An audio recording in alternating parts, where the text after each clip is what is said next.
The House will be in order. The chair lays before the House a communication from the Speaker. The Speaker's Rooms, Washington, D.C., July 23, 2024.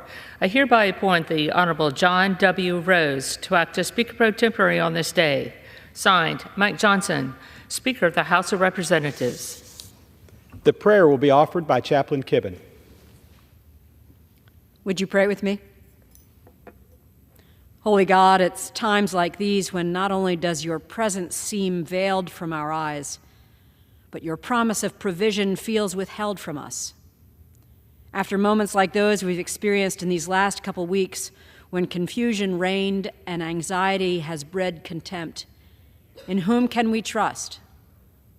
There is so much going on that the issues are dizzying. What can we hold on to? We lift up our eyes to the hills. Where does our help come from? Speak, O Lord, from the mountains, for our help comes only from you. Lord, maker of heaven and earth, when all around and beneath us is such shaky ground, do not let our feet stray from following you. But let us trust in the Lord with unshakable faith. May we see that just as the mountains surround your holy city, you surround your people with protection and purpose. Let us fear only you, O Lord, believing that in all that we need this day, in all the days ahead and forevermore, we will lack nothing in you. In your steadfast and sovereign name we pray. Amen. The chair has examined the journal of the last day's proceedings and announces to the House the approval thereof. Pursuant to Clause 1 of Rule 1, the journal stands approved. The Pledge of Allegiance will be led by the gentlewoman from Illinois, Mrs. Ramirez. I pledge allegiance to the flag of the United States of America and to the republic for which it stands, one nation, under God, indivisible, with liberty and justice for all. The chair will entertain up to 15 requests for 1-minute speeches on each side of the aisle. For what purpose does the gentlewoman from North Carolina seek recognition? I ask unanimous consent to address the House for 1 minute, Mr. Speaker. Without objection, the gentlewoman is recognized for 1 minute. Thank you, Mr. Speaker.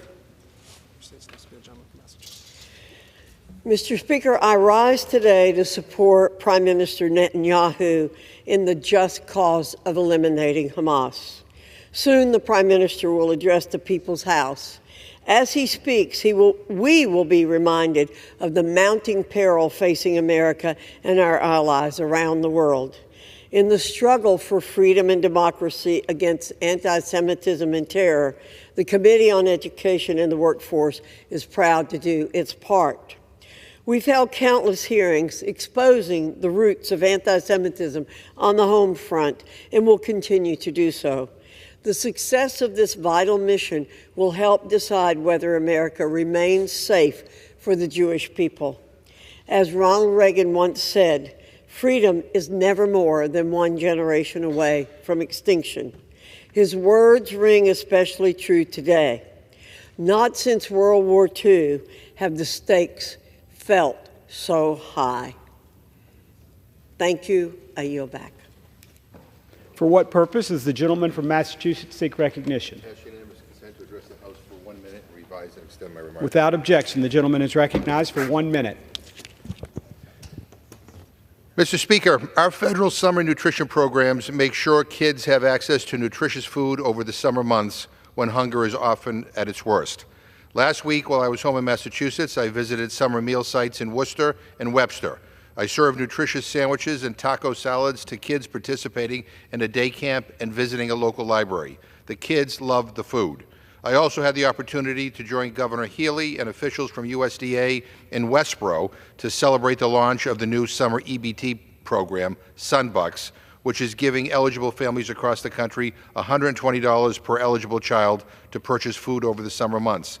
This new federal program, which I worked to establish coming out of the 2022 White House Conference on Hunger, Nutrition, and Health, is helping 21 million kids in 45 states, territories, and tribes access nutritious food this summer. Mr. Speaker, I encourage all of my colleagues to visit sites in their district to learn more about these programs and commit to ending hunger now. I yield back. For what purpose does the gentleman from Pennsylvania seek recognition?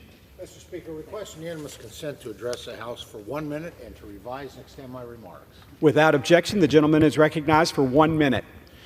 Well, thank you, Mr. Speaker. Mr. Speaker, I rise today to recognize Central Mountain High School's wins at the National Leadership and Skills Conference. Recently, Central Mountain High School students traveled to Atlanta, Georgia, to compete at the Skills USA National Leadership and Skills Conference, where they achieved remarkable success. Newly alumni Sophia Dressler took home the national title in related technical math. Sophia is a gifted mathematician, already taking math courses at Commonwealth University in Lock Haven, and has worked through Calculus 3 up to number theory. Additionally, 3 Central Mountain High School rising seniors, Ellen Banfield, Emily Everett, and Samantha Streeter, placed 8th nationally in the community service competition. Their community service project centered around the Stop the Bleed national awareness campaign, aimed to equip their community with supplies and knowledge to provide immediate emergency care for life-threatening bleeding after a traumatic injury. These 4 young women have already demonstrated academic excellence and a strong sense of community. Congratulations, Sophia, Ellen, Emily, and Samantha, on your achievements. Students like yourselves are the future of this great nation. Thank you, Mr. Speaker, and I yield back the balance of my time. For what purpose does the gentlewoman from Illinois seek recognition? I ask unanimous consent to address the House for 1 minute and to revise and extend my remarks. Without objection, the gentlewoman is recognized for 1 minute. Thank you, Mr. Speaker. Mr. Speaker, I rise to express my outrage on the eve of Prime Minister Netanyahu's joint address. His address is a slap in the face to the thousands and thousands of Americans who have been demanding a ceasefire. The people of conscience opposed to U.S.-supplied bombs killing women and children, and the 12 U.S. government officials who have resigned protesting the national security and moral crisis our policies are creating. We cannot work towards peace while giving a war criminal the floor, or exert moral authority while supporting the killing of children and civilians, nor defend national interests while eroding our relationships across the world. We must listen to the American people and our officials and our diplomats, like Major Harrison Mann, who will be standing with me tomorrow, to demand the administration and our leadership change course. I hear them. What they say is not one more bomb, not one more dollar, not one more excuse for Netanyahu's atrocities. Mr. Speaker, I yield back. For what purpose does the gentleman from Missouri seek recognition? Mr. Speaker, I ask unanimous consent to address the House for 1 minute and to revise and extend my remarks. Without objection, the gentleman is recognized for 1 minute.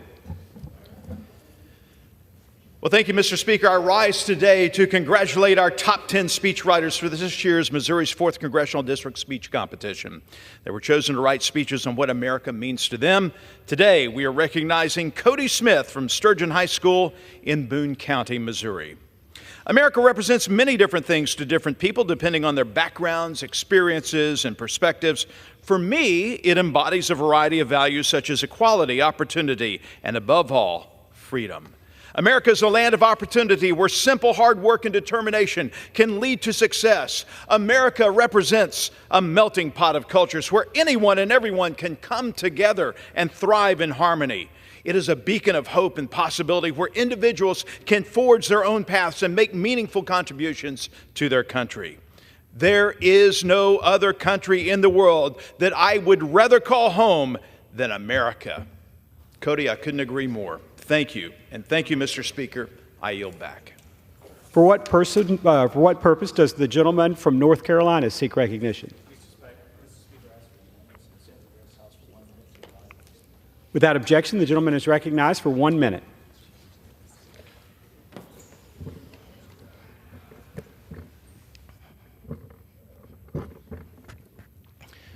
Mr. Speaker, Eastern North Carolina communities face the greatest healthcare disparities of any area in our state. And I'm super excited to share that the Rural Health Group welcomed the dynamic inaugural class of medical residents to Roanoke Rapids, including Onyechi, Onyawuna, Tenhuir Hussein, and Tochukwu Okafor. Such pioneers will pave the way for a future filled with improved health outcomes for our community. Their decision to join this incredible program is a testament to their dedication and passion to serving those most in need. Their class will forever hold a special place in Roanoke Rapids history. We are incredibly grateful for their commitment and looking forward to seeing their positive impact. Thank you, Mr. Speaker. I yield back. For what purpose does the gentleman from Tennessee seek recognition? I ask unanimous consent to address the House for 1 minute and to revise and extend my remarks. Without objection, the gentleman is recognized for 1 minute. Mr. Speaker, the American people continue to learn about the security failures leading up to the assassination attempt on President Donald Trump. They deserve to know what happened and that this will never happen again. Yesterday, Secret Service Director Kimberly Cheadle testified in the House Oversight Committee after being subpoenaed. Her testimony should have been voluntary, as times such as these require transparency. Nevertheless, House members on a bipartisan basis are committed to getting to the bottom of what happened that awful day in Pennsylvania. I want to commend the heroism exhibited by the agents working the president's security detail. Yet the agency and its leadership for which they serve must be held accountable. With more than $3 billion in annual funding, a would-be assassin should never have been able to fire multiple rounds at a presidential candidate from the top of a roof just 147 yards away. This is unacceptable. Mr. Speaker, I yield back. For what purpose does the gentlewoman from Michigan seek recognition? Ask unanimous consent to address the House for 1 minute. Without objection, the gentlewoman is recognized for 1 minute. Across our nation, the cost of auto insurance has increased by an average of 26% in the last year alone. In my district, Mr. Speaker, Detroiters still pay the highest auto insurance rates in the nation, leaving many of our families struggling to make ends meet. And even through across the 12th Congressional District in Oakland and Wayne County, we can see some rates going up as high as 40%. While rent, utilities, gas, and other living expenses are deducted from a household's income to enable more families to qualify for federal assistance that they need. It's outrageous, and I'm taken aback and shocked, that auto insurance is currently not considered an expense. How is it that 49 out of 50 states require drivers to have auto insurance, yet the cost is not factored into the cost of living formula for applying for federal assistance in our country? This is why I introduced the Auto Insurance Expense Relief Act. This bill corrects that injustice by including the cost of auto insurance to qualify for critical programs like food assistance, health coverage, and housing support. I ask that my colleagues join me in passing this important legislation. I yield. For what purpose does the gentleman from Virginia seek recognition? Ask unanimous consent to address the House for 1 minute and revise and extend my remarks. Without objection, the gentleman is recognized for 1 minute. Thank you, Mr. Speaker. I rise today to commend Captain Peter Matheson, a dedicated 13-year veteran firefighter serving the city of Roanoke. Captain Matheson's exceptional service has earned him the esteemed Veterans of Foreign Wars National Firefighter of the Year Award. Nominated by the local VFW Post 1264, Captain Matheson's leadership in organizing the annual Roanoke 9/11 Memorial Stair Climb has been instrumental, working alongside First Lieutenant Stephen Curry, Captain Robert Reed, and retired Battalion Chief Matt DeWurst. This team has brought a cherished tradition to the Roanoke Valley. For a decade now, the event has drawn around 300 participants and raises $25,000 for the National Fallen Firefighters Foundation annual September 11, 2001. I congratulate Captain Matheson's humble dedication to this mission and his continued service to his community, as well as all those who participate year after year in the 9/11 Memorial Stair Climb. May we never forget. I yield back. For what purpose does the gentlewoman from Minnesota seek recognition?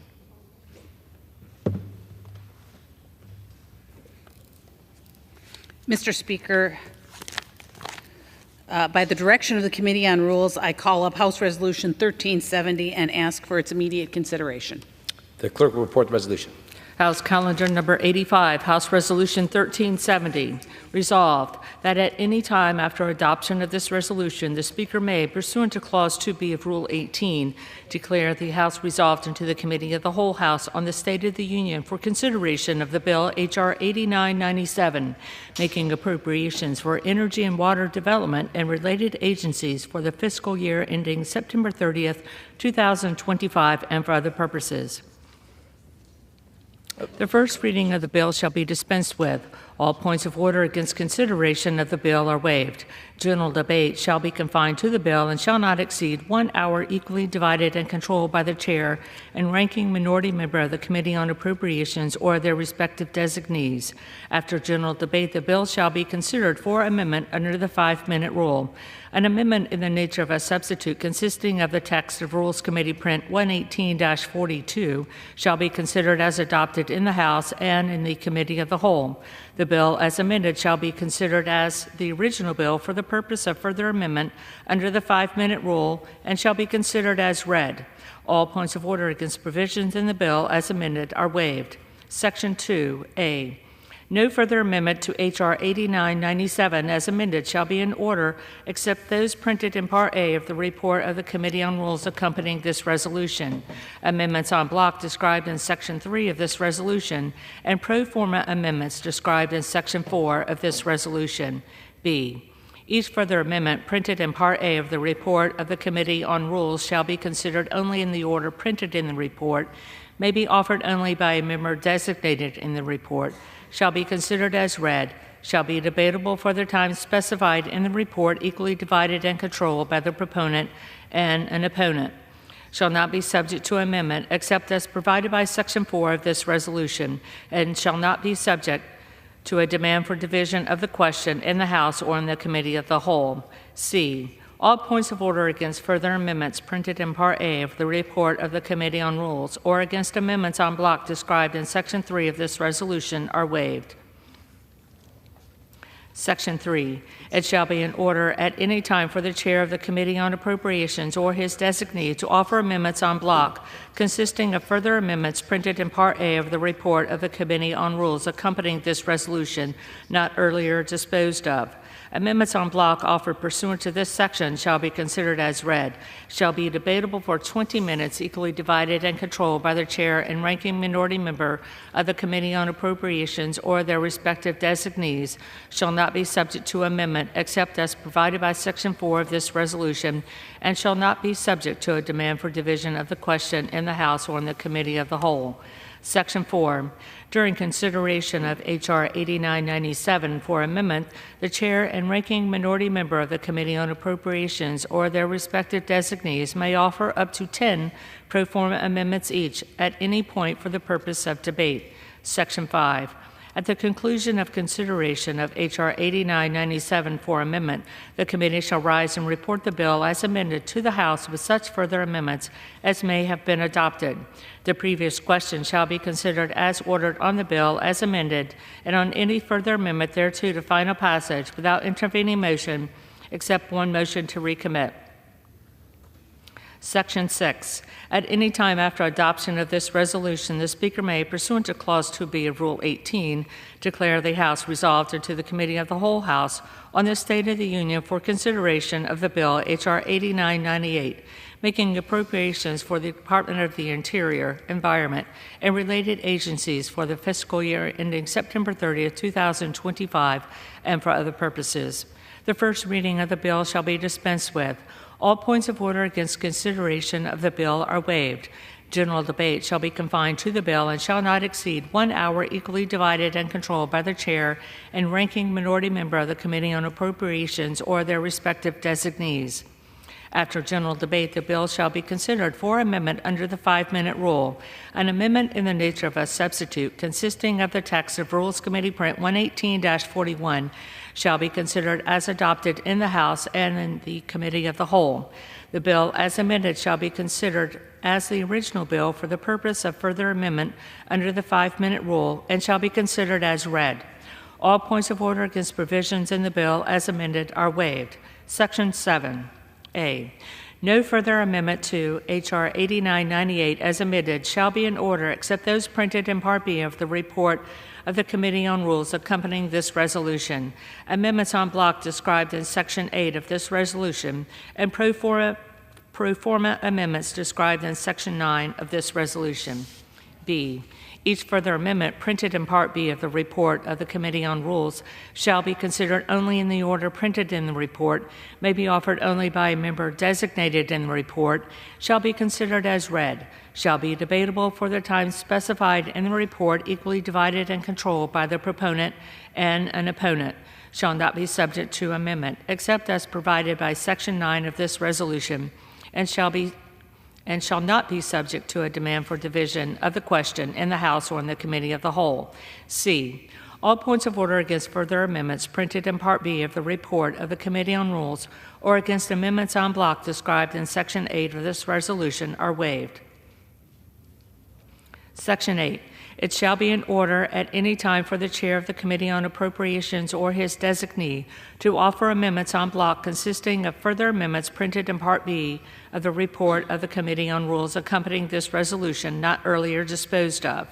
Amendments en bloc offered pursuant to this section shall be considered as read, shall be debatable for 20 minutes, equally divided and controlled by the Chair and ranking minority member of the Committee on Appropriations or their respective designees, shall not be subject to amendment except as provided by Section 9 of this resolution, and shall not be subject to a demand for division of the question in the House or in the Committee of the Whole.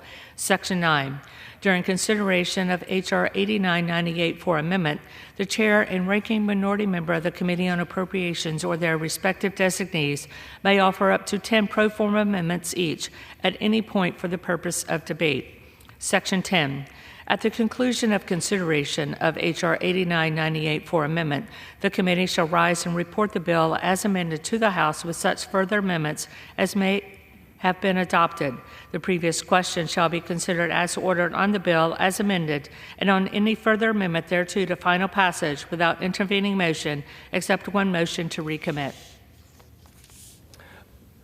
The gentlewoman from Minnesota is recognized for 1 hour.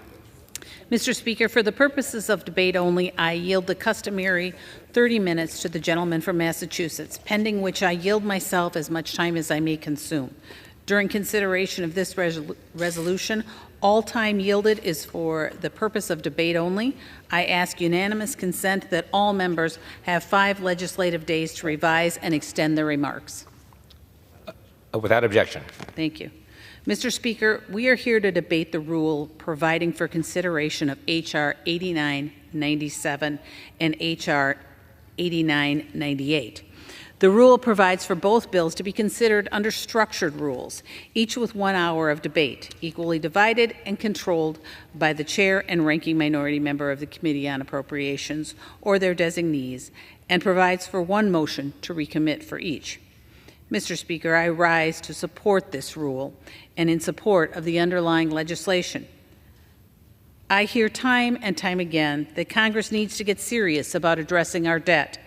This rule provides for consideration of 2 members that cut wasteful and unnecessary spending. They responsibly fund the federal government and they support American production, pushing back on the ridiculous Green New Deal agenda under the Biden-Harris administration.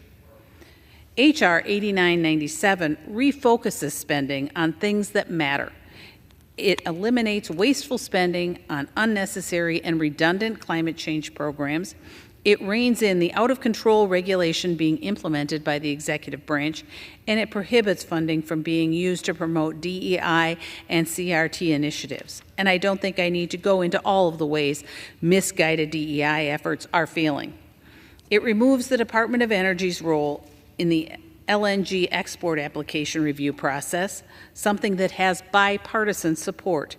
And this legislation counters the very real Chinese and Russian threat by investing in national security and American energy production. It should come as no shock to anyone that the Biden-Harris administration has been attacking American energy production at every opportunity, giving up power to adversaries like China and Russia in the process. H.R. 8997 counters these national threats, investing in the U.S. energy security, and strengthening our economic competitiveness. It funds key nuclear programs to regain America's leadership in the global market, and it safeguards our energy and technology assets from foreign threats. H.R. 8998 right-sizes federal government, limiting burdensome and unnecessary regulations, respecting taxpayer dollars, and eliminating government waste. It strengthens our national security by encouraging domestic energy production, requiring the government to resume oil and gas leasing, and expanding critical mineral access on public lands like those in northern Minnesota. It respects the taxpayer by cutting government waste, including a 20% reduction in the EPA, reducing the Council of Environmental Equality to its authorized levels. And it removes the gray wolf from the endangered species list, an issue that hits home with so many people across this country dealing with the menace of wolves, including in my home state of Minnesota. Mr. Speaker, the Biden-Harris agenda does not achieve their stated goals. What it does do is it hurts our domestic producers and gives Russia and China a competitive edge. This legislation takes a serious step to address our debt, strengthen national security, and focuses funding where the American people need it. Thank you. I reserve. The gentlewoman reserves. The gentleman from Massachusetts is now recognized. Well, thank you, Mr. Speaker, and I want to thank the gentlelady from Minnesota for yielding me the customary 30 minutes, and I yield myself such time as I may consume. The gentleman is recognized. Mr. Speaker, we heard last week that the Republican Party is newly focused on unity, toning down the rhetoric and bringing people closer together. Wow, that's rich. I mean, I guess they mean only to unite people under their extreme agenda, because the 4 funding bills we met on last night are part of the same unpopular, divisive, controversial, extreme MAGA agenda that they've been pushing since they came into the majority. None of this is serious. None of these bills are ever going to become law. All 4 of the bills are in line with the GOP's Project 2025, their dystopian plan to consolidate power in the presidency and take total control over our country and our lives. If Trump and Republicans win in November, they promise to gut the checks and balances that protect our freedoms. They promise to advance abortion bans in every state, and they promise to give big corporations billions of dollars while increasing taxes for middle-class families. That's their plan for America. It is not about unity, it is about division. It is scary, quite frankly. These policies are centered around driving people further apart, not bringing them together. They even had to pull the agriculture and financial services bills because they were too extreme. They didn't even know whether they had the votes within the Republican conference to vote for these crummy bills. Just to reiterate, this rule only brings half of the bills we heard testimony on last night to the House floor, because the other half were so controversial, so divisive, so partisan, again, that the Republican leadership wasn't even sure they had the votes within their own conference. I have to say, what is the point of wasting time at the Rules Committee if these bills aren't ready for the floor? I've never seen lawmakers work so hard and force institutional staff to spend so much time putting in such extensive effort to do absolutely nothing. Nothing. This majority's superpower is wasting people's time. For the 2 bills that are included in this rule, they are just as unserious, and again, they will never, ever become law. An energy and water bill that raises energy costs and is full of more giveaways for big polluters, and an interior and environment bill that's potentially even worse, gutting funding for national parks. National parks! I mean, our national parks are like the only thing this country the only thing in this country that has 100% approval rating, and they're attacking national parks. Give me a break. And what they're doing, Mr. Speaker, is they're going after national parks while padding the pockets of big polluters. Follow the money. Follow the money.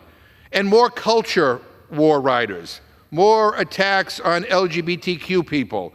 One of these bills has language to protect Confederate names on things. I mean, that is unifying? Commemorating the traitors of the Civil War? Enough is enough. This is just an awful, awful rule. And I urge my Republican colleagues to stop wasting people's time and vote no with us. And I reserve my time. The gentleman reserves. The gentlewoman is now recognized. Thank you, Mr. Speaker, and I appreciate the opportunity. I'm listening to the ranking member. I think we got way, way off topic, and in some cases, people just tuning in may actually think it's a campaign rally. But here to refocus us on what is actually in this bill and what we are talking about is our colleague from Texas. Oh, excuse me, our colleague from Missouri. Thank you. Born in Texas, but proudly represent the 4th Congressional District of Missouri. And I thank our friend from Minnesota for allowing me to speak.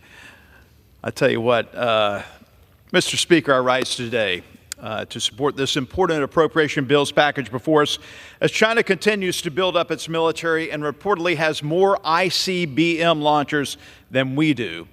H.R. 8997, the Energy and Water Development Appropriations Act, will invest in America's nuclear deterrence to ensure that we can keep pace with the threat from communist China. This legislation will also strengthen our nation's energy security by rejecting the Biden-Harris administration's damaging pause on new LNG exports and supporting energy production right here at home. A key issue for our district, Mr. Speaker, this bill pushes back against the ridiculous Biden-Harris Waters of the United States rule. It will mandate transparency. It will help ensure the progressive Democrats in the White House comply with the Supreme Court's decision of Sackett versus EPA. H.R. 8998, the Interior and Environment Appropriations Act, will rein in the administration's job-killing climate and environmental regulations, the Green New Scam, and it will slash the EPA's funding by 20%. The EPA needs to be operating on real science, not a flawed political ideology.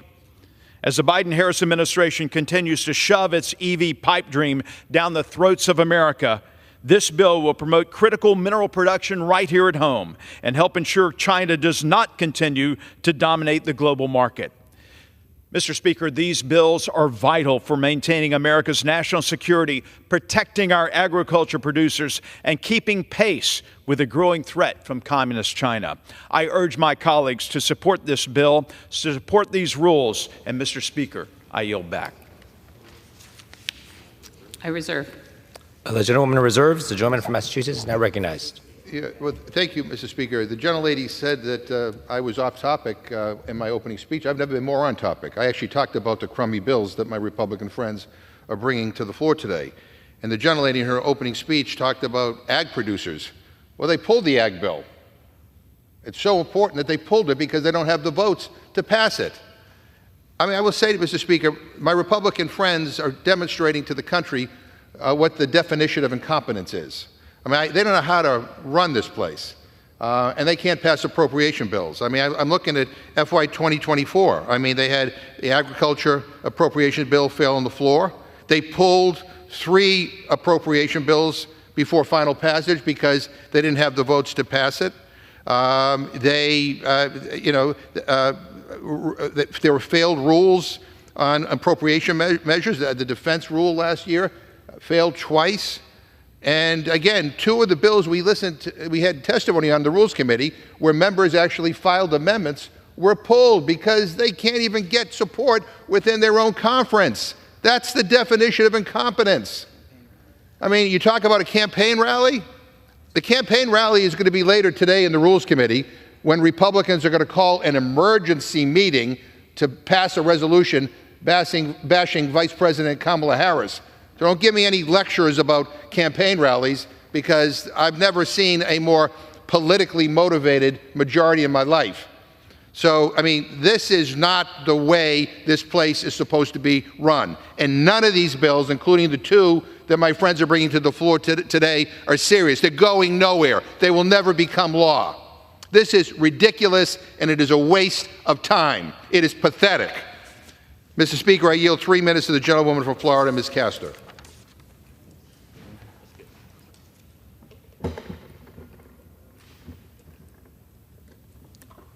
Are you recognized? Thank you, and I thank the ranking member for yielding the time. Mr. Speaker, I rushed to the floor this morning to oppose the rule and the underlying legislation because these Republican bills will raise electric bills on the families I represent back home in Florida and likely raise costs on all American families. The bills will stunt the incredible growth in clean energy manufacturing, providing a gift to China especially. These bills will pad the profits of big oil companies at the expense of hardworking American families and small business owners.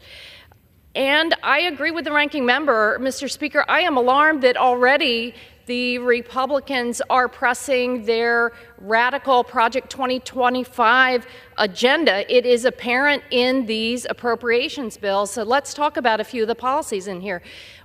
First, it's very important that we help our neighbors weatherize their homes. It helps save them on their electric bills. It creates jobs. We estimate that this Republican bill will now slam the door shut for about 54,000 working-class Americans who need those weatherization dollars. The Republican bills propose to gut energy efficiency and renewable energy initiatives at the time when we are seeing a manufacturing renaissance across America. In less than 2 years since the Democrats in Congress passed the infrastructure law and the Inflation Reduction Act, private sector companies in the United States have announced more than $360 billion in investment in 600 clean energy projects that have created about 300,000 new jobs in America. This is where the economy is going, in the clean, sustainable energies. And that is why it's so smart to invest in our people, not to cede these industries to China and our adversaries. This bill would have us look backwards, to say, China, you take the lead. Well, I'm not willing to do that. We're the United States of America, and we should lead. We should lead in building the batteries, the electric vehicles, the solar panels, and all of the new technologies we need to lower cost and to help solve the climate crisis that is also heaping cost on my neighbors back home in Florida. These Republican bills also make it easier to ship gas overseas, including to our adversaries. And what that does is it hikes prices on people and businesses in our country. This is a backward-looking bill. There is a better way, and that is investing in cleaner, cheaper energy, creating jobs in America, building the middle class, solving the climate crisis, putting people over politics, putting people over polluters, putting people over this radical 2025 agenda. Please vote no on these bills. Vote for the USA. Vote for our future, the future of our kids. I yield back my time. Thank you. The gentleman reserves. The gentlewoman from Minnesota is now recognized. Thank you, Mr. Speaker. And I think what we are doing is we are doing what the American people sent us to do. You know, we are doing the work. We are introducing appropriations bills, hearing them in committee, sending them through the process in transparency, and we are doing that. We have actually passed 4 appropriations bills off the floor, and that represents the majority of spending. And so we are moving forward. We are doing the work. I think if we want to look at who's not doing their work, and that may be the Senate Democrats, because we have sent bills over, and they just refuse to do anything. What have they been doing with appropriations bills? As we have been passing these and sending them there, they have chosen to do nothing. You know, we just take a look at, the tax bill. A negotiated tax bill that had bipartisan support out of the Ways and Means Committee. We passed it off the floor, and they have done nothing, even though that was a negotiated. So they didn't even live up to the negotiations, the agreements. And so if we need to look at who is not doing their work, let's look at the Senate Democrats, because we absolutely are passing. We are doing our work in transparent ways through the committee process and on the floor. And with that, I would like to yield 2 minutes to my colleague from Texas. The gentleman from Texas is recognized. Thank you. Thank the gentleman from Minnesota. Mr. Speaker, I'm proud to advocate for funding in this bill and the rule that underlies it. It's interesting to hear the ranking member from Massachusetts talk about it as if this is all about corporations. We're going to talk about energy. It's interesting to hear the lady from Florida talk about energy bills are going to go up. It's going to cost jobs. My district, the Texas Gulf Coast, has 7 ports in it, more than any other member of Congress. We produce 65% of the nation's jet fuel, 80% of the nation's military-grade fuel. This is about working families. This bill will bolster our economic strength. It will create jobs. It will ensure that our infrastructure can support growth and withstand challenges. The Texas Gulf Coast is the energy-producing capital. We've got 7 of America's largest petroleum refineries, 3 LNG plants, 60% of the nation's strategic petroleum reserve. We're not talking about shipping gas to our enemies. Was that the comment from the lady from Florida? We're talking about to our allies so that they don't have to buy from enemies. As the energy capital of the world in Texas, we understand the critical importance of this bill. Our hardworking families, again, it's about working families, depend on a robust energy sector. This legislation will help us continue to lead in producing the cleanest, most affordable oil and gas.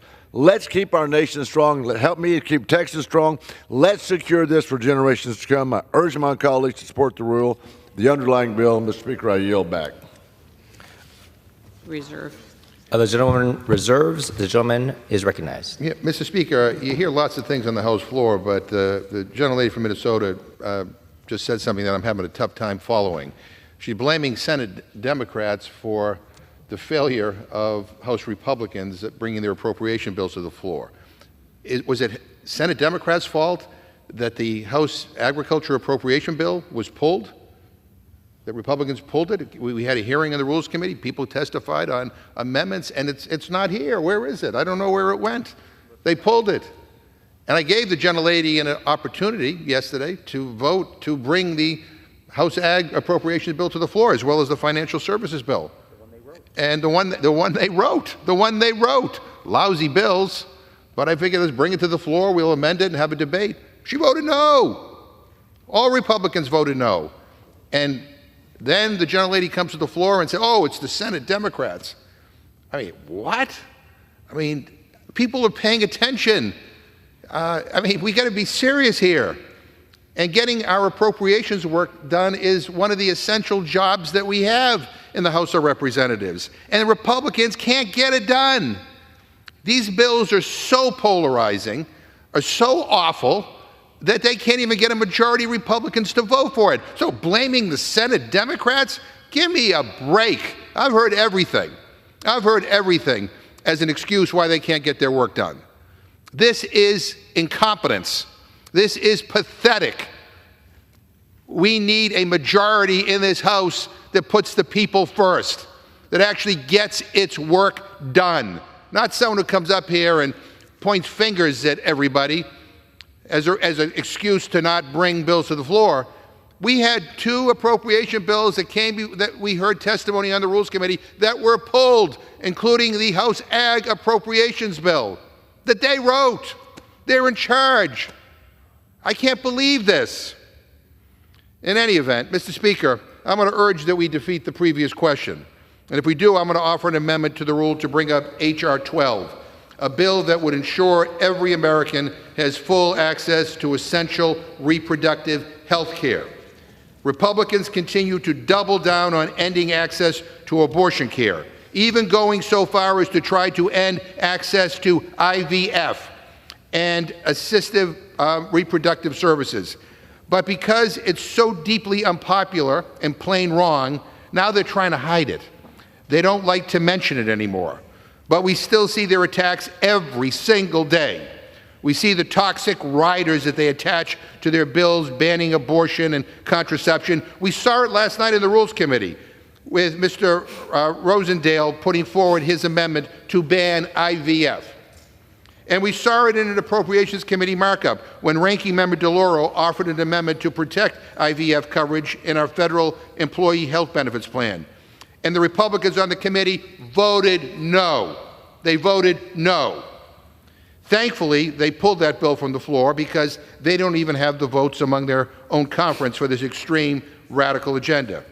House Democrats are focused on protecting women, protecting patients, and protecting Americans' rights. H.R. 12 will keep fundamental health care services available across the country, and we must get this passed. Mr. Speaker, I ask unanimous consent to insert the text of my amendment into the record along with any extraneous material immediately prior to the vote on the previous question. Without objection. And, Mr. Speaker, to discuss our proposal, I proudly yield 4 minutes to the gentlewoman from Washington State, Ms. Jayapal. The gentlewoman is recognized. Thank you, Mr. Speaker. I rise today in opposition to the rule and in strong support of the Women's Health Protection Act. The Women's Health Protection Act would protect the right to abortion nationwide. It would restore the intensely personal freedom for pregnant people to make decisions about their own bodies. That is the complete opposite of Trump's Project 2025, extremist Republicans' agenda for their policies that they want to advance. Trump's Project 2025 outlines a whole-of-government approach to eliminate the right to abortion. It restricts access to contraception. It calls for the federal government to stop enforcing laws that require hospitals to provide emergency care to pregnant people in need of an abortion. And let me just be clear, Mr. Speaker, this fight is about our fundamental freedoms, the freedom to make choices about our own bodies, our own health, our own economic future. And I'm standing here as one of the 1 in 4 women in America who has had an abortion myself. I can tell you that these decisions are intensely personal. We do not need an extreme Republican Party trying to control our freedoms. In my case, I had already experienced a very difficult pregnancy, and my daughter was born prematurely at 26 and a half weeks. She was actually just 1 pound, 14 ounces. She was about the size of my hand. She weighed about the same as a small squash, and she literally almost did not survive. And my doctors told me that if I were to have another pregnancy, it would be extremely high risk, both for me and for the child. And so I took my daily contraceptive pill that Republicans are trying to get rid of for Americans across this country so that I could protect my health and the health of any future pregnancies. And in fact, what happened was I got pregnant anyway, and my doctor said, you really should have an abortion. I made that decision with my doctor, with my family. Why should anyone else be a part of that decision? And it was a hard one for me, but for every person, it should be their choice. Donald Trump has bragged that he did a, quote, great job getting rid of Roe v. Wade. Well, thanks, Donald Trump. Thanks to Donald Trump, 1 in 3 women in this country of childbearing age now live in a state with an abortion ban. Thanks to Republicans, a woman who was 20 weeks pregnant when her water broke was told by doctors that the pregnancy was not viable, but still she was not provided the fundamental freedom to do what she needed to do for her health. She was forced to go through the pain of delivering a stillborn child. Trump's Project 2025 and the Republican policy agenda tells millions of families across this country who want to plan their families that they can't even use contraception or IVF. This is not theoretical. This is very real. And just last week, J.D. Vance became Donald Trump's running mate. J.D. Vance, who thinks abortion is, quote, comparable to slavery. J.D. Vance, who has criticized exceptions for even rape and incest and wants to help Trump and Republicans enact a nationwide abortion ban. Democrats have a completely different vision, and it is in the Women's Health Protection Act. That is to defend and protect your fundamental freedoms. Vote no on this motion. I yield back. The gentleman reserves. The gentlewoman is now recognized. Mr. Speaker, I'm prepared to close. The gentleman reserves. Gentleman from Massachusetts. Mr. Speaker, I want to request unanimous consent to insert into the record an article from the BBC entitled Project 2025, a wish list for a Trump presidency explained. Without objection. Mr. Speaker, this article describes Project 2025, a policy wish list for a second Trump term, cooked up by some of Trump's closest allies at the far-right Heritage Foundation. It is a chilling window into what may await us come January should Donald Trump be elected president. The items on Project 2025's agenda are straight-up dystopian. They want to take complete control of the Department of Justice. They want to end the independence of all federal agencies. They want to take mifepristone off the market, which would amount to a virtual nationwide abortion ban. They want to slash efforts to combat climate change, implement inhumane border policies, and fire thousands and thousands of government employees. And I'm just scratching the surface here. You can read it for yourself. I hope people will Google it and read the document for themselves. And if that wasn't horrifying enough, the architects of this atrocious Project 2025 are also threatening political violence to all those who oppose them. Just last week, Kevin Roberts, president of the Heritage Foundation, said that, and I quote, "The second American Revolution will remain bloodless if the left allows it to be," end quote. Let that sink in. Mr. Speaker, Donald Trump literally incited an insurrection to stay in power. He claimed he would be a dictator on day one of his second term, and the Supreme Court just granted him full immunity for acts committed while in office. If anyone here is stupid enough to believe that he won't act on these threats, I will tell you, it is hard to believe that anybody could be that gullible. With that, I reserve my time. The gentleman reserves. The gentleman from Minnesota is recognized. I am prepared to close. The gentlewoman continues to reserve. The gentleman from Massachusetts. Yeah. Mr. Speaker, I will close for our side.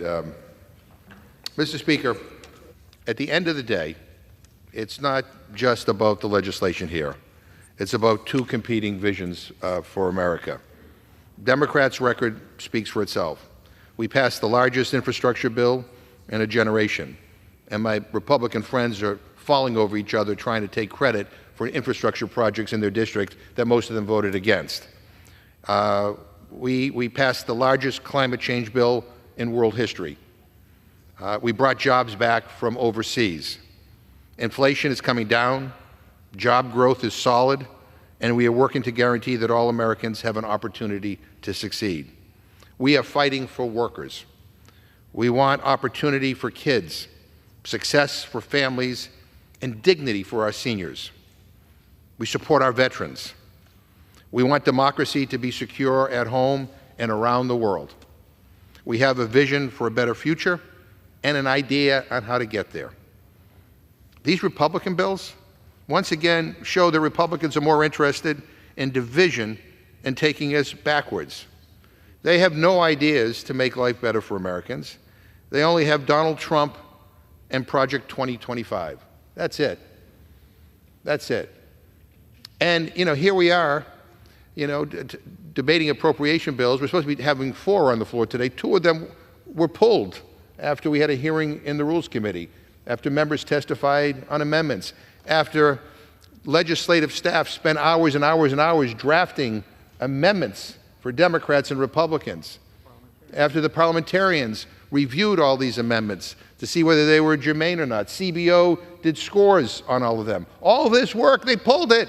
What a waste of time. Colossal waste of time. And the general lady said, well, it's the Senate Democrats. I mean, I just have trouble following that logic.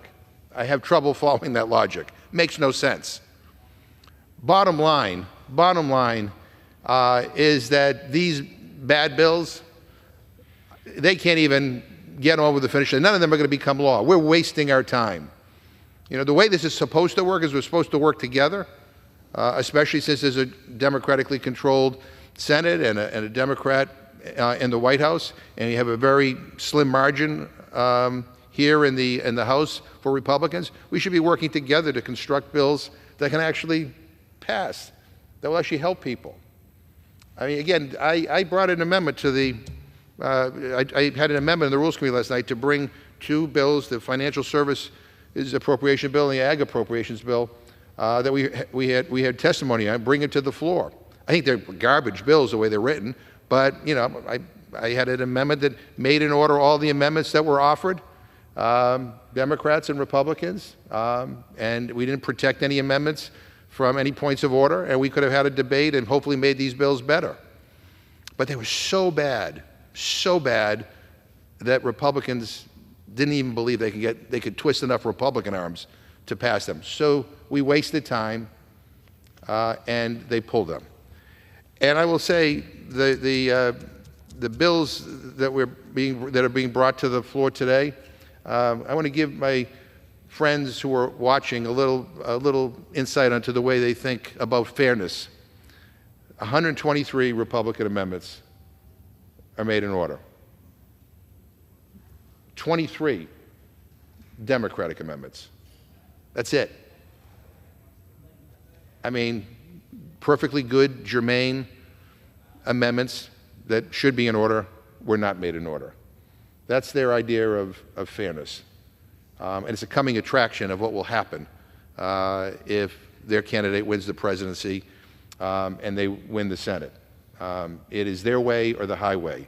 And right now, their way can't even get enough votes within the majority party right now. I mean, they can't pass two of these bills, so they pulled them. I have to say, Mr. Speaker, we have to do better. This is not a serious Congress. This is not serious legislating. These bills, these appropriation bills, are important because our farmers rely on it. That's why the Ag Appropriation Bill is important. Financial Services Bill is important. All these bills are important. We need to not just have ideological debates. We need to have bills come to the floor that can actually pass and work its way through the process and get signed into law. This is the failing of this majority. My friend from Minnesota can point the finger at the Senate, can point the finger at, Biden, can point the finger at Vice President Harris, and I mean, they point fingers all over the place. At the end of the day, unfortunately for America, they're in control of the House of Representatives, and they're doing a lousy job. They're doing a lousy job. With that, Mr. Speaker, I yield back my time. Gentleman yields. The gentlewoman from Minnesota is recognized. Thank you, Mr. Speaker.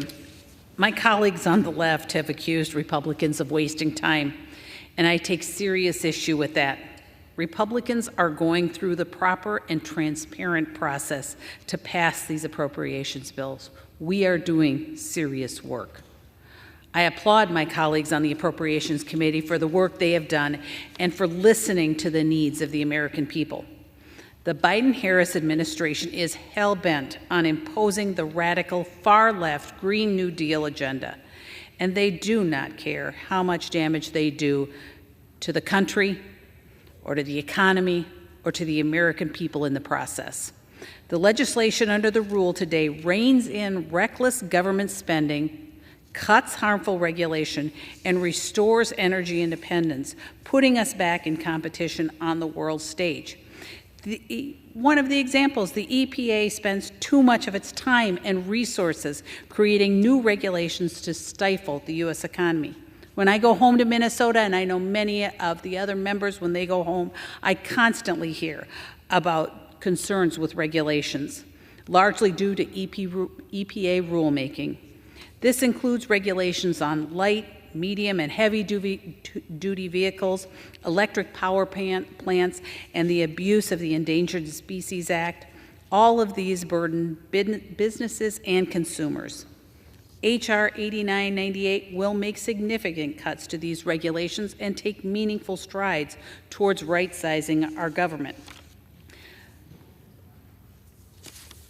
I encourage my Democrat colleagues, particularly those in the Senate, to recognize that this legislation is the will of the people.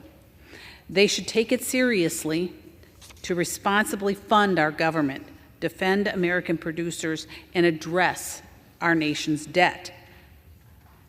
My colleagues like to make it sound like Republicans are blindly hacking away at government programs. I, for one, applaud the Appropriations Committee for taking such a thoughtful look at where we can responsibly cut spending.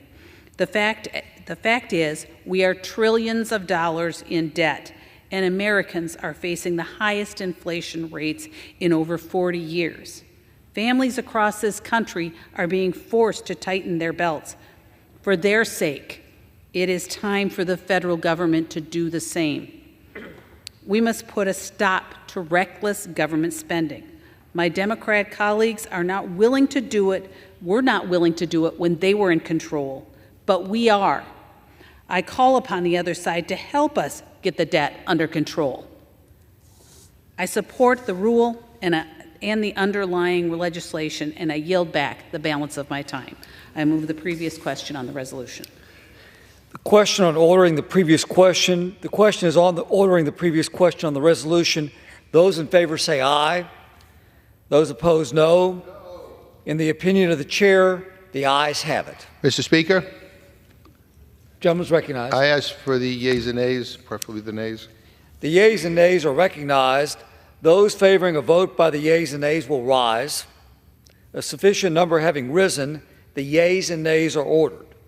Pursuant to Clause 8 of Rule 20, further proceedings on this question are postponed. Pursuant to Clause 12A of Rule 1, the Chair declares the House in recess, subject to the call of the Chair.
The House will be in order. Proceedings will resume on questions previously postponed. Votes will be taken in the following order. Ordering the previous question on House Resolution 1370, adoption of House Resolution 1370 if ordered, and motions to suspend the rules and pass Senate 3706 and Senate 227. The first electronic vote will be conducted as a 15-minute vote. Pursuant to Clause 9 of Rule 20, remaining electronic votes will be conducted as 5-minute votes. Pursuant to Clause 8 of Rule 20, the unfinished business is the vote on ordering the previous question on House Resolution 1370, on which the yeas and nays are ordered. The clerk will report the title of the resolution. House Calendar Number 85, House Resolution 1370, resolution providing for consideration of the bill H.R. 8997, making appropriations for energy and water development and related agencies for the fiscal year ending September 30th, 2025, and for other purposes, and providing for consideration of the bill H.R. 8998, making appropriations for the Department of the Interior, Environment, and related agencies for the fiscal year ending September 30th, 2025, and for other purposes. The question is on ordering the previous question on the resolution. Members will record their vote by electronic device. This is a 15-minute vote.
On this vote, the yeas are 188, the nays are 173.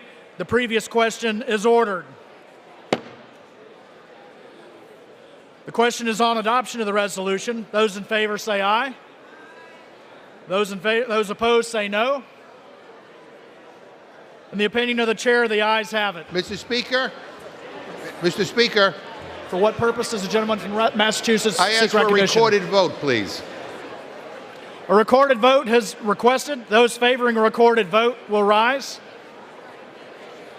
A sufficient number having risen, a recorded vote is ordered. Members will record their vote by electronic device. This is a 5-minute vote.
On this vote, the yeas are 211, the nays are 197.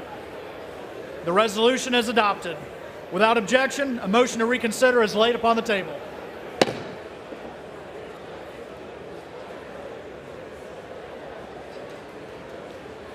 Pursuant to Clause 8 of Rule 20, the unfinished business is the vote on the motion of the gentleman from Wyoming, or the gentlewoman from Wyoming, Mrs. Hageman, to suspend the rules and pass Senate 3106, on which the yeas and nays are ordered. The clerk will report the title. Senate 3706, an act to amend Section 3663A of Title 18 United States Code to clarify that restitution includes necessary and reasonable expenses incurred by a person who has assumed the victim's rights. The question is, will the House suspend the rules and pass the bill? Members will record their votes by electronic device. This is a 5-minute vote.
members voted. Does any member wish to change their vote?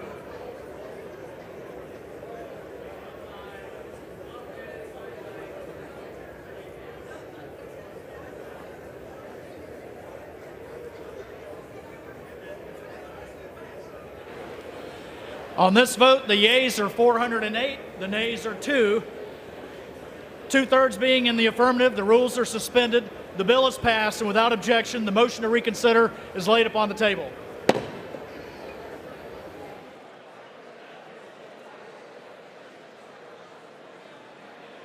Pursuant to Clause 8 of Rule 20, the unfinished business is the vote on the motion of the gentleman from California, Mr. Issa, to suspend the rules and pass Senate 227, on which the yeas and nays are ordered. The clerk will report the title.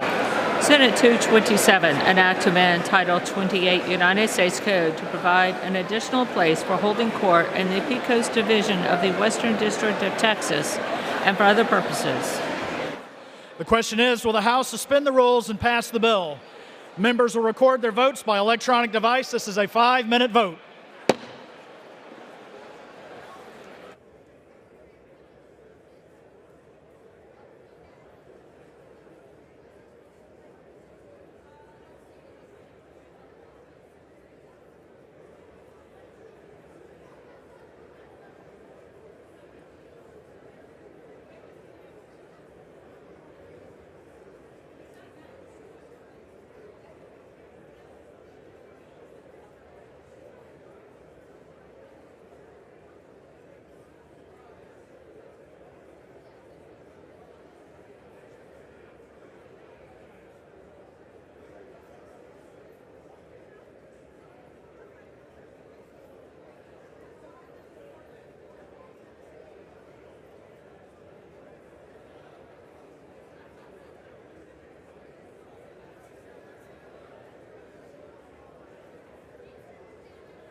On this vote, the yeas are 404, the nays are 3. Two-thirds being in the affirmative, the rules are suspended, the bill is passed, and without objection, the motion to reconsider is laid on the table.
The House will be in order. For what purpose does the gentleman from Tennessee seek recognition?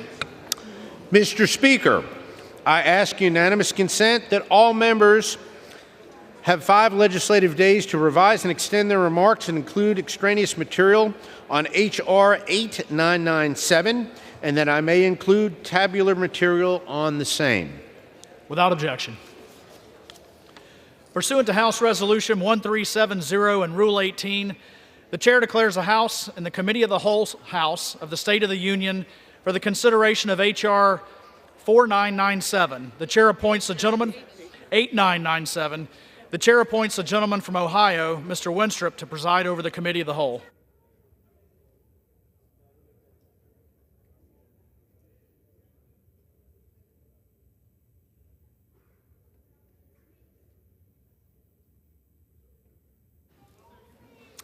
The House is in the Committee of the Whole House on the State of the Union for the consideration of H.R. 8997, which the clerk will report by title. H.R. 8997, a bill making appropriations for energy and water development and related agencies for the fiscal year ending September 30th, 2025, and for other purposes. Pursuant to the rule, the bill is considered read the first time. General debate shall be confined to the bill and shall not exceed 1 hour, equally divided and controlled by the chair and ranking minority member of the Committee on Appropriations or their respective designees. The gentleman from Tennessee, Mr. Fleischman, and the gentlewoman from Ohio, Ms. Capter, each will control 30 minutes. The chair recognizes the gentleman from Tennessee. Mr. Chairman, I yield myself such time as I may consume. The gentleman is recognized. Mr. Chairman, I'm pleased to bring the fiscal year 2025 Energy and Water Bill to the floor today. The bill provides a total of $59.2 billion to advance our commitment to national security, energy security, and economic competitiveness. The bill delivers strong support for our national defense and provides $25.5 billion for the National Nuclear Security Administration. The bill prioritizes nuclear weapons activities, fully funding all major stockpile modernization activities and providing additional funds for plutonium pit production and the nuclear sea-launched cruise missile. At the Department of Energy, the bill supports programs that advance our nation's energy security and ensure America remains at the forefront of scientific discovery and innovation. This includes strong funding for nuclear energy, including additional funds specifically for nuclear demonstration projects, the Office of Science, including fusion energy sciences, and the full spectrum of mining production technologies to reduce our reliance on foreign sources of critical minerals. The bill also includes a number of provisions to protect American resources and intellectual property from falling into the hands of foreign adversaries. Funding for the Corps of Engineers totals $9.96 billion, including full funding of the Harbor Maintenance Trust Fund activities and the highest priority, ongoing Inland Waterways Trust Fund construction projects to ensure the safe and efficient flow of commerce. Funding for the Bureau of Reclamation totals $1.93 billion, prioritized to projects that increase water supply and support drought resilience. This is a strong bill that builds on the work we started in fiscal year 2024. I urge members to support it. I reserve the balance of my time. Gentleman reserves. Gentleman from Ohio is recognized.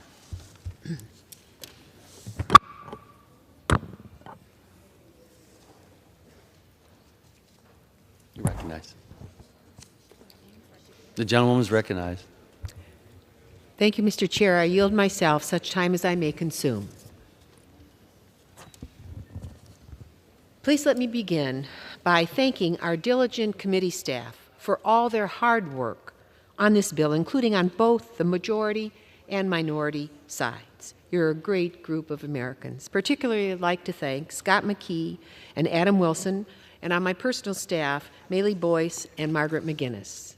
I also wish to thank Representative Derek Kilmer for his diligent and honorable public service as we present what will be his last bill. Derek has been a stalwart, serious, and exemplary member of our Energy and Water Subcommittee for many years, and his sincere dedication and constant commitment has improved our nation for today and the tomorrows to come. We will miss him greatly. We all know he will find a way to keep fighting for a more perfect and greater union, and we thank him for his public service, his meritorious efforts to meet the needs of the American people. Energy and water undergird America's way of life. They are not optional. They are essential to sustaining life itself. Our nation is projected to grow to 400 million people by 2050, 3 times more people than following World War II. Our bill must catch up to the future, not backpedal. Sadly, this Republican energy and water bill does not meet our nation's imperative for the future. America must become energy independent in perpetuity. Their bill slow walks our nation's obligation to assure modern, dependable, affordable energy and clean water for millions of our citizens. Thus, it fails to embrace a modern and more secure future. We cannot behave as though it is 1950. This energy and water bill cuts $1.5 billion, or 43%, from the Department of Energy's energy efficiency and renewable energy programs. They are essential to meeting our nation's new challenges due to weather-related disasters, as we witness home and commercial business insurance rates rising all across our country. This bill revokes $8 billion from the Department of Energy's loan programs. A cut of this size would immediately constrict the Department of Energy's ability to spur American manufacturing and innovation in this new climate age. The bill also slashes the Weatherization Assistance Program, resulting in approximately 54,000 fewer low-income homes receiving weatherization services across our country. And let me be clear, the cuts in this bill will absolutely jeopardize innovation to achieve American energy independence and security. These cuts will hurt And these cuts will increase energy costs for millions of our fellow citizens, including families and seniors struggling to make ends meet. This bill pushes our nation backwards. While our nation has made great strides toward energy independence after half a century of effort, we have not reached home plate and scored on U.S. energy independence in perpetuity. For example, the United States is fulfilling more of its crude oil needs with domestic supplies than ever before. Thankfully, U.S. net crude oil imports are at the lowest they've been since 1972. Let Russia keep its own oil. While decreased reliance on imports should give the U.S. more control over prices, consumers are not seeing the full benefits in the price they pay at the pump. With an adversarial Russia weaponizing energy to destabilize global markets, it is clear that America needs more energy innovation and diversification to reduce our dependence on any form of imported foreign energy supplies. Further, we must not cede our solar and chip future to China. We know China is more than willing to dump product and components to wipe out our domestic industries, and we've witnessed this. We know this because it's happened in steel, pharmaceuticals, electronics, and automotive. It simply cannot happen in anything related to energy. In this new century, marked by extreme weather events and increasing natural disasters, this bill endangers efforts to address the climate crisis. During 2023, there were 28 separate billion-dollar weather and climate disasters in this country. In 2024, we're already witnessing an escalation of events. Heat waves across America. It's 115 degrees in Phoenix today as I talk. Major flooding throughout the Midwest. Wildfires burning in the West earlier than ever. And the most intense hurricane to form in the Atlantic so early in the year. We have states hitting rainfall records. June was the 13th month in a row to set a monthly temperature record. The Wall Street Journal reported property insurance premiums are rising significantly or being completely cut off across our nation. Hello? The total cost from the billion-dollar disasters in 2023 was a record-setting $92.9 billion, almost $100 billion. We can either continue to pay more for disaster response, or we can invest now in climate mitigation and adaptation that will also lower costs for consumers, create jobs, and increase our global competitiveness. The pathway seems crystal clear to me. Thus, I oppose the Republicans' cuts to vital energy and climate programs. Shortchanging these advances pushes our nation backwards, slow-walking energy innovation, failing to modernize our nation's electric grids, failing to advance innovation relative to our global competitors in materials and manufacturing, and failing to build domestic end-to-end supply chains for jobs in the new energy economy, American jobs.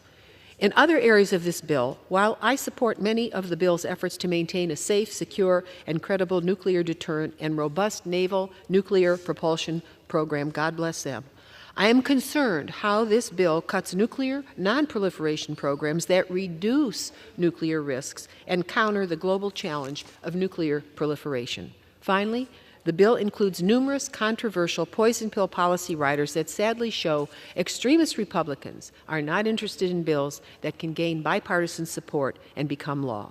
I truly do appreciate working with Chairman Fleischman, a very, very hard-working member, and our colleagues to develop and pass bipartisan bills, as has long been this committee's practice, including last year. I am saddened that this vital subcommittee is being steered to return to a partisan process for this fiscal year 2025 House bill.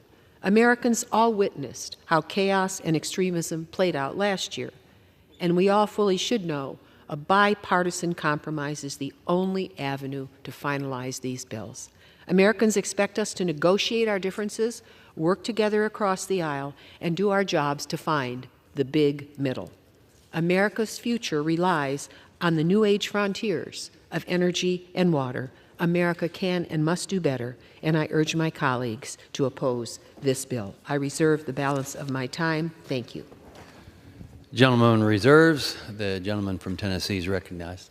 Thank you, Mr. Chairman. I yield to the distinguished chairman of the full committee, the gentleman from Oklahoma, Mr. Cole, for 2 minutes. Gentleman's recognized. Thank you very much, Mr. Speaker, and I thank my good friend, the distinguished subcommittee chairman from Tennessee, for yielding. Today's measure provides funding for energy and water development initiatives for fiscal year 2025, which are crucial to the prosperity and security of our great nation. Rising geopolitical threats show that readiness can never be taken for granted. It's exactly why this legislation bolsters our nation's nuclear capabilities, particularly our nuclear deterrence posture. This bill includes significant funding to continue modernizing America's nuclear weapons stockpile and supports the operational nuclear naval fleet. It also directs resources to programs that prevent hostile nations and terrorist groups from acquiring nuclear devices, materials, and expertise. Today's bill also supports cutting-edge research and development functions, including an increase for the Office of Science and the Department of Energy, and an increase in funding for nuclear energy innovation. I've long said that America must maintain an all-of-the-above energy policy in order to ensure our continued energy independence, and research and development efforts will help us uncover and utilize the energy sources of tomorrow. The Army Corps of Engineers, which conducts projects to maintain and improve American waterways, is robustly funded. From port improvements and harbor maintenance to flood control and hurricane protection, the Corps' work is critical to our nation's economic vitality. I thank Chairman Fleischman for his strategic approach in putting this bill together. I urge all members to support it. With that, Mr. Speaker, I yield back the balance of my time. Gentleman yields. I yield. I reserve. The gentleman reserves. The gentlewoman from Ohio is recognized. Yes, Mr. Chair, I yield 2 minutes to the distinguished gentlewoman from Virginia, Ms. McClellan. Gentlewoman is recognized. Thank you, Mr. Chair. I rise today as one of only 6% of the members of Congress who are mothers of young children under 18, and one of the only 3% of mothers of color of young children under the age of 18. I rise out of a concern for the future my children will inherit, a future with extreme weather, continuous rising sea level, and the detrimental impacts that climate change will have on the habitation of this planet. And for that reason, I rise today to oppose the significant funding cuts and harmful provisions that House Republicans seek in this bill. At a time when we must double down on our efforts to address climate change, this bill slashes funding for the Department of Energy's efficiency and renewable energy programs by $1.5 billion, hampering our ability to decarbonize the energy, transportation, industrial, and agricultural sectors, undermining programs that not only improve and modernize our electricity infrastructure, but lower costs, because energy efficiency programs are the easiest, quickest way not only to reduce our carbon footprint, but to lower energy costs. Agriculture, which is Virginia's largest private industry, would be harmed by the cuts in this bill. And this bill jeopardizes low-income communities by proposing extreme funding cuts to the Weatherization Assistance Program, a program that lowers energy costs for low-income households by increasing the energy efficiency of their homes, also improving their health and safety. The cuts here also include the Weather Assistance Program that also provides weatherization services. These cuts will be detrimental not only to the health of our planet and the health of our constituents, but will be detrimental to their energy costs as they continue to go up, and this bill will help increase those costs. For that reason, I ask that we vote no. And I yield back. The gentlewoman yields. Does the gentlewoman from Ohio reserve? We reserve. Thank you. All right. The gentleman from Tennessee is recognized. Thank you, Mr. Chairman. I yield to the gentleman from California, a member of the Energy and Water Subcommittee, Mr. Garcia, for 5 minutes. Gentleman's recognized. Thank you, Mr. Speaker, and I'm proud to support this very solid Energy and Water Development and Related Agencies Appropriations Act of 2025. It's a good bill. It's going to secure our nuclear triad. It's going to protect our domestic energy supplies, and it's going to pressure this Biden administration to refill our strategic petroleum reserves. And I want to thank Chairman Cole and especially Chairman Fleischman, as well as the committee staff for their hard work on this bill and pulling this forward to the floor. I'm particularly satisfied that this legislation includes my provision to block a rule that was established by the Department of Energy to actually weaken environmental oversight for battery electric storage systems, or BESS facilities, or BESS facilities.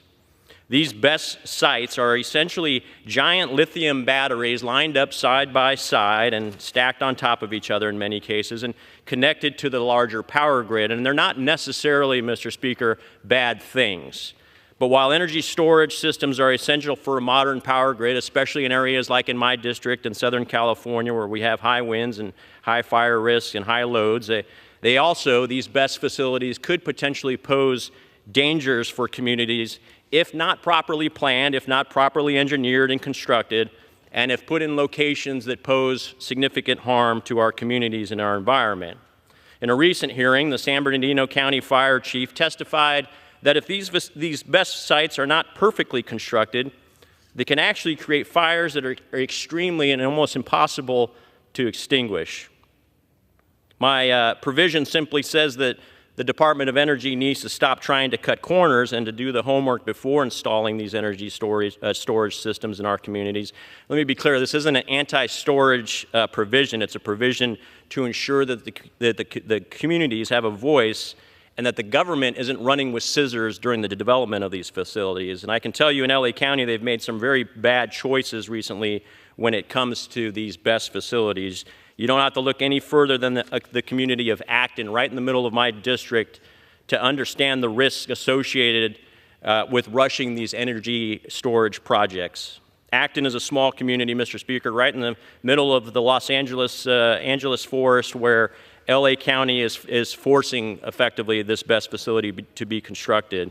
And let me paint the picture of where this location is at.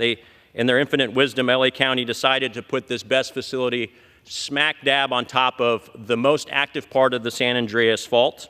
It's right in the middle of some of the most combustible wildlands and poses a significant wildfire risk.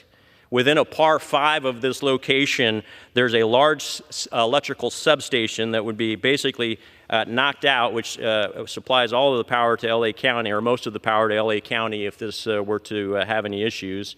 Within a par 5, it's got a freeway that is the main corridor going to the high desert. It's got a railroad. It's got a reservoir, which is the drinking water for the high desert in about a third of my district. It's got high voltage power transmission lines going overhead, so if the facility catches on fire, those will be knocked out. And it's got a Brightline West plan nearby, a new rail line, as well as California's high-speed rail right by this BESS facility in LA County. And in the end, the community had no input. They had no voice. The government was running with scissors, and the LA County officials were able to put this BESS facility in a location that, frankly, is probably the absolute worst location that they could have chosen. So again, I want to thank the chairman for this good bill overall. It does a lot of amazing things, and I especially want to make sure that I want to reiterate that these battery storage facilities are good, they're necessary, but they need to be done right, and we can't be cutting corners on these very unique technologies. And I urge my colleagues to support the overlying bill. Thank you. I yield back. Gentleman yields. Does the gentleman from Tennessee reserve? I reserve, Mr. Chairman.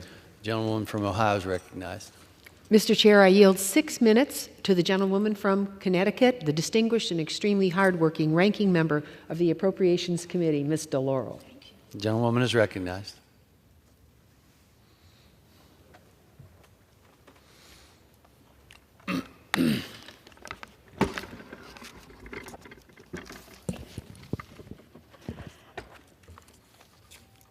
Thank you, Mr. Chair, and my thanks go to Chairman Fleischman and to Ranking Member Kaptur and to the Energy and Water Subcommittee staff for your hard work on this bill, especially Scott McKee and Adam Wilson. With this bill, we have a rare opportunity to make strategic investments that lower energy costs for American families, promote America's energy independence, and support a robust and modern manufacturing sector. This is a real chance to ensure America's resiliency in the face of a changing climate and a shifting global economy. But that is not what the majority has chosen. Instead, the majority has cut domestic investments in this bill by over 5%. and with it, they will increase energy costs, jeopardize our energy independence and national security, hurt our global competitiveness, fail to confront the climate crisis, and put tens of thousands of good-paying manufacturing jobs at risk. Even if some members of this body may choose to refuse the overwhelming evidence and deny the scientific consensus and ignore the worsening natural disasters that have become more severe and more common in each of our districts, we must aggressively transform our energy sector to adapt to our climate reality.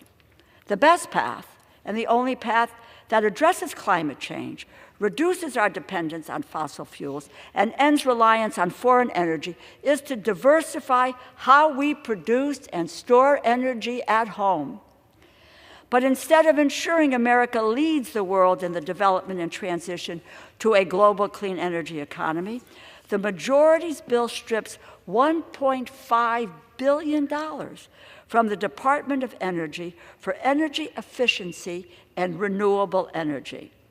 When it comes to green and renewable energy, Project 25, just so that you know what Project 25 is, it is a Trump, MAGA Republican agenda to take over the government and our rights and freedoms.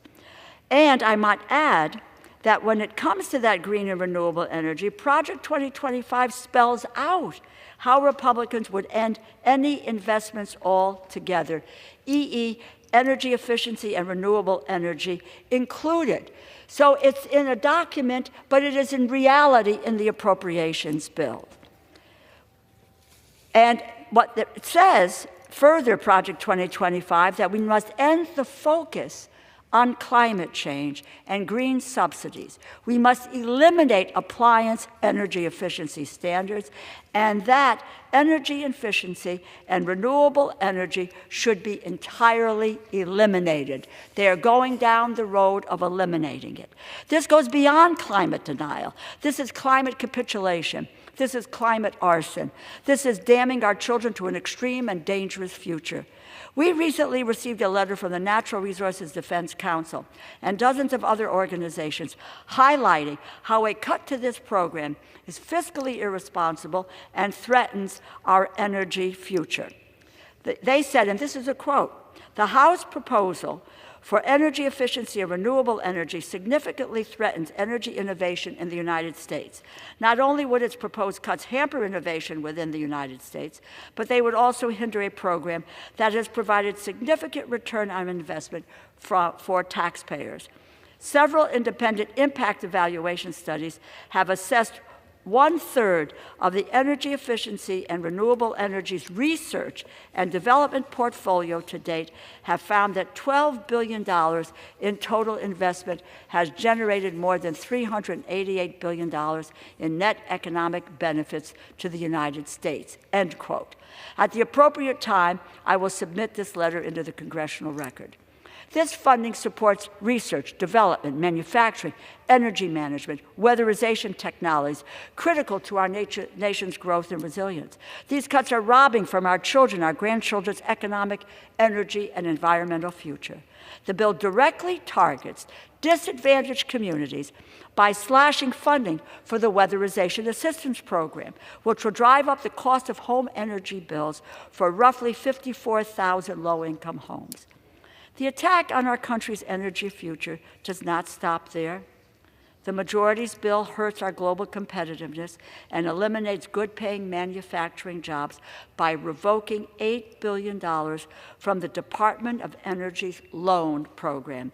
These programs promote innovation and manufacturing in America. They creating and reshoring jobs that will help America become truly energy independent and a leader in green energy. But without this funding, thousands of manufacturing jobs are at risk, and we will fall further behind our global competitors. This bill fails to create a sustainable future. It fails to ensure Americans have equitable access to resilient, secure, and clean energy sources. Democrats are ready to pass legislation that lowers energy costs for the American people and ensures America leads the global transition to a clean energy economy. And I implore the majority to join us. It is time to govern. Thank you, and I yield back. The gentlewoman yields. Does the gentlewoman from Ohio reserve? I do. I reserve. The gentleman from Tennessee is recognized. Mr. Chairman, I yield to the gentleman from Louisiana, Mr. Graves, for 2 minutes. Gentleman's recognized. Thank you, Mr. Chairman. I want to thank the gentleman from Tennessee for yielding. This legislation funds the U.S. Army Corps of Engineers. It funds efforts like resiliency in my home state of Louisiana. It funds hurricane protection. It funds flood control. It funds coastal restoration projects. One project in particular I want to thank and the chairman and highlight included in this legislation is the Morganza to the Gulf project.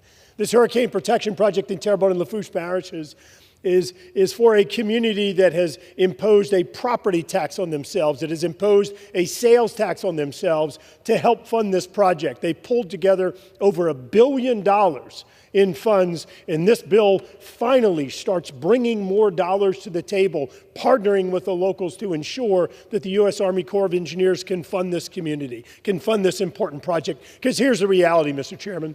We can either spend millions now building this project, or we can spend billions later picking up the pieces in the aftermath of a disaster, in the aftermath of a hurricane. This bill also importantly funds projects like the Upper Barataria Project, St. Charles and Lafourche parishes, on up to Ascension. It funds the Home Navigation Channel and other critical projects for our community. But it also funds the nuclear triad. As President Reagan said, peace through strength, ensuring that we have the strength here in America. This legislation ensures that the Strategic Petroleum Reserve, our oil reserve, now at some of the lowest levels in history, are actually returned to appropriate levels. And lastly, Mr. Chairman, in regard to the previous speaker's comments, I want to remind the American public, our nation, under the last 17 years, has reduced emissions more than the next 6 or 7 emissions-reducing countries combined. We have led the world in reducing emissions. And you know what? This wasn't done because of government. It was done because of entrepreneurs, because of innovators. That's how we have led the world. And during this time, as we've reduced emissions, for every 1 ton we've reduced, China's increased by 5 tons. I want to thank the staff of the subcommittee, including Angelina, Giancarlo, and the rest of the team for their help in this legislation. I thank Chairman Fleischman. Yield back. Gentleman yields. Does the gentleman from Tennessee reserve? Mr. Chairman, I reserve. The gentlewoman from Ohio is recognized. Thank you, Mr. Chairman. I am prepared to close. As I said before, America's future relies on our new age frontiers of energy and water. This bill does not meet the mark. America can and must excel. I urge my colleagues to oppose this bill, and I yield back. Gentlewoman from Ohio yields back. The gentleman from Tennessee is recognized. Thank you, Mr. Chairman. I urge my colleagues to support this bill, and I yield back the balance of my time. All time for general debate has now expired. Pursuant to the rule, the bill shall be considered for amendment under the 5-minute rule. An amendment in the nature of a substitute consisting of the text of Rules Committee Print 118-42 shall be considered as adopted, and the bill as amended shall be considered as an original bill for the purpose of further amendment under the 5-minute rule and shall be considered as read. All points of order against provisions in this bill as amended are waived. No further amendment to the bill as amended shall be in order except those printed in Part A of House Report 118-602. Amendments in block described in Section 3 of the House Resolution 1370 and pro forma amendments described in each Section 4 of that resolution. Each further amendment printed in Part A of the report shall be considered only in the order printed in the report, may be offered only by a member designated in the report, shall be considered as read, and shall be debatable for the time specified in the report, equally divided and controlled by the proponent and an opponent, shall not be subject to amendment except as provided by Section 4 of House Resolution 1370 and shall not be subject to a demand for division of the question. It shall be in order at any time for the chair of the Committee on Appropriations or his designee to offer amendments en bloc consisting of amendments printed in Part A of House Report 118-602, not earlier disposed of. Amendments en bloc shall be considered as read, shall be debatable for 20 minutes, equally divided and controlled by the chair and ranking minority member of the Committee on Appropriations or their designees, shall not be subject to amendment except as provided by Section 4 of House Resolution 1370, and shall not be subject to a demand for division of the question. During consideration of the bill for amendment, the chair and ranking minority member of the Committee on Appropriations or their respective designees may offer up to 10 pro forma amendments, each at any point for the purpose of debate. For what purpose does the gentleman from Tennessee seek recognition? Mr. Chairman, pursuant to House Resolution 1370, I offer amendments in bloc. The clerk will designate the amendments en bloc.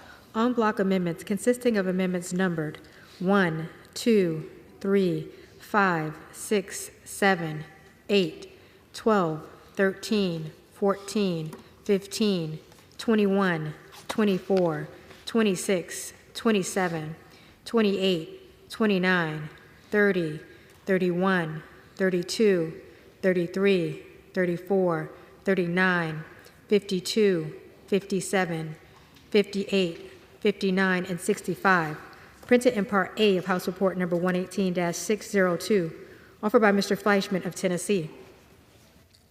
Pursuant to House Resolution 1370, the gentleman from Tennessee, Mr. Fleischman, and the gentlewoman from Ohio, Ms. Capter, each will control 10 minutes. The chair recognizes the gentleman from Tennessee. Thank you, Mr. Chairman. Mr. Chairman, this bipartisan en bloc amendment was developed in coordination with the minority.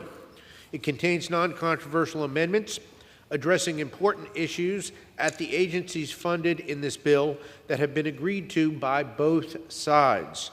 I support the adoption and reserve the balance of my time. The gentleman reserves. The gentlewoman from Ohio is recognized. Mr. Chair, I rise in support of this amendment.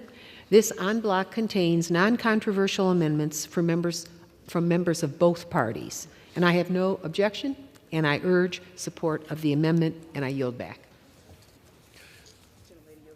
The gentlelady yields back as the gentleman from from Tennessee is recognized. Thank you, Mr. Chairman. I yield to the gentleman from Washington State, a member of the Energy and Water Subcommittee, Mr. Newhouse, for 2 minutes. The gentleman is recognized. Thank you, Mr. Speaker, and I want to thank Chairman Fleischman for recognizing me today. I rise in support of my amendment as part of this en bloc, which addresses an important issue in my district as well as the state of Washington. The Bonneville Power Administration is required to carry out a fish and wildlife program to protect, mitigate, and enhance species affected by the development of and operations of the federal Columbia River Power System. There has not been an Inspector General report in over a decade regarding the effectiveness of the program, which has received significant resources and is supported by rate-paying customers in my district. I want to ensure transparency in that ratepayer dollars are being used effectively in carrying out the mandates explicitly established by Congress for this program. My amendment is simple. It highlights the need for a report from the Department of Energy Inspector General on the Bonneville Power Administration's Fish and Wildlife Program to ensure it has fulfilled these mandates. In light of covert efforts to breach the lower Snake River dams, which are a crucial source of power, irrigation, and transportation in the Pacific Northwest, it is essential that Congress continue to apply oversight and ensure that all entities involved in the operation of these dams meet their statutory requirements and provide clean, renewable power to the region. With that, Mr. Speaker, I thank you and I yield back. Gentleman yields. The gentleman from Tennessee is recognized. Mr. Chairman, I yield to the gentleman from California, Mr. Duarte, for 2 minutes. The gentleman is recognized. Thank you, Chairman Fleischman, for yielding to me. The last 2 years in California have been very wet, and flooding has devastated our valley. I saw firsthand the devastation in Planada, California, when brush and sediment in Miles Creek forced floodwater into neighborhoods that were flooded just 5 years before from similar events. My office and I helped to displace families in Planada after their homes were destroyed or damaged by floodwater. The work is still not done. I'm never going to object to Mother Nature blessing our state with rain and snow, but we must better prepare to capture and manage our water coming off the Sierra Nevadas to protect our communities and farms. My amendment, which I'm grateful is included in this package, is very simple, Mr. Chairman. It prioritizes funds for the U.S. Army Corps of Engineers to, 1, study the scope and scale of sediment buildup in the rivers and streams in the San Joaquin River watershed, and 2, to report to Congress on how to reduce that buildup to protect families and farms from flooding. My amendment has the bipartisan support of Congressman Costa, Fong, and Harder. And as I close, I want to make one additional important point. Water abundance is affordable energy, food, and housing. Farms create good-paying jobs, stabilize soil, improve air quality, and deliver affordable dinner to American working families. Hydroelectric energy is clean energy when we need it, and houses can only be built where water abundance is available. I want to thank Chairman Fleischman for supporting my amendment and urge my colleagues to support this en bloc package of amendments. I yield back the balance of my time. Gentleman yields. The gentleman from Tennessee is recognized. Mr. Chairman, I yield back. The question is on the amendment en bloc offered by the gentleman from Tennessee. Those in favor say aye. Those opposed say no. In the opinion of the chair, the ayes have it. The en bloc amendments are agreed to.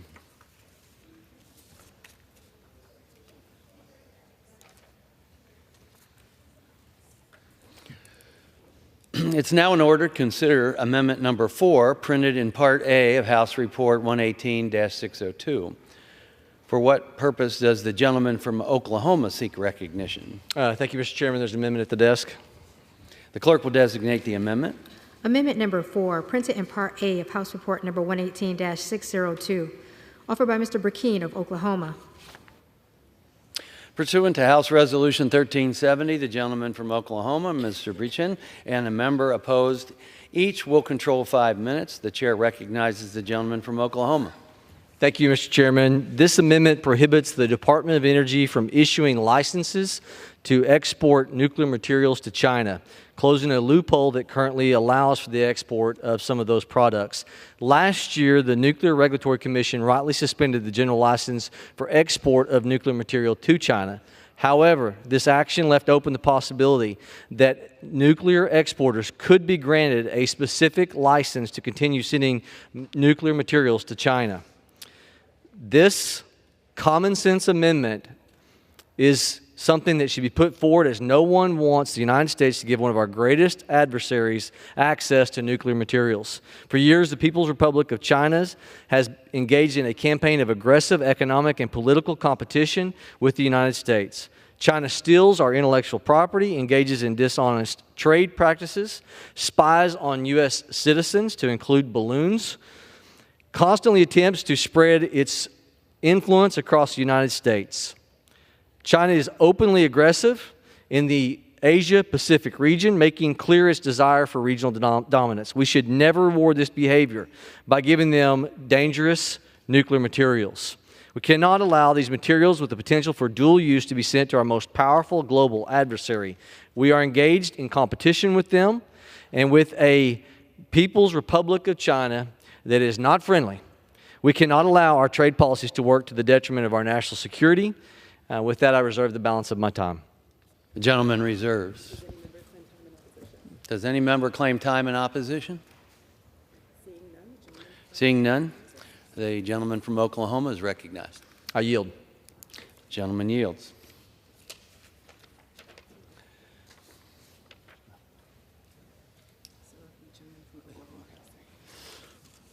The question is on the amendment offered by the gentleman from Oklahoma. Those in favor say aye. Those opposed say no. In the opinion of the chair, the ayes have it.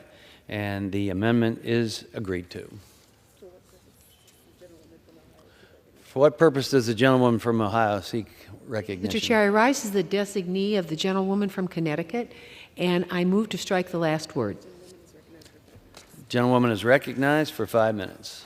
I yield to the gentleman from, the very capable gentleman from Maryland, Mr. Sarbanes. Gentleman is recognized. Thank you very much for yielding. I appreciate it. Just to get a few words on the record with respect to an amendment that I introduced with Congressman Bilirakis. It's already been made part of the on block, which has been agreed to. Very appreciative of that, but I just wanted to put a very few words on the record. That amendment would provide funding to the Department of Energy's Office of International Affairs to establish the Eastern Mediterranean Energy Center, a research center for energy innovation and collaboration with our Eastern Mediterranean allies, Greece, Cyprus, and Israel.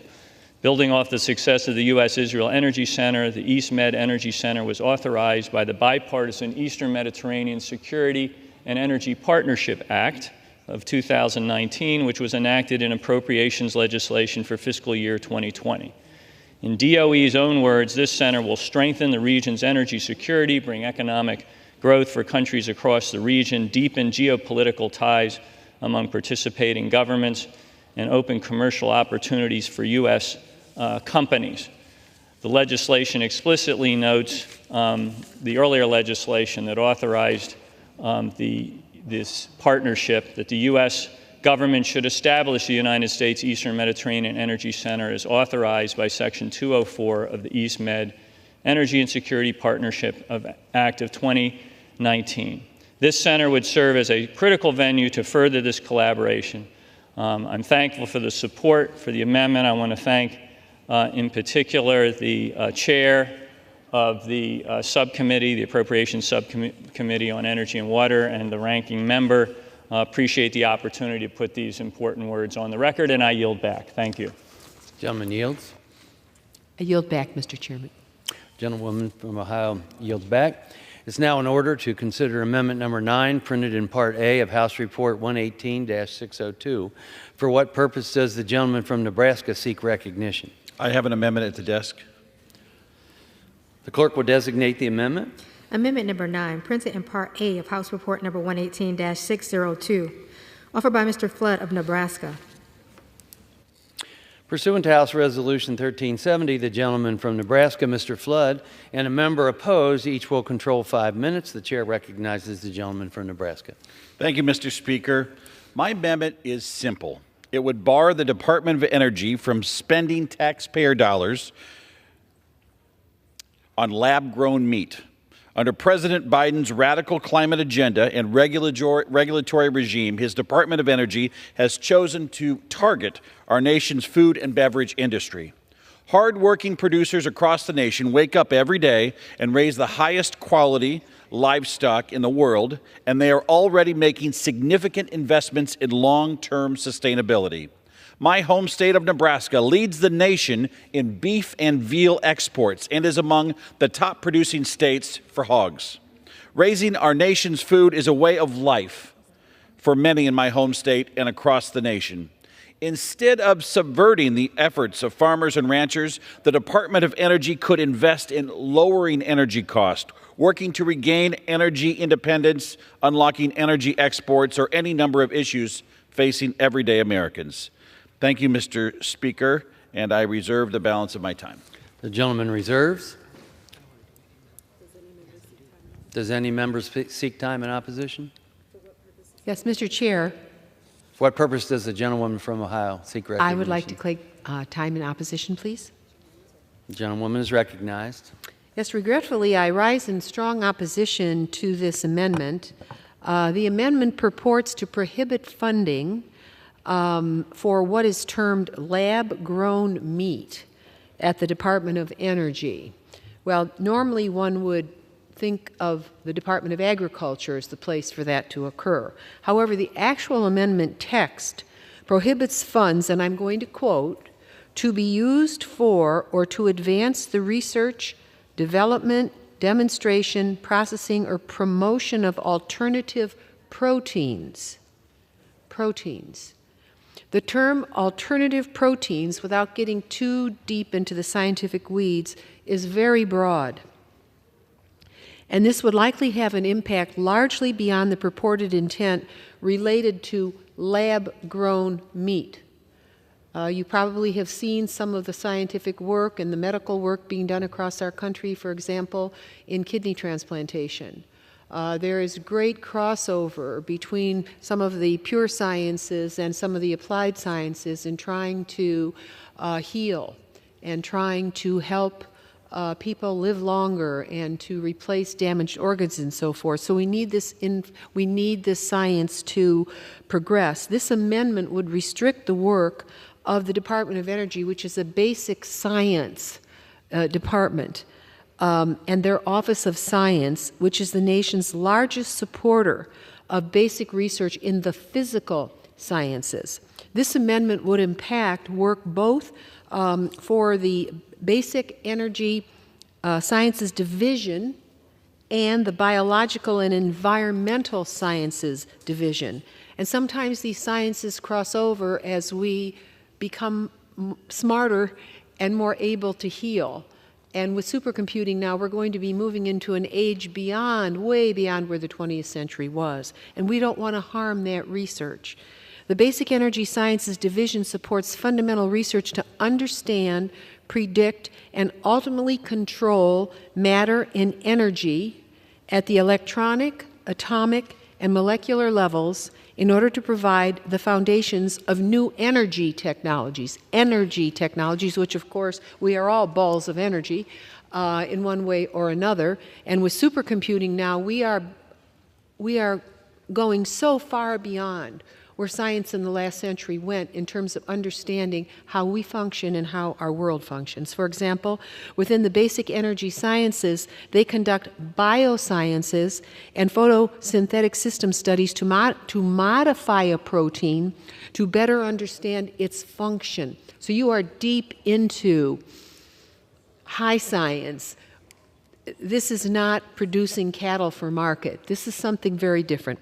The mission of the Biological and Environmental Sciences Research Division is to support transformative science to achieve a predictive understanding of complex biological, earth, and environmental systems, even trying to understand the reaction inside the human body of the biochemical reactions of a nerve sheath, which requires the help of supercomputers. Understanding proteins, which is a subdivision of understanding how all matter functions, is fundamental to understanding biology. So the unintended consequences of this amendment are widespread and could cripple our nation's ability to make breakthroughs in biology, bioenergy, decarbonization of the food industry, and human health. And I strongly urge my colleagues to vote against this amendment. We would love to work with the gentleman on trying to meet the challenge you are trying to solve, but this is not the way to do it.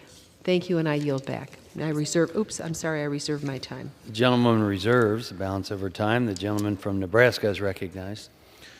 I appreciate the gentlewoman from Ohio sharing her concerns about my amendment. Every time a Nebraska farmer wakes up and faces the day, folks on that side of the aisle are looking to shut down confined animal feeding operations.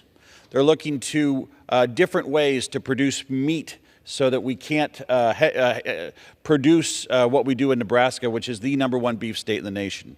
There is no trust. There is no trust with the Biden administration and this Department of Energy that our way of life is going to be protected. This amendment should send a clear signal to everybody on the other side of the aisle that the producers that feed the world are ready to fight, to stand up for our industry, and to fight for livestock across this country. With that, ultimately, this amendment sends a clear message that it is inappropriate for the Department of Energy to spend taxpayer dollars on lab-grown meat. With that, I reserve.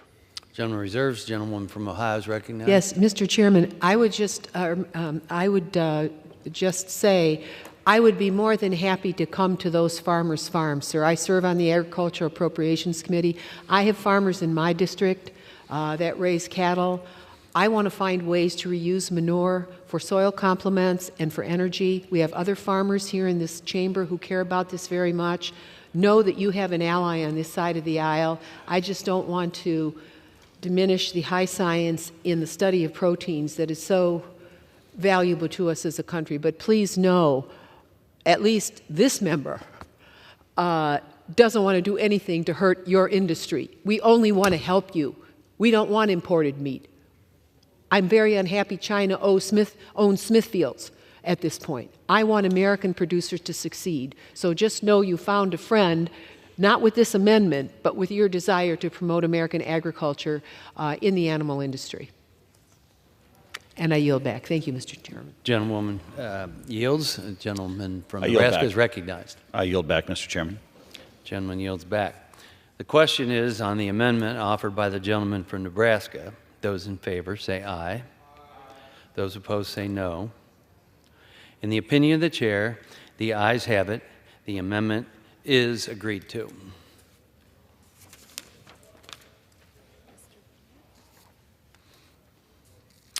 It's now in order to consider amendment number 10, printed in Part A of House Report 118-602.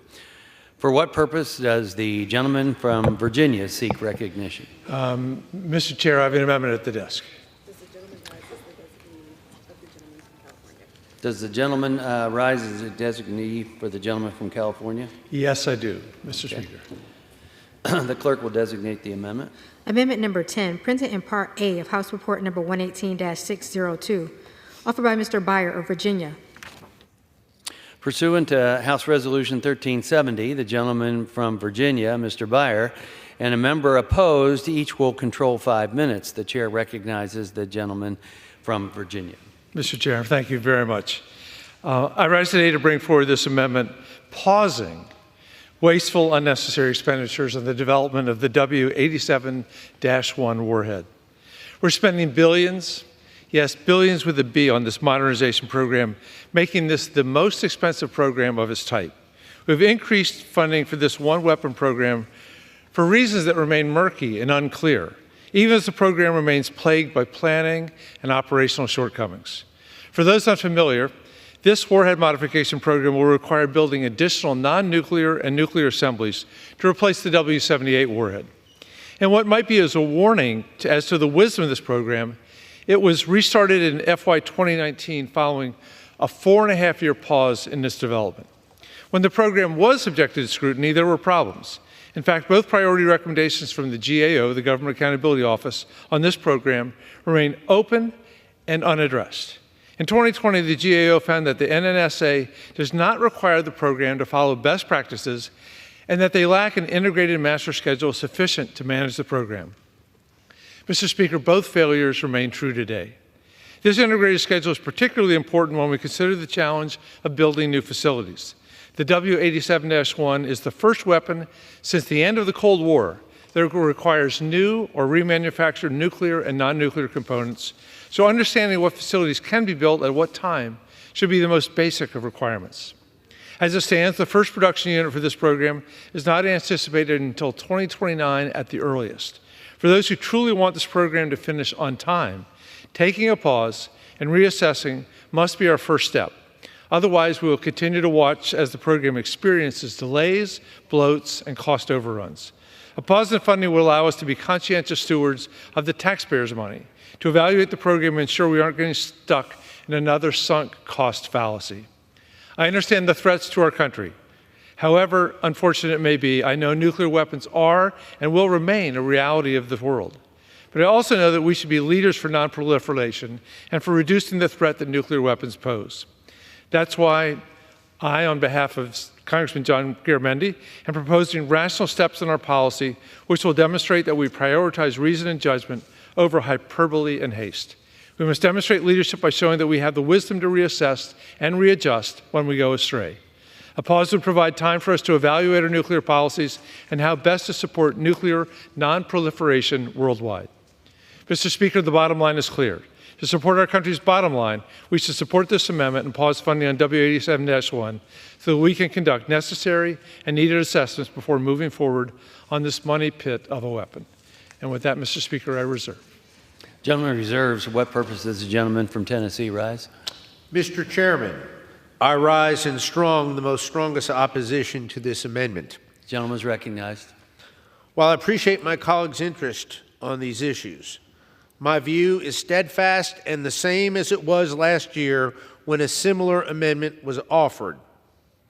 Threats to the United States have changed and technology has advanced, but our ICBM capability has not kept up. The W-87-1 modification program will replace the W-78 warhead, which is one of the oldest in the stockpile. This program will improve warhead security, safety, and use control. This amendment puts at risk our ability as a nation to respond to increasing threats from our adversaries. I strongly oppose the amendment. I strongly urge my colleagues to do the same. I reserve the balance of my time. Gentleman reserves. The gentleman from Virginia is recognized. Mr. Speaker, I yield back. Gentleman yields back. Gentleman from Tennessee is recognized. I yield back. Gentleman yields back. The question is on the amendment offered by the gentleman from Virginia. Those in favor say aye. Those opposed say no. In the opinion of the chair, the noes have it. The amendment is not agreed to. For what purposes?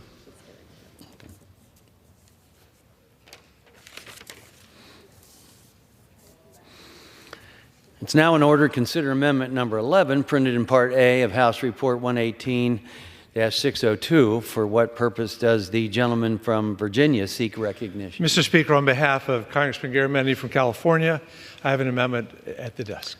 Clerk will designate the amendment. Amendment number 11, printed in Part A of House Report number 118-602, offered by Mr. Byer of Virginia. The chair now, pursuant to House Resolution 1370, the gentleman from Virginia, Mr. Byer, and a member opposed, each will control 5 minutes. The chair recognizes the gentleman from Virginia. Thank you, Mr. Speaker. Mr. Speaker, I rise today to offer a critical amendment pausing wasteful, unnecessary spending on the Savannah River Plutonium Processing Facility. I would like to offer 12 different brief reasons why I offer this amendment. The first is it's unnecessary for deterrence.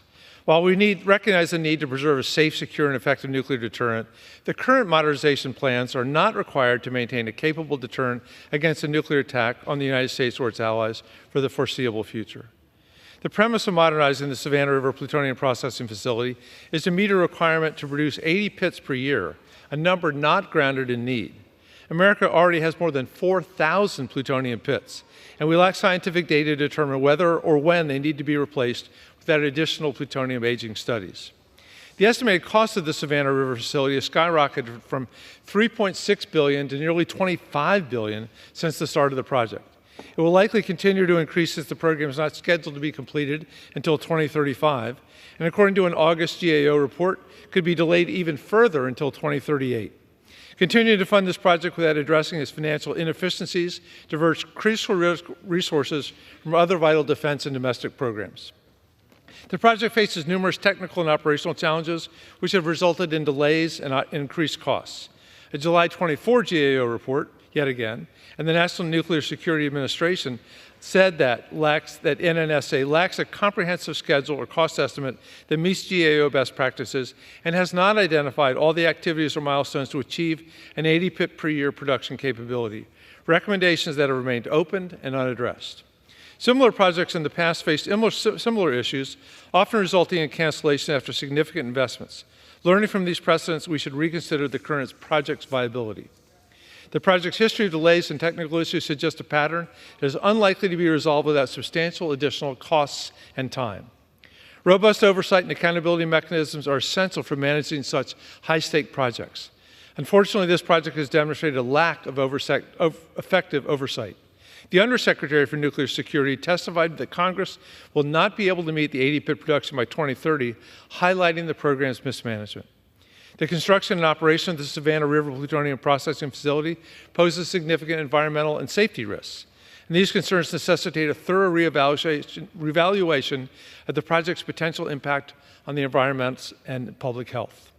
The project's strategic value should be critically assessed in the context of current and future defense needs. Given the evolving geopolitical landscape, Alternative approaches to managing the plutonium stockpile may be more effective and less costly. There are more cost-effective and technologically feasible alternatives to address also. Investing in these alternatives could achieve the same strategic objectives without the extensive costs and risks associated with the Savannah River project. Halting this project could bolster U.S. leadership in nuclear non-proliferation efforts, demonstrating a commitment to reducing the global nuclear threat. It provides an opportunity to redirect efforts towards international cooperation and non-proliferation initiatives. A pause in funding allows for a reevaluation of the project's necessity and fiscal prudence, ensuring taxpayer money is spent responsibly. Avoiding a sunk cost fallacy is essential. Continuing to pour money into a troubled project does not make strategic or economic sense. Ensuring national security does not necessitate continuing with flawed and costly projects. In conclusion, Mr. Chairman, Mr. Speaker, this amendment pauses nuclear projects to address cost overruns and mismanagement. If we want responsible development and smart spending, we must pause funding and reassess our approach. And with that, I reserve. Gentleman reserves. For what purpose does the gentleman from South Carolina rise? Thank you, Mr. Chairman. And I want to thank our chairman, Chuck Fleischmann of Tennessee, for his leadership. I yield myself. The gentleman suspend. Do you stand to speak in opposition? I rise in opposition. Gentleman is recognized. And I yield myself as much time as I may consume. Our nation's strategic nuclear deterrence is perhaps the best example of peace through strength. With the murderous invasion of Ukraine by war criminal Putin and Russia's recent decision to transport nuclear weapons to Belarus, with nuclear submarines 60 miles from the United States being in Cuba, a threat to our neighbors, obviously, of Florida. The United States must be ready to face any challenge if provoked. Plutonium pit production and modernization is one of the most critical and pressing national security needs of the United States, which has not had the ability to produce new pits since the 1990s. Employees of the Savannah River site in South Carolina, with employees from Georgia, are working around the clock, 24 hours a day, 7 days a week, to bring the Savannah River plutonium processing facility to life, which will produce the majority of our nation's supply of plutonium pits online as soon as possible. As the only member of Congress who has worked at the Savannah River site, I know firsthand the dedication and the competence of the Savannah River site employees, and I'm very grateful that Chairman Chuck Fleischmann visited the site recently and saw the world-class facilities. The bipartisan program began under the Trump administration has been rightfully continued under the Biden administration. Further, Congress correctly rejected the same amendment during consideration in last year's Energy and Water Appropriations Bill by a wide margin of 116 to 303. I am grateful to represent the site with my Democrat colleague Jim Clyburn, with my next-door neighbor Rick Allen of Georgia, and another next-door neighbor, Jeff Duncan of South Carolina. Given the uncertainties regarding plutonium aging and the evolving geopolitical landscape, a current war of dictators invading democracies, the United States cannot postpone reestablishing this critical capability. Delaying the restoration of this capability could result in significant cost increases and risk to national security. Further, the Savannah River site will take advantage of its nearly 75 years of successful manufacturing components for the nuclear weapons stockpile as the right place to complete this mission. I urge a no on this amendment. Does the gentleman reserve? And I reserve my time. The gentleman from Virginia is recognized. Mr. Speaker, I yield back. Gentleman yields. Gentleman from South Carolina is recognized. I yield to my neighbor from Georgia, Congressman Rick Allen. 1 minute. Gentleman is recognized. I thank the gentleman from South Carolina for yielding. Mr. Speaker, I rise in strong opposition to Amendment Number 11 offered by Mr. Gerrymandy, which would prohibit funding for plutonium pit production at the Savannah River site. Because of the policies of the current administration, this world is more dangerous today than probably any time in recent history. The Savannah River site, also known as SRS, is a Department of Energy site conducting important work to defend our national security and employs thousands of constituents in Georgia's 12th District. Currently under construction at the Savannah River site is the Savannah River Plutonium Processing Facility. When construction is completed, this facility will produce at least 50 of the required 80 new pits per year required by the Department of Defense to sustain the United States nuclear weapons stockpile. It is called Strength through peace, or peace through strength. This short-sighted amendment would critically threaten this urgent national security mission by prohibiting funding for the Savannah River Plutonium Modernization Program, which, could I have 30 more seconds? Yes, 30 seconds. Gentleman is recognized. This short-sighted amendment would critically threaten this urgent national security mission by prohibiting funding for the Savannah River Plutonium Modernization Program, which funds facility construction, workforce development, process design, and other critical functions to ensure SRS can begin producing pits as quickly as possible once the construction is complete. The Savannah River site is committed to nuclear modernization to ensure America's nuclear deterrent is safe and reliable. To say otherwise is simply false. This program is critical to our national defense, and I urge a no vote on amendment number 11, and I yield back. Gentleman yields. Gentleman from South Carolina is recognized. And I now yield to the gentleman from South Carolina, Chairman Jeff Duncan of Clemson, for as much time as we have left. Gentleman is recognized for 1 minute. Thank you, Mr. Speaker. I want to let John Garamendi know we're thinking and praying for him. This amendment threatens to weaken our nation's defense capabilities by preventing the critical production of plutonium pits at the Savannah River site. Plutonium pits are a key component for nuclear weapons. Due to factors including plutonium aging, safety and security advancements, global risk, and weapons modernization, these pits need to be replaced from time to time. The United States has not had the ability to produce new pits in the quantities required for the nuclear weapons stockpile since the previous pit production facility at Rocky Flats, Colorado was shut down in the 1990s. When construction is complete, Savannah River Plutonium Processing Facility will produce at least 50 of the required 80 new pits per year required by the Department of Defense just to sustain the U.S. nuclear weapons stockpile. This amendment would prohibit funding for the Savannah River Plutonium Modernization Program, which funds facility construction as well as workforce development, process design, and other critical functions so that SRS can begin producing pits as quickly as possible once the construction is complete. This bipartisan program has been supported by both the current and former presidential administrations. Similarly, this amendment was soundly rejected during consideration of FY24 Energy and Water Development Bill. I urge my colleagues to vote no. Back. Gentleman yields. The question is on the amendment offered by the gentleman from Virginia. Those in favor say aye. Those opposed say no.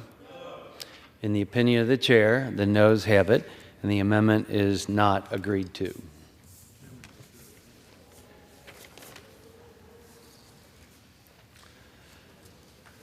The chair understands that amendment number 16 will not be offered.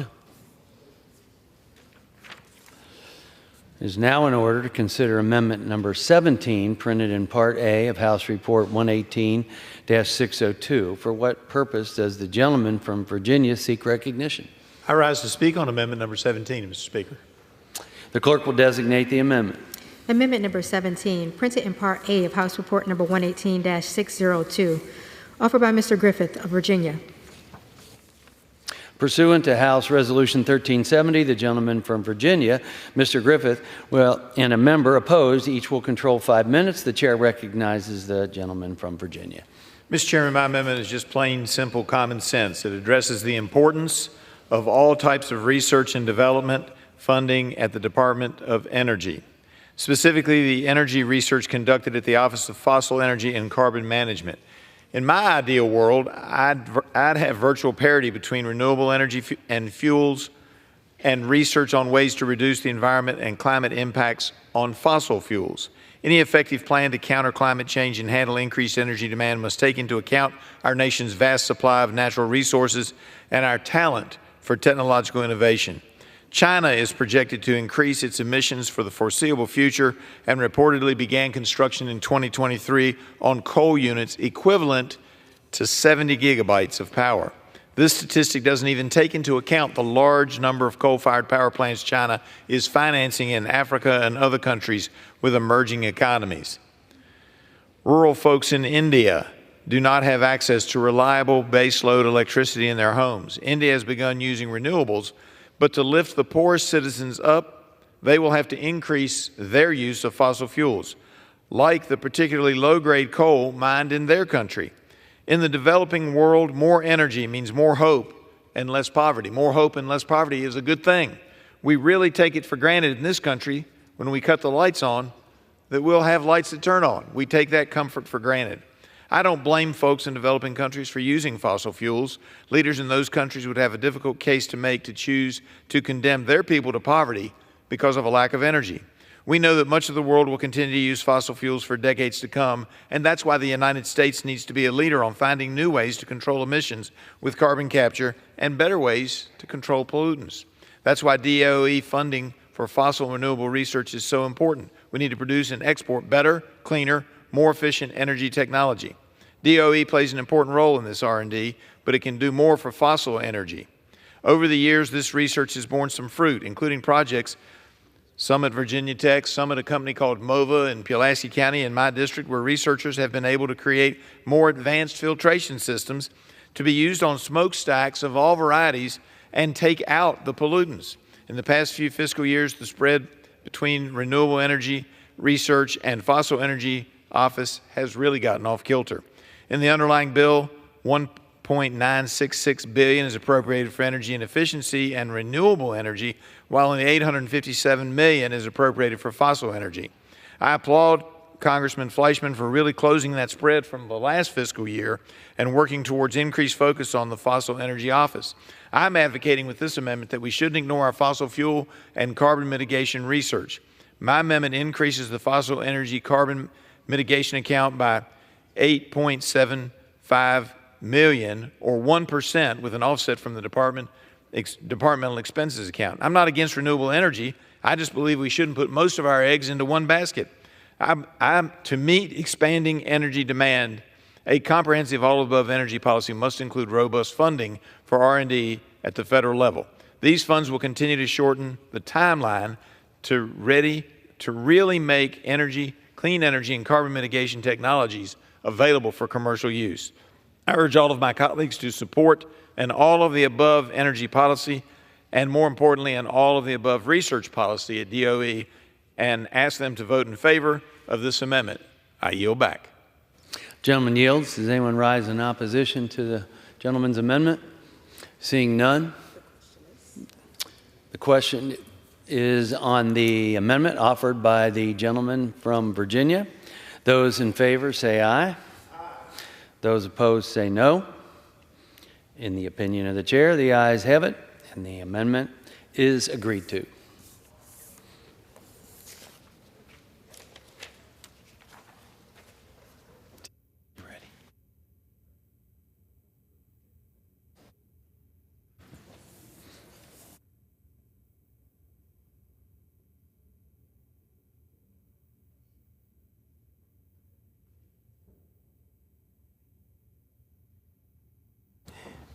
It is now in order to consider amendment number 18, printed in Part A of House Report 118, Tax 602. For what purpose does the gentlewoman from Wyoming seek recognition? Thank you, Mr. Chairman. I have an amendment at the desk. The clerk will designate the amendment. Amendment number 18, printed in Part A of House Report number 118-602, offered by Ms. Hageman of Wyoming.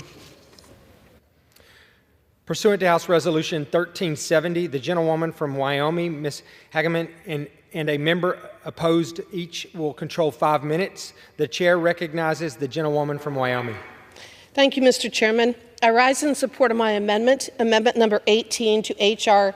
8997, which prohibits funds for the Department of Energy's implementation of its proposed industrial decarbonization roadmap. The Industrial Decarbonization Roadmap radically reforms 4 different categories of CO2 emitters in the residential, commercial, industrial, and transportation sectors. We've seen this administration target residential carbon emissions by going after everything that works in your home, from gas stoves to washers and dryers to water heaters. Additionally, we've seen this administration go after the transportation sector through tailpipe emission requirements, fuel efficiency standards, and propping up the electric vehicle industry. The Industrial Decarbonization Roadmap specifically targets a few key industries that significantly contribute to the stability of our nation's economy and supply chain, namely the petroleum refining, chemicals, iron and steel, cement, and food and beverage industries. This so-called roadmap actually recommends the use of less efficient energy sources, including so-called clean energy, to ultimately replace the use of affordable and reliable energy resources. This roadmap is anti-energy independence and in favor of forced transition away from fossil fuels. According to the Department of Energy, this initiative is, quote, critical to equity goals, specifically the administration's Justice 40 initiative. However, there is nothing just about forcing millions of Americans into energy poverty.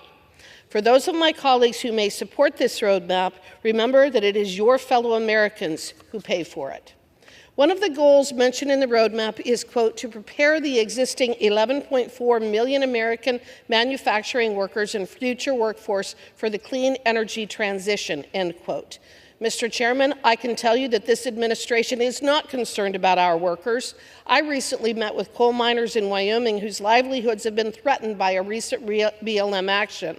I asked OSMRE and the BLM in a recent hearing what their plans were to mitigate for the tens of thousands of job losses that will result from this regulation, and they couldn't answer. As the sole representative of a state whose legacy industries have been undermined by the federal government in the name of this so-called transition, I voiced my strong opposition to this roadmap. I urge passage of my amendment, and with that, I reserve. For what reason does the gentlewoman from Ohio seek recognition? Yes, Mr. Chair, I claim time in opposition. Gentlewoman is recognized. First, let me say that I rise in strong opposition to this amendment, but I understand the gentlelady's desire to protect the jobs of people in the state that she is sworn to represent. I respect that very much. Southern Ohio has had a lot of transition in the energy industry, and we understand what it means when you lose jobs. And we have a fossil fuel energy research lab in the state of Pennsylvania that actually is looking at products like coal and seeing if in fact there aren't rare earths in there that are worth more per ton than traditional mining. I just mentioned that. But I sadly have to rise in opposition to her amendment because it would essentially prohibit funds to implement the industrial decarbonization roadmap published by the Department of Energy in fiscal year 2022. And the purpose of the roadmap is to develop a strategic approach to decarbonizing the nation's industrial sector. I come from a major industrial area. I can't tell you how many funerals I have been to, including my own brother's, of people who worked in industry.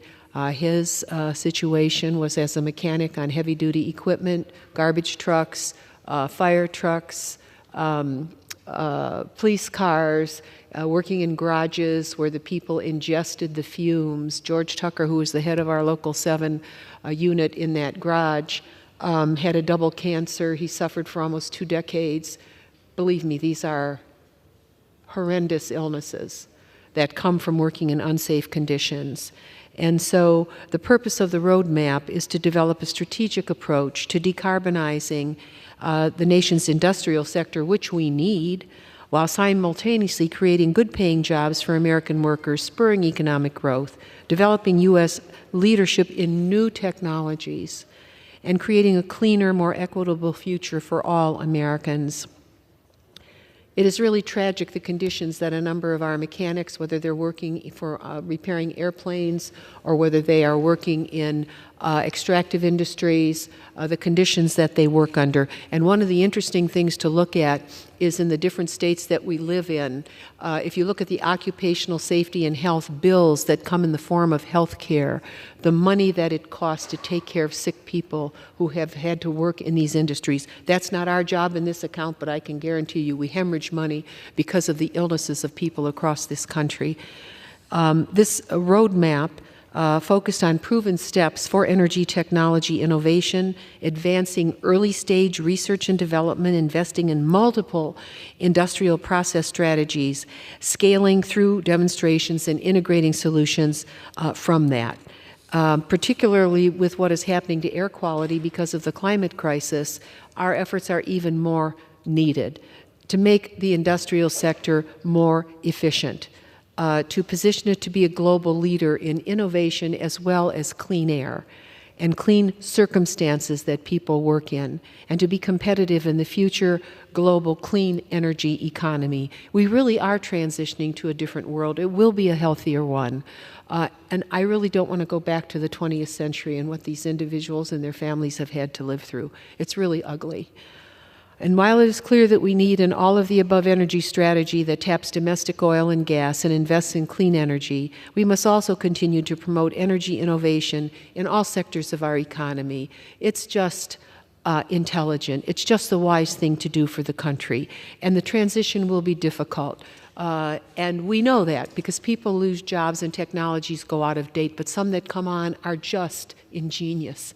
And America is a country of invention, and I believe that we will work our way forward in this new challenge to decarbonize our nation's industrial sector, create good-paying jobs, spur economic growth, create a cleaner future for all of Americans, and lead the world in these new technologies. So I strongly urge my colleagues to vote against this amendment, and I yield back. The gentlelady yields. The gentlelady from Wyoming is recognized. The Biden-Harris administration hasn't been shy about its distaste for American workers who provide affordable and reliable energy to the rest of the country. This administration cares more about filling the pockets of OPEC, Venezuela, and Iran than it does about energy independence, energy affordability, and energy reliability.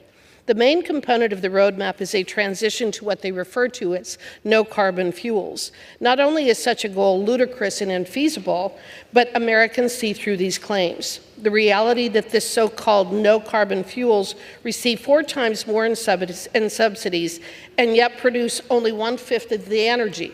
They are simply unreliable and unaffordable, even with the ridiculous amount of taxpayer money being thrown at them. This so-called clean energy is completely propped up by the federal government. Figures from the U.S. Energy Information Administration show that renewables receive at least $15.6 billion in subsidies during the fiscal year 2022. Ironically, the second largest recipients of subsidies, according to the Energy Administration information, are low-income families who are struggling to pay their utility bills under this administration. And why are they struggling? They are struggling because of rising energy prices and rising utility rates that come as the result of forcing this so-called transition, forced energy poverty by an out-of-touch Biden-Harris administration. We cannot afford to pursue these failed energy policies imposed upon us by this radical administration. I ask my colleagues to join me in defunding the Department of Energy's implementation of its proposed industrial decarbonization roadmap. Thank you, Mr. Chairman, and I yield back. The gentlelady from Wyoming yields back. The question is on the amendment offered by the gentlelady from Wyoming. Those in favor say aye. Aye. Those opposed, no. In the opinion of the chair, the ayes have it. The amendment is agreed to. It is now in order to consider amendment number 19, printed in Part A of House Report 118-602. For what purpose does the gentlewoman from Pennsylvania seek recognition? Mr. Chair, I have an amendment at the desk. The clerk will designate the amendment. Amendment number 19, printed in Part A of House Report number 118-602, offered by Ms. Houlihan of Pennsylvania. Pursuant to House Resolution 1370, the gentlewoman from Pennsylvania, Ms. Houlihan, and a member opposed each will control 5 minutes. The chair recognizes the gentlewoman from Pennsylvania. Thank you, Mr. Chair. Today I rise to urge my colleagues to support my bipartisan amendment to the Energy and Water Appropriations Bill. My amendment seeks a common-sense approach to a pressing issue that impacts not only our energy and national security, but also the daily lives of millions of Americans, including my constituents who have struggled with power reliability issues in the wake of increased extreme weather events. Notably, my bipartisan amendment urges the Department of Energy to address domestic shortages of electrical transformers using the existing authorities of the Defense Production Act. Large power transformers and distribution transformers are the backbone of our nation's electrical grid. They ensure that power is delivered to homes and to businesses and to essential services across our country. But here's the problem. Right now, we are facing significant shortage of these critical pieces of infrastructure due to supply chain challenges. This leaves our grid vulnerable to disruptions, whether from natural disasters or cyber attacks or extreme weather. It also leaves us dependent on other countries, including our foreign adversaries like China, for these key components. And this means that both our energy and our national security are at risk. In southeastern Pennsylvania, where I'm very proud to represent, we have experienced significant electricity reliability issues following extreme weather events. Indeed, just this past week, severe storms caused very prolonged power outages in our community, impacting families and businesses and essential services like hospitals and emergency response units. In addition, more than 130,000 Pennsylvanians were without power during those heat advisories, some for days and days on end. These outages have highlighted the fragility of our current grid infrastructure, and they underscore the urgent need to bolster our critical energy supply chains. My district is not alone in these struggles. Indeed, across the nation, we have seen the impacts of power outages, grid failures as they've become more frequent, and they disrupt communities, hinder economic activity, and have even claimed lives. Swiftly addressing this shortage of transformers is about protecting our communities, our economy, and our national security, and our American way of life. But luckily, we have the tools to address this issue. There are existing authorities within the Defense Production Act that could be leveraged to bolster domestic manufacturing, to supply and repair transformers, and ensure that our grid remains resilient and reliable. In fact, in 2022, President Biden granted the authority to utilize the Defense Production Act to accelerate domestic production of transformers and electric grid components. In addition, I was proud to vote in favor of the Inflation Reduction Act, which also included $500 million in funding for the DPA, or Defense Production Act, much of which is still available to bolster these critical supply chains, should they be able to be rapidly deployed. So this amendment showcases the strong bipartisan support for the Department of Energy to utilize these existing authorities and existing funding for this purpose. As co-chair of the Bipartisan Climate Solutions Caucus, I've worked tirelessly with my colleagues on both sides of the aisle to secure our energy infrastructure and to combat climate change. So this amendment is testament to that shared commitment to these goals, and I thank our co-chair, Representative Andrew Garbarino, and caucus members Jack Bergman and Don Bacon, and Congresswoman Kim Schreier for their support on this amendment. By addressing the shortage of transformers, we're not only enhancing our nation's energy security, but also advancing our efforts to build a more resilient energy system that serves all of the American people. In closing, I urge my colleagues to support this bipartisan amendment to help bolster our grid, to protect families and communities, and to ensure a reliable power supply for all Americans. With that, I reserve. The gentlelady reserves. Members seek time to speak in opposition. None. The gentlelady from Pennsylvania is recognized. I yield the remainder of my time. The gentlelady yields back. The question is on the amendment offered by the gentlelady from Pennsylvania. Those in favor say aye. Those opposed say no. In the opinion of the chair, the ayes have it. The amendment is agreed to.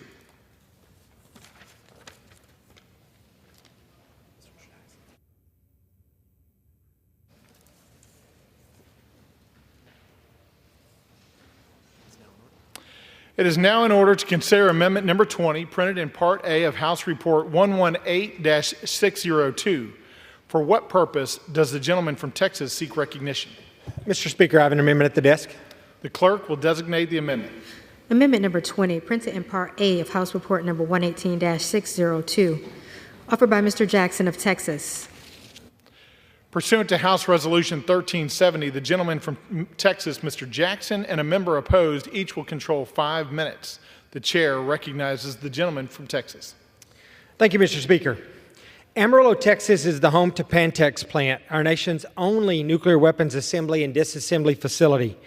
The saying within the nuclear enterprise is, all roads lead to Pantex, because this facility in my district is a mandatory stop for every single nuclear weapon within our Navy and Air Force that provides continuous global strategic deterrence.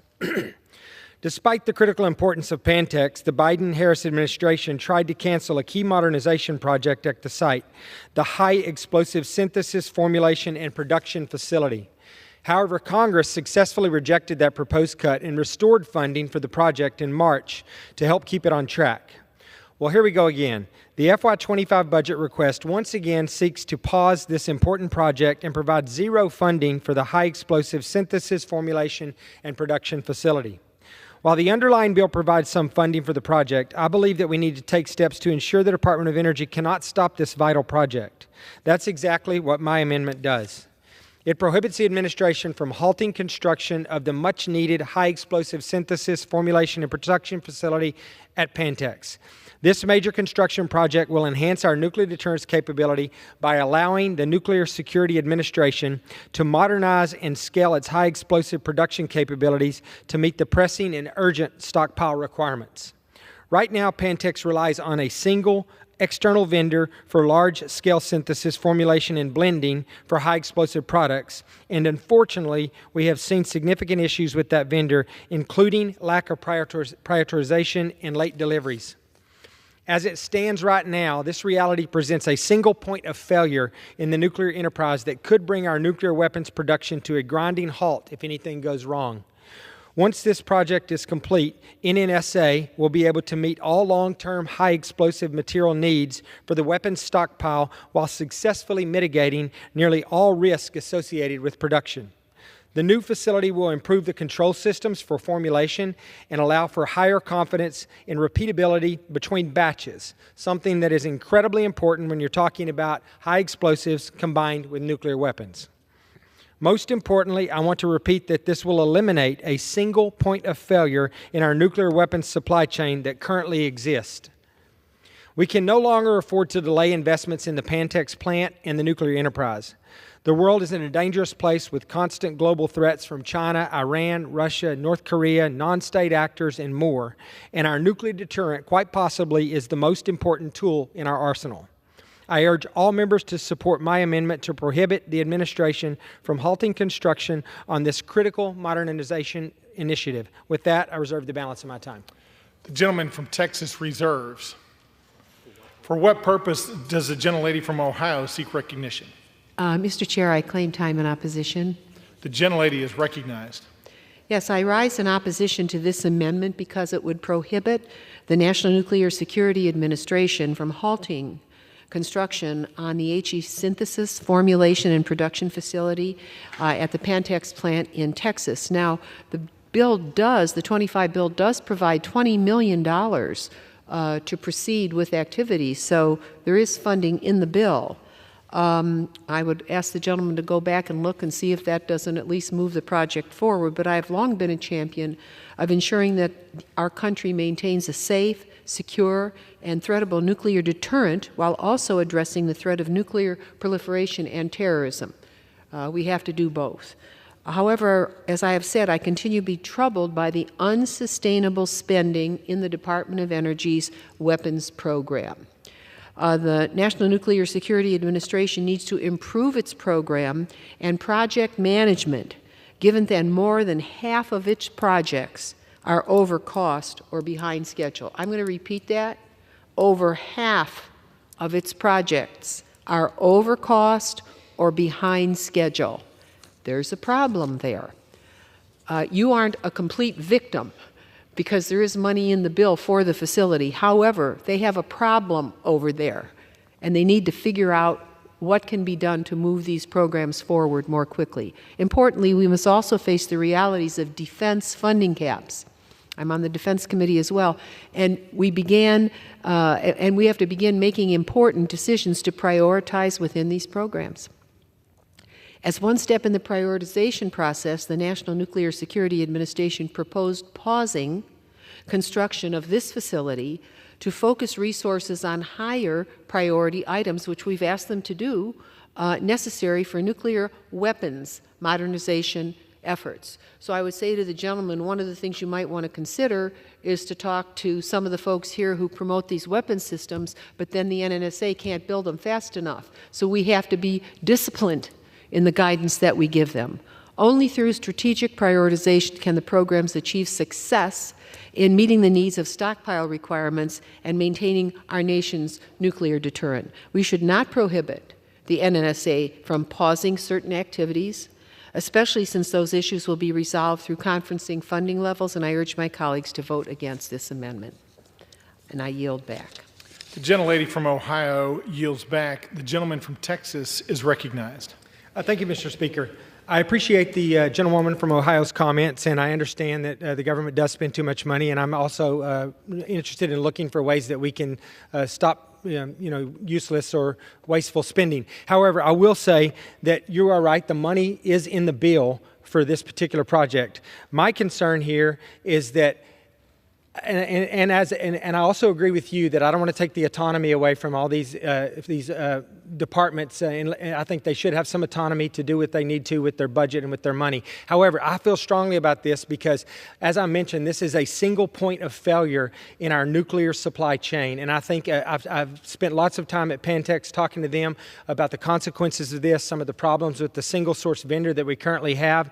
I feel like this is important enough that we need an insurance policy in the form of this amendment to make sure that this money that's currently in the bill does not get taken out and used for any other process. And I would be interested in looking at other areas to save money, but I don't think this is the particular area that it's in our best interest from a national security standpoint to save that money. Once I appreciate your comments, so thank you, and I yield back. The gentleman from Texas yields back. The question is on the amendment offered by the gentleman from Texas. Those in favor say aye. Aye. Those opposed say no. In the opinion of the chair, the ayes have it. The amendment is agreed to.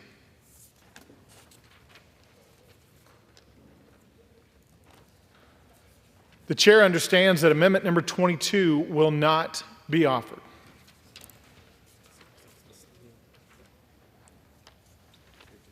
Thanks. It is now in order to consider amendment number 23, printed in Part A of House Report 118-602. For what purpose does the gentlewoman from Florida seek recognition? Mr. Speaker, I have an amendment at the desk. The clerk will designate the amendment. Amendment number 23, printed in Part A of House Report number 118-602, offered by Mrs. Luna of Florida. Pursuant to House Resolution 1370, the gentlewoman from Florida, Ms. Luna, and a member opposed each will control 5 minutes.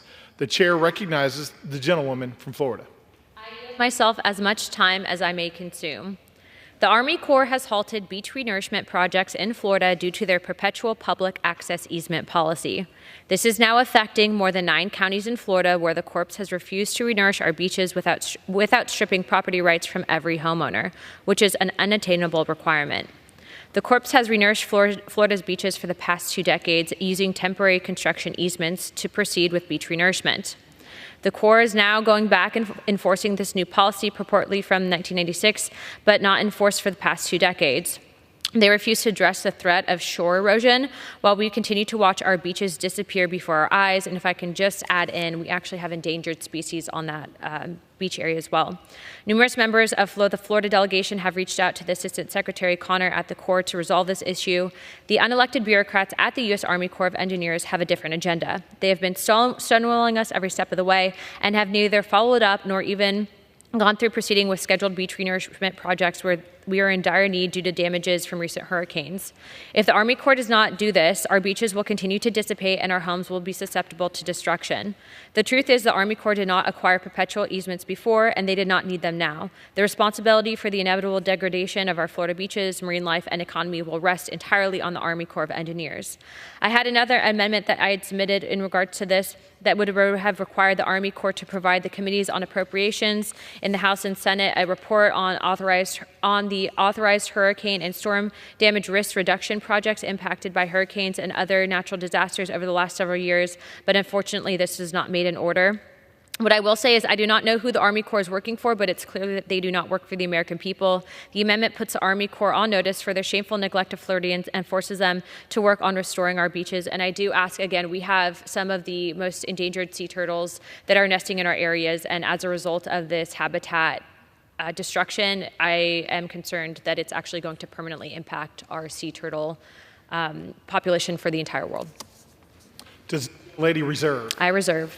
The gentlelady from Florida reserves. For what purpose does the gentlelady from Ohio seek recognition? Mr. Chair, I claim time in opposition. The gentlelady is recognized. Yes, I rise in opposition to this amendment and have some sense of what is happening in Florida. I live along the Great Lakes, and I see what's happening with our shorelines and the changing climate conditions that are impacting life. This amendment would prohibit funds for the Corps of Engineers to implement or enforce guidance from the 1996 called Approval of Perpetual Beach Storm Damage Reduction Easement, underline the word easement, as a standard estate. So what that means is if the government is going to be involved, a private owner has to give them permission to have this easement to go in and do work. And that has to be really hard in Florida because of what is happening along all of your coasts. So while this might sound like a lot of jargon, it is actually an attempt to have some areas of the country treated differently than other areas. Beach renourishment is an important function, and the Corps of Engineers plays a major role in that and includes the adding of sediment onto or directly adjacent to an eroding beach. The Corps of Engineers generally requires that real estate easements are granted when performing work, which makes sense because taxpayers are footing the bill for these improvements that the Corps installs. Further, it seems particularly of interest to taxpayers that if our taxpayer dollars are improving private property, then there should be an easement provided. In this case, that wasn't required in the past. But the Corps of Engineers realized it wasn't following standard procedures and decided to implement that going forward. I also realize that a sudden change in policy can have impacts on local communities, and I support efforts to ensure that there's adequate time to plan for and adjust to changes in policy. And I expect that the final Water Resource Development Act, which is not our job, will address this issue in a way that reduces the negative impacts on local communities while ensuring consistency in implementing the laws and regulations of this country, especially when it comes to projects funded with taxpayer dollars. However, this amendment is not that balanced approach, and this matter should be addressed by the appropriate authorizing committee, and for these reasons I cannot support this amendment and urge my colleagues to vote against it, though I can certainly share the gentlelady's concern about what is happening on all of Florida's coasts. The ecosystem is changing greatly, and we're going to have to, as a country, figure out how to handle our coasts. I yield back. The gentlelady from Ohio yields back. The gentlelady from Florida is recognized. I just want to put out there that we've been working on this for a number of years, not to mention my predecessors, both Democrat and Republican, have also attempted to work on this to really be stonewalled by the Army Corps and not have them even respond to members of Congress isn't going to fix the issue anytime soon. And also, I just want to point out there that while we are legislating here in Washington, people are actually losing their homes. To demand that a property owner give up their own property rights so that the Army Corps can go and restore I would say habitat for endangered species, and then point to a policy that they haven't enforced. And not to even mention when we asked for the actual documentation of internal communications, they sent us redacted information because they didn't want to know us to know about the internal communications that they were having. I do think that it's political. I had it was a bipartisan delegation come up from my home of mayors and local community leaders that met with the Biden White House. And they said, hey, this needs to be fixed, we'll help you. And you know what? Nothing happened. And so I hope that people consider supporting this because, I am also concerned about taxpayer dollars, but I see our taxpayer dollars going to supporting basket weaving projects in, parts of the world that we don't even have an invested interest in. And frankly, when it comes down to it, I think that this is a way better spend of our use, not to mention also we also have a military purpose and focus here in the state of Florida, and I think that this will benefit everyone net positive. I reserve the balance of my time. The gentlelady yield back. She has the only remaining time. Yes. The gentlelady yields back. The question is on the amendment offered by the gentlelady from Florida. Those in favor say aye. Those opposed say no. In the opinion of the chair, the ayes have it, and the amendment is agreed to.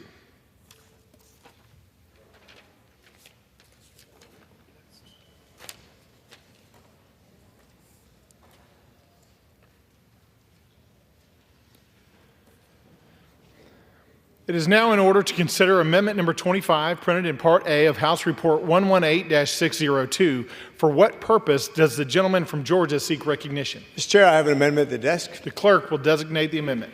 Amendment Number 25, printed in Part A of House Report Number 118-602, offered by Mr. McCormick of Georgia.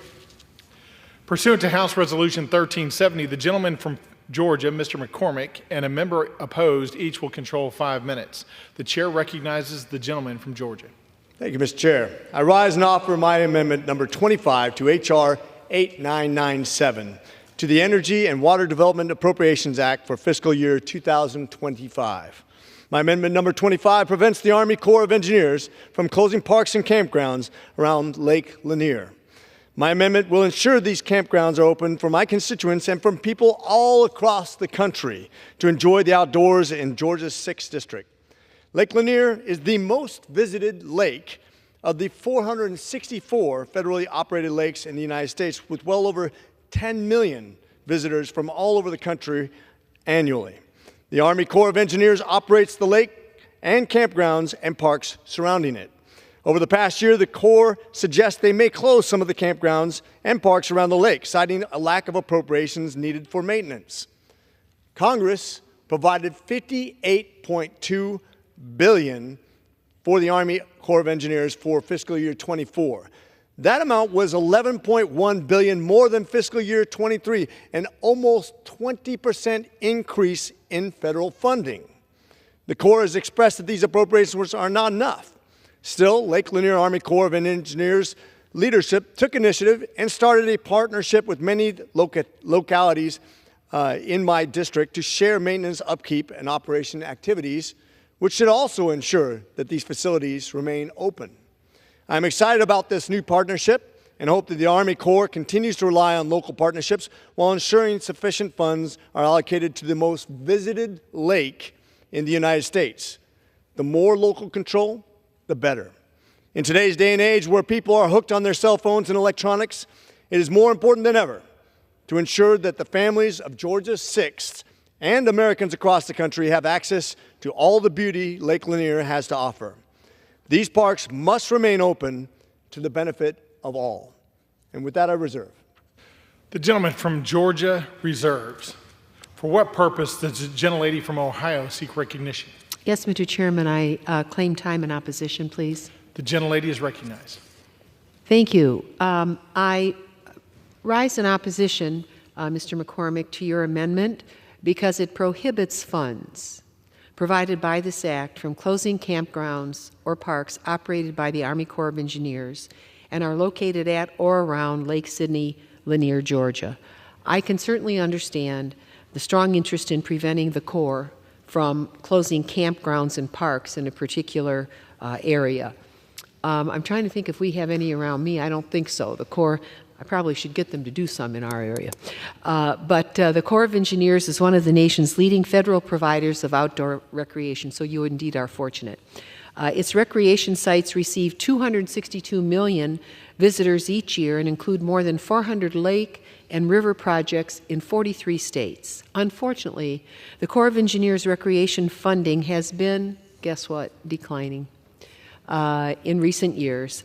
And so we know they have to make decisions. And I support the notion that we do not want the Corps to begin closing recreation sites due to lack of funding. However, this is an issue that affects hundreds of sites across dozens of states. And as I said, personally, I don't have a dog in the fight. I do not believe we should begin the practice of using funding prohibitions to carve out special designations, but instead should urge and will urge the Corps to develop a comprehensive and fair solution to address the challenge of funding the Corps recreation sites. For this reason, I oppose the amendment at this time, but I look forward to working with you and my colleagues to develop a solution to the larger problem, and hopefully through that, your site could be benefited. Thank you, and I yield back. The gentlelady from Ohio yields back. The gentleman from Georgia is recognized. I'm prepared to close. The gentlelady's already yielded back. The gentleman is recognized. Very good. So I just want to reiterate that you talk about diminishing funds. It's increased by almost 20%, the funding, $11.1 billion more. And we didn't close it last year, and we had the same amendment last year because they said the same threat. I think it's important that we do provide these facilities when we're talking about $58 billion to keep the parks open. When we talk about something that's good for everybody. It doesn't matter if you're Democrat or Republican.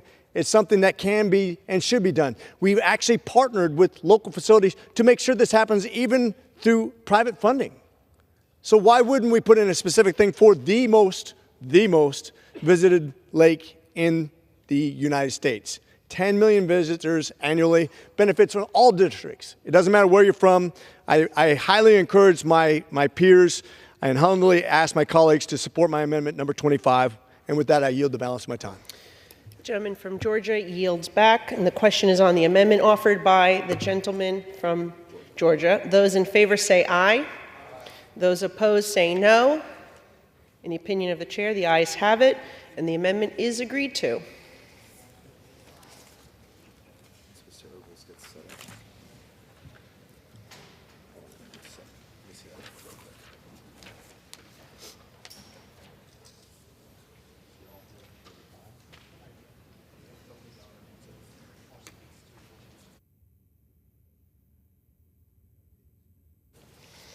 It is now in order to consider amendment number 35, printed in Part A of House Report 118-602. For what purpose does the gentleman from Tennessee seek recognition? I rise as the designee for the gentleman from South Carolina, and I have an amendment at the desk. The clerk will designate the amendment. Amendment number 35, printed in Part A of House Report number 118-602, offered by Mr. Ogles of Tennessee. Pursuant to House Resolution 1370, the gentleman from Tennessee, Mr. Ogles, and a member opposed, each will control 5 minutes, and the chair recognizes the gentleman from Tennessee.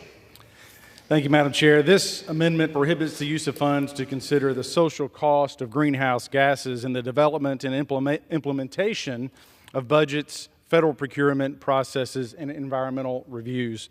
President Biden is directing agencies to consider the social cost of greenhouse gases in the development and implementation of budgets, the federal procurement process, and environmental reviews. Democrats, progressive Democrats, use this social cost of greenhouse gas metrics to justify sweeping climate policies and stringent regulations that drive up costs. However, the social cost of greenhouse gas is an extremely inefficient policymaking tool. Estimates are based on very questionable, flawed, and uncertain assumptions, and the Biden administration refuses to share any details on how they come up with these numbers. I reserve. The gentleman reserves. For what purpose does the gentlewoman from Ohio rise? Madam Chair, I claim time in opposition. The woman is recognized for 5 minutes. Yes, I rise in strong opposition to this amendment, which would prohibit the use of funds for the consideration of the social cost of greenhouse gases in the development and implementation of budgets, federal procurement processes, and environmental reviews. As I've said, it's undeniable that we are witnessing growing weather events stemming from climate change occurring in real time before our very eyes. During 2023, there were 28 separate billion-dollar weather events and climate disasters costing over $92 billion. And there have already been 15 confirmed billion-dollar weather and climate disasters so far this year. In fact, I'm sure the gentleman can check with his constituents, but people's home insurance is going up, and there are many places in the country where insurance is no longer offered. The cost of what is happening is rising. We do not have the luxury to pretend that climate change isn't impacting us or that our actions aren't causing it, and that we need to understand what is happening to people across this nation. We just heard from a member from Florida in terms of, requesting funding for beach replenishment in a place where the water's rising and sloshing over the edges of Florida on all coasts. So tell American citizens who have lost businesses, homes, and loved ones, or have lived in structures that have collapsed or disappeared from hurricanes, wildfires, and other recent natural disasters, that there are no costs from climate change. Wrong. It is already past time for aggressive action to address climate change and its impacts, and it's critical for us to analyze and account for the potential impacts of government actions on the climate, and it is just as important to use that information for positive actions to help heal. The truth is that climate change is having catastrophic social and economic impacts here, but across the globe, and they're real.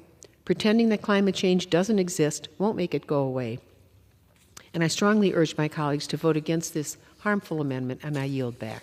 The gentlewoman yields back her time, and the gentleman from Tennessee is recognized. I certainly appreciate my colleague's sentiment, but I think the key there is the analysis and the metrics or the lack thereof on some of these policies and regulations. And as we assign metrics that can't be quantified to policies and regulations driving up costs to industry that's passed to the consumer, as you have more people moving into zones that are prone to tornadoes or hurricanes, you're going to see more incidents, you're going to see more destruction, you're going to see more costs. But those folks move there knowing that that is the cost benefit analysis of it. So what I would say is that the current metrics are insufficient.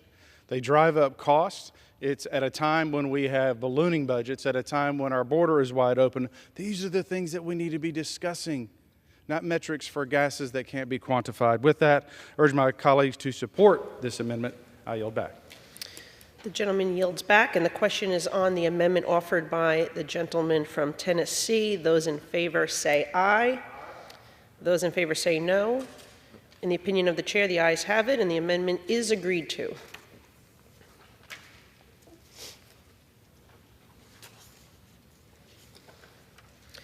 It is now in order to consider Amendment Number 36, printed in Part A of House Report 118-602. For what purpose does the gentleman from Tennessee seek recognition? I rise as the designee for the gentleman from South Carolina. I have an amendment at the desk. Clerk will designate the amendment. Amendment number 36, printed in Part A of House Report number 118-602, offered by Mr. Ogles of Tennessee. Pursuant to House Resolution 1370, the gentleman from Tennessee, Mr. Ogles, and a member opposed, each will control 5 minutes, and the chair recognizes the gentleman from Tennessee.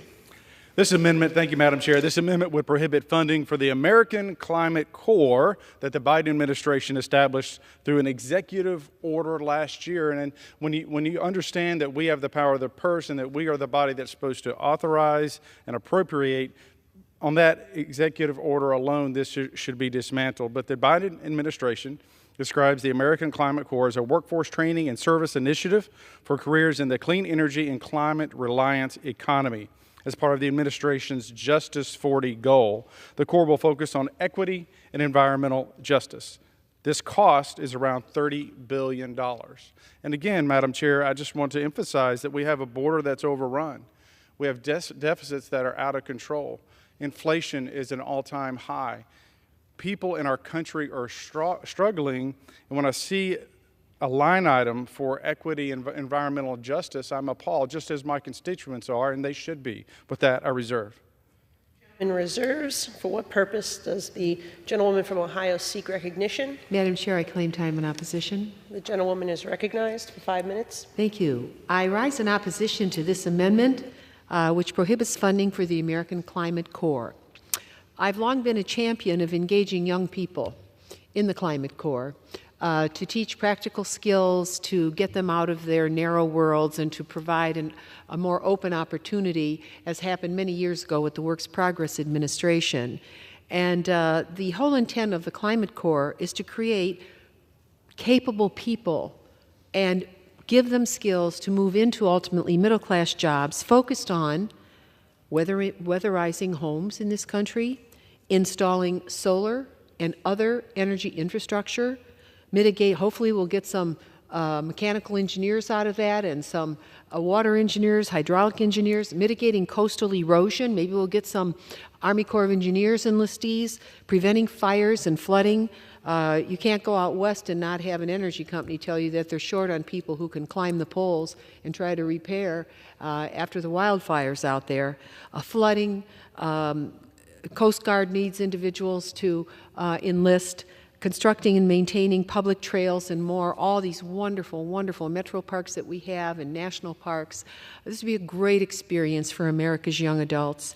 And so from the west to the Great Plains, to the coast and the Great Lakes, we are witnessing the wreckage brought about by changing climate, whose ferocity knows no bounds. We just heard from a member from Florida about beach replenishment. Well, how about putting some of these folks that would be in the Climate Corps to participate in that effort if it can be funded? Our success in tackling climate change will require bold, innovative strategies commensurate with the scope of the threats we have and the younger generation coming up behind us to provide that opportunity to them to gain the skills. So last year, President Biden announced the American Climate Corps to train a band of young people in high-demand skills for jobs in the clean energy economy. The programs will give a new generation of Americans the skills necessary to access good-paying jobs that are aligned with high-quality employment opportunities after they complete their training or service program. So we must continue to invest in the American workforce of the future, and what a wonderful way to give the young people who would be moving forward in this an opportunity to help repair and build forward their nation. I strongly urge my colleagues to vote against this amendment, and I yield back. The gentlewoman yields back her time, and the gentleman from Tennessee is recognized. You know, I look forward to working with my colleague on how do we get our young, the next generation to engage in the workforce. Because as we see, and as she mentioned, that we have a sort of shortage of workers in the oil fields. We need people to climb poles and to drill for oil and to be captains of ships for the Coast Guard. But teaching them environmental justice isn't what she's talking about. We need workers to roll up their sleeves and to buy into the American dream of building a life and a future for America. And it's not solar panels, it's the oil and gas beneath our feet. And we've got to stop pushing the progressive Democrat agenda, which is pulling us away from the very thing that is part of our national security, which is fossil fuels. And so with that, Madam Chair, I thank you for the time and I urge adoption of this amendment. I yield back. Gentleman yields back, and the question is on the amendment offered by the gentleman from Tennessee. Those in favor say aye. Those opposed say no.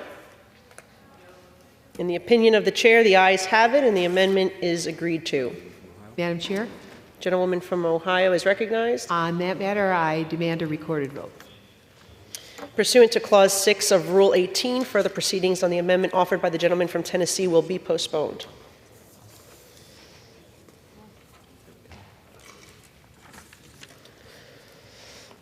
It is now in order to consider Amendment Number 37, printed in Part A of House Report 118-602. For what purpose does the gentleman from Tennessee seek recognition? Thank you, Madam Chair. I rise as the designee for the gentleman from South Carolina, and I have an amendment at the desk. The clerk will designate the amendment. Amendment number 37, printed in Part A of House Report number 118-602, offered by Mr. Ogles of Tennessee. Pursuant to House Resolution 1370, the gentleman from Tennessee, Mr. Ogles, and a member opposed, each will control 5 minutes, and the chair recognizes the gentleman from Tennessee.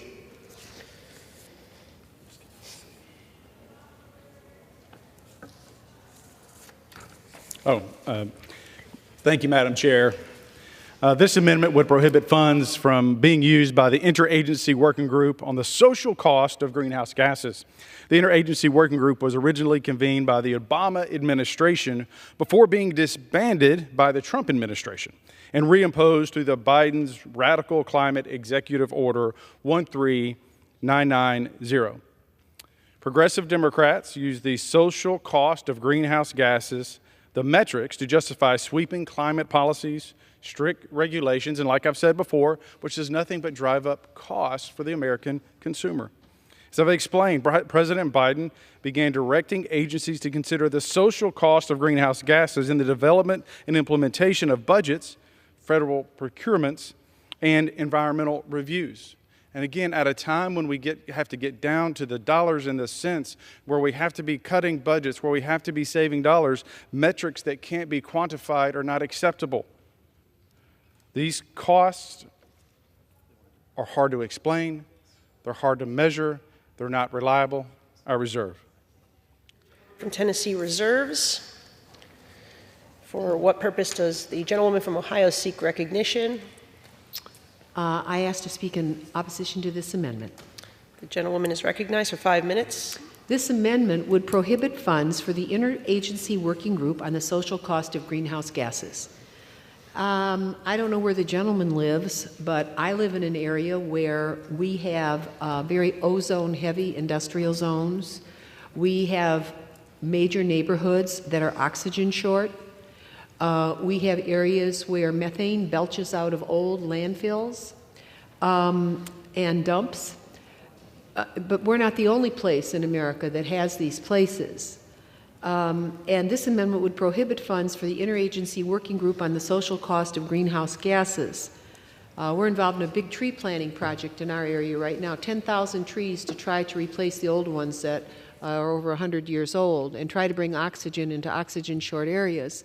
It's very clear that in urban areas, from coast to coast, there are places that are not healthy to live. And I don't think the countryside should be a dumping ground for waste from industry or any other place. But that's happened in many places, many states in our union. So the work that is being done by the department is crucial to making sure that the government accounts for the potential impacts of government actions on climate. As we've discussed, and I got to say this, and it doesn't relate to gases, but back in the 80s, we ruined the freshwater Lake of Erie, and we've been cleaning it up ever since. What happened? A Clean Water Act was passed, and you couldn't dump DDT into the water anymore. We only had 2 eagles left, bald eagles left on Lake Erie. Today, we have given rebirth to the American bald eagle population, and they've even flown over to Cleveland and are multiplying now over there. So we see the results of stupidity and ignorance in the past, and we don't intend to be ignorant in the 21st century. It is critical to analyze and account for the potential impacts of private as well as governmental actions on climate, and important to use that information to better ourselves. I wish we had an answer in the Great Lakes right now for dissolved reactive phosphorus. We don't. But if we're not smart, the greatest freshwater legacy in the world will be ruined for humanity. And we simply can't. That is not acceptable. There's an old expression, don't try to fool Mother Nature, and I'd say don't ignore Mother Nature when she's telling you something's going wrong. And this is one such moment in American history. We can't pretend that the impact of human activity on planet Earth is negligible. There are billions of us now, and there is a draw on the Earth, on Mother Earth, and we have to understand her and hear her. We must robustly meet the needs of the future, not flounder in the past, and I strongly urge my colleagues to vote against this harmful amendment, and I yield back. The gentlewoman yields her time, and the gentleman from Tennessee is recognized. Thank you, Madam Chair. As an Eagle Scout, I truly want to see our community become and be a better place. As someone who lives in a rural area, I am passionate about our rural communities and seeing a better and vibrant rural America.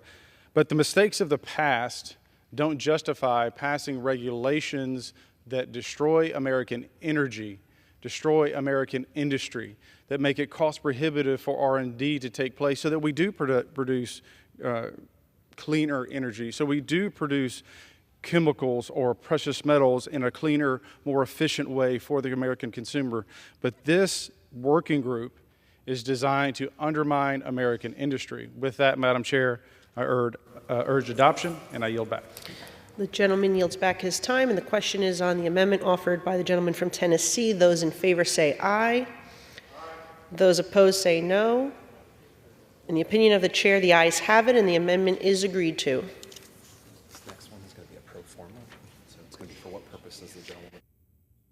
Purpose does the gentlewoman from Ohio seek recognition?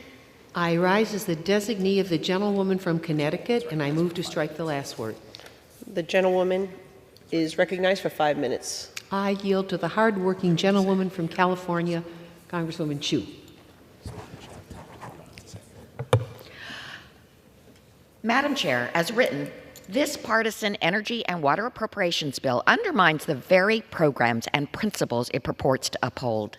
This bill will cut over 5% of non-defense spending compared to enacted levels, raising prices and making us less prepared to respond to the growing threat of the climate crisis and related natural disasters.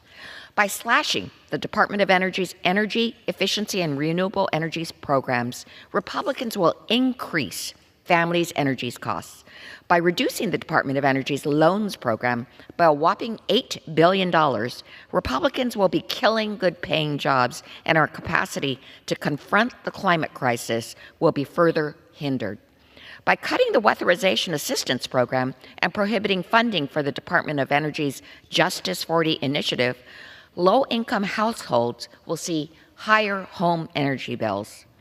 But this bill goes beyond just harmful energy policies. House Republicans have made it their mission to insert divisive, harmful riders in every single appropriations bill this year, and this one is no different. To name just a few, this bill contains provisions that would prevent the Army Corps of Engineers from renaming items commemorating the Confederacy and its glorification of enslavement. It would prohibit funding of executive orders aimed at advancing racial equity, and it would allow for firearms on public lands. The Democratic motion to recommit will strike another provision in this bill that would allow discrimination against same-sex couples. At every turn, House Republicans are finding creative ways to entrench homophobia and other forms of discrimination in what should be bipartisan, good faith funding bills. Rather than equip our country and our constituents with the tools needed to fight existential battles like climate change, House Republicans are committing to sending an anti-equality message that hate should win. House Democrats and I will not stand for this. For this reason, at the appropriate time, I will offer a motion to recommit to put this bill back to committee. If this House rules permit it, I would have offered the motion with an important amendment to this bill. My amendment would strike the provisions in this bill that would allow for discrimination to same-sex couples and that would ban the use of pride flags at facilities. At the end of the debate, I will insert into the record the text of this amendment. I hope my colleagues will join me in voting for the motion to recommit. I yield back. The gentlewoman yields back her time. Does the gentlewoman from Ohio yield back her time? I yield back our time. Thank you. It is now in order to consider Amendment Number 38, printed in Part A of House Report 118-602. For what purpose does the gentleman from Tennessee seek recognition? I rise as the designee for the gentleman from South Carolina. I have an amendment at the desk. The clerk will designate the amendment. Amendment number 38, printed in Part A of House Report number 118-602, offered by Mr. Ogles of Tennessee. Pursuant to House Resolution 1370, the gentleman from Tennessee, Mr. Ogles, and a member opposed, each will control 5 minutes, and the chair recognizes the gentleman from Tennessee. Thank you, Madam Chair. This amendment would prohibit funding for policies that advance the Biden administration's radical DEI agenda. Specifically, this amendment would prohibit the use of funds for the Department of Energy's Office of Scientific Workforce Diversity, Equity, and Inclusion. This office's mission is to promote diverse, equitable, and inclusive workplaces. Even science must bow to equity and inclusion. Science should be rooted in facts and research, not wokeism. I reserve. Gentleman reserves his time. For what purpose does the gentlewoman from Ohio seek recognition? Madam Chair, I claim time in opposition. Gentlewoman is recognized for 5 minutes. Yes, this amendment prohibits the use of funds for the Department of Energy's Office of Science, Scientific Workforce, Diversity, Equity, and Inclusion. This bill already includes harmful riders that show Republicans are not interested in bills that can gain bipartisan support and become law. The underlying bill includes a provision that prohibits funds related to advancing racial equity and supporting underserved communities. I represent some of those. And related to diversity, equity, and inclusion and accessibility in the federal workforce. In addition, the bill includes a provision that prohibits any activities related to critical race theory that, as we heard during markups last year, none of my Republican colleagues could even define. How many times do my Republican colleagues need to emphasize that they do not like diversity, equity, and inclusion? I would encourage you to go to a website and look up Admiral William McRaven's wonderful, wonderful speech to a graduating class of the Naval Academy called Make Your Bed. And what was interesting about it as a former SEAL, he talked about who actually in his SEAL training, who were the guys that actually won. And they were the guys that weren't the tallest and they weren't the biggest, but they were a squad of sort of people that weren't as tall, they weren't as big, but their fierce spirit drove them to victory. I would urge you to look at that film and then come back and consider whether you should ever offer an amendment like this again.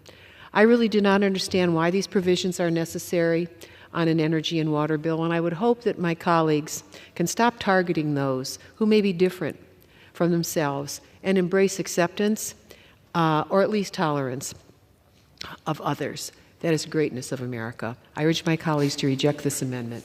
I yield back. The gentlewoman yields back her time, and the gentleman from Tennessee is recognized. Madam Chair, we've seen what happens when the Department of Energy prioritizes diversity and inclusion over all else. It results in hiring non-binary nuclear officials like Sam Brinton, who uses they-them pronouns and steals women's clothes. From the military to corporations to federal agencies, we have seen time and time again that the DEI mission fosters tribalism in the workplace. We've seen where corporations, Tractor Supply and John Deere, for an example, have pulled away from DEI policies because they are a failure. And one has to ask, when you look at the attempted assassination of President Trump, when the director put diversity above all else, was that complicit in the fact that a shooter almost killed the former president? Diversity and inclusion as a priority when it should be based off of metrics, skill set, and who actually deserves the job. That should be the priority. Madam Chair, I urge adoption of this amendment, and I yield back. The gentleman yields back his time. And the question is on the amendment offered by the gentleman from Tennessee. Those in favor say aye. Those opposed say no. In the opinion of the chair, the ayes have it, and the amendment is agreed to.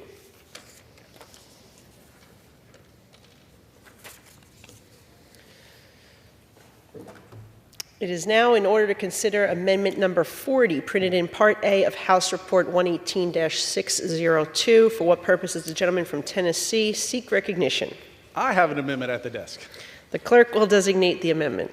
Amendment number 40, printed in Part A of House Report number 118-602, offered by Mr. Ogles of Tennessee. Pursuant to House Resolution 1370, the gentleman from Tennessee, Mr. Ogles, and a member opposed, each will control 5 minutes, and the chair recognizes the gentleman from Tennessee. Thank you, Madam Chair. The administration's war on appliances continues. First, it was gas stoves, then water heaters.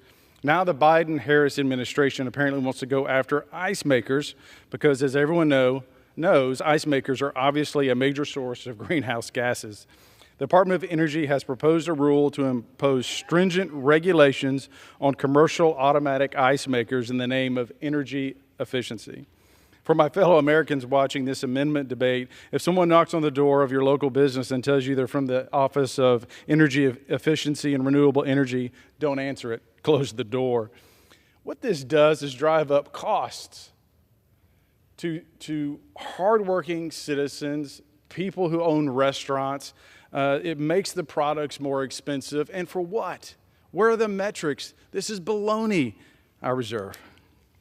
The gentleman reserves his time. For what purpose does the gentlewoman from Ohio seek recognition?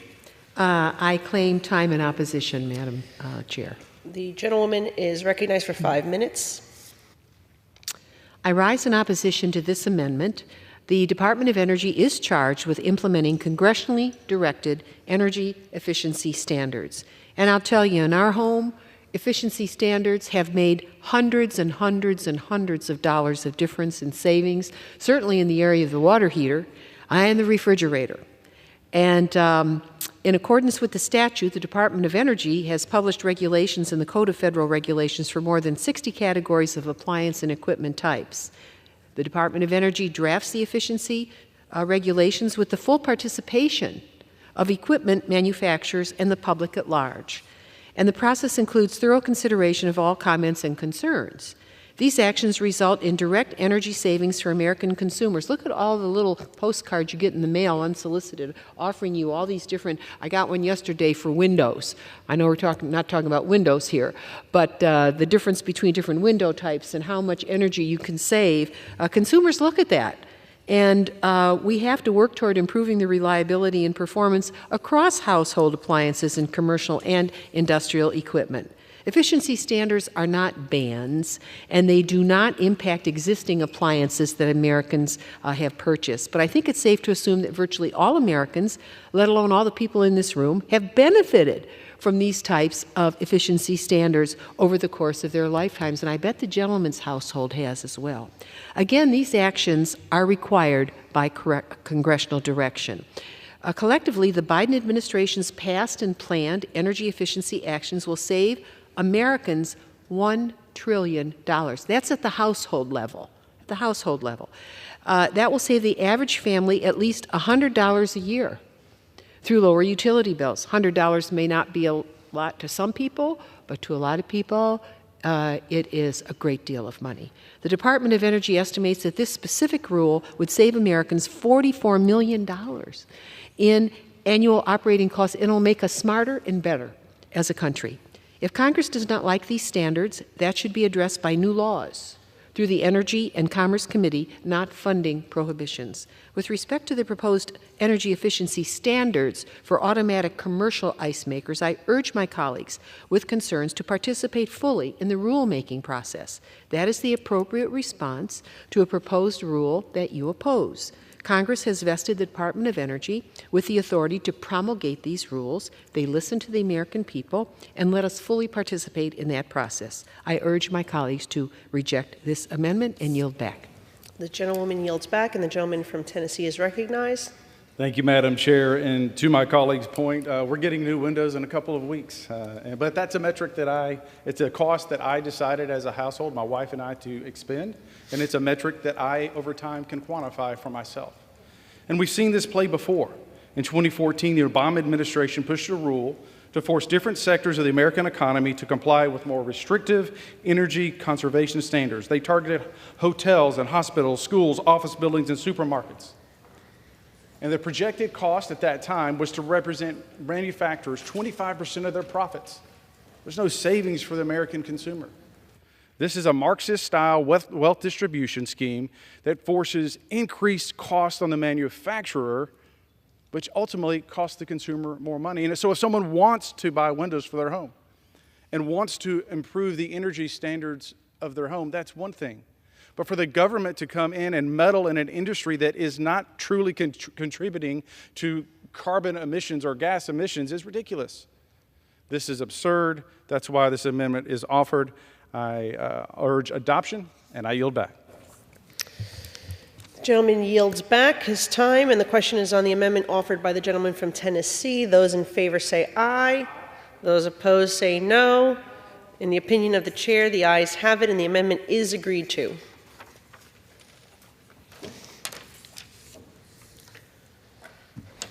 It is now in order to consider amendment number 41, printed in Part A of House Report 118-602. For what purpose does the gentleman from Tennessee seek recognition? Hello, Madam Chair. I have an amendment at the desk. The clerk will designate the amendment. Amendment number 41, printed in Part A of House Report number 118-602, offered by Mr. Ogles of Tennessee. Pursuant to House Resolution 1370, the gentleman from Tennessee, Mr. Ogles, and a member opposed, each will control 5 minutes, and the chair recognizes the gentleman from Tennessee.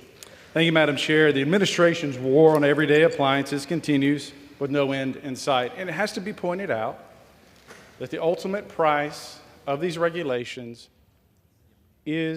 will be the American consumer. At a time when inflation is higher, when going to the grocery store costs more, when rents have increased, buying an American home is slipping away, that dream slipped away from many Americans. The cost of purchasing a car and operating a car have increased. The last thing we need is more government policies that are going to force something that I would consider necessary in every home, which is a water heater. So if we're going to increase costs on a necessity for the American people at a time when they're already struggling, this doesn't make sense. It's time for government to get out of the way of the industry, out of industry. Let's get back to free market principles and stop forcing radical Marxist agenda items on industry. It didn't work. It doesn't work. This isn't going to work. I reserve. The gentleman reserves his time. And for what purpose does the gentlewoman from Ohio seek recognition? Madam Chair, I rise in opposition to this amendment. The gentlewoman is recognized for 5 minutes. Okay, as I've mentioned on other amendments, the Department of Energy is charged with implementing congressionally directed energy efficiency standards. And in accordance with the statute, the department has published regulations in the Code of Federal Regulations for more than 60 categories of appliance and equipment types. The Department of Energy drafts the energy efficiency regulations with the full participation of equipment manufacturers and the public at large. And the results are energy savings for the buyer of the equipment. I've experienced that in my own house, and now the gentleman's buying an appliance for his house, and you're going to experience those savings too. You ought to add them up. It makes a difference.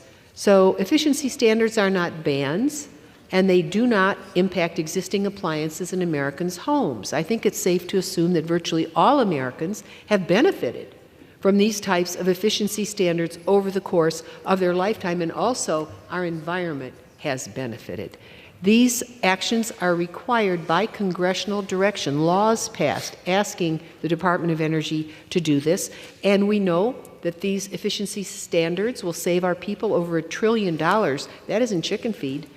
And it will save the average family well over $100 a year through lower utility bills. The Department of Energy estimates that this specific rule would slash household utility costs by over $7 billion annually and could save consumers $1,800 on their energy bills over the life of the appliance. That helps pay for the appliance. It helps you save money for something else that you can buy. So if Congress does not like these standards, they should address it with new laws through the Energy and Commerce Committee, not by funding prohibitions, as the gentleman suggests. Stopping the Department of Energy from finalizing, implementing, or enforcing energy efficiency standards will only create uncertainty for manufacturers and consumers, and I urge my colleagues to reject this amendment, and I yield back. The gentlewoman yields back her time, and the gentleman from Tennessee is recognized. Thank you, Madam Chair, and I thank my colleague for her words. This kind of climate alarmist rulemaking isn't about reducing greenhouse gas emissions. It is about control. It's absolutely ridiculous that some bureaucrats at the Department of Energy can impose energy efficiency standards that radically alter the marketplace. The Biden-Harris climate crusade has gone too far. They have weaponized the federal rulemaking process to place non-electric technology off the market officially. My amendment sends a message that the climate cartel running the White House has no claim on our appliances. Enough is enough. I urge adoption of my amendment, and I yield back. The gentleman yields back his time, and the question is on the amendment offered by the gentleman from Tennessee. Those in favor say aye. Those opposed say no. In the opinion of the chair, the ayes have it, and the amendment is agreed to.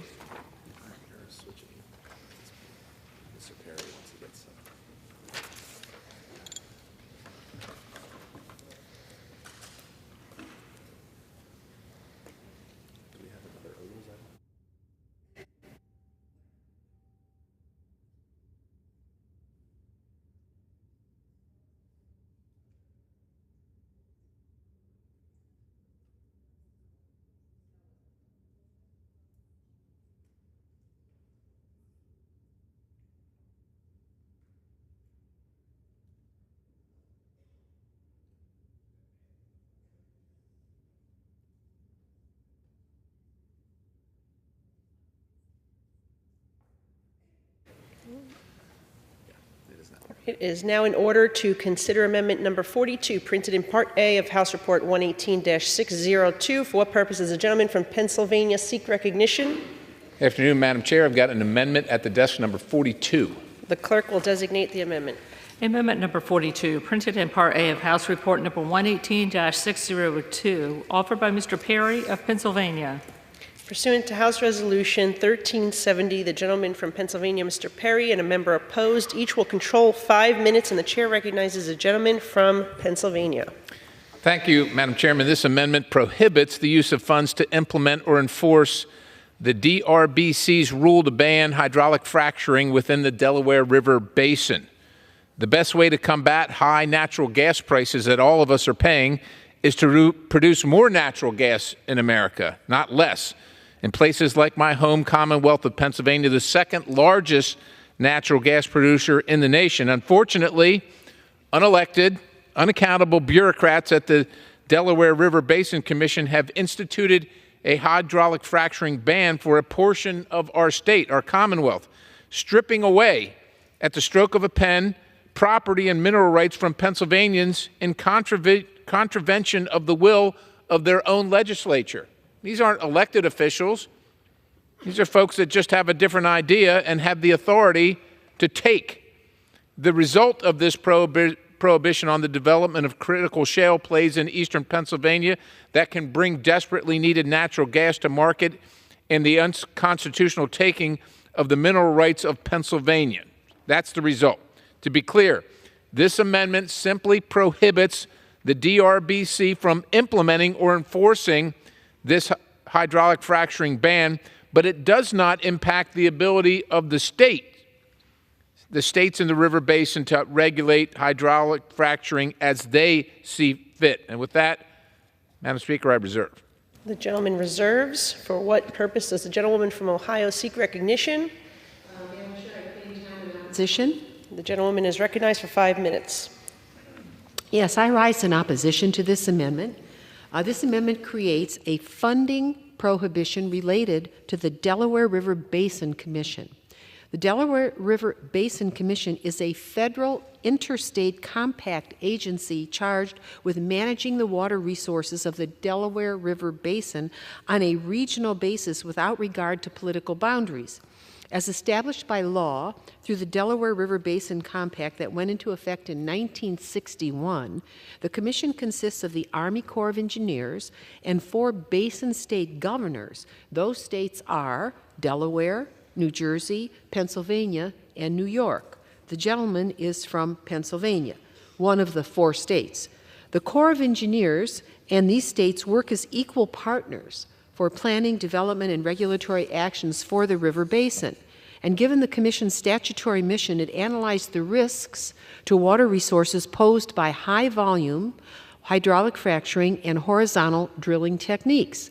Through a public rulemaking process, the Commission developed regulations to high-volume hydraulic fracturing and rock formations within the Delaware River Basin. I do not pretend to be an expert on the Delaware River Basin. I would trust what these 4 states have worked together on. As a reminder, the Commission consists of the governors of the 4 basin states, Delaware, New Jersey, New York, and Pennsylvania, and the North Atlantic Division Commander of the U.S. Army Corps of Engineers. It does not strike me as proper role for Congress, particularly through an appropriations rider, to overrule regional and local governments on this matter, on this complex matter.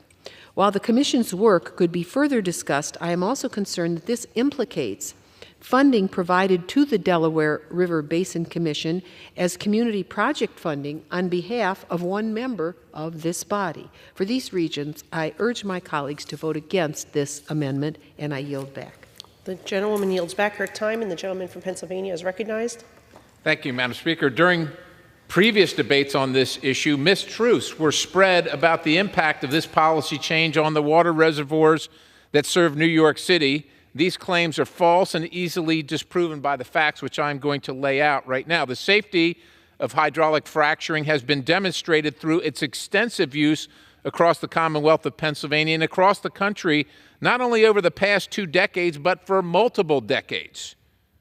The Obama-era EPA, not the current one, not the last one, the Obama-era EPA determined that the practice did not pose a threat to drinking water.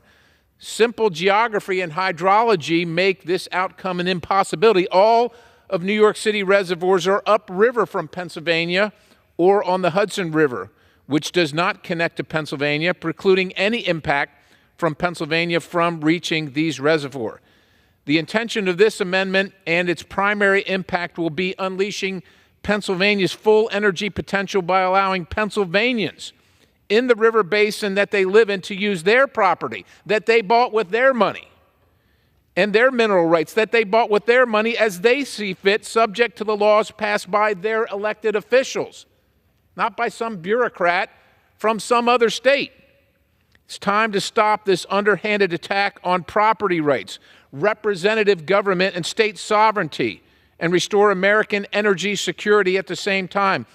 Opposition to this amendment essentially is saying you support a ban on hydraulic fracturing and for higher natural gas prices for your constituents. And with that, I urge adoption and yield the balance. The gentleman yields back the balance of his time. The question is on the amendment offered by the gentleman from Pennsylvania. Those in favor say aye. Those opposed say no. In the opinion of the chair, the ayes have it, and the amendment is agreed to. For what purpose does the gentleman ask for a recorded vote? Does the gentleman ask for a recorded vote? Yes. Pursuant to Clause 6 of Rule 18, further proceedings on the amendment offered by the gentleman from Pennsylvania will be postponed.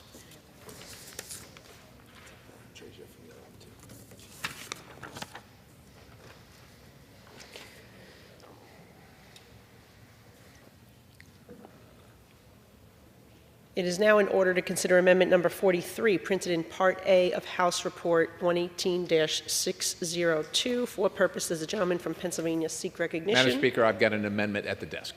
The clerk will designate the amendment. Amendment number 43, printed in Part A of House Report number 118-602, offered by Mr. Perry of Pennsylvania. Pursuant to House Resolution 1370, the gentleman from Pennsylvania, Mr. Perry, and a member opposed each control 5 minutes. The chair recognizes the gentleman from Pennsylvania. Thank you, Madam Speaker. This amendment would eliminate funding for administrative expenses necessary for the Advanced Technology Vehicles Manufacturing Loan Program, which provides loans to companies that make Green New Deal cars and to manufacture advanced technology vehicles, so-called, and qualifying components. Like car manufacturing in this country, car manufacturers need an infusion of cash from taxpayers that are buying their cars. This law recklessly spends over $1 trillion, ignoring the fact that the national debt is now $35 trillion and will likely be $36 by the end of this year. The package also includes almost $8 billion in subsidies for electric vehicle chargers, even though profit incentives have driven private actors in the auto industry, independent startups, and utilities across the country to rush to build charging stations on their own. We don't have to subsidize this. Car dealerships are having trouble moving electric vehicles. You know how I know, Madam Speaker? Because they come in and tell me, and they beg me to do something about it. They can't get these vehicles off their lots. There's no need to continue throwing good money after bad, coercing private companies to manufacture Green New Deal vehicles that our citizens do not want, without a reserve.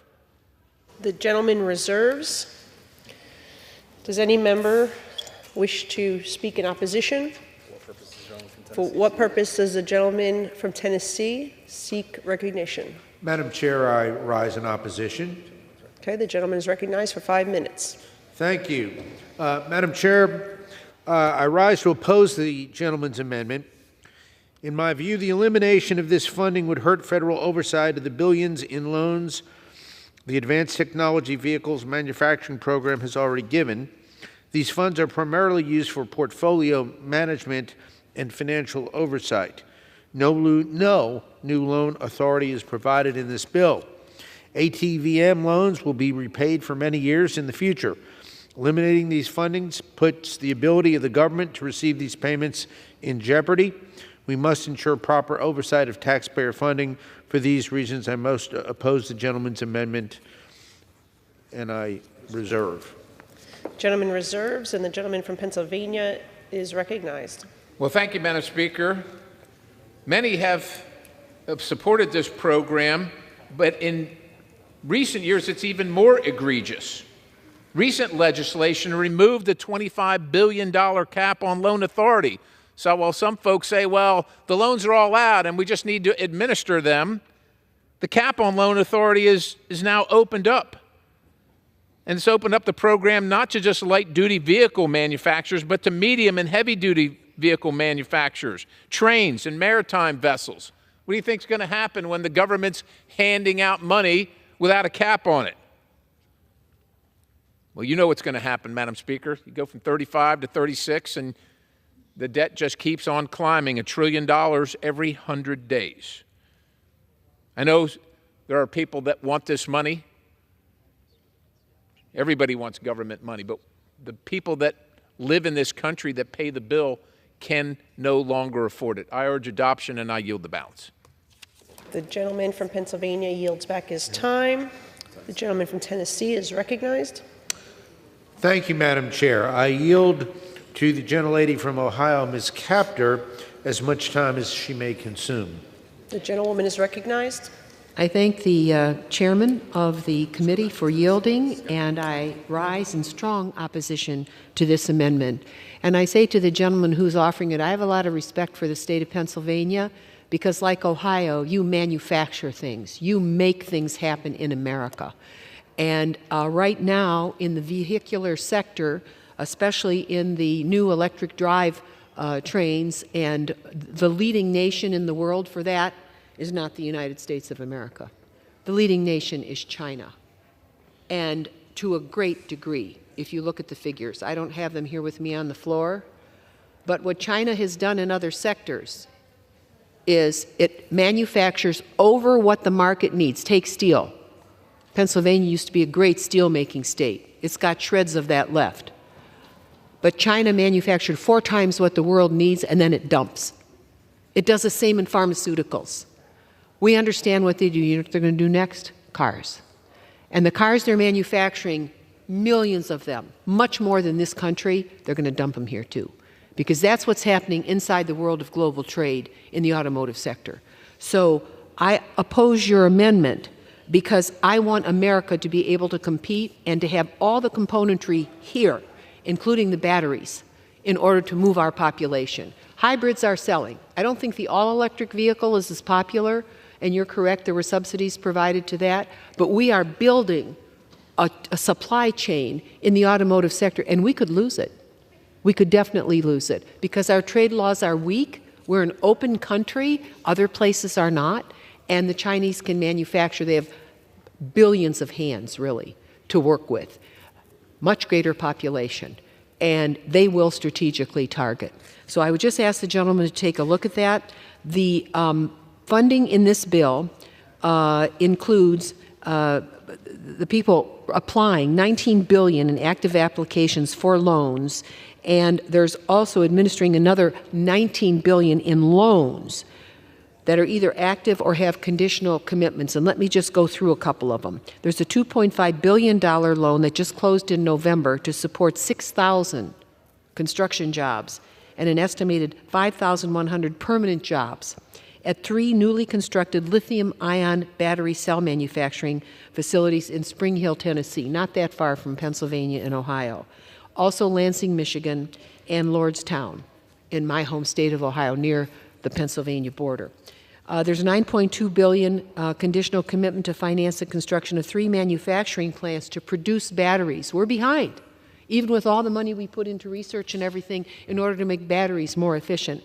For Ford Motor Company, and their future Ford and Lincoln electric vehicles, which is estimated to support 5,000 construction jobs and 7,500 operation jobs in Kentucky and Tennessee once the plants are open and running. And we just dedicated in my hometown, working with the Koreans, the South Koreans, a Mobis battery facility to serve the Jeep Gladiator, which is going to have a hybrid electric offering to the marketplace. This is all new.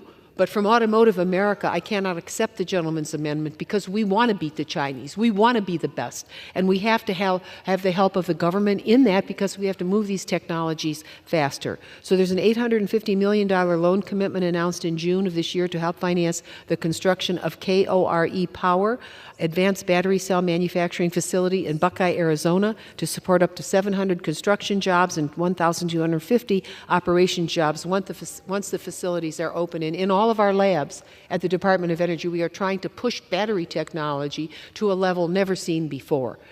This takes time, but it is happening, and believe me, there are other countries that are ahead of us. So we are in a catch-up mode, and we are in a pre-dumping mode. So I completely disagree with the gentleman's amendment and urge a vote against it, and I yield. Gentlewoman's time has expired, and the gentleman, gentleman has yielded back his time. So the question is on the amendment offered by the gentleman from Pennsylvania. Those in favor say aye. Those opposed say no. Right, in the opinion of the chair, the ayes have it. Madam Chair? Gentlewoman from Ohio, why do you seek recognition? Yes, Madam Chair, I demand a recorded vote on that amendment. Pursuant to Clause 6 of Rule 18, further proceedings on the amendment offered by the gentleman from Pennsylvania will be postponed. It is now in order to consider Amendment Number 44, printed in Part A of House Report 118-602. For what purpose does the gentleman from Pennsylvania seek recognition? Madam Speaker, I've got an amendment at the desk. The clerk will designate the amendment. Amendment number 44, printed in Part A of House Report number 118-602, offered by Mr. Perry of Pennsylvania. Pursuant to House Resolution 1370, the gentleman from Pennsylvania, Mr. Perry, and a member opposed, each will control 5 minutes, and the chair recognizes the gentleman from Pennsylvania. Well, thank you, Madam Speaker. The Federal Loan Guarantee Program is exactly what it says. It's loans that are guaranteed by the federal government. Of course, that just transfers the risk of those loans to the taxpayers. As with any government subsidy, they reduce the market discipline of loan recipients. Recipients get the loan. They know the federal government's going to pay the bill if it fails, and when it fails, that's exactly what happens. Now, there's a checkered past of the Department of Energy's loan guarantee program, and it demonstrates that it is not immune from these concerns. As it currently stands today, it hasn't been reformed, it hasn't been revamped. We're just going to keep on loaning money. Among the most egregious examples of Title 17 loan failures are Solyndra, Fisker Automotive, and A123 Systems. All three entities received hundreds of millions of dollars in loan guarantees before filing for bankruptcy and leaving the taxpayer holding the bag. Filing for bankruptcy, by the way, because they produced things that the American people didn't want, but were forced on them. To add insult to injury, A123 Systems and Fisker Automotive were purchased by, you guessed it, Chinese companies for pennies on the dollar.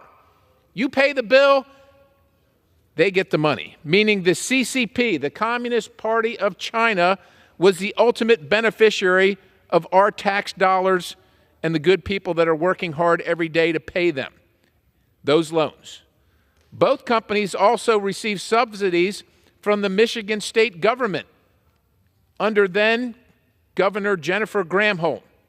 Now, you might not care about that because it was in Michigan. Maybe you don't live in Michigan where Fisker Automotive and A123 Systems were located, went bankrupt, took your money, and then were sold to the Chinese. But the integrity of these programs is heightened by the fact that Secretary of Energy Granholm's leadership position is now at that department and will oversee these loans. I urge adoption. I reserve the balance. The gentleman reserves. For what purpose does the gentleman from Tennessee seek recognition? Madam Chair, I claim time in opposition. The gentleman is recognized for 5 minutes. Thank you, Madam Chair. Much like the gentleman's last amendment, I respectfully think the result of his amendment would be the opposite of his intent. There is no new loan authority provided in this bill. Existing Title 17 loans, however, will be repaid for many years in the future. Eliminating the funding in this bill puts the ability of the government to receive these repayments in jeopardy. In my view, we must ensure proper oversight of this taxpayer funding. For these reasons, I must respectfully oppose the amendment. Does the gentleman reserve his time? I reserve. Gentleman reserves, and the gentleman from Pennsylvania is recognized. Well, thank you, Madam Speaker. I must disagree. The Inflation Reduction Act, so-called, I don't know if anybody's keeping score, but when I go to the grocery store since the Inflation Reduction Act, prices are higher. When I go to the gas station, prices are higher. It hasn't really reduced inflation, but that's another story. But since the Inflation Reduction Act provides approximately $11.7 billion for the Loan Program Office to issue new loans, we're going to keep going. We're just going to burden the taxpayer. We're going to burden the taxpayer with the potential for these loans to go bad, and they have gone bad. This additional funding raises significant concerns that the program will once again be used as a piggy bank for any administration and the Secretary to reward politically favored industries. Madam Speaker, my bosses, my constituents can't afford this continued grifting. We got to stop the gravy train for these failed green energy companies on the backs of taxpayers. If private industry wants to invest, God bless them. But the taxpayers shouldn't be forced to. I reserve. The gentleman reserves his time. The gentleman from Tennessee is recognized. Madam Chair, I yield to the gentlelady from Ohio, Ms. Kaptur, as much time as she may consume. The gentlewoman from Ohio is recognized. Thank you, Mr. Chairman, and thank you for yielding the time. I obviously rise in opposition to this amendment. If you want to increase fraud and hinder the ability of the federal government to quickly and efficiently interact with private businesses, then by all means, vote for this gentleman's amendment. However, I will vote against it because we must continue to invest in the manufacturing prowess of this country. We have to catch up. So many of our jobs were outsourced to penny wage environments in very undemocratic countries, and we lost manufacturing in small towns and big cities across America. So we are in a catch-up mode right now to domestic onshoring and reshoring of vital economic activities, including the manufacture of vehicles that all of us use to get to work and to conduct the business of this country. I urge my colleagues to vote for America against this misguided amendment. And I yield back. The gentlewoman yields back, and the gentleman from Pennsylvania is recognized. Well, thank you, Madam Speaker. Can I inquire as to the time remaining? The gentleman has a minute and a half remaining. Well, thank you, Madam Speaker. There you heard it. Continue to invest. Continue to invest. It's going to continue unless this amendment passes. We're going to keep on throwing good money after bad. We're going to continue to invest in Chinese slave labor. Understand the material that comes to make these batteries, even the material that comes to the United States of America, because, ladies and gentlemen, we don't produce any of our own material here. It's not allowed. It's going to come from slave labor in China. If that's not bad enough, the raw material is going to come from child slave labor in Africa promoted by the Chinese. You're going to continue to invest because you're going to be continued to force to invest in that. This is an easy one, Madam Speaker. The American people are sick of investing in these things that are immoral and unaffordable. I urge adoption, and I yield the balance. The gentleman yields back. The gentleman from Tennessee is recognized. Do you yield back your time? I yield back. Okay. The question is on the amendment offered by the gentleman from Pennsylvania. Those in favor say aye. Aye. Those opposed say no. In the opinion of the chair, the ayes have it, and the amendment is agreed to. Madam Chair? Gentlewoman from Ohio Yes, is recognized. Madam Chair. On that, I demand a recorded vote. Pursuant to Clause 6 of Rule 18, further proceedings on the amendment offered by the gentleman from Pennsylvania will be postponed. It is now in order to consider amendment number 45, printed in Part A of House Report 118-602. And for what purpose does the gentleman from Pennsylvania seek recognition? Madam Speaker, I have an amendment at the desk. The clerk will designate the amendment. Amendment number 45, printed in Part A of House Report number 118-602, offered by Mr. Perry of Pennsylvania. Pursuant to House Resolution 1370, the gentleman from Pennsylvania, Mr. Perry, and a member opposed, will each control 5 minutes. The chair recognizes the gentleman from Pennsylvania. Thank you, Madam Speaker. This amendment cuts $35 million from this bill for the Appalachian Regional Commission, lowering the funding level in this bill to $165 million. Now, the IIJA provided the Appalachian Regional Commission with an advanced appropriation of $200 million every single year. The entirety of its authorization level for FY 22 through 26, meaning every dollar provided under this bill is more than the authorized level. This Congress said this is the level you can spend at. We're spending way above that. In other words, under this amendment, the ARC would still receive $365 million for the fiscal year rather than $400 million provided by the underlying bill. Even with this minimal cut under this amendment, the program's funding is extremely and still extremely bloated, and its effectiveness remains unclear.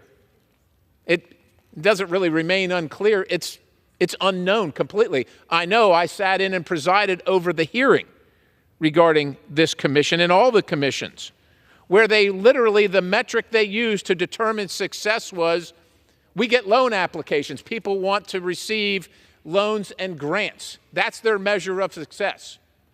Now, where I live in Pennsylvania, the Appalachian Trail comes right through the district, and people in Appalachia certainly sorely need help, but they don't need a bunch of throwaway things from contractors outside of their area coming in to make a bunch of money off the government and leave them with whatever's left over.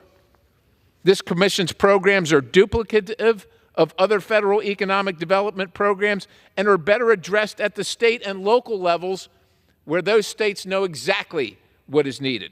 In fact, the FY18 budget justification identified the Appalachian Regional Commission failed to show a strong link between grants and a positive impact on the community they serve. They're giving out money, but they can't justify any of it through metrics, through any performance evaluation whatsoever. I reserve. Gentleman reserves. For what purpose does the gentleman from Tennessee rise? Mr. Chairman, I claim time in opposition. The gentleman is recognized for 5 minutes. Thank you, Mr. Chairman. Mr. Chairman, this amendment would cut funding for the Appalachian Regional Commission, which supports hundreds of cost-shared projects partnering with private industry to bring needed jobs to this depressed region. The underlying energy and water bill maintains funding for the ARC at the fiscal year 2024 level of $200 million, which was the same as the fiscal 2023 enacted level. These communities cannot afford to lose the millions of dollars in private investment this commission leverages. I respectfully urge a no vote on the amendment, and I reserve the balance of my time. The gentleman reserves. The gentleman from Pennsylvania is recognized. Well, thank you, Mr. Speaker. That all might be well and good, but last year the Commission's Inspector General, not Perry, not this Congress, the Inspector General identified the massive increase in the Commission's funding over recent years as a threat to its ability to evaluate grant proposals, measure program performance, and conduct appropriate oversight, meaning this spike in funding threatens to worsen an already tenuous link between funding and success. Mr. Speaker, these commissions are populated by the politically connected to hand out money to those who are connected to them. That's what they're for. That's what they do. They don't do much else than that, and there's certainly no measure of success. Again, I presided over the hearing where we asked them for their metric, their measure of success. And again, Mr. Speaker, it was that they received a lot of applications for grants and loans. That's your measure. People want money. That's your measure of success. That's pathetic. We certainly must bring the funding level for the ARC down to ensure that it has the capacity to ensure, if you are going to spend the money, look, I'm not getting rid of the commission. I'm just saying if you're going to spend the money, let's do it wisely and actually prove that it does something to help the people that you allegedly are helping, as opposed to the people that sit on the commission and dole out the tax dollars. With that, I reserve. Gentleman reserves. The gentleman from Tennessee is recognized. Thank you, Mr. Chairman. I yield to the gentleman from Kentucky, the distinguished Chair Emeritus of the Appropriations Committee, Mr. Rogers, for as much time as he may consume. The gentleman is recognized. I thank the gentleman for yielding time. I rise in strong opposition to this amendment. The Appalachian Regional Commission has been an invaluable partner for Appalachia since its inception, 1965. ARC investments have propelled our region forward, especially after the decline of the coal industry. Thanks to the ARC, the regional poverty rate has been cut by more than half. Additionally, the number of high poverty counties has been cut by more than 60%. In fact, in just the past year, the ARC has supported the creation or retention of over 50,000 jobs and served over 50,000 households with improved critical infrastructure. That's real, impactful economic development. Last year in Kentucky, the ARC supported 74 projects supporting nearly 900 jobs. Madam Chair, cutting off ARC funding back to the fiscal 19 levels will slow progress in our region when we need it most. We can't turn our back on Appalachia, not now, not ever. I urge opposition to this amendment. And I yield back. Gentleman from Tennessee reserves. Gentleman yields back. Gentleman from Pennsylvania. Mr. Speaker, can I inquire as to the time remaining? Gentleman has 1 minute remaining. I thank you, Mr. Speaker. So since 1965, which is a long time ago now, Mr. Chairman, say the poverty rate has been cut in half, but the general poverty rate across the country has been cut in half since 1965. The general rate. None of that can be attributed to the ARC. And by the way, the map that we had provided by the ARC at the hearing showed one county in all of the region, in all the states, had improved. One. This money is well above the, even, it's not a cut. It's because of the IIJA, it's well above what they were supposed to be appropriated. And everyone in here knows it. Everyone knows it. But they'll take the money anyhow. I urge adoption. I yield the balance. Gentleman yields back. The question is on the amendment offered by the gentleman from Pennsylvania. Those in favor say aye. Aye. Those opposed, nay. In the opinion of the chair, the ayes have it. Gentleman from Tennessee. Mr. Chairman, I request a recorded vote. Pursuant to Clause 6, Rule 18, further proceedings on the amendment offered by the gentleman from Pennsylvania will be postponed.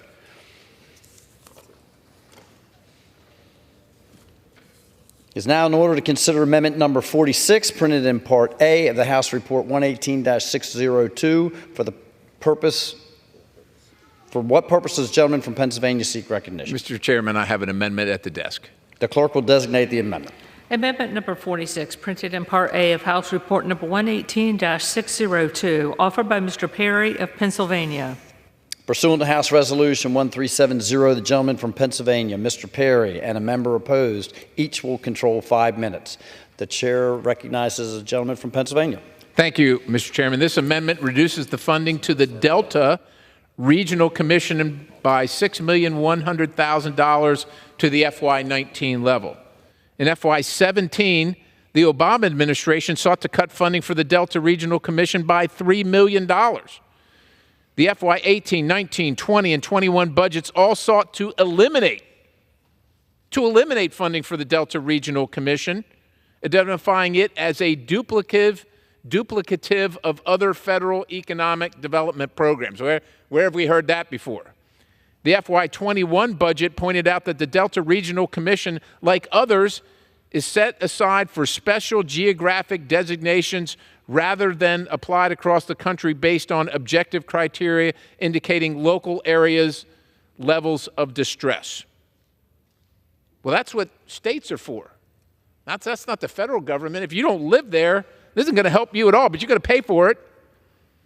$35 trillion in debt, Mr. Speaker, simply can't continue to allow for the rapid growth of parochial commissions. They do probably wonderful things for the people that are there, probably, but they duplicate other federal programs and they continue undeterred. Federal programs that are likely doing the work that states and local governments should be doing. And we wonder why. How do we get the $35 trillion in debt? Well, I don't know. Everybody got a commission, hand out money. At a minimum, we should return the funding of this program to pre-pandemic FY19 levels and try and do something. Find somewhere in this budget to find some sanity so that our taxpayers aren't footing the bill for things they can't afford to pay for. I reserve.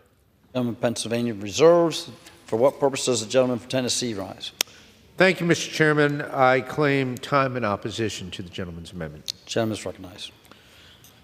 Mr. Chairman, while I appreciate my colleagues' interest in keeping the federal spending in check, I would note that the 12 bills reported by the Appropriations Committee collectively adhere to the Fiscal Responsibility Act.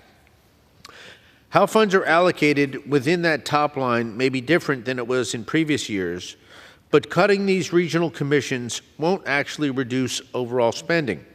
It will just result in spending somewhere else, maybe even somewhere more objectionable to my colleague. As with the previous amendment, I respectfully urge a no vote. I reserve the balance of my time. Gentleman reserves. Gentleman from Pennsylvania.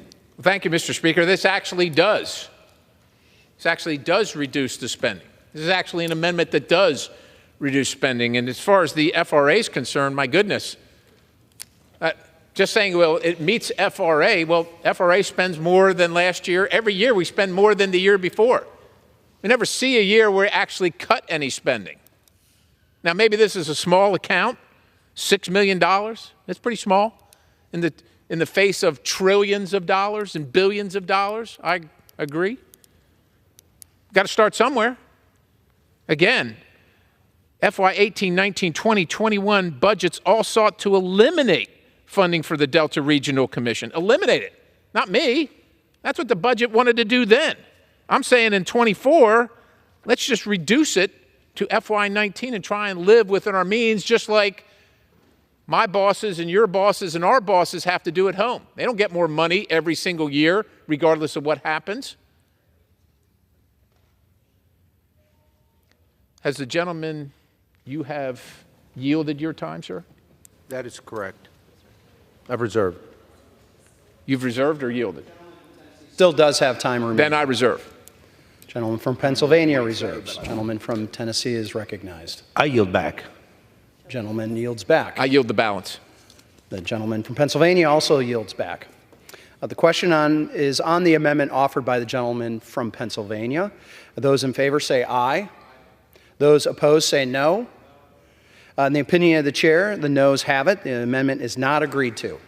Gentleman from Pennsylvania. Vote.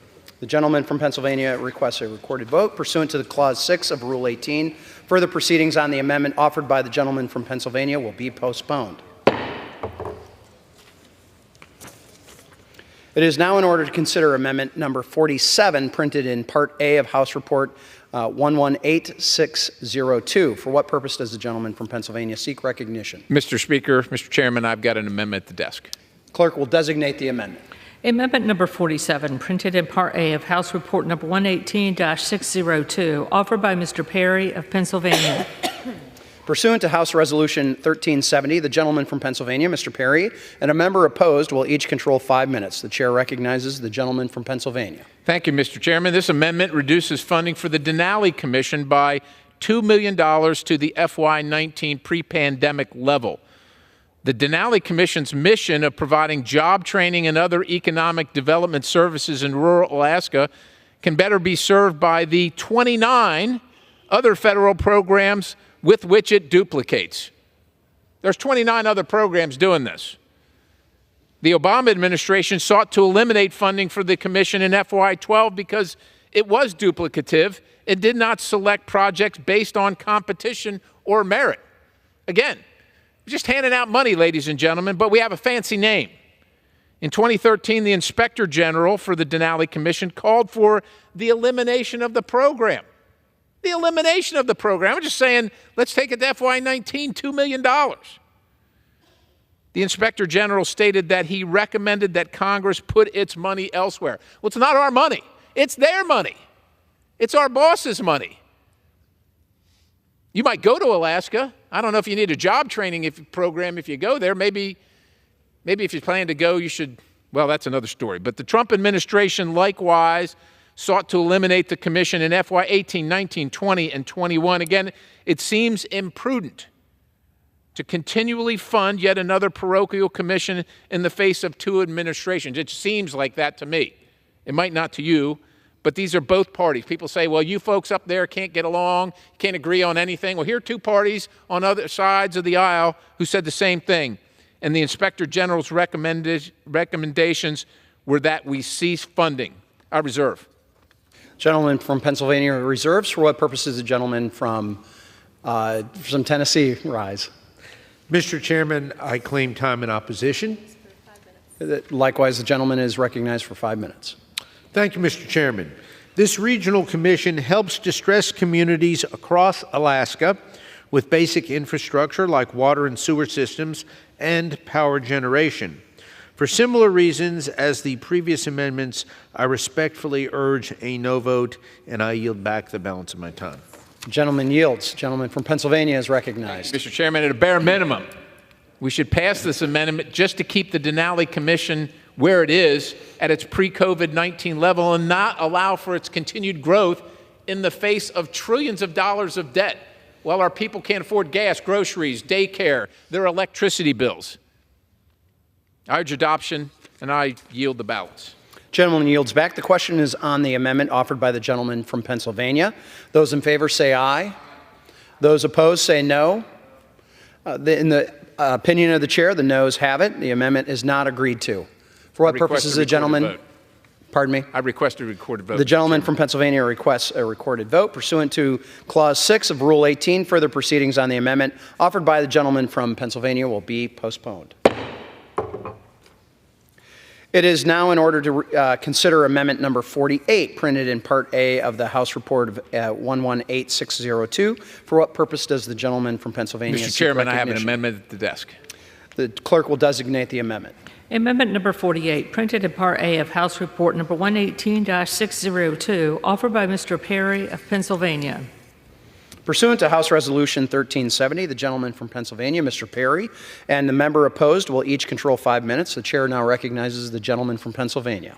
Thank you, Mr. Chairman. I rise to offer my amendment to reduce funding for the Southeast Crescent Regional Commission, the SCRC, to pre-pandemic fiscal year 2019 levels. Yet again, this commission serves as a duplicative slush fund for parochial interests, this time for projects in Alabama, Florida, Georgia, Mississippi, North Carolina, South Carolina, and Virginia, for which I have many friends in those locations.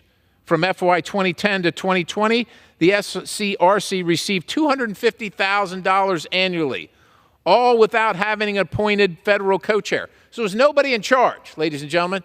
There's nobody running the thing, but they still got $250,000. I know in the face of trillions, $250,000 isn't much, but where I come from, my bosses, they would love to have $250,000 every single year and not have to account for it because nobody's in charge. Now, after a co-chair was appointed in December 2021, again, with close ties to political leadership, is conveniently, as I said, related to political leadership. The number is now a whopping $20 million in this bill. So from $250,000 with nobody in charge to somebody politically connected to $20 million. There's absolutely no reason for that dramatic increase in funding. Well, there's one. You're probably not going to like it, but especially when these projects fund both projects with no national nexus, like electric vehicle charging stations. We have to have a regional commission do that. We just had an amendment where you're telling me the Department of Energy's got to pay for that, but now the regional commission pays for that also. How about the charging to stormwater management? A problem, I'm sure, in every state. But here again, is that the federal government's role? And green infrastructure, according to the SCRC's 2023 to 2027 strategic plan. That's what they're going to spend the money on. Our constituents, our bosses, do not have money for these projects that have no impact on their lives and in many cases drive up the cost of living for them. I urge support of this amendment and I reserve. The gentleman reserves. For what purpose does the gentleman from Tennessee seek a recognition? Thank you, Mr. Chairman. I claim time in opposition. The gentleman is recognized for 5 minutes. Mr. Chairman, my objections to this amendment mirror my objections to the previous amendments to cut funding for regional commissions. I respectfully urge a no vote on the amendment, and I yield back the balance of my time. Gentleman yields back. The gentleman from Pennsylvania is recognized. Again, Mr. Speaker, thank you for the time. We're just spending dollars, ladies and gentlemen. This government agency, this program does it. Here's another one. The Denali Commission, 29 separate programs. This is not much different. I didn't count them up, but I assure you there are other federal programs that do the same thing. And that's even a question that hasn't been answered here is it the role of the federal government? I ask my bosses, my constituents, the people on this floor, how many gas stations did you pay for through federal appropriations? There's a bunch of gas stations around the country. You stop at them, you know their names. You bought them because you bought gasoline. Somebody invested in that and you bought gasoline and that paid for it. But in this case, you're going to pay for electric vehicle charging stations through your taxes, whether or not you have an electric vehicle, whether or not that vehicle pays any highway taxes. You're going to pay for it. I urge adoption and I yield the balance. The gentleman yields back. The question is on the amendment offered by the gentleman from Pennsylvania. Those in favor shall say aye. Aye. Those opposed say no. In the opinion of the chair, the noes have it. The amendment is not agreed to. Mr. Chairman, I request the yeas and nays. The gentleman, the yeas and nays. You request a recorded vote? I do. The gentleman requests a recorded vote. Pursuant to Clause 6 of Rule 18, further proceedings on the amendment offered by the gentleman from Pennsylvania will be postponed. It is now in order to consider Amendment Number 49, printed in Part A of House Report 118-602. For what purpose does the gentleman from Pennsylvania Mr. Chairman, I have an amendment desk. The clerk shall designate the amendment. Amendment number 49, printed in Part A of House Report number 118-602, offered by Mr. Perry of Pennsylvania. Pursuant to House Resolution 1370, the gentleman from Pennsylvania, Mr. Perry, and a member opposed, each will control 5 minutes. The chair recognizes the gentleman from Pennsylvania. Thank you, Mr. Chairman. I rise to offer this amendment to reduce funding for the Northern Border Regional Commission, or the NBRC, to pre-pandemic fiscal year 2019 levels. Like other regional commissions, the NBRC provides economic development assistance to projects in various states, in this case, Maine, New Hampshire, New York, and Vermont.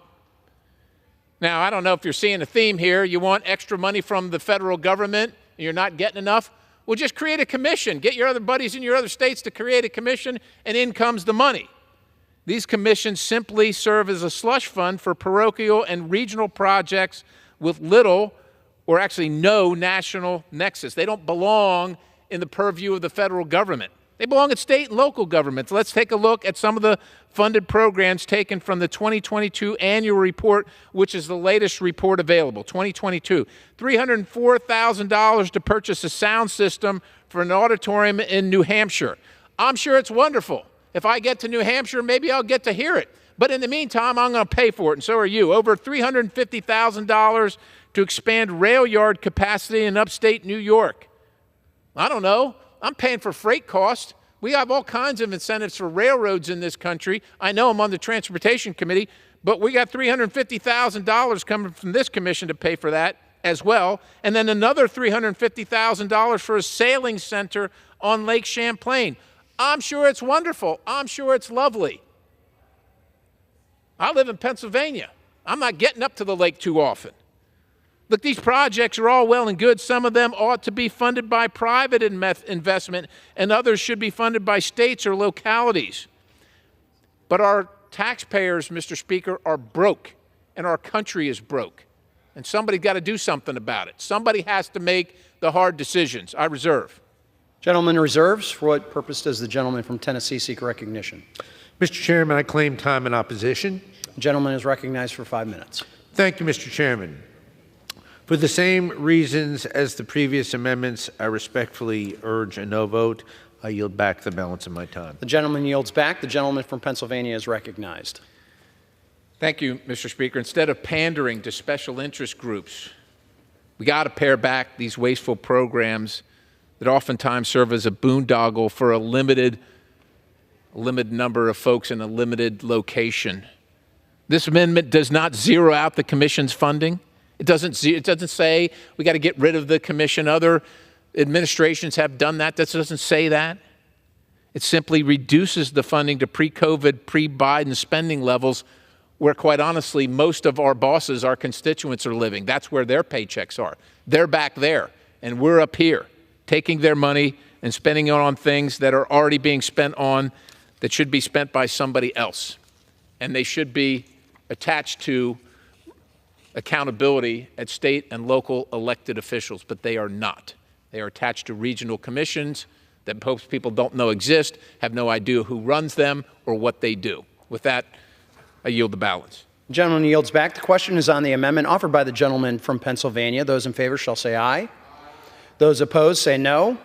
In the opinion of the chair, the noes have it. The amendment is not agreed to. For what purpose does the gentleman from Pennsylvania seek recognition? Request a recorded vote. The gentleman requests a recorded vote pursuant to Clause 6 of Rule 18. For the proceedings on the amendment offered by the gentleman from Pennsylvania will be postponed. It is now in order to consider amendment number 50, printed in Part A of House Report 118-602. For what purpose does the gentleman from Pennsylvania seek recognition? Mr. Chairman, I've got an amendment to desk. The clerk will designate the amendment. Amendment number 50, printed in Part A of House Report number 118-602, offered by Mr. Perry of Pennsylvania. Pursuant to House Resolution 1370, the gentleman from Pennsylvania, Mr. Perry, and a member opposed will each control 5 minutes. The gentleman from Pennsylvania is recognized for 5 minutes. Thank you, Mr. Chairman. I'm going to sound like a broken record here, so I'll keep it short. Not picking winners and losers or favorites here. First, the Great Lakes Authority has only been authorized since 2022. It's 2024 now. It still does not have a federal co-chair. It has no website. It has no programs funded. There's nobody there. Yet, strangely, it is still receiving federal dollars to the tune of $5 million for projects supposedly in the watershed regions of Illinois, Indiana, Michigan, Minnesota, Ohio, New York, Pennsylvania, and Wisconsin. I don't know, because there's no one to ask. Folks, we've seen how other commissions have gone. President Trump urged the elimination of 3 of them, and President Obama recommended cuts and elimination for the Denali Commission, making it bipartisan. With that level of bipartisan criticism of existing commissions, I don't see why we need to dig ourselves even deeper with yet another commission. My goodness, Pennsylvania's covered by 2 of them. That's my home state. I mean, you got to call the balls and strikes. I know people in this building will scoff at the difference between $2.5 million and $5 million. So we're saying $2.5 million.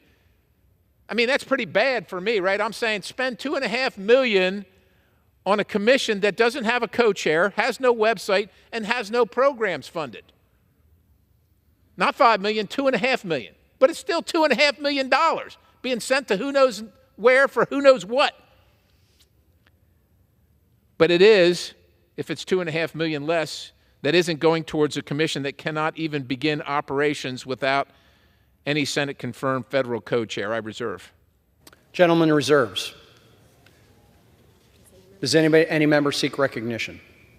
For what purpose does the gentlewoman from Ohio seek recognition? Yes, Mr. Chairman, I claim time in opposition briefly. The gentlewoman is recognized for 5 minutes. Yes, in terms of the Great Lakes, I would just say for all of the states that it covers and with the enormous interests of the Great Lakes region, one that we share with Canada, you move into some really complex developmental questions in a region that has lost so many jobs. So I see what the gentleman's point is, but I don't agree with him. I stand up in support of all of the commissions, and I would invite the gentleman to travel to these regions and see and meet with the co-chairs of these panels around our country. And I know, and I have to, this is off the subject, but in a way, but the gentleman was, region was heavily impacted by what happened in East Palestine. I haven't seen the gentleman say anything on the floor in support of the mayor of that town or the people of that town. If that had happened in my town, I would have been doing everything under my, in my power to try to move the people out of that region that didn't want to stay there anymore and build them a better community in which to live and find the funds to do that working with the railroads. I don't see the gentleman addressing issues of concern in his own region. And by the way, Pennsylvania's, the part that drains into Lake Erie is covered by the Great Lakes Authority. So you're actually speaking against the interests of your own state on this amendment and a prior one. That's really shocking to me. So I don't support the gentleman's amendment, and I rise in opposition and yield back. The gentlewoman yields back. The gentleman from Pennsylvania is recognized. With all due respect, Pennsylvania can handle itself. We don't need some commission to do our work. We understand where the water from Lake Erie goes to the Great Lakes. We understand it's complex. And I looked at the list. I've been to all these states. And I'd be happy to meet with a federal co-chair, but there isn't one. There isn't any. I'd be happy to meet with them to see what they're doing, but that person doesn't exist. You know what exists? Millions of dollars going to this organization where there isn't anybody there. That's what exists. That's what we're trying to rectify. And we're not even saying take all of it. Just take some of it so we don't spend as much on an organization with no website, no co-chair, no plan. All of us know it's not going to stop at $5 million for this commission, just like the rest. It will all balloon up to tens of millions of dollars if Congress, using the power of the purse, doesn't put its foot down. I love Pennsylvania. I love my home state. We want to handle our business. We don't need unelected bureaucrats not from Pennsylvania telling us how to do things in Pennsylvania. But that's what they're going to do with this. I urge adoption. I yield the balance. Gentleman yields back. The question is on the amendment offered by the gentleman from Pennsylvania. Those in favor shall say aye. Those opposed say no. In the opinion of the chair, the noes have it. The amendment is not agreed to. For what purpose does the gentleman from Pennsylvania seek recognition? The gentleman requests a recorded vote pursuant to Clause 6 of Rule 18. Further proceedings on the amendment offered by the gentleman from Pennsylvania will be postponed. It is now in order to consider Amendment Number 51, printed in Part A of the House Report of 118-602. For what purpose does the gentleman from Pennsylvania seek recognition? Mr. Chairman, I have an amendment at the desk. The clerk will designate the amendment. Amendment number 51, printed in Part A of House Report number 118-602, offered by Mr. Perry of Pennsylvania. Pursuant to House Resolution 1370, the gentleman from Pennsylvania, Mr. Perry, and a member opposed will each control 5 minutes. The chair now recognizes the gentleman from Pennsylvania. Thank you, Mr. Chairman. I know you can't believe it, but there is one left. There's, like I said, we're equal opportunity here. We're going to take a look at all of them. This amendment would have the funding of the Southwest Border Regional Commission. This commission, which only had its first chairman confirmed in 2022 and only was funded starting in fiscal year 2021, funds projects in the southern border regions of Arizona, California, New Mexico, and Texas. Incidentally, the first chairman was previously the Director of Economic Development and Special Initiatives, initiatives for Senator Heinrich, which continues this theme of political connection to the chairman of these regional commissions. I don't know if you're getting that, but I bet if you're not appointed to the regional commission and you live in those states, you get it. Look, I know folks on the other side of the aisle care about the border. Well, I hope they do. I know on our side we sure do. However, the answer to solving border problems is to actually enforce our nation's immigration laws, not to give $5 million to a commission that has not published a strategic plan and does not even appear to have a website. So we're going to give $5 million to them to fix the border. We can't even fix it at the federal level. Well, we can, but we refuse to. The commission received $250,000 in FY21, but is now being funded at $5 million in this bill for FY24. For what results? If they're there to fix the border, Well, I would argue they've done a pretty poor job, but we're going from $250,000 to $5 million. This amendment doesn't get rid of the commission. That argument could be made. But this amendment just says we're going to take it from $5 million to a still exorbitant $2.5 million. And I suspect we're going to hear from some of my colleagues from Texas about how they want to use this opportunity to fix the border, but this regional commission isn't the answer. I reserve. Gentleman reserves. Is there any member that seeks opposition? For what purpose does the gentleman from Tennessee rise? Mr. Chairman, I claim time in opposition. The chair recognizes the gentleman for 5 minutes. Thank you, Mr. Chairman. For the same reasons in the previous amendments, I respectfully urge a no vote, and I yield back the balance of my time. Thank you. Gentleman yields back. The gentleman from Pennsylvania is recognized. Well, thank you, Mr. Chairman. And for all the reasons so stated after amendment with all these commissions duplicating federal programs, duplicating them, programs that are specious to begin with, again, irrelevant to region of the country or commission, not picking on one as opposed to another, not trying to pick the winners and losers, just saying our citizens can't afford their bills. The government, this federal government, can't afford its bills. Every dollar that we're talking about in this appropriations bill, every single dollar is borrowed money. I'm just saying, let's not borrow as much. Let's not borrow $2.5 million as much. That's all this is saying. Still borrow a whole bunch. All of it, as a matter of fact, but just not $2.5 million more. With that, I yield the balance. The gentleman yields back. The question is on the amendment offered by the gentleman from Pennsylvania. Those in favor shall say aye. Those opposed say nay. In the opinion of the chairs, the noes has it, and the amendment is not agreed to. I request, For what purposes, I request a recorded vote. The gentleman requests a recorded vote pursuant to Clause 6 of the Rule 18. Further proceedings on the amendment offered by the gentleman from Pennsylvania shall be postponed. It is now in order to consider amendment number 53, printed in Part A of House Report 118-602. For what purposes does the gentleman from Montana seek recognition? Thank you, Mr. Chair. I have an amendment at the desk. Clerk will designate the amendment. Amendment number 53, printed in Part A of House Report number 118-602, offered by Mr. Rosendale of Montana. Pursuant to House Resolution 1370, the gentleman from Montana, Mr. Rosendale, and a member opposed, each will control 5 minutes. The chair now recognizes the gentleman from Montana. Thank you, Mr. Speaker. Mr. Speaker, my amendment number 53 to the Energy and Water Development and Related Agencies Act would prohibit funds from being used to transfer or delegate control or maintenance responsibility of the Lower Yellowstone Fish Bypass Channel to any non-federal entity.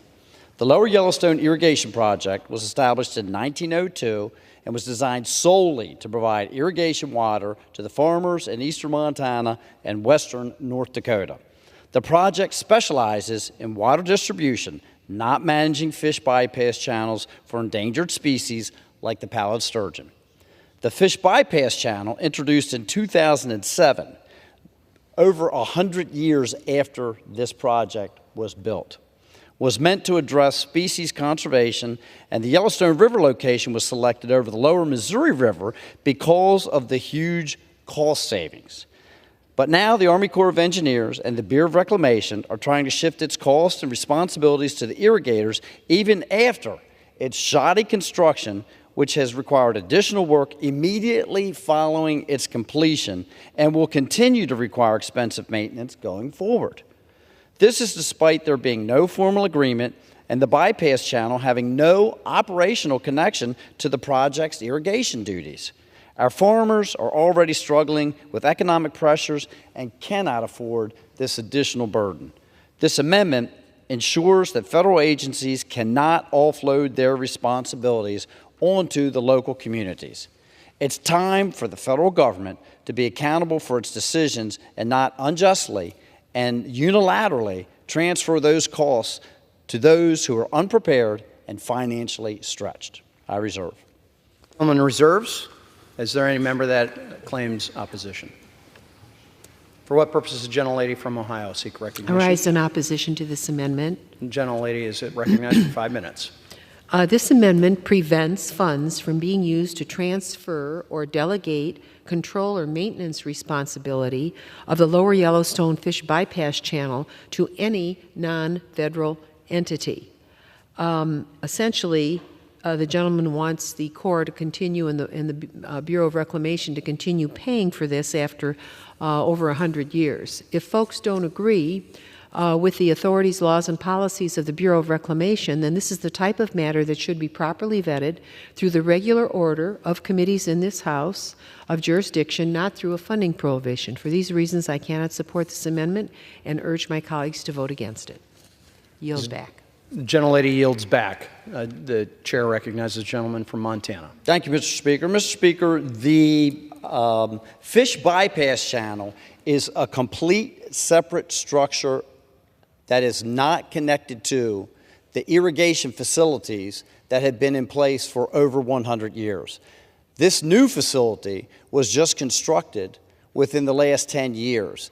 And the Corps of Engineers constructed it. They funded that construction, and they took care of the construction. The irrigation project is a Bureau of Reclamation project. The only reason that the Corps of Engineers stepped in to do this work on the Yellowstone River was because they wanted to mitigate the pallid sturgeon because of the Endangered Species Act. And they found it much, much more reasonably cost to do that on the Yellowstone River, where the population is so much lower, and they could accomplish it easier than to go on the lower Missouri, where they truly had the problem. So they were mitigating this off-site. And now they are trying to transfer those costs onto the local farmers and ranchers, with 350 families being available, and it's just not right, it's just not fair to unilaterally make that decision. I reserve. Gentleman has the only time remaining. Okay, Mr. Speaker, I appreciate the support from my colleagues to support this amendment. It's critically important for the folks in eastern Montana and set a good precedent going across the nation, and I yield back. Gentleman yields back. The question is on the amendment offered by the gentleman from Montana. Those in favor shall say aye. Those opposed say no. And in the opinion of the chair, the noes have it. The amendment is not agreed to. For what purpose does the gentleman from Montana seek recognition? I would request the yeas and nays, please. Does the gentleman ask for a recorded vote of the yeas and nays? Pursuant to Clause 6 of Rule 18, further proceedings on the amendment offered by the gentleman from Montana will be postponed. It is now in order to consider Amendment Number 54, printed in Part A of House Report 118-602. For what purpose does the gentleman from Texas seek recognition? Have an amendment at the desk. The clerk will designate the amendment. Number 54, printed in Part A of House Report Number 118-602, offered by Mr. Roy of Texas. Pursuant to the House Resolution 1370, the gentleman from Texas, Mr. Roy, and a member opposed shall each control 5 minutes. The chair now recognizes the gentleman from Texas. The amendment that I have at the desk is designed to prohibit funds for FERC, the Federal Energy Regulatory Commission, which subsidizes transmission to renewables. And there's a certain order number 1920. Now, the thing is that a lot of Americans don't really know what the Federal Energy Regulatory Commission is or does, but it plays a massive role in their lives. It's an agency that regulates the interstate transmission of natural gas, oil, and electricity, but President Biden has appointed a lot of commissioners to advance his climate agenda. In May, FERC approved order number 1920, which will force everyday Americans to subsidize the cost of transmission lines so renewable energy developers can reap the benefits of billions of dollars in federal subsidies. Now, just so everybody can understand what's going on. Congress, in its infinite wisdom, while we are $35 trillion in debt, while our economy was reeling in the wake of a massive economic shutdown of our economy in response to the pandemic, in Congress's infinite wisdom, it passed the so-called Inflation Reduction Act, in which we massively subsidize and fund predominantly Chinese companies and billion-dollar companies here in the United States to advance openly what our colleagues on the other side of the aisle want to advance with respect to pushing their climate agenda. So we are going to subsidize our enemies undermine our natural resources and strengths to produce American natural gas, American oil, American cars, the internal combustion engine.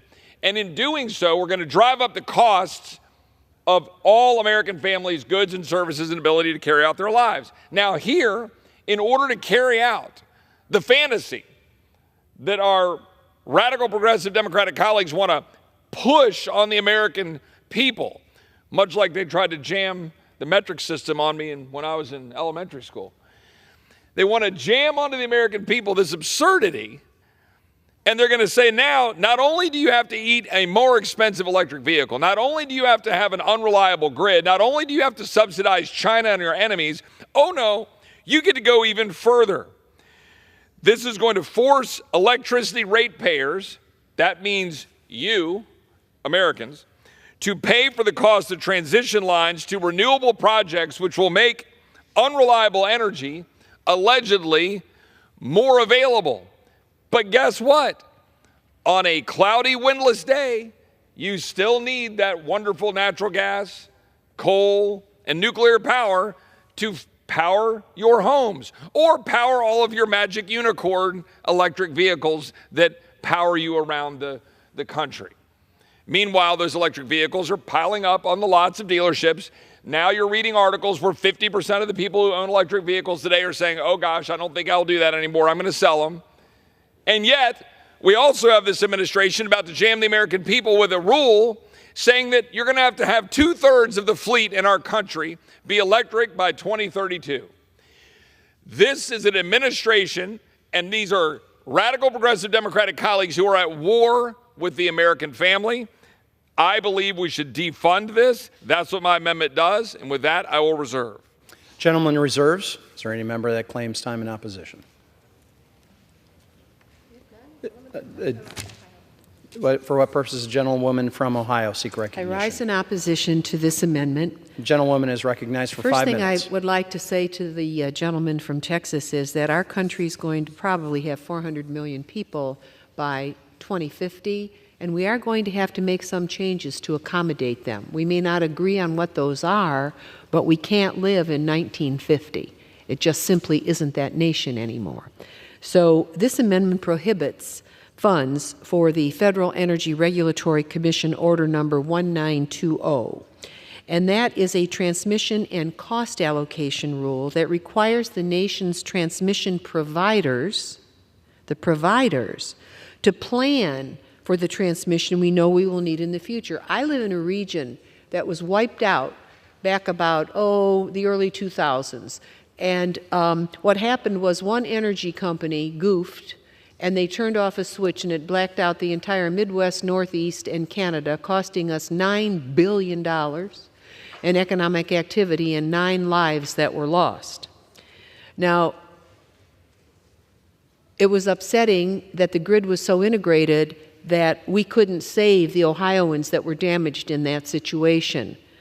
But I felt the transmission was old back then, and I know it's old now.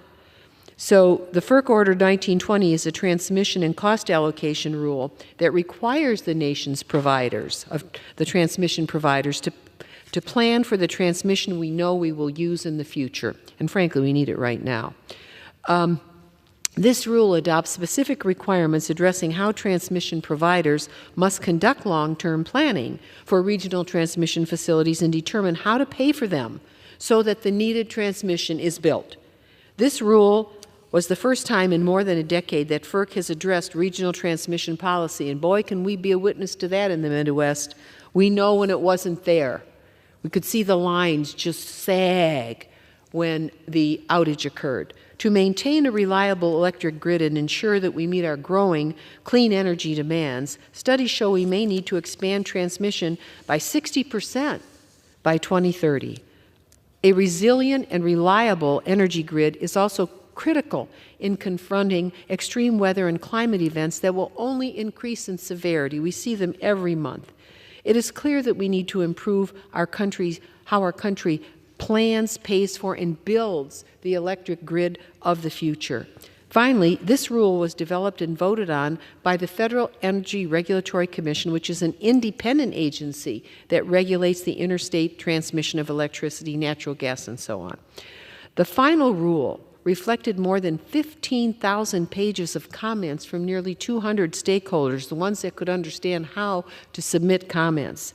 This rule is one step in the much larger complex puzzle to ensure that we have a reliable and efficient electric grid as our nation's energy needs change in the coming decades. A lot of people around this country, they're producing on property now.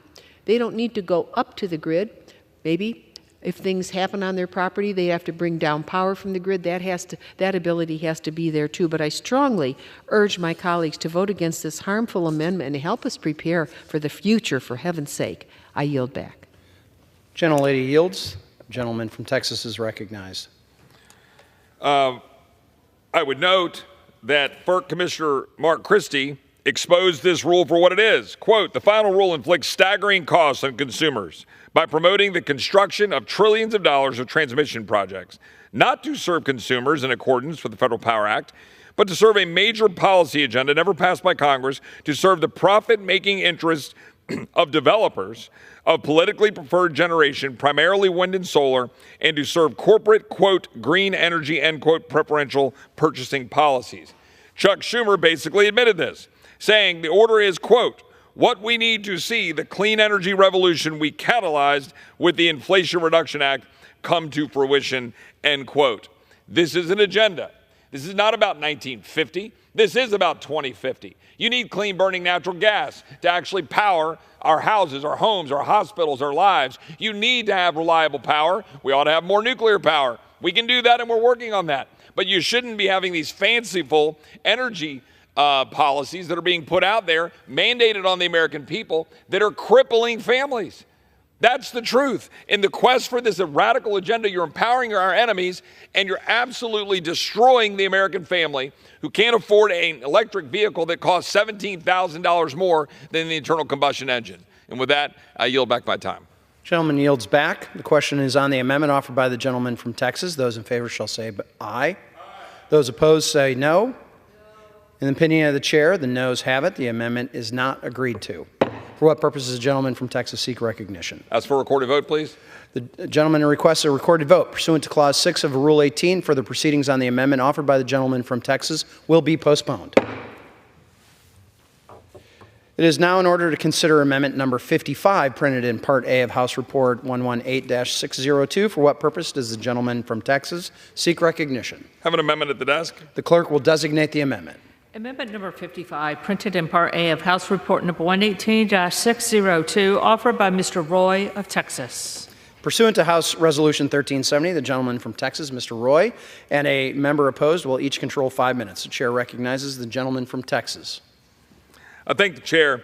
The amendment that I've put forward here would prohibit any of the funding in the Energy and Water Appropriations Bill from being used to carry out President Biden's executive orders on climate change. Now, we have successfully gotten this amendment adopted in numerous appropriations bills last year and this year, and I hope we will again.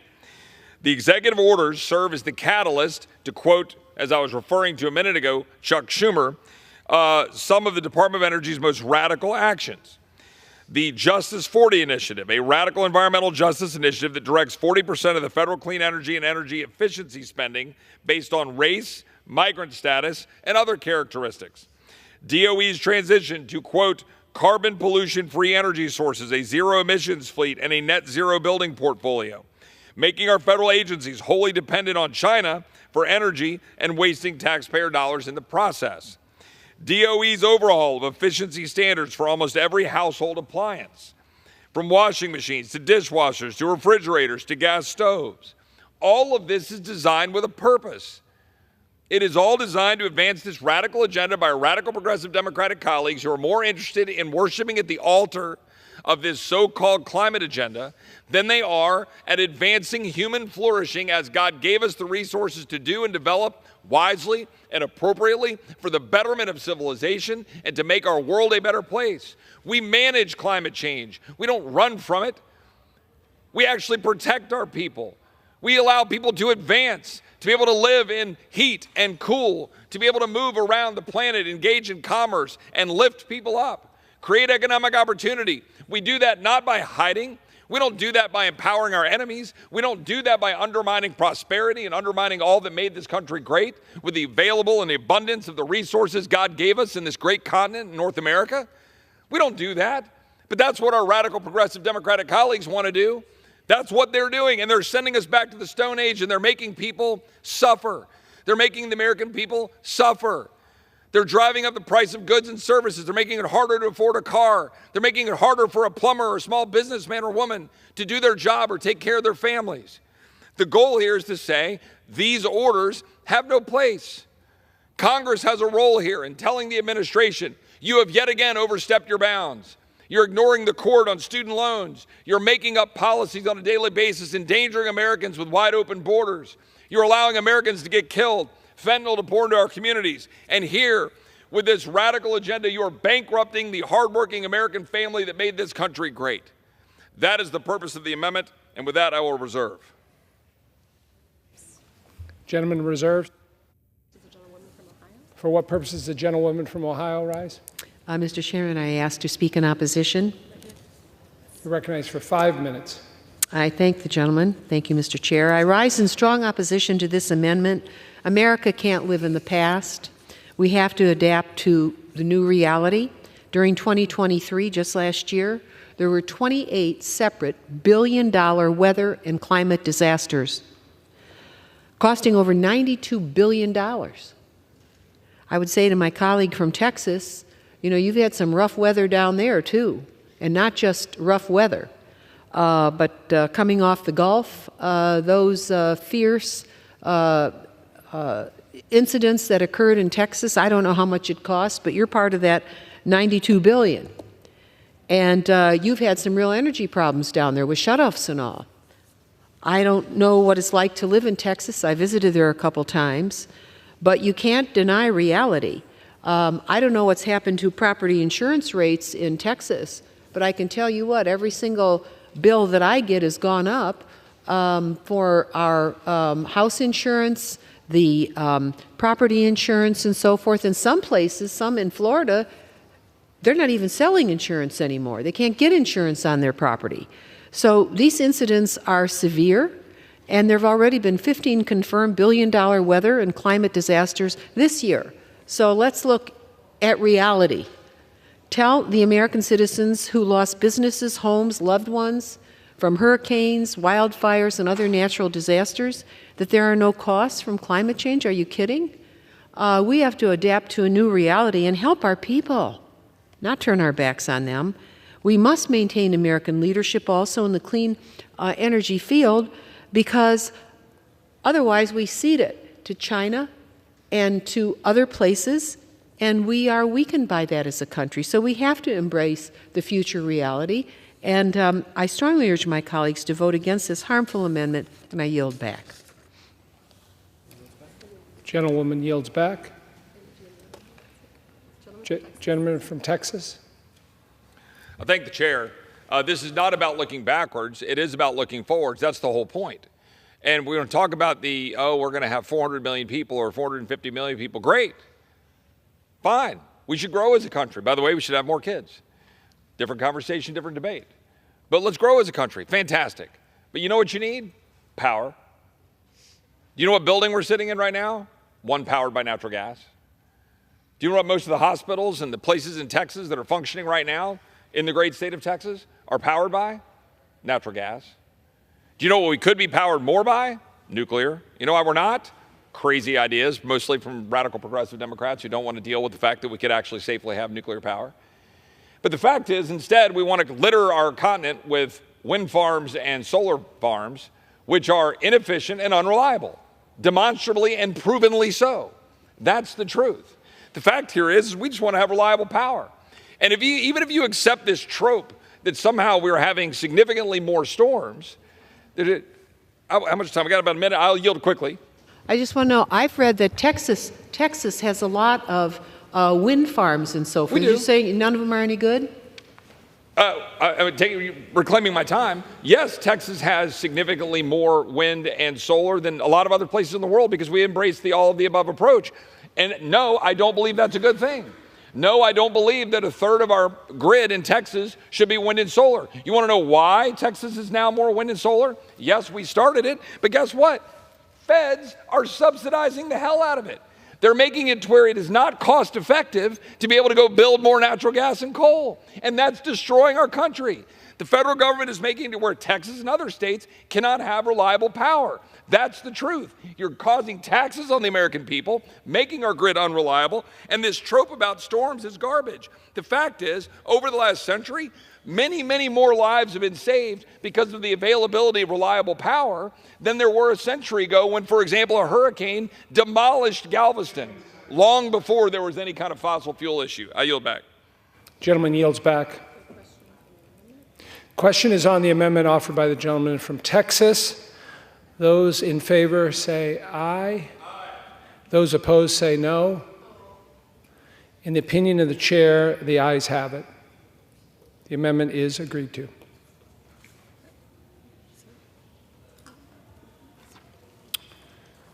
It is now in order to consider amendment number 56, printed in Part A of House Report 118-602. For what purpose does the gentleman from Texas seek recognition? Mr. Chairman, I have an amendment at the desk. The clerk will designate the amendment. Amendment number 56, printed in Part A of House Report number 118-602, offered by Mr. Roy of Texas. Pursuant to House Resolution 1370, the gentleman from Texas, Mr. Roy, and a member opposed, each will control 5 minutes. The chair recognizes the gentleman from Texas. Well, I thank the chairman. My amendment that I have at the desk fully defunds the Department of Energy's Office of Energy Efficiency and Renewable Energy, the EERE. Now, I offer this amendment because we cannot continue, in my view, to fund the destruction of United States energy to satisfy the climate agenda that I've been describing over the last 15 minutes. Now, I do want to say, with all due respect, I believe that the Appropriations Committee, they did a good job in trying to pare this back. They limited the funding of this particular office, knowing that it deserves to be reduced. I just want to take it a step further. I think when our country is $35 trillion in debt, I think when our country is bleeding $2 trillion a year, I think that our country needs to pinch every penny we can, and I think you should pinch those pennies in offices that are designed, frankly, to undermine the very productivity and economic growth we need to drive ourselves out of the debt that this incompetent Congress and incompetent government created for the American people. The FY 2024 minibus gave this, that's last year's spending bill, gave this office $3.5 billion. So again, I want to applaud the Appropriations Committee for reducing that down to, I think, about $2 billion, 1.96. I would like to strike it to zero. That's what this amendment would do. The office's mission is to, quote, equitably, that's already a big strike, okay? Let's just start with equitably. This office's mission is to equitably transition America to net zero greenhouse gas emissions economy-wide by no later than 2050. Wind and solar, it funds wind and solar, which are actively destroying the power grid, as I described a minute ago, undermining the ability to have reliable energy, despite the Department of Energy claiming they lead to, quote, enhanced reliability. They don't. EVs, it funds zero emissions vehicles, which I already described, are significantly beneficial to the wealthy. Today, only the wealthy can afford. 50% of them are saying they don't even want them. They are piling up on dealerships' lots. We have government now saying that you got to have 2/3 of the fleet being available by 2032. We shouldn't be funding an office to advance the thing that is already being advanced by a Congress that is messing up the ability of the American people to live. Third, it's woke.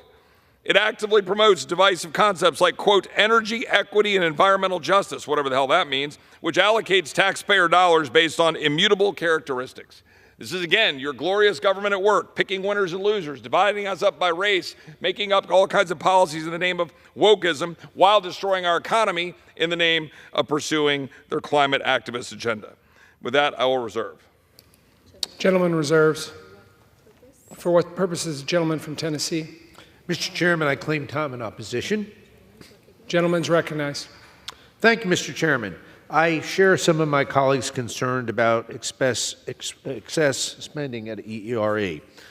EERE received over $16 billion from the Infrastructure Investment and Jobs Act, of which there are billions in unobligated balances remaining. These reasons are exactly why, and my colleague from Texas alluded to this in his amendment, reduced EERE spending by $1.5 $5 billion below fiscal year 2024. In fact, the House bill has reduced funding for EERE below the fiscal 2016 level. However, respectfully, my colleague amendment goes too far, in my view, by eliminating funding for EERE. I'm actually a supporter of EERE, and the work that they do advances research and development on renewable technologies, advanced manufacturing, and battery improvement. That includes essential work on critical minerals that will help lay the groundwork for technologies that will reduce our reliance on foreign supplies. I think that's an issue we all can support. I support strategic reductions to EERE, but I'm not in favor of eliminating the account and walking away from its ongoing work. For those reasons, I must oppose my colleague's amendment and urge my colleagues to do the same, and I reserve. From Tennessee reserves. Gentleman from Texas is recognized. Well, I respect the gentleman from Tennessee, and I appreciate the cuts as I already stipulated. I'm glad to see it reduced to $1.5 billion. I still say that's $2 billion too many. I don't even know where we're getting the $2 billion. I won't engage the gentleman on that, but no one on this floor, nobody, can tell me where we're getting the $2 billion. You know what we're really doing? We're borrowing money from China to turn around, and we actually, believe it or not, in the appropriations bill this last go-around, we actually subsidize China. So we borrow from China, we pay interest, and then we turn around and we subsidize China. That's what the geniuses of the congressional body do for the American people while we rack up $35 trillion of debt. So let's move off of the fanciful, radical climate agenda that's destroying American entrepreneurial capability and abilities and driving down prosperity, and let's move straight on to debt. What in the hell are we going to cut if you can't cut this? Who on this floor is going to stand up and talk about Social Security and Medicare and ages and everything else? No, everyone's going to preen and posture about it. But meanwhile, we're destroying the greatest country in the history of the world by putting a tax on the American people in the form of what? Inflation.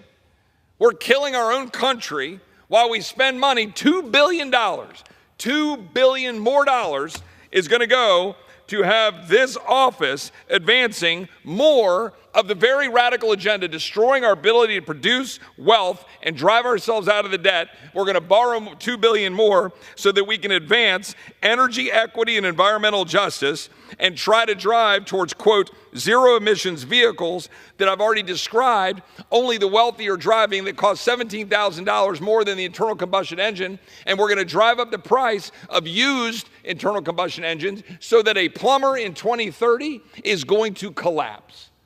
That's what's going to happen. I reserve. Gentleman from Texas reserves. Gentleman from Tennessee is recognized. Thank you, Mr. Chairman. I yield to the gentlelady from Ohio, Ms. Kaptur, as much time as she may consume. Gentlewoman from Ohio is recognized. I thank the gentleman for yielding and rise in strong opposition to this amendment. The bill already cuts 43% in this account for energy efficiency and renewable energy. And I don't really understand with the gentleman from Texas, a lot of the things that he throws out there. But if you look at where agriculture is going in my part of the country, where it's going is John Deere's on track to make a 100% ethanol-powered tractor. Now, if I had said that to you 25 years ago, you'd go, well, I can't think about that. That can't happen. Guess what? It's happening. And for the 8 counties I represent, the rural parts of those counties, half of beans, soybeans, and corn go into making that fuel. We're very proud of it. We're very proud of it, and it's renewable energy. In terms of solar, so why do you need this? Well, when solar first got started in my area by individual entrepreneurs, inventors, the federal government, Department of Energy, didn't even know about what they were doing. They took their technology to the Department of Energy. Now they laud what the people were doing. But guess what their problem was? Getting financing, getting help to bring their technology forward because they weren't a big company and they didn't have any of those angel investors like Texas has. So out where I live, the people have made it forward by their own creativity and hard work. And we flew the first biofueled F-16 out of our National Guard base in Ohio. Didn't come out of Texas, didn't come out of Tucson. It came out of our area because of the creativity of our people. So where this department comes in and where this program comes in is for the Americans that are out there today who are inventing something new and need a little bit of help in order to get it across the finish line. And I want to help them. And I'm looking toward advances in biofuels, in hydrogen fuel cells, yes, in solar. I'm not against solar. Wind energy, you have more of that. We have quite a bit in Ohio, too, now. Geothermal, thermal heat recovery, advanced manufacturing efficiencies that we're seeing every day.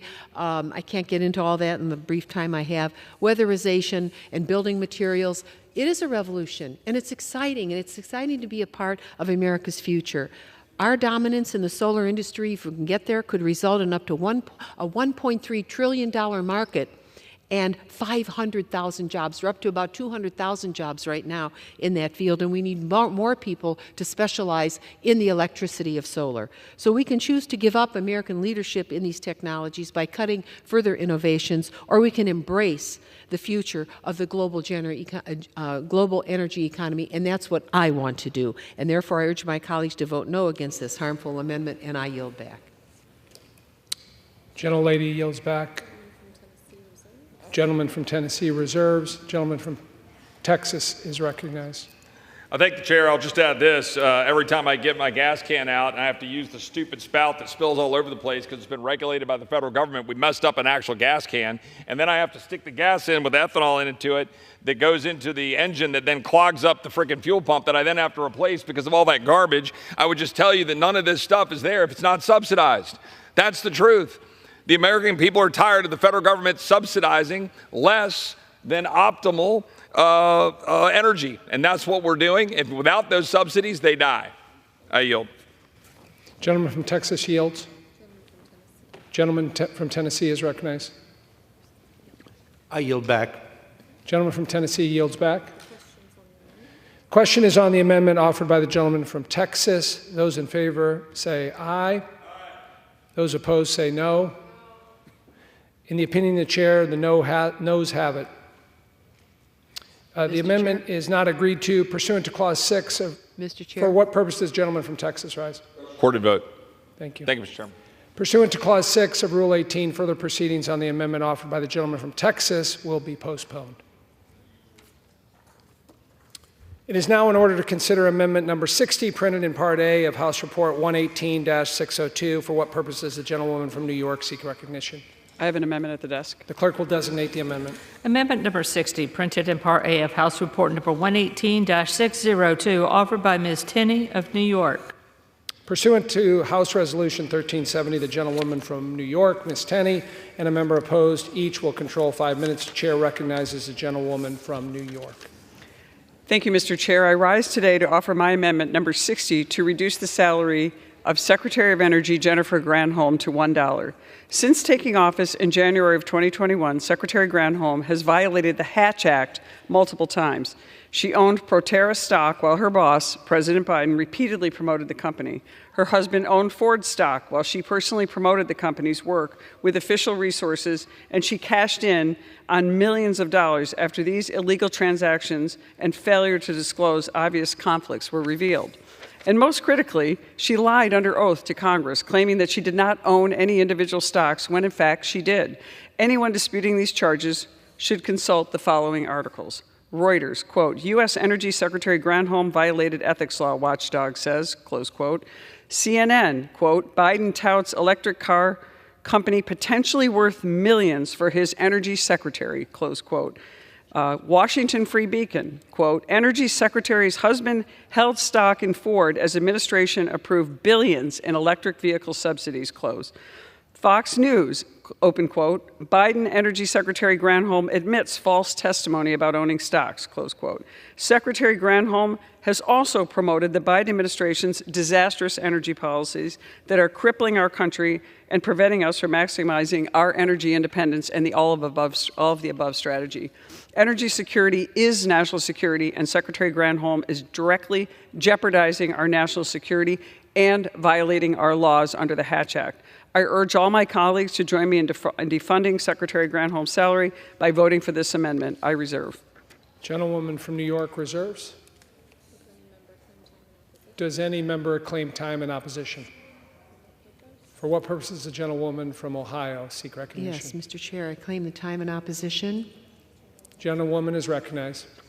Yes, this amendment raises serious constitutional issues and may amount to an unconstitutional bill of attainder.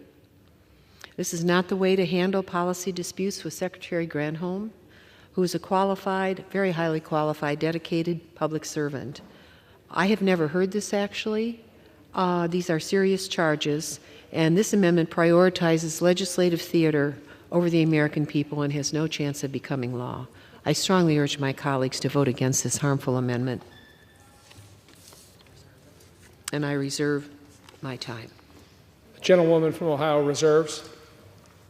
Gentlewoman from New York is recognized. Mr. Chair, the assertions made by my colleague are, as I indicated, and I cited actual sources, news sources, and the Secretary actually testified before Congress and was determined that she lied under oath. Violating the Hatch Act is a crime under the Federal Elections Act. Under the federal statutes. It's time that Ms. Granholm either resign or should we reduce her salary. We have the right under Congress with our power of the purse to reduce her salary, and that's exactly what we're doing here under the Holman Rule. With that, I yield. The gentlewoman from New York yields. Gentlewoman from Ohio. Yes. Yes, Mr. Chairman, I yield to the chair of the subcommittee, Mr. Fleischman, for as much time as he may consume. Gentleman from Tennessee is recognized. I thank the gentlelady for yielding. I respectfully rise to oppose the amendment. While I can completely understand some of the frustrations my colleagues may experience with some dealings with the executive branch, I don't believe reducing salaries to $1 is likely to solve the problem. I think it may create a more challenging environment, and with that, I would respectfully ask for a no vote. I yield back. Gentleman yields back. Gentlewoman from Ohio. I yield back. Gentlelady yields back. The question is on the amendment offered by the gentlelady from New York. Those in favor say aye. Those opposed say no. In the opinion of the chair, the noes have it. The amendment is not agreed to.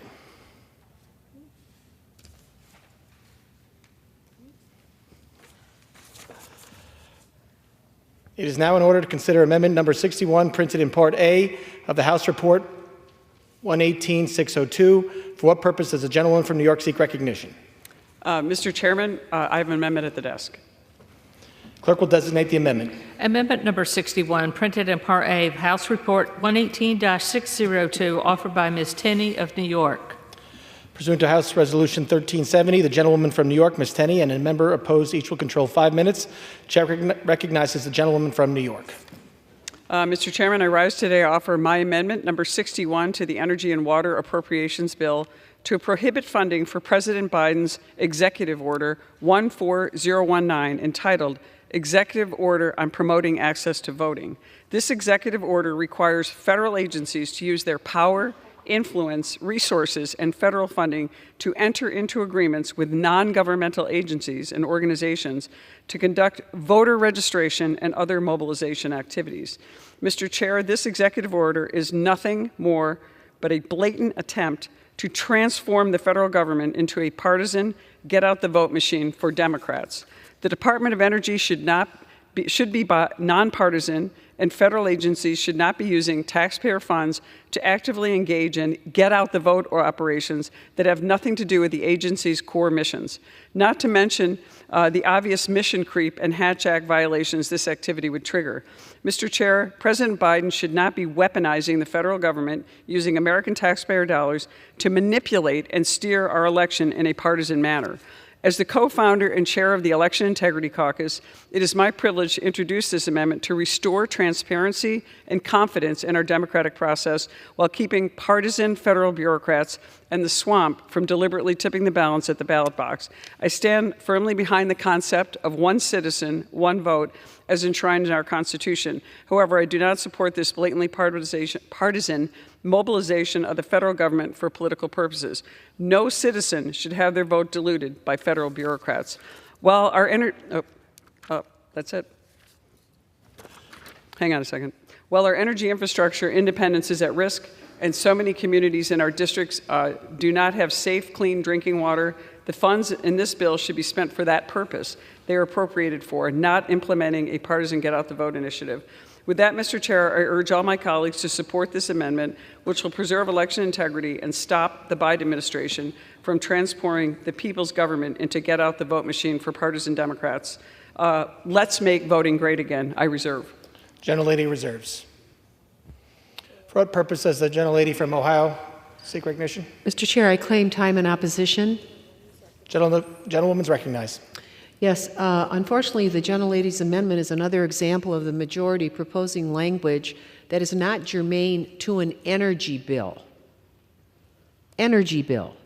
It is yet an additional illustration of how Republicans are not interested in bills that can gain bipartisan support and become law. So I strongly urge my colleagues to vote against this harmful amendment. I yield back. Gentlelady yields. Unfortunately, Mr. Chair, my colleague is not correct in this. The Biden administration put out Executive Order 14019 and tasked all federal agencies, including all the agencies that are included in this appropriations bill, to get involved with third parties in order to get out the vote, moving away from their mission of providing the core missions that we described, that each of these agencies under their appropriate designation are required to do under law. They are not allowed to get engaged in political processes, a direct violation of the Hatch Act. That's why this bill is germane, and that's why I urge all my colleagues to actually support this bill. I yield. Gentlelady yields back. The question is on the amendment offered by the gentlelady from New York. Those in favor signify by saying aye. Those opposed say no. In the opinion of the chair, the ayes have it. The amendment is agreed to. Mr. Chair, I request the Gentlelady requests a recorded vote. Oh, you already, okay.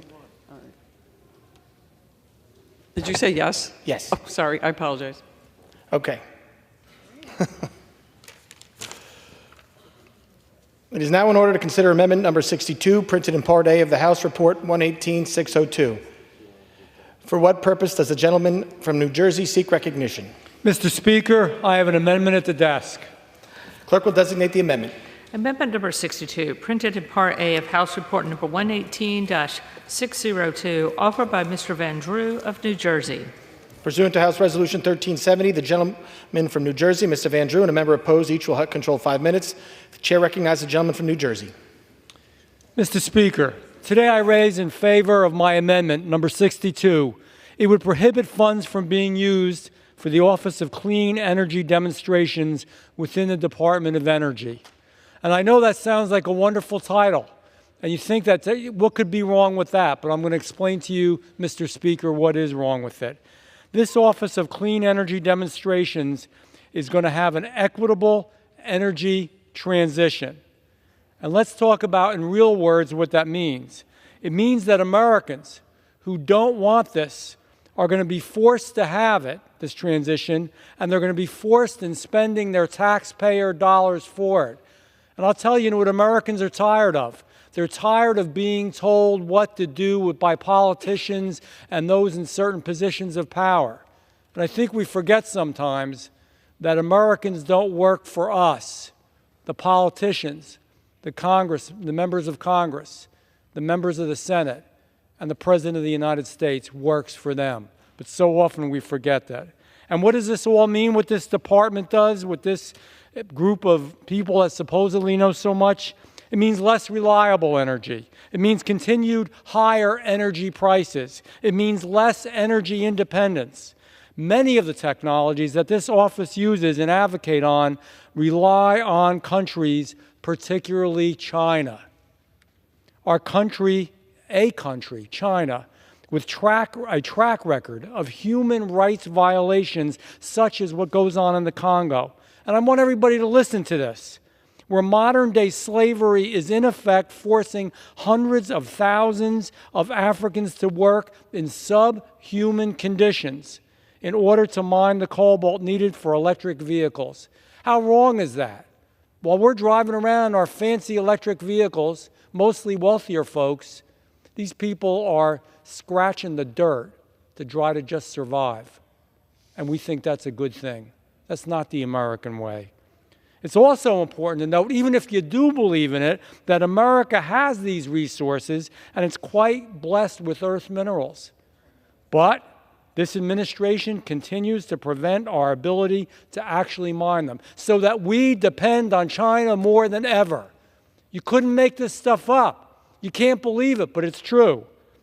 And it forces us to purchase it from China. So it's unfair, it's unethical, and I would maintain it is un-American to continue forcing to pay this money, to continue forcing taxpayers to subsidize it, continue to force Americans to have this shoved down their throat when they don't want it.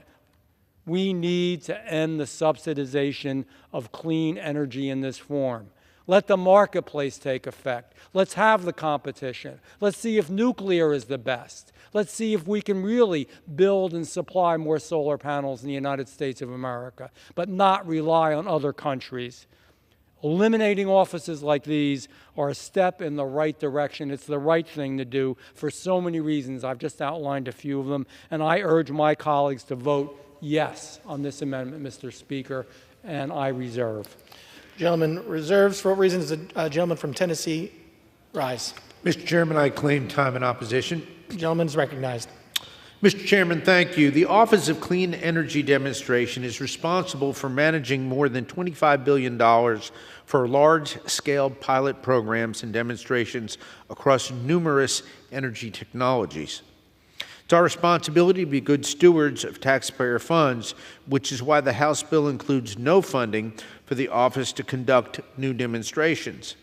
Instead, the only funds provided to the office in this bill are for staff to provide project management oversight.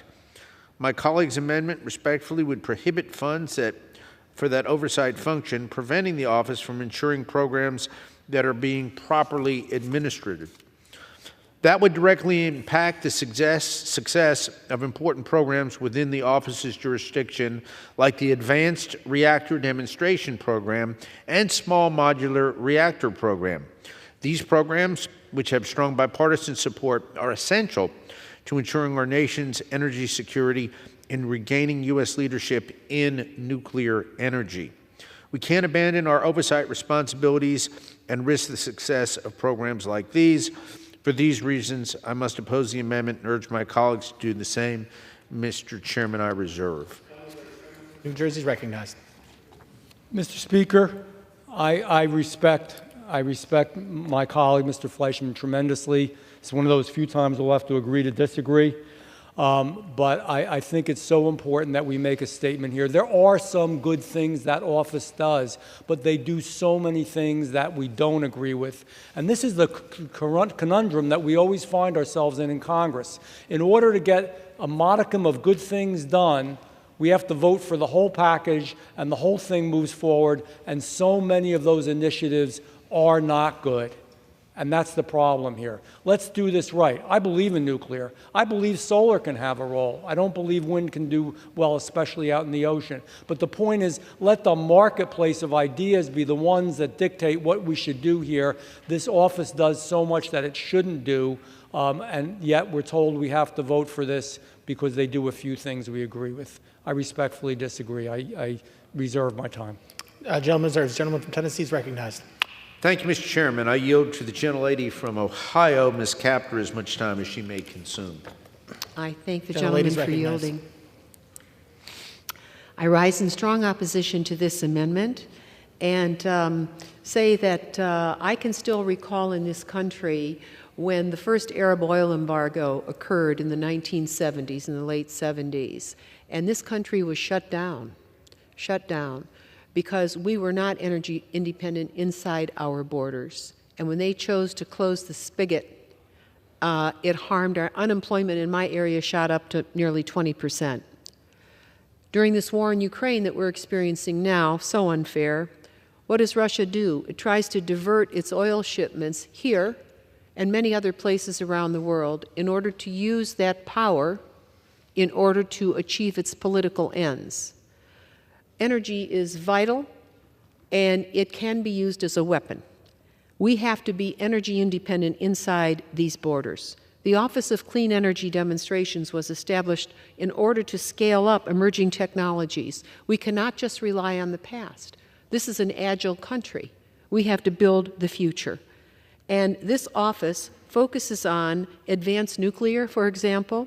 It focuses on carbon capture, energy improvements both in rural, remote areas, as well as the reclaiming of former mine lands. We're looking at smaller nuclear reactors in some of those places.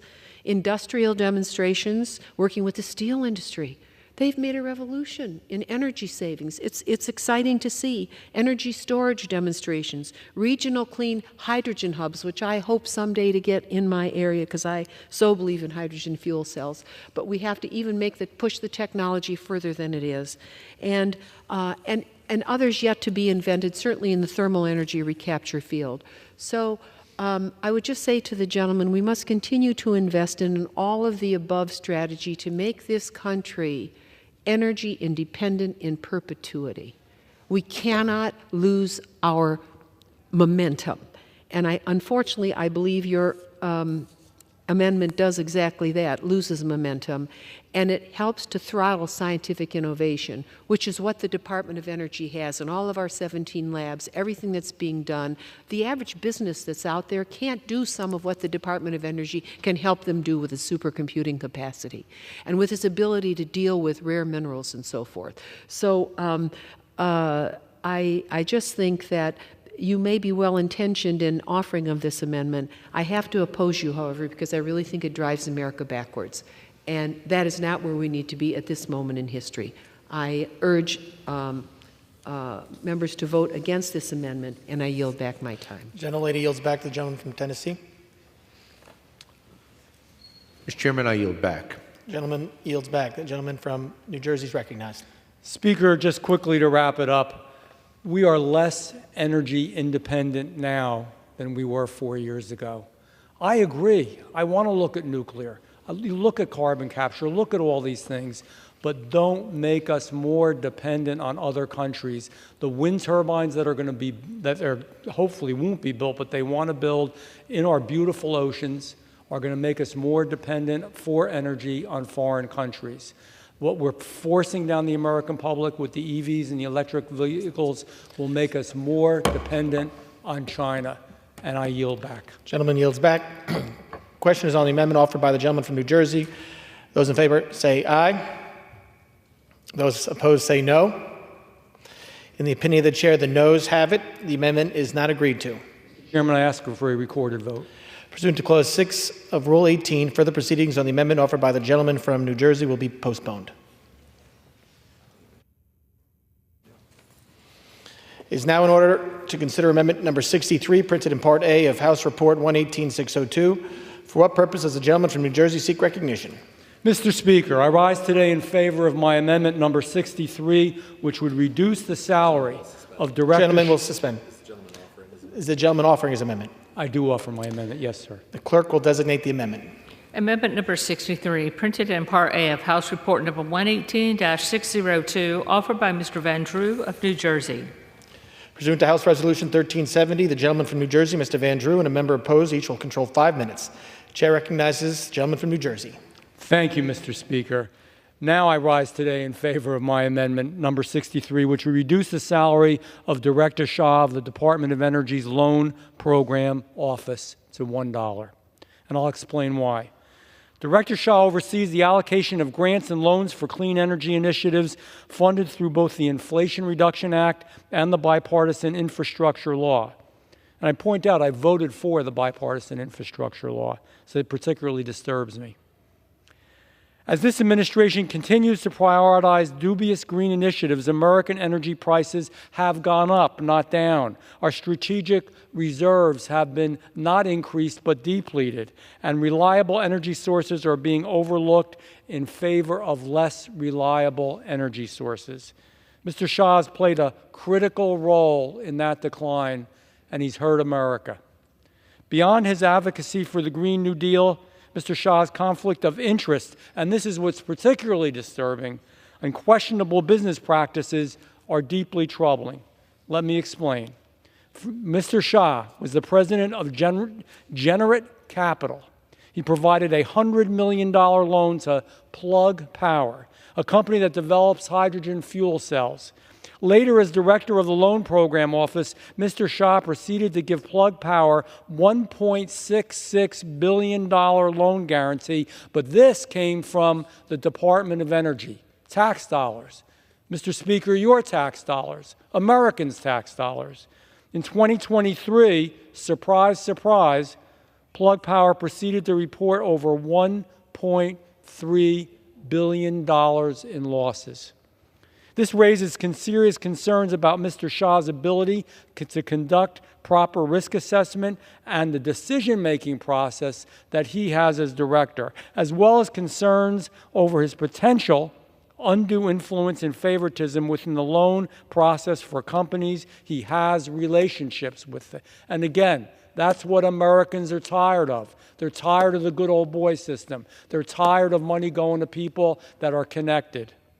Mr. Shah also approved a $3 billion partial loan guarantee to a company we've heard of, Sonova. It's a solar company with a history of questionable and aggressive sales tactics and some ethical issues, including pressuring vulnerable customers into expensive, long-term contracts that they didn't want or need. It highlights another example of Mr. Shah's questionable financial oversight ability, but it also breaches the public trust when such companies receive billions upon billions of dollars that are taxpayer dollars. Mr. Shah has also admitted under oath, and I want everybody to listen to this one, he said it under oath, he attended paid conferences where he got paid, where applicants to the Loan Program Office were present, and they paid to be there to hear Mr. Shah speak. Got to wonder about that one. It raises serious pay-to-play concerns and is another example of his potential conflict of interest playing a role where he allocates loans as a director. In light of these serious concerns, it is imperative that we take decisive action to restore public trust in government. We work for the public. They don't work for us, again. And we got to punish bad behavior, and this administration does not. By passing my amendment, which reduces his salary to $1, Congress will send a clear message that ethical lapses are not tolerated and conflicts of interest are not tolerated and will not be accepted. I urge all of my colleagues to support it, and with that, I reserve. Gentleman reserves. Who seeks time in opposition? What purpose does the gentlelady from Ohio seek recognition? I seek time in opposition. Gentlelady is recognized.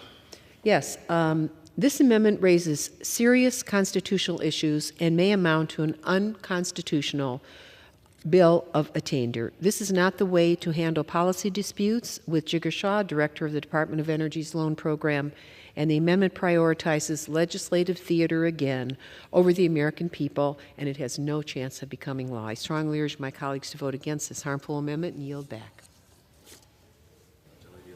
Gentlelady yields back. What purpose does the... Mr. Speaker, I haven't seen any decision, anything that says that it's unconstitutional. I do not agree, and I urge people to vote for my amendment. I yield back. Questions on Clause 6. Questions on the amendment offered by the gentleman from New Jersey. Those in favor say aye. Those opposed, nay. In the opinion of the chair, the ayes have it. Mr. Chair? The amendment is gentlelady from Ohio. I demand a recorded vote. Pursuant to Clause 6 of Rule 18, further proceedings on the amendment offered by the gentleman from New Jersey will be postponed. It's now ordered to consider Amendment Number 64, printed in Part A of House Report 118 through 602. What purpose does the gentleman from New Jersey seek recognition? Mr. Speaker, I have an amendment at the desk. Clerk will designate the amendment. Amendment number 64, printed in Part A of House Report number 118-602, offered by Mr. Van Drew of New Jersey. Pursuant to House Resolution 1370, the gentleman from New Jersey Mr. Van Drew and a member opposed. Each will control 5 minutes. The chair recognizes the gentleman from New Jersey. Mr. Speaker, I rise today in favor of my amendment number 64. This amendment would increase funding at the Department of Energy to enhance the security of existing electrical transformers from both physical and cyber threats. Few parts of our nation infrastructure is more critical to everyday life and national security than our electrical grid. And it is under an alarming increase in threats over the past several years, as we all know. In 2022 alone, a decade-high surge in attacks occurred with 101 incidents being reported in August alone. While some of these instances amounted to petty vandalism, some of the threats were serious. They were real. They were coordinated efforts to cause widespread power outages to all of our American citizens. One such effort in Moore County, North Carolina, left nearly 50,000 people without power after 2 Duke Energy substations were shot at. In 2023, extremists plotted to attack multiple energy substations in Maryland with the goal of literally, quote, destroying Baltimore, end quote. In Michigan, this year alone, 14 different incidents of gunshot damage to transformers, regulators, and other electrical equipment has occurred. These are clearly not isolated incidents, Mr. Speaker, but rather a concerning and growing trend across the United States of America. Perpetrators of these attacks have been part of extremist groups, including neo-Nazi groups, and have admitted to seeking to sow unrest and disrupt our infrastructure system to destroy and create anarchy in our country. While states have begun to act on this issue, it is far past our time our federal government got involved, ensuring that these critical pieces of infrastructure are secured from all types of threats. This amendment seeks to build off existing efforts by increasing funding to go towards advancing security measures, increasing our efforts to better detect, deter, and to respond to these attacks. This is not just a matter of infrastructure improvement. It is an investment in our nation's security and our well-being of our citizens. I don't even have to say this, but I will. Electricity is a modern necessity of life. Mr. Speaker, this is what the American people does want us to do. This is what our job is supposed to be, to make sure that we're safe and secure. This amendment is a vital step towards protecting it from threats, both domestic and abroad. And I urge my colleagues to support this amendment. I reserve. Gentleman from New Jersey reserves. For purposes of the gentlelady from Ohio, seek recognition. Yes, Mr. Chair, I claim the time in opposition. Gentlelady is recognized. Thank you. I rise in reluctant opposition to this amendment. It transfers $10 million to the grid deployment account from the Energy Efficiency and Renewable Energy account for the purpose to enhance the security of existing electrical transformers from cyber threats and from physical attacks from individuals.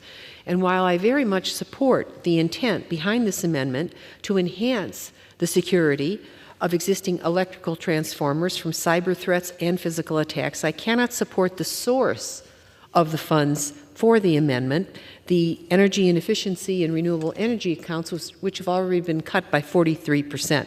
Further cutting these programs, even for noble purposes, is not in our nation's interests. We can choose to give up American leadership in these technologies by cutting further innovation, or we can embrace the future of the global energy economy on all levels.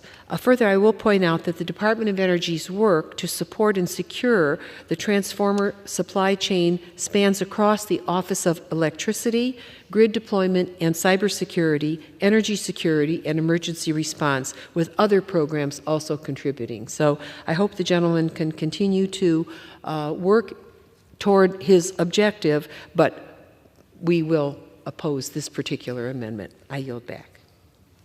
Gentlelady yields back. Gentleman from New Jersey is recognized.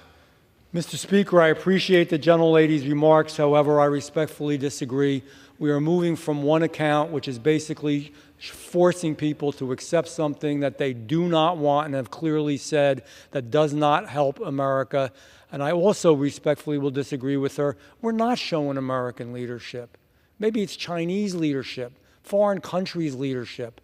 We are not energy dependent now. We were. We can be unbelievably energy dependent. We can export energy, and not only fossil fuels. America's lead. Americans are great. Americans have the ability to ensure that our country is number one. There's nothing wrong with American exceptionalism and being the best and doing the most, and this is part of it. We have to make sure that we do what really truly helps the American public, which is to make sure that we're safe and secure and not forcing them to accept something that's going to be very expensive and cause us to rely on foreign countries more than we ever have in our American history of entrepreneurship and exceptionalism. I yield back. Gentleman from New Jersey yields back. The question is on the amendment offered by the gentleman from New Jersey. Those in favor say aye. Those opposed, nay. In the opinion of the chair, the ayes have it. The amendment is agreed to. Recorded vote on this. Pursuant to Clause 6 of Rule 18, further proceedings on the amendment offered by the gentleman from New Jersey will be postponed. What purpose does the gentleman from Tennessee rise? Mr. Chairman, I move that the committee do now rise. The question is on the motion that the committee rise. All those in favor say aye. All those opposed, nay. The ayes have it. The motion is adopted. According, the committee rises.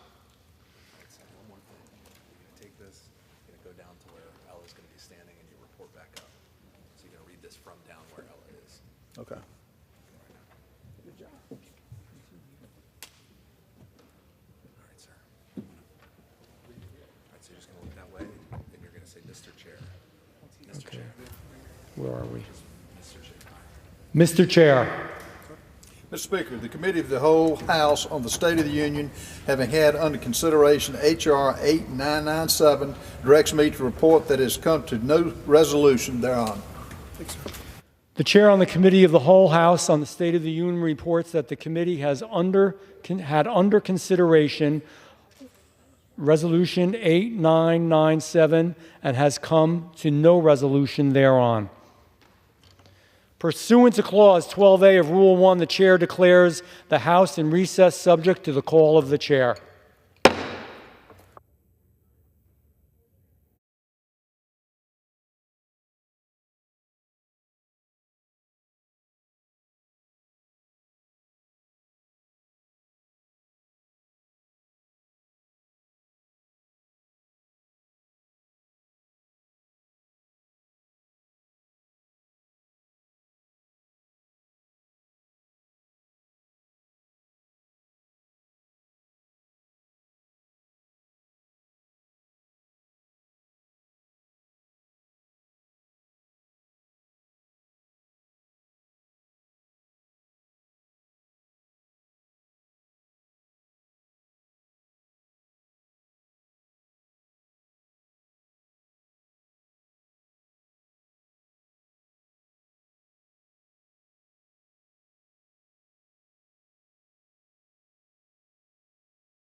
Pursuant to House Resolution 1370 and Rule 18, the Chair declares the House and the Committee of the Whole House on the State of the Union for further consideration of H.R. 8997. Will the gentleman from Georgia, Mr. Ferguson, kindly take the chair?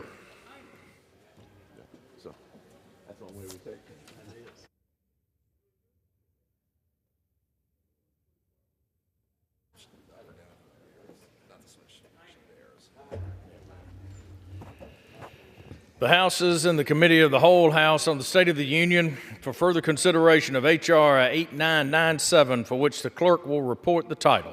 A bill making appropriations for energy and water development and related agencies for the fiscal year ending September 30th, 2025, and for other purposes. When the Committee of the Whole rose earlier today, a request for a recorded vote on Amendment Number 64, printed in Part A of House Report 118-602, offered by the gentleman from New Jersey, Mr. Van Drew, had been postponed.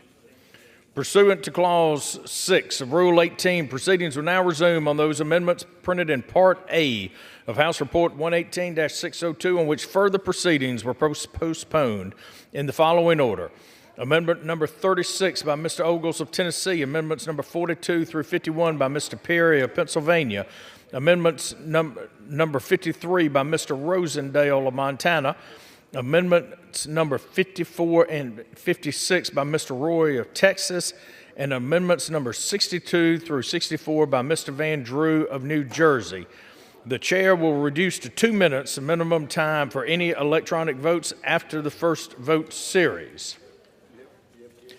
The unfinished business is the request for a recorded vote on Amendment number 36, printed in Part A of House Report 118-602 by the gentleman from Tennessee, Mr. Ogles, on which further proceedings were postponed and on which the ayes prevailed by voice vote. The clerk will redesignate the amendment. Amendment number 36, printed in Part A of House Report number 118-602, offered by Mr. Ogles of Tennessee.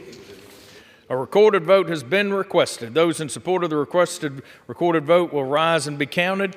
A sufficient number having risen, a recorded vote is ordered. Members will record their votes by electronic device. This will be a 15-minute vote.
Have all members voted?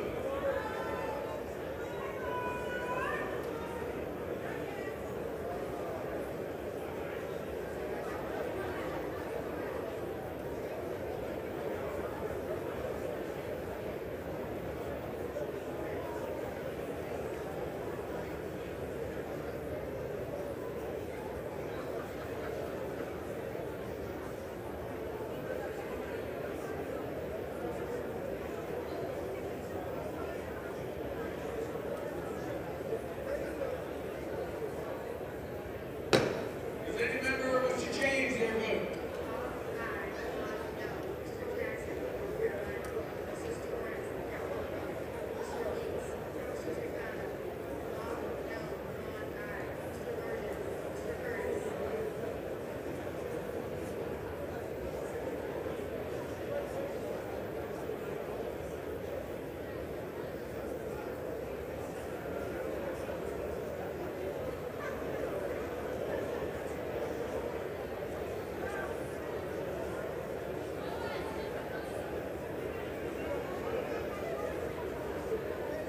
On this vote, the yeas are 199, the nays are 197. The amendment is adopted.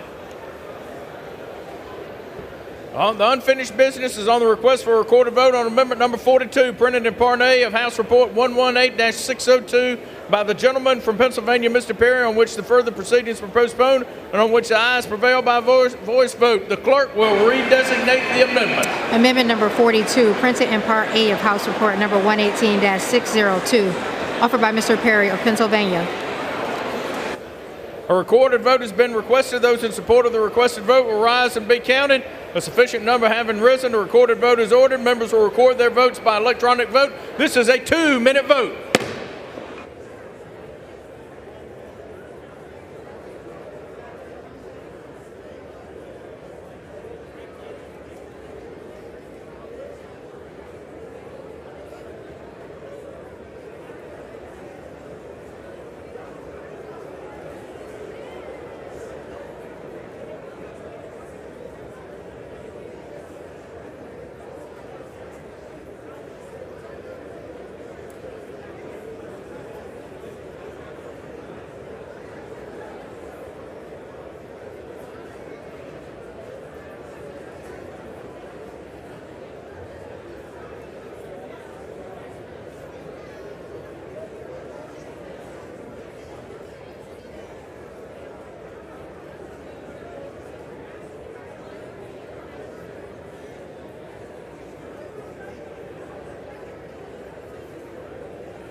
Remaining 1 minute.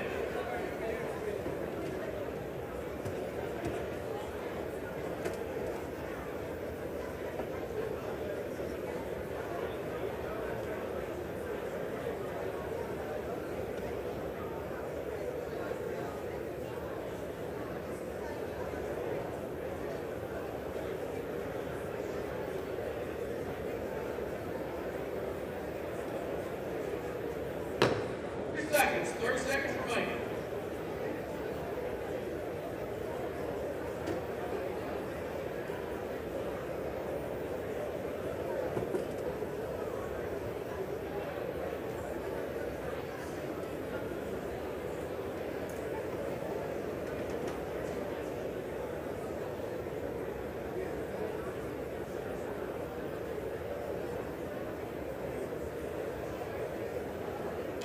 Have all members voted?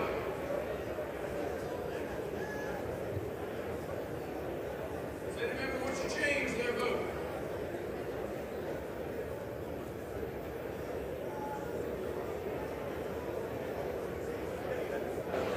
On this vote, the yeas are 195, the nays are 210. The amendment is not adopted.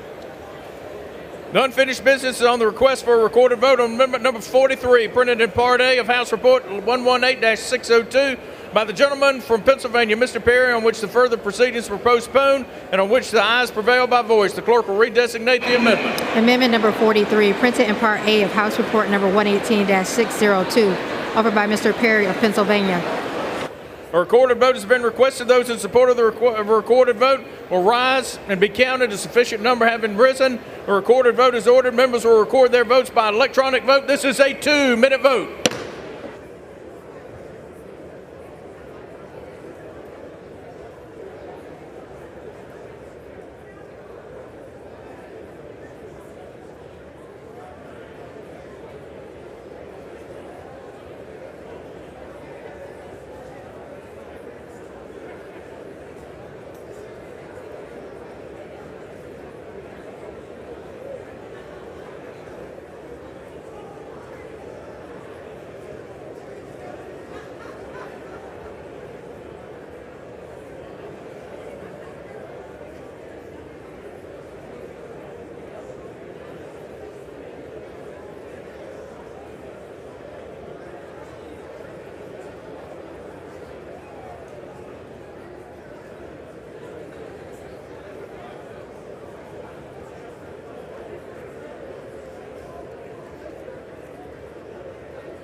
On this vote, the yeas are 147, the nays are 267. The amendment is adopted.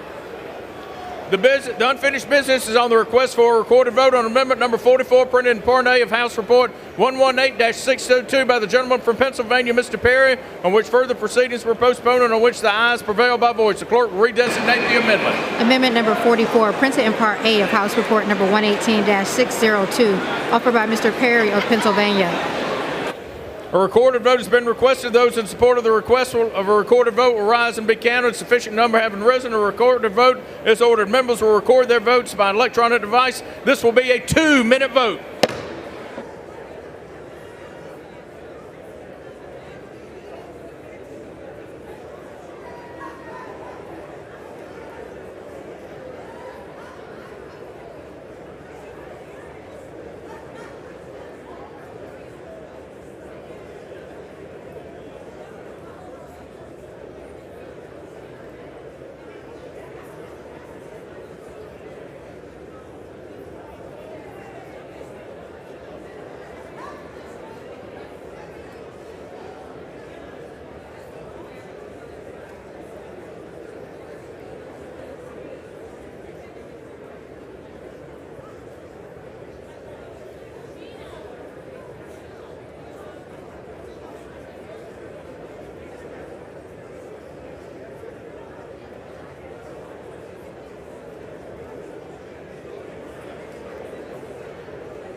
On this vote, the yeas are 145, nays are 274. The amendment is not adopted.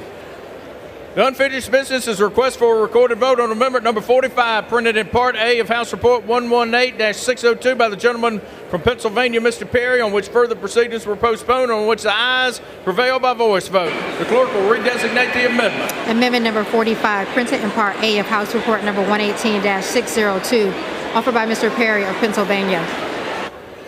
A recorded vote has been requested. Those in support of the recorded vote will rise and be counted. A sufficient number having risen and been counted. A recorded vote is ordered. Members will record their votes by electronic device. This is a 2-minute vote.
On this vote, the yeas are 115, the nays are 305. The amendment is not adopted. The unfinished business on the request for a recorded vote on amendment number 46, printed in Part A of House Report 118-602 by the gentleman from Pennsylvania, Mr. Perry, on which further proceedings were postponed and on which the noes prevail by voice vote. The clerk will redesignate the amendment. Amendment number 46, printed in Part A of House Report number 118-602, offered by Mr. Perry of Pennsylvania.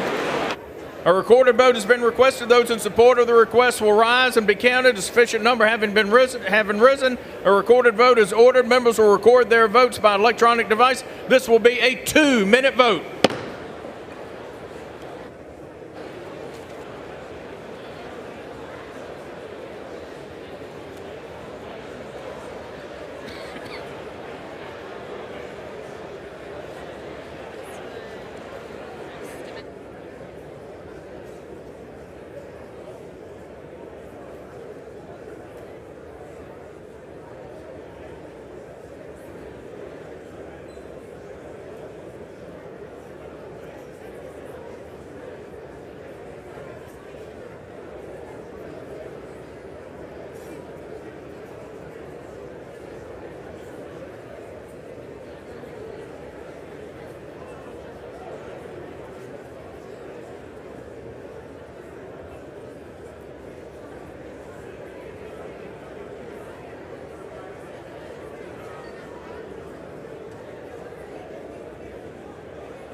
Have all members voted? Any members wish to change their vote?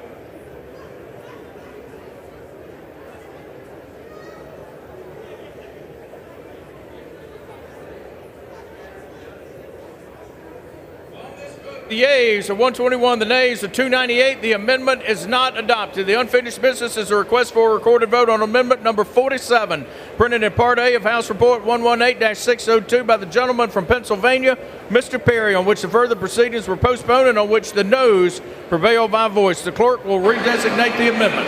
Amendment number 47, printed in Part A of House Report number 118-602, offered by Mr. Perry of Pennsylvania.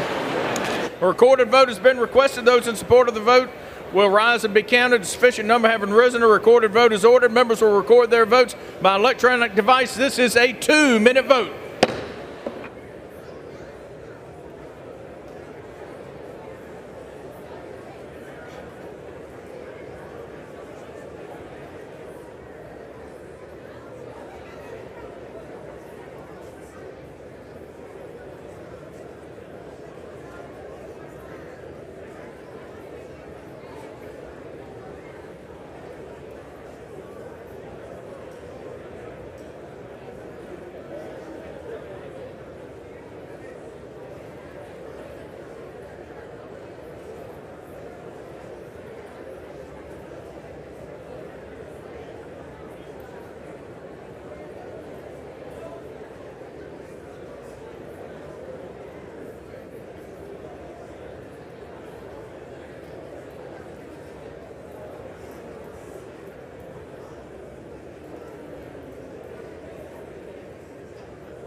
On this vote, the yeas are 134, the nays are 283. The amendment is not adopted. The unfinished business is a request for a recorded vote on amendment number 48, printed in Part A of House Report 118-602 by the gentleman from Pennsylvania, Mr. Perry, on which further proceedings were postponed and on which the noes prevailed by voice vote. The clerk will redesignate the amendment. Amendment number 48, printed in Part A of House Report number 118-602, offered by Mr. Perry of Pennsylvania. A recorded vote has been requested. Those in support of the request will rise and be counted. A sufficient number having risen, a recorded vote is ordered. Members will cast their votes by electronic device. This will be a 2-minute vote.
On this vote, the yeas are 128, the nays are 291. The amendment is not adopted. The unfinished business is on a request for a recorded vote on amendment number 49, printed in Part A of House Report 118-602 by the gentleman from Pennsylvania, Mr. Perry, on which further proceedings were postponed and on which the noes prevail by voice. The clerk will redesignate the amendment. Amendment number 49, printed in Part A of House Report number 118-602, offered by Mr. Perry of Pennsylvania. Recorded vote has been requested. Those in support of the recorded vote will rise and be counted. A sufficient number having risen, a recorded vote is ordered. Members will record their votes by electronic device. This is a 2-minute vote.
On this vote, the yeas are 133, the nays are 286. The amendment is not adopted.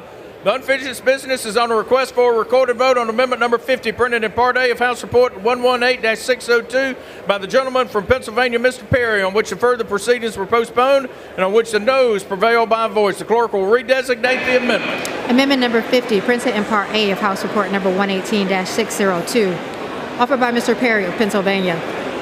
A recorded vote has been requested. Those in support of the requested vote will rise and be counted. Sufficient number having risen, a recorded vote is ordered. Members will record their vote by electronic device. This will be a 2-minute vote.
On this vote, the yeas are 125, the nays are 295. The amendment is not adopted.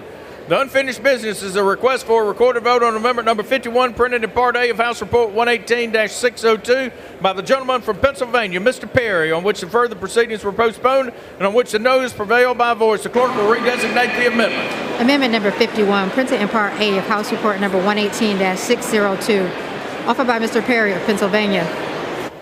A recorded vote has been requested. Those in support of the requested vote will rise and be counted. A sufficient number having risen, a recorded vote is ordered.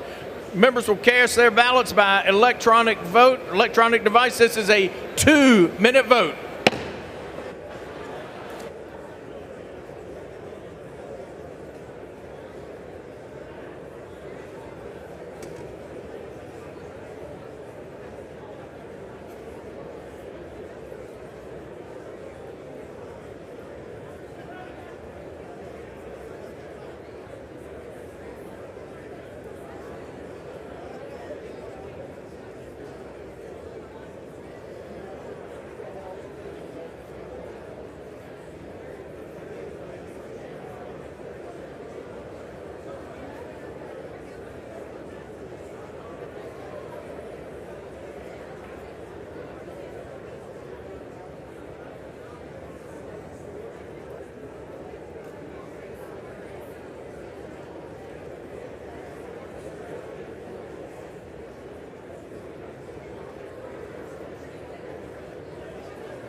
On this vote, the yeas are 136 and nays are 285. The amendment is not adopted. The unfinished business is a request for a recorded vote on amendment number 53, printed in Part A of House Report 118-602 by the gentleman from Montana, Mr. Rosendale, on which the further proceedings were postponed and on which the noes prevailed by voice. The clerk will redesignate the amendment.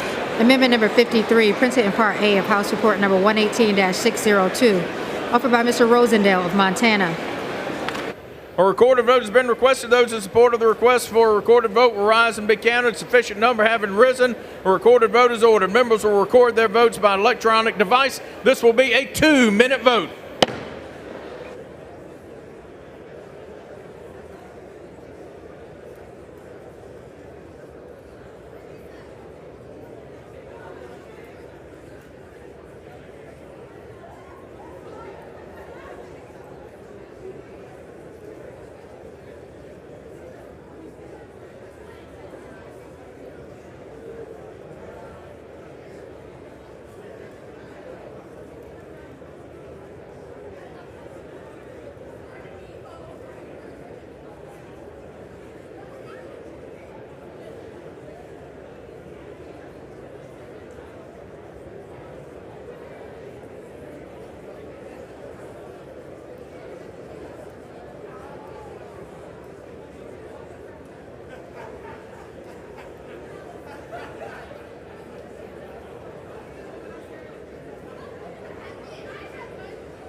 On this vote, the yeas are 218, the noes are 204. The amendment is adopted.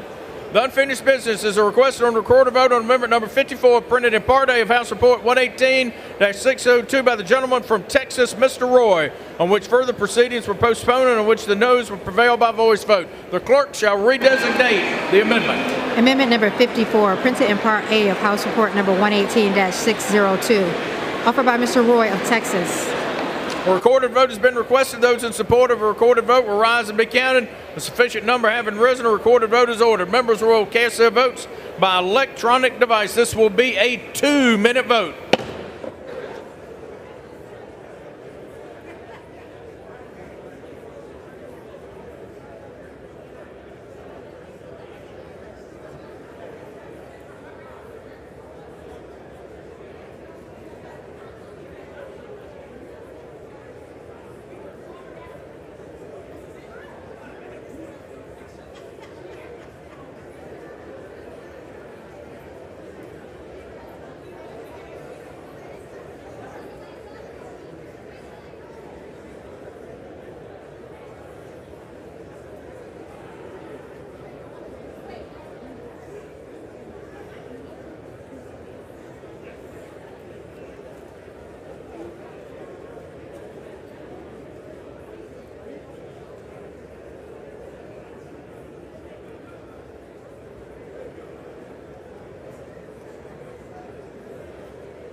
Does any member wish to change their vote?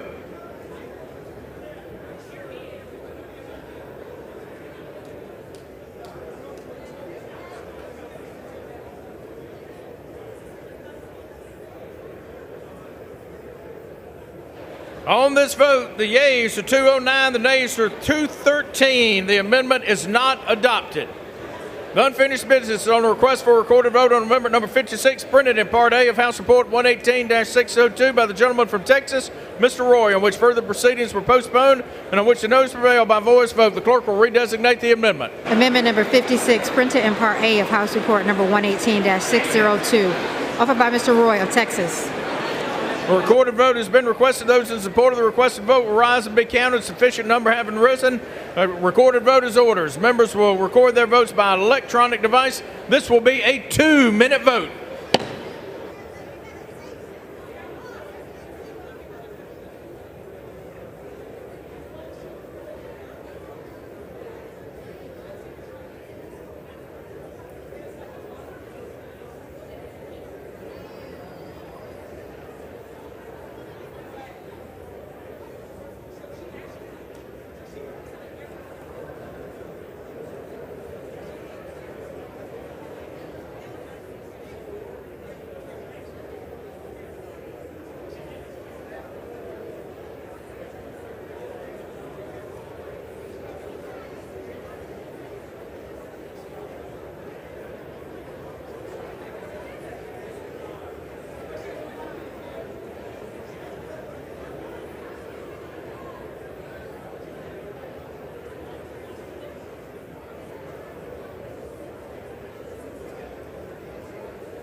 On this vote, the yeas are 144, the nays are 277. The amendment is not adopted.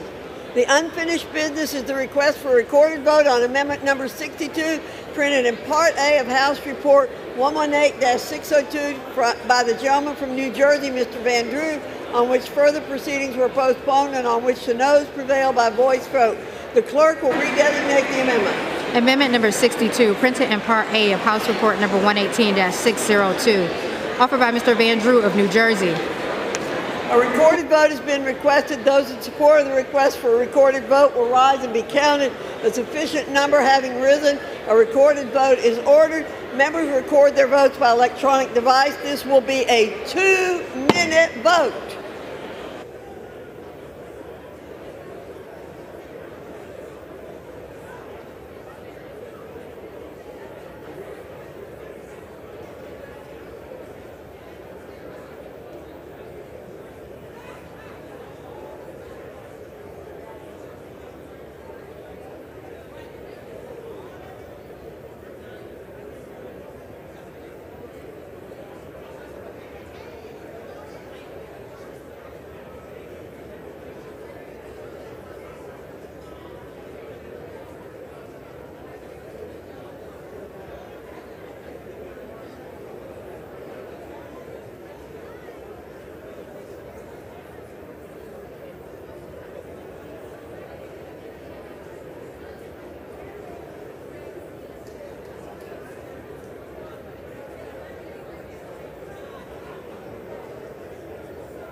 On this vote, the yeas are 145, the nays are 273.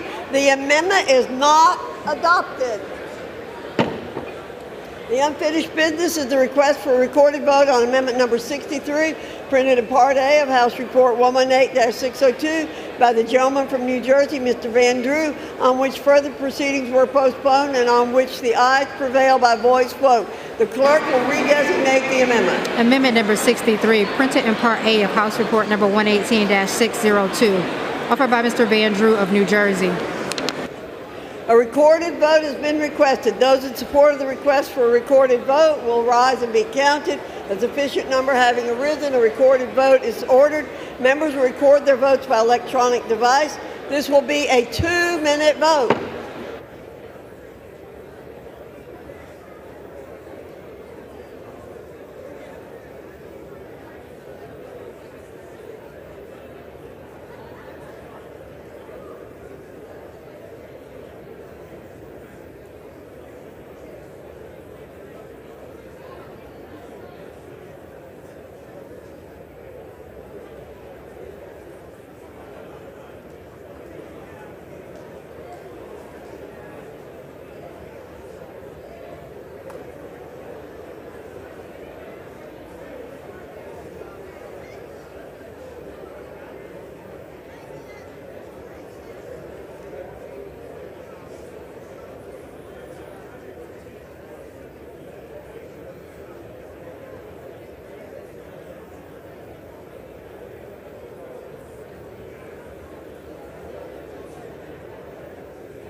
On this vote, the yeas are 158, the nays are 257.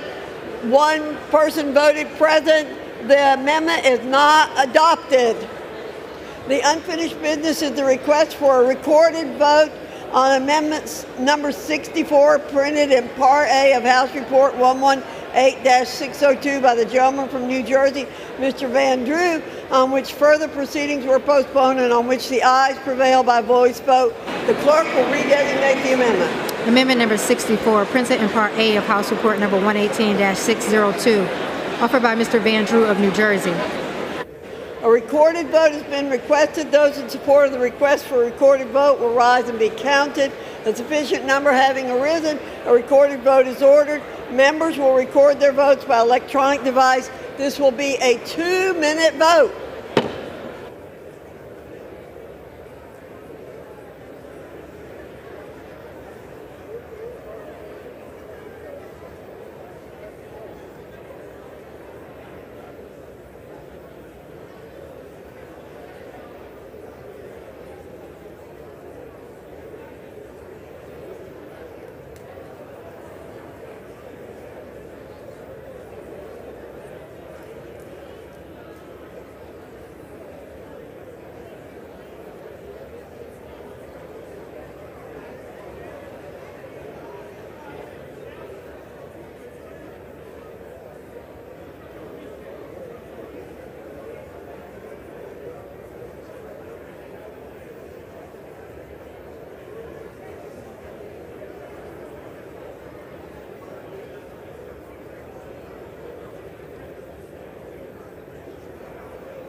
On this vote, the yeas are 214, the nays are 203. The amendment is adopted.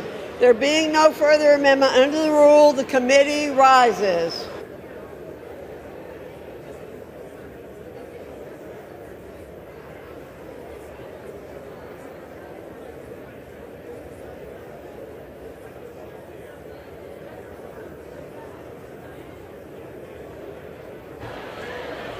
Madam Chair. Mr. Speaker, the Committee of the Whole House on the State of the Union has had under consideration H.R. 8997 and pursuant to House Resolution 1370. I report the bill as amended by that resolution back to the House with sundry further amendments adopted in the Committee of the Whole. The Chair of the Committee of the Whole House on the State of the Union reports that the committee has had under consideration the bill H.R. 8997 and pursuant to House Resolution 1370, reports the bill as amended by that resolution back to the House with sundry further amendments adopted in the Committee of the Whole. Under House Resolution 1370, the previous question is ordered.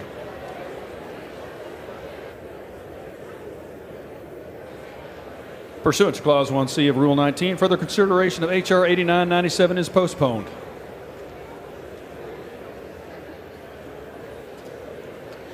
Pursuant to Clause 8 of Rule 20, the unfinished business is the vote on the motion of the gentlewoman from South Carolina, Ms. Mace, to suspend the rules and pass H.R. 7887 as amended, on which the yeas and nays are ordered. Clerk will report the title. H.R. 7887, a bill to amend Title 41 United States Code to prohibit minimum experience or educational requirements for proposed contractor personnel and certain contract solicitations and for other purposes.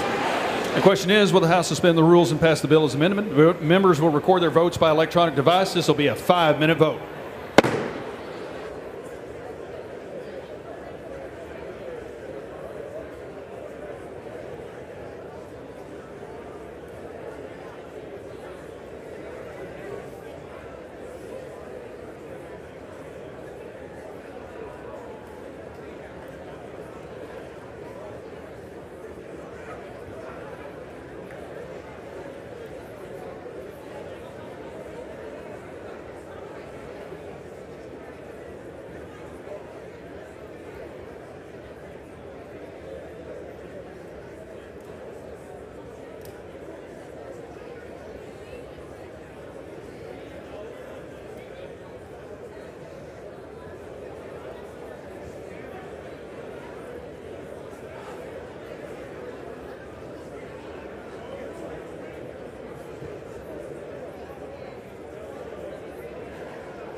On this vote, the yeas are 178, the nays are 234. The two-thirds not being in the affirmative, the rules are not suspended, and the bill is not passed.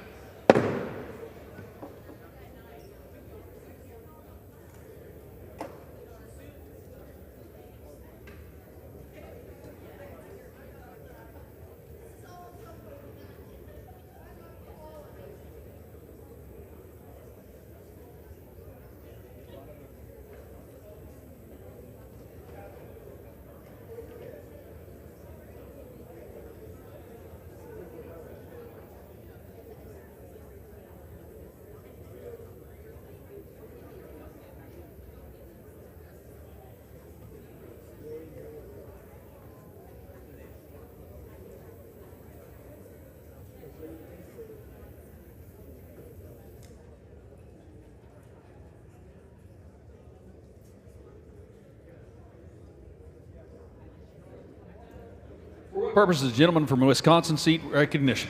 Mr. Speaker, I ask unanimous consent that the Committee on House Administration be discharged from further consideration of H-Con Res 120 and ask for its immediate consideration in the House. The clerk will report the title of the concurrent resolution. House Concurrent Resolution 120, concurrent resolution authorizing the use of Emancipation Hall in the Capitol Visitor Center for a ceremony as part of the unveiling of the statue of Johnny Cash, provided by the state of Arkansas. Is there objection to the consideration of the concurrent resolution? Without objection, the concurrent resolution is agreed to, and the motion to reconsider is laid on the table.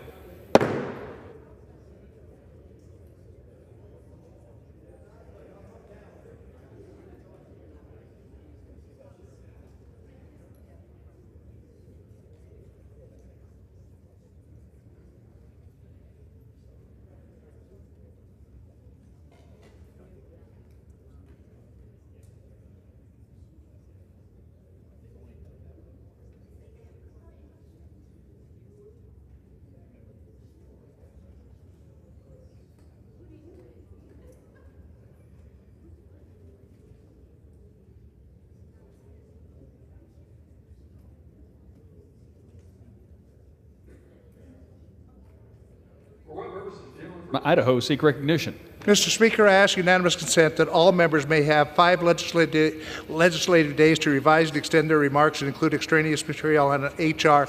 8998, and that I may include tabular material on the same. Without objection. Pursuant to House Resolution 1370 and Rule 18, the Chair declares the House and the Committee of the Whole House on the State of the Union for the consideration of H.R. 8998. The Chair appoints from the gentlewoman from North Carolina, Ms. Fox, to preside over the Committee of the Whole.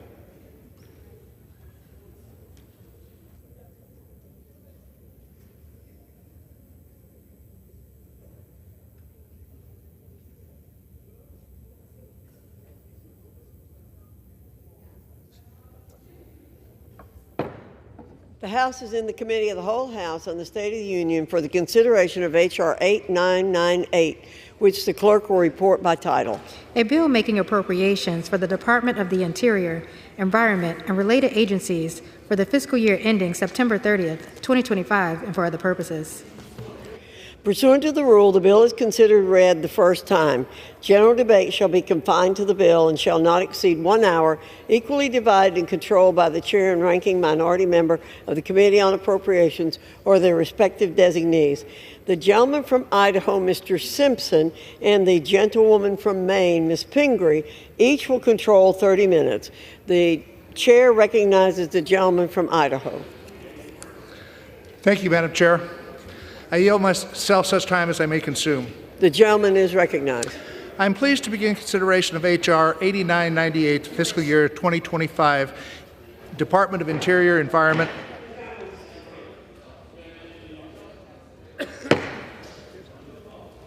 The committee will be in order. Please take your conversations off the floor.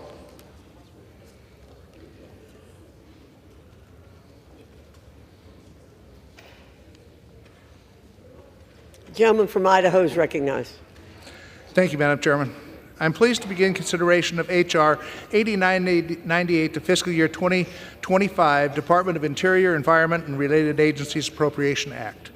First, I want to commend Chairman Cole for his leadership of the Appropriations Committee and for his continued support of the Interior bill. I'd also like to thank Ranking Member Pingree for her partnership, as well as Ranking Member DeLauro of the full committee and the subcommittee members for their work on this bill. H.R. 8998 provides $38.48 billion in new non-defense discretionary spending, which is $72 million below fiscal year 2024 level and a $4.4 billion below the President's budget request.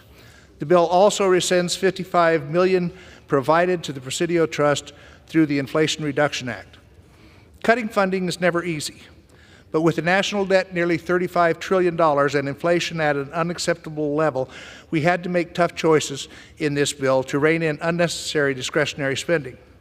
This legislation prioritizes critical needs and addresses specific interests and concerns brought to our attention through more than 8,800 member requests. H.R. 8998 fully funds the Payment in lieu of taxes program, estimated at $600 million, which includes over $330 million to permanently address federal wildland firefighter pay and capacity. The permanent pay fix included in this bill would improve firefighter recruitment and retention and provide financial certainty to the men and women, our communities, protecting our communities from catastrophic wildfires. And I will say that last Wednesday, I was up at what's called a bench fire in Idaho. And I talked to the firefighters and the fire incident commanders up there and spent a day with them. And I can tell you they do tremendous work at great risk to themselves. This is something that has to be done. It also signals our commitment to upholding federal government's trust and treaty responsibilities, providing $2.81 billion for the Bureau of Indian Affairs, a 14.5% increase, and $1.47 billion for the Bureau of Indian Education, a 7.5% increase. This includes robust funding for the law enforcement programs, including an additional $13.5 million for the Missing and Murdered Indigenous Women Initiative. The bill also provides over $8.5 billion for the Indian Health Service and fully funds current services for key health care programs and covers the increased contract support cost estimated resulting from the recent Supreme Court decision. To address these priorities while right-sizing the agencies under our jurisdiction, the bill reduces funding for most other accounts in the bill. For example, the EPA is cut by 20% below the enacted level, with reductions targeted at operating programs and regulatory activities. The bill still includes community funding projects for clean and drinking water infrastructure projects in 285 members' districts. The requested amount greatly exceeded the funds available for projects, but we did our best to provide some funding for all eligible projects, given the impact these dollars will have on communities across the country. In terms of policy, the bill takes critical steps to reduce regulatory burdens imposed by the EPA and promote domestic energy production. Such efforts include halting heavy-handed, job-killing EPA regulations, limiting the abuse of the Endangered Species Act and ensuring continued access to our public lands, expanding access to hard rock and critical minerals, and requiring oil and gas lease sales and limiting fees on producers. These policies will help boost our national security, reduce energy costs, and create American jobs. Madam Chairman, this bill permanently fixes wildland firefighter pay, helps manage our public lands wisely, upholds our commitments to Indian country, and restores the fiscal responsibility necessary to get our country back on track. I urge its adoption, and I reserve the balance of my time. The gentleman reserved. The gentlewoman from Maine is recognized. Thank you, Madam Chair. Madam Chair, I yield myself such time as I may consume. The gentlewoman's recognized. And I ask unanimous consent to revise and extend my remarks. Without objection. Thank you. First, I want to start by thanking the chair of this committee. I appreciate the chance to work with him. We have a good working relationship, and always enjoyed the time that we spent together in the committee. I also want to thank Ranking Member Rosa DeLauro for her tireless efforts on this committee, to the chair of the committee, and the staff on both sides of the aisle for the work that they put into this bill. As Ranking Member of the Interior and Environment Appropriations Subcommittee, I'm deeply concerned that the majority has once again put forward an interior bill that debilitates America's ability to address the climate crisis, and it hobbles the agencies within its jurisdiction. Climate change is a clear and present danger, and experts agree that we must take bold action to avoid major, irreversible catastrophe. So I'm greatly disappointed and frustrated by the bill before us that completely disregards the reality of a warming planet and ignores the need for us to do more, not less. As the 5th National Climate Assessment confirms, the effects of human-caused climate change are already far-reaching and worsening across every region of the United States. With that understanding, cutting funding for the Environmental Protection Agency by $1.8 billion, or 20%, is irresponsible and severely impacts needed investments in environmental justice, enforcement, and climate change. If we are going to preserve the health of our environment and our economic well-being, we need to reduce greenhouse gas emissions and increase our efforts to respond to and mitigate against harmful climate impacts. This bill also curtails the progress that has been made to ensure that all people are equally protected from environmental and health hazards.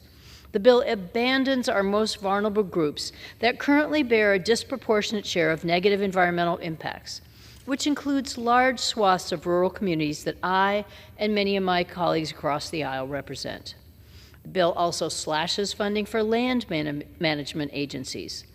The National Park Service alone is cut by $210 million.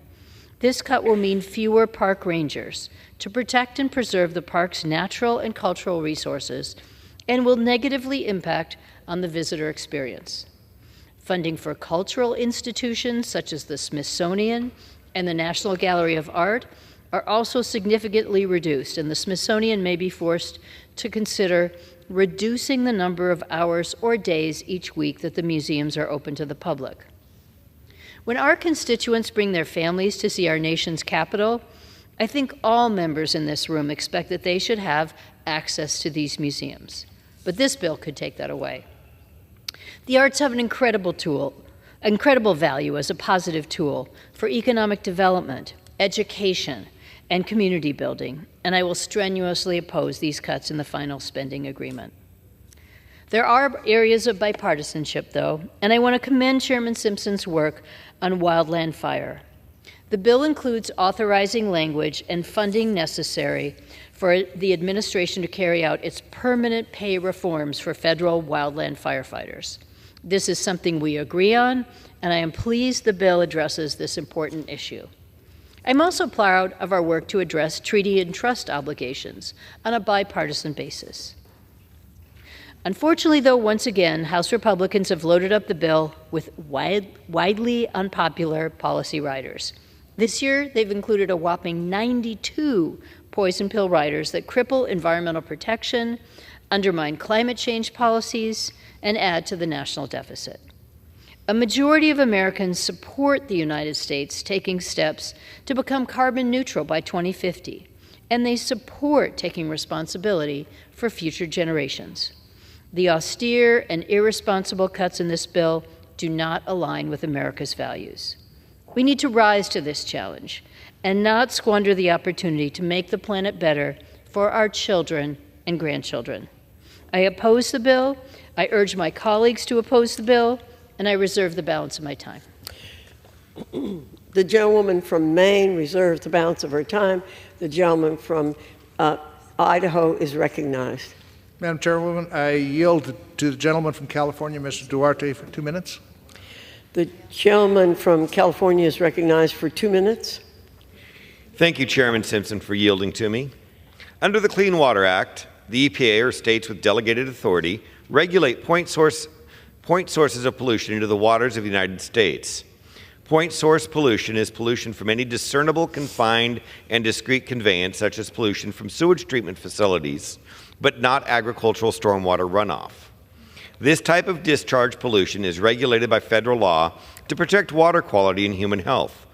Certain types of wastewater discharges, which are considered point source pollution into bodies of water, can adversely impact water quality and the environment. In California, the Sacramento-San Joaquin River Delta is surrounded by communities with wastewater treatment plants. It is critical to ensure that these facilities are not unintentionally or deliberately discharging wastewater into the delta, which can result in harmful algal blooms. This can adversely impact endangered and threatened species in the delta, which has a ripple effect that can ultimately result in less water going to the Central Valley for families, farms, and affordable housing. Instead, more water is needed to flush these pollutants out of the delta. My amendment, which I'm grateful is included in the en bloc package of amendments, is very simple, Mr. Chairman. It prioritizes funds for the Environmental Protection Agency to 1, study whether any wastewater treatment plants are making point source pollution discharges into bodies of water or rivers or deltas without the necessary Clean Water Act permits, and reports to Congress on its findings so that this body can better exercise its oversight responsibilities. This amendment will help keep vital fresh water on farms and in people's homes where it belongs, rather than being used to flush wastewater out of the delta that should not have even been there in the first place. I want to thank Chairman Simpson for supporting my amendment and including it in the en bloc package of amendments. I yield back the balance of my time. Gentleman from California yields back. The gentleman from Idaho reserves. The gentlewoman from Maine is recognized. Madam Chair, I'm very pleased to yield 6 minutes to the gentlewoman from Connecticut, the distinguished ranking member of the Appropriations Committee, Ms. DeLauro. The gentlewoman from Connecticut is recognized for 6 minutes. Thank you, Madam Chair. My appreciation goes to Chairman Simpson and Ranking Member Pingree, and to the Interior and Environment Subcommittee staff for their work on this bill, their hard work on this bill, especially Rita Culp and Jocelyn Hunn.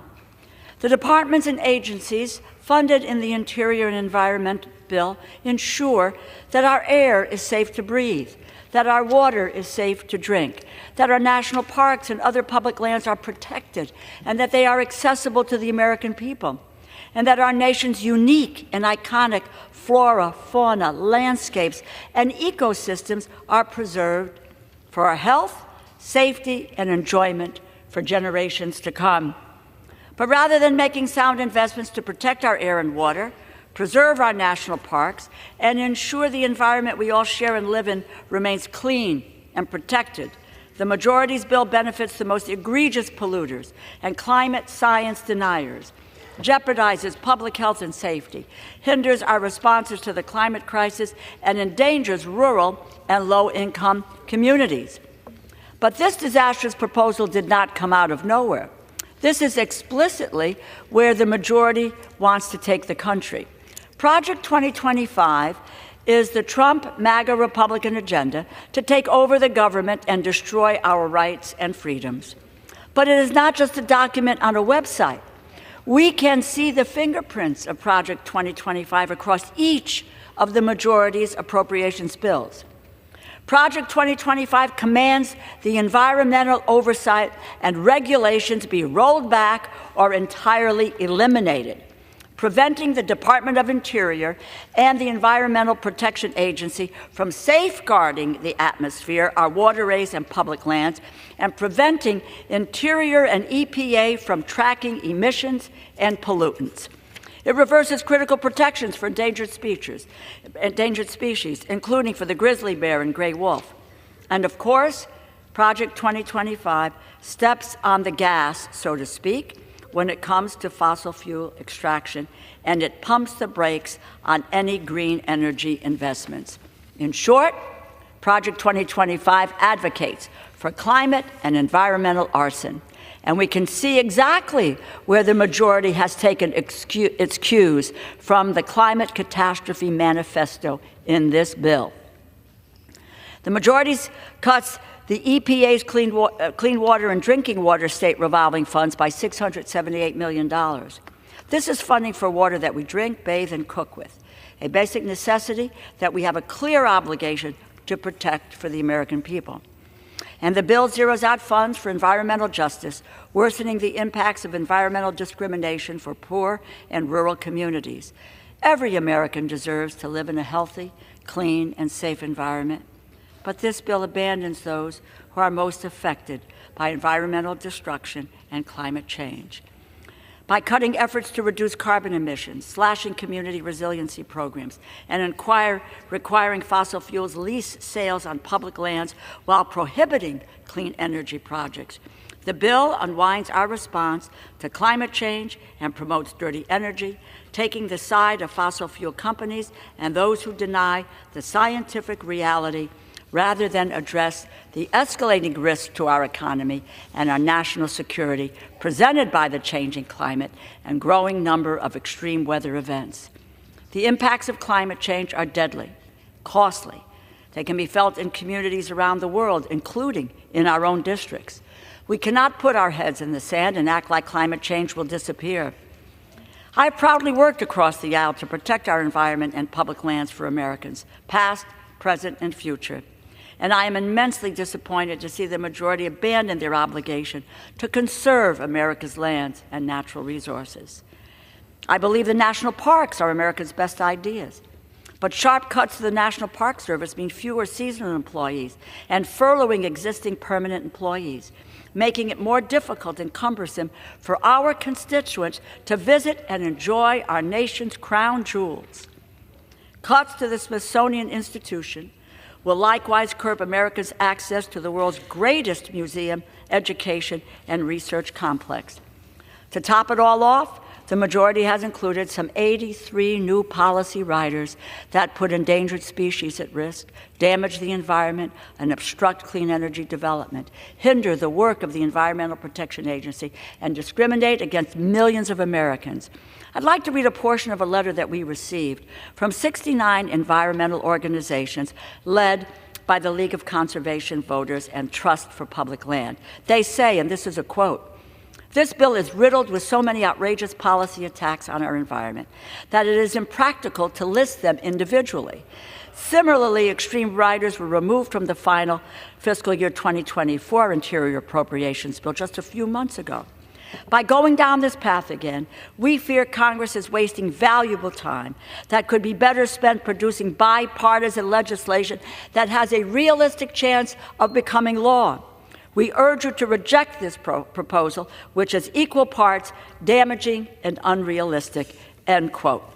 The ramifications of this bill will reach into every corner of this country. This bill damages our public lands. It promotes dirty energy. It jeopardizes biodiversity and obstructs our response to the climate crisis. Thus, I cannot support this bill. I encourage my colleagues to vote against it. Democrats are ready to pass legislation that protects our environment, our public lands, and the health and the safety of American people. I implore the majority to join us. It is time to govern, and I yield back. The gentlewoman from Maine reserves. The Reserve. gentleman from Idaho is recognized. Reserve. Gentleman from Idaho reserves. The gentlewoman from Maine is recognized. Madam Chair, I'm very happy to yield 4 minutes to my good friend, the gentlewoman from Minnesota, the distinguished ranking member of the Defense Subcommittee, Ms. McCollum. The gentlewoman from Minnesota is recognized for 4 minutes. Thank you, Madam Chair. And thank you to Ranking Member Pingree for the time, and thank you to Chairman Simpson and the staff on both sides of the aisle for your work on this subcommittee, especially the work you did on wildland fires. And when it comes to our shared responsibilities to our Native American brothers and sisters for the great work you did on the bill there.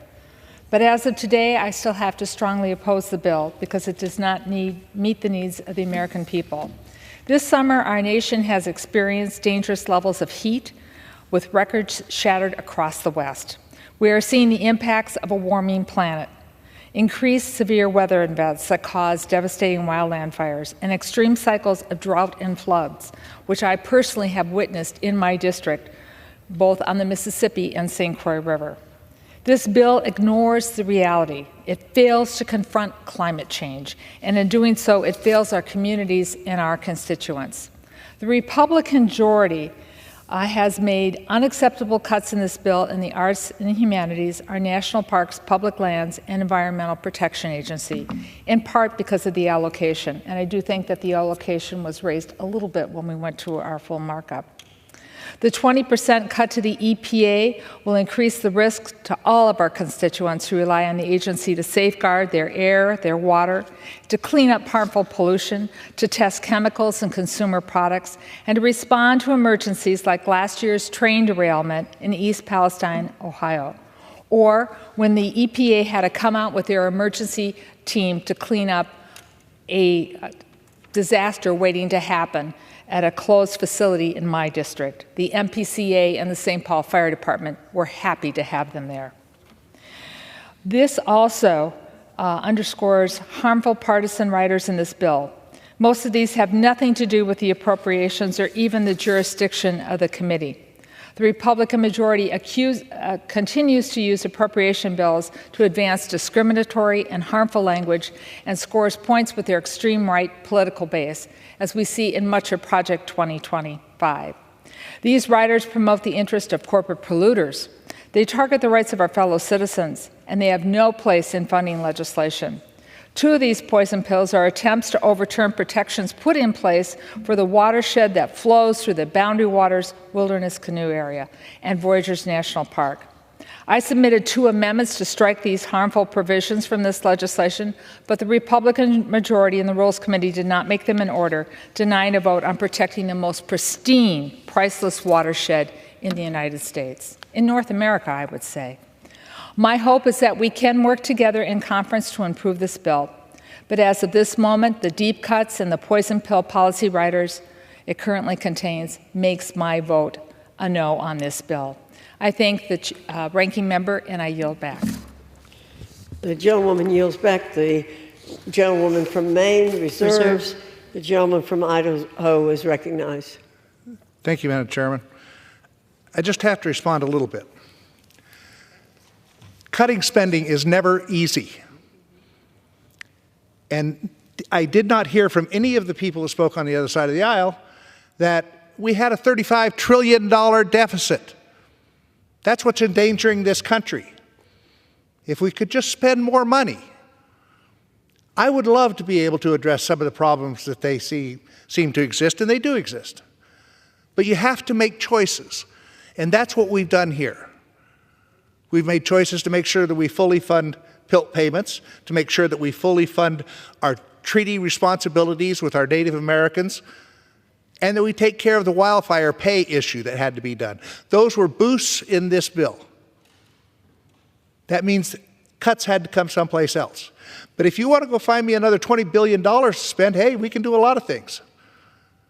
One thing we can't do by spending $20 billion more is address the $35 trillion debt that exists in this country today. I reserve the balance of my time. The gentleman from Idaho reserves. The gentlewoman from Maine is recognized. Thank you, Madam Chair.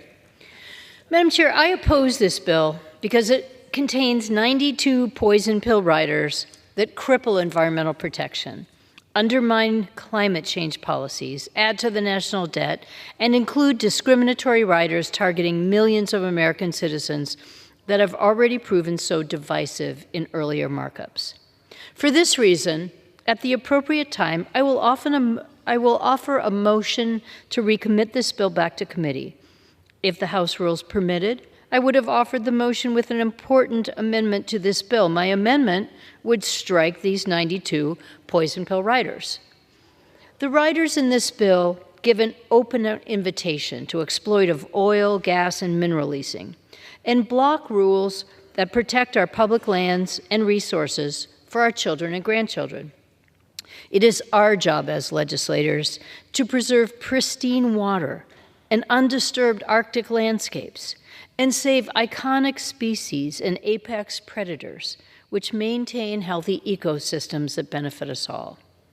I'm strongly opposed to any effort to discriminate against the LGBTQ+ community or prevent flying a flag that is chosen to reflect the full history, culture, and people of this great country. This bill is the latest in a string of appropriations bills that create divisions in our society, instead of fostering collaboration to address challenges like climate change that impact all of us. If my Republican colleagues hope to have a bill that is not dead on arrival in the Senate, they would strike these egregious riders. At the end of the debate, I will insert into the record the text of this amendment. I hope my colleagues will join me in voting for the motion to recommit. I yield back. The gentlewoman from Maine reserves. The gentleman from, the gentlewoman yields back. The gentleman from Idaho is recognized. Madam Chair, I urge my colleagues to support this bill, and I yield back the balance of my time.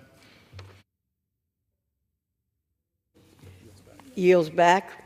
All time for general debate has expired. Pursuant to the rule, the bill shall be considered for amendment under the 5-minute rule. An amendment in the nature of a substitute consisting of the text of Rules Committee Print 118-41 shall be considered as adopted, and the bill as amended shall be considered as original bill for the purpose of further amendment under the 5-minute rule and shall be considered as read. All points of order against provisions in the bill as amended are waived. No further amendment to the bill as amended shall be in order except those printed in Part B of House Rule Report 118-602. Amendments en bloc described in Section 8 of House Resolution 1370 and pro forma amendments described in Section 9 of that resolution. Each further amendment printed in Part B of the report shall be considered only in the order printed in the report, may be offered only by a member designated in the report, shall be considered as read, shall be debatable for the time specified in the report, equally divided and controlled by the proponent and an opponent, shall not be subject to amendment except as provided by Section 9 of House Resolution 1370, and shall not be subject to a demand for division of the question. It shall be in order at any time for the chair of the Committee on Appropriations or his designee to offer amendments en bloc consisting of further amendments printed in Part B of House Report 118-602, not earlier disposed of. Amendments en bloc offered pursuant to Section 8 of House Resolution 1370 shall be considered as read, shall be debatable for 20 minutes, equally divided and controlled by the chair and ranking minority member of the Committee on Appropriations or their respective designees, shall not be subject to amendment except as described in Section 9 of House Resolution 1370, and shall not be subject to a demand for division of the question. During consideration of the bill for amendment, the chair and ranking minority member of the Committee on Appropriations or their respective designees may offer up to 10 pro forma amendments, each at any point for the purpose of debate. For what purpose did the gentleman from Idaho seek recognition? Madam Chair, pursuant to House Resolution 1370, I offer an amendments en bloc. The clerk will designate the amendments en bloc. En bloc consisting of amendments numbered 1, 5, 12, 26, 27, 28, 29, 31, 32, 33, 34, 35, 36, 37, 38, 39, 49, 50, 51, 52, 53, 54, 55, 58, 59, 60, 61, 62, 63, 64, 65, 66, 67, 68, 69, 70, 71, 74, 86, 87, 94, 95, 96, and 97. Printed in Part B of House Report Number 118-602. Offered by Mr. Simpson of Idaho. Pursuant to House Resolution 1370, the gentleman from Idaho, Mr. Simpson, and the gentlewoman from Maine, Ms. Pingree, each will control 10 minutes. The chair recognizes the gentleman from Idaho. Madam Chairwoman, this bipartisan en bloc amendment was developed in coordination with our colleagues across the aisle. It contains non-controversial amendments addressing important issues in this bill that have been agreed to by both sides. For example, amendments in the en bloc highlight the importance of the Rural Water Technical Assistance Grants as well as the Clean Water and Drinking Water State Revolving Funds. It emphasizes the support for Indian health services and national heritage areas and support for research to harmful algal blooms and provides assistance for the Holocaust Memorial Museum. I support its adoption and I reserve the balance of my time. Gentleman from Idaho reserved. The gentlewoman from Maine is recognized. Madam Chair, I support the en bloc amendment and urge its adoption. I reserve the balance of my time. The gentlewoman reserves. The gentleman from Idaho is recognized. We have no more speakers on this. The gentleman from Maine I reserve. is recognized. I'm happy to yield 2 minutes to the gentlewoman from Nevada, Ms. Titus. The gentlewoman from Nevada is recognized for 2 minutes. Thank you, Madam Speaker, and thank you for yielding at this amount of time. I rise in support of Amendment 94, which would direct BLM to use additional resources on reversible fertility control methods in its wild horse and burro management program. There are as many as 73,000 wild horses and burros roaming across the West, many of which are put in unnecessary danger due to BLM's use of helicopters to control these populations. In FY24 alone, BLM has planned to round up a staggering 21,000 wild horses. This is a costly and unsustainable plan. But just in the last 3 weeks, 47 horses have been killed during BLM helicopter roundups in Nevada and Wyoming. There are, however, more humane ways to achieve BLM's goal of managing these herds. The use of reversible, fertility control is a safe and inexpensive way to manage wild horse and burro populations. Although it's scientifically proven to decrease the number of animals living on the range, BLM spends less than 1% of its management budget on such methods. So I would urge my colleagues to support this amendment to implore BLM to increase their spending on fertility control methods and save these icons of the American West. Thank you, and I yield back. The gentlewoman from Nevada yields back. The gentlewoman from Maine I reserve. reserves. Yep. The gentleman from Idaho is recognized. Again, we don't have any further speakers. If the gentlelady's ready to yield back, or The gentleman Reserved. from Idaho reserves. The gentlewoman from Maine is recognized. Thank you, Madam Chair. I'm very pleased to yield 2 minutes from the gentleman from New York, Mr. Kennedy. The gentleman from New York is recognized for 2 minutes. Thank you, Madam Speaker. Madam Speaker, clean water is a human right. For decades in this country, we have allowed our water infrastructure to fall into disrepair, putting public health and the health of our environments into jeopardy. Fortunately, the State and Tribal Assistance Grant, or STAG, program is empowering communities to tackle their toughest challenges and make game-changing drinking and clean water investments. These include projects that protect beaches, including coastlines along the Great Lakes in my district, to make it swim safe and recreation safe. Projects to prevent runoff that pollutes our waters, can cause harmful algae blooms that damage public health and marine life. Projects to remove lead pipes, improving health incomes, especially in children. The STAG program also works to address past inequities by providing Indian and tribal communities with the support they need to address drinking water and wastewater issues that disproportionately impact reservations. The STAG program is a step in the right direction.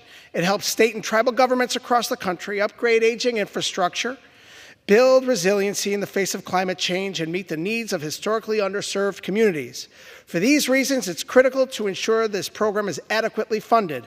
My amendment would increase funding for the STAG program by $745 million. I urge my colleagues to vote yes on this amendment to protect our nature's most precious natural resource and ensure communities' access to clean water across our great country. Thank you. I yield back. New York yields back. The gentlewoman from Maine reserves. I yield back. The gentlewoman from Maine yields back. The gentleman from Idaho is recognized. I yield back the balance of my time. The question is on the amendments en bloc offered by the gentleman from Idaho. Those in favor say aye.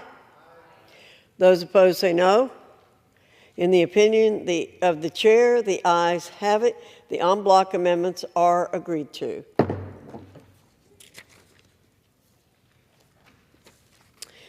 It is now in order to consider amendment number 2, printed in Part B of House Report 118-602.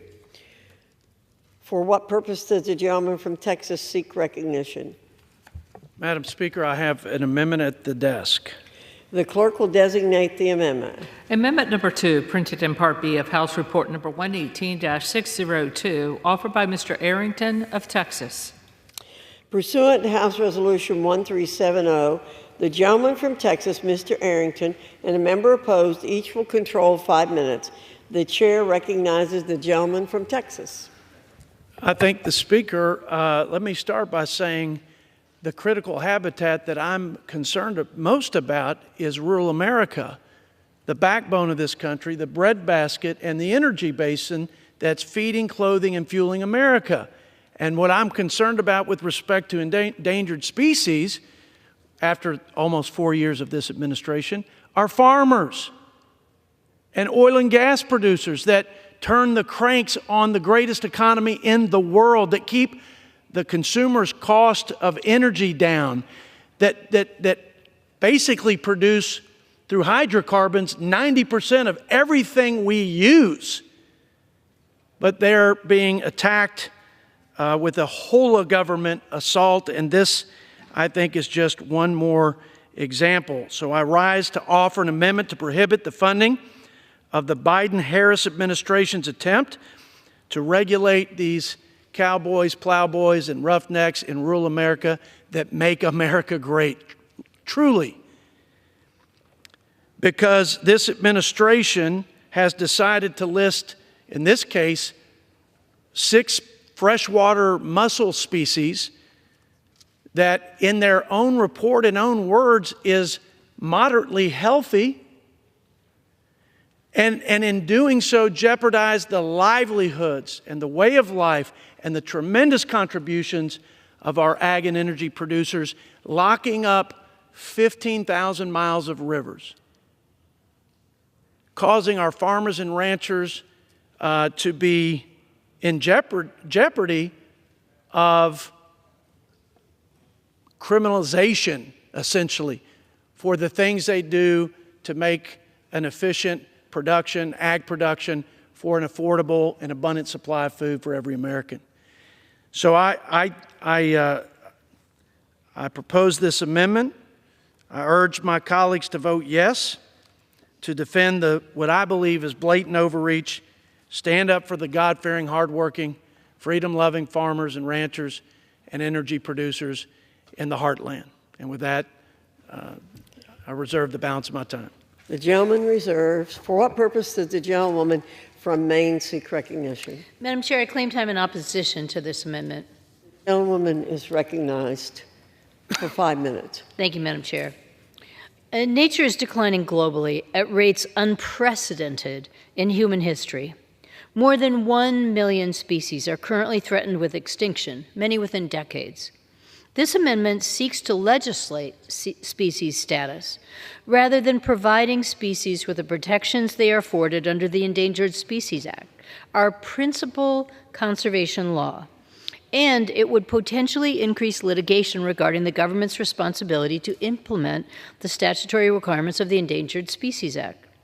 Once again, my Republican colleagues are disregarding the law.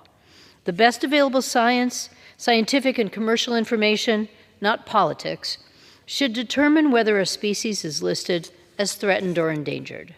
This amendment circumvents the rigorous process that is in place to make these determinations, as well as the role of public input. Human activities that threaten and diminish animal habitats, pollute nature, and accelerate global warming are driving species extinction and creating unhealthy ecosystems. When we lose a species, impacts reverberate throughout ecosystems, and we all suffer because our economy, our health, livelihoods, food security, and quality of life all depend on healthy ecosystems. Defunding the service's ability to list species would work against the clear intent of the Endangered Species Act and would further litigation by outside groups on both sides. It would also undercut the service's ability to work collaboratively with tribes or other federal agencies, states, local communities, and landowners to conserve this species.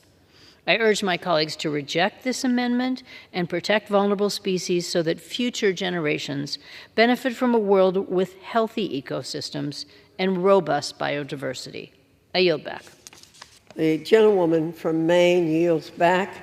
The gentleman from Texas is recognized. The gentleman How much time do I have? has 2.5 minutes. Thank you, Madam Speaker. Look, if the Endangered Species Act were so important to my colleagues, we wouldn't go 30 years without reauthorizing it. I mean, if it's a national priority, we ought to look at it, do our congressional oversight jobs that we were sent here to do, and determine if it's working or not. And I can't imagine, to my colleague from Maine, that your fishermen would appreciate being locked out of their livelihoods and what they contribute to the Maine economy any more than my producers of agriculture that put food on the table for folks in Maine and all over the country. I really believe we've gotten this thing so out of whack when we talk about critical habitat for these freshwater mussels that are healthy. There is nothing healthy about the ag economy. There's an ecosystem that we ought to all be concerned about, because if we can't feed ourselves, if we don't have food security in this country, then we don't have a strong nation. And we're blessed with tremendous resources. The greatest of those resources are hardworking farmers and ranchers and fishermen and others who help feed Americans and take tremendous risk, weather risk, market risks. I mean, these guys live with tremendous debt. They borrow and they pray to the good Lord that the weather will work out, and they've been experiencing record drought in my home state of Texas. And now they got to contend with healthy freshwater mussels in 1,500 miles of river. It seems to me we got this thing upside down. Yes, we want to steward our environment. Yes, we care about wildlife and habitat of all kinds.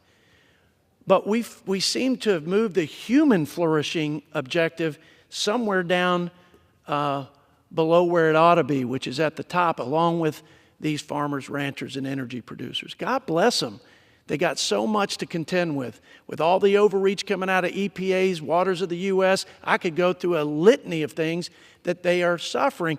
One blow after another, one regulation, one overreach after another. Now, these freshwater mussels that are apparently, according to their own reports, healthy. We ought to care more about the critical habitat of farming and farmers than we do freshwater mussels that are healthy. With that, I yield back. The gentleman yields back.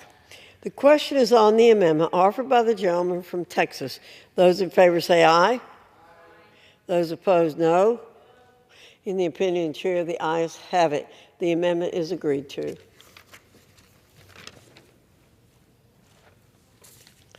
is now in order to consider amendment number 3, printed in Part B of House Report 118-602. For what purpose does the gentleman from Texas seek recognition? Madam Speaker, I have an amendment at the desk. The clerk will designate the amendment. Amendment number 3, printed in Part B of House Report number 118-602, offered by Mr. Arrington of Texas. Pursuant to House Resolution 1370, the gentleman from Texas, Mr. Arrington, and a member opposed, each will control 5 minutes. The chair recognizes the gentleman from Texas. Madam Speaker, I rise to offer an amendment to defund the U.S. Fish and Wildlife Services plan to expand the Muleshoe Wildlife Refuge by an unprecedented 1,000%. Ladies and gentlemen, think about that. We're out in the breadbasket of America, in the panhandle of Texas, Muleshoe, America, and they take a 6,400-acre wildlife refuge, and they want to expand it to 700,000 acres. And as my chairman over here from Idaho, the only one that recognizes that we have the highest level of indebtedness in the history of our nation, surpassing World War II, and we're in relative peace and prosperity, and it's only going to get worse. The wheels are coming off. Chairman Simpson, we spend almost $1 trillion to service the debt, just to pay interest.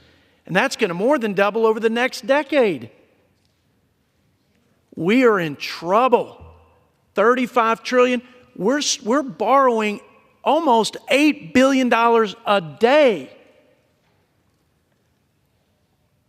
to support this huge and ever-growing government. The last thing we need, like a hole in our head, the last thing we need to do is spend money to buy up more land, to somehow either appease an environmental group or maybe just to achieve what seems to be an odd objective of having the federal government own and operate a third of our land.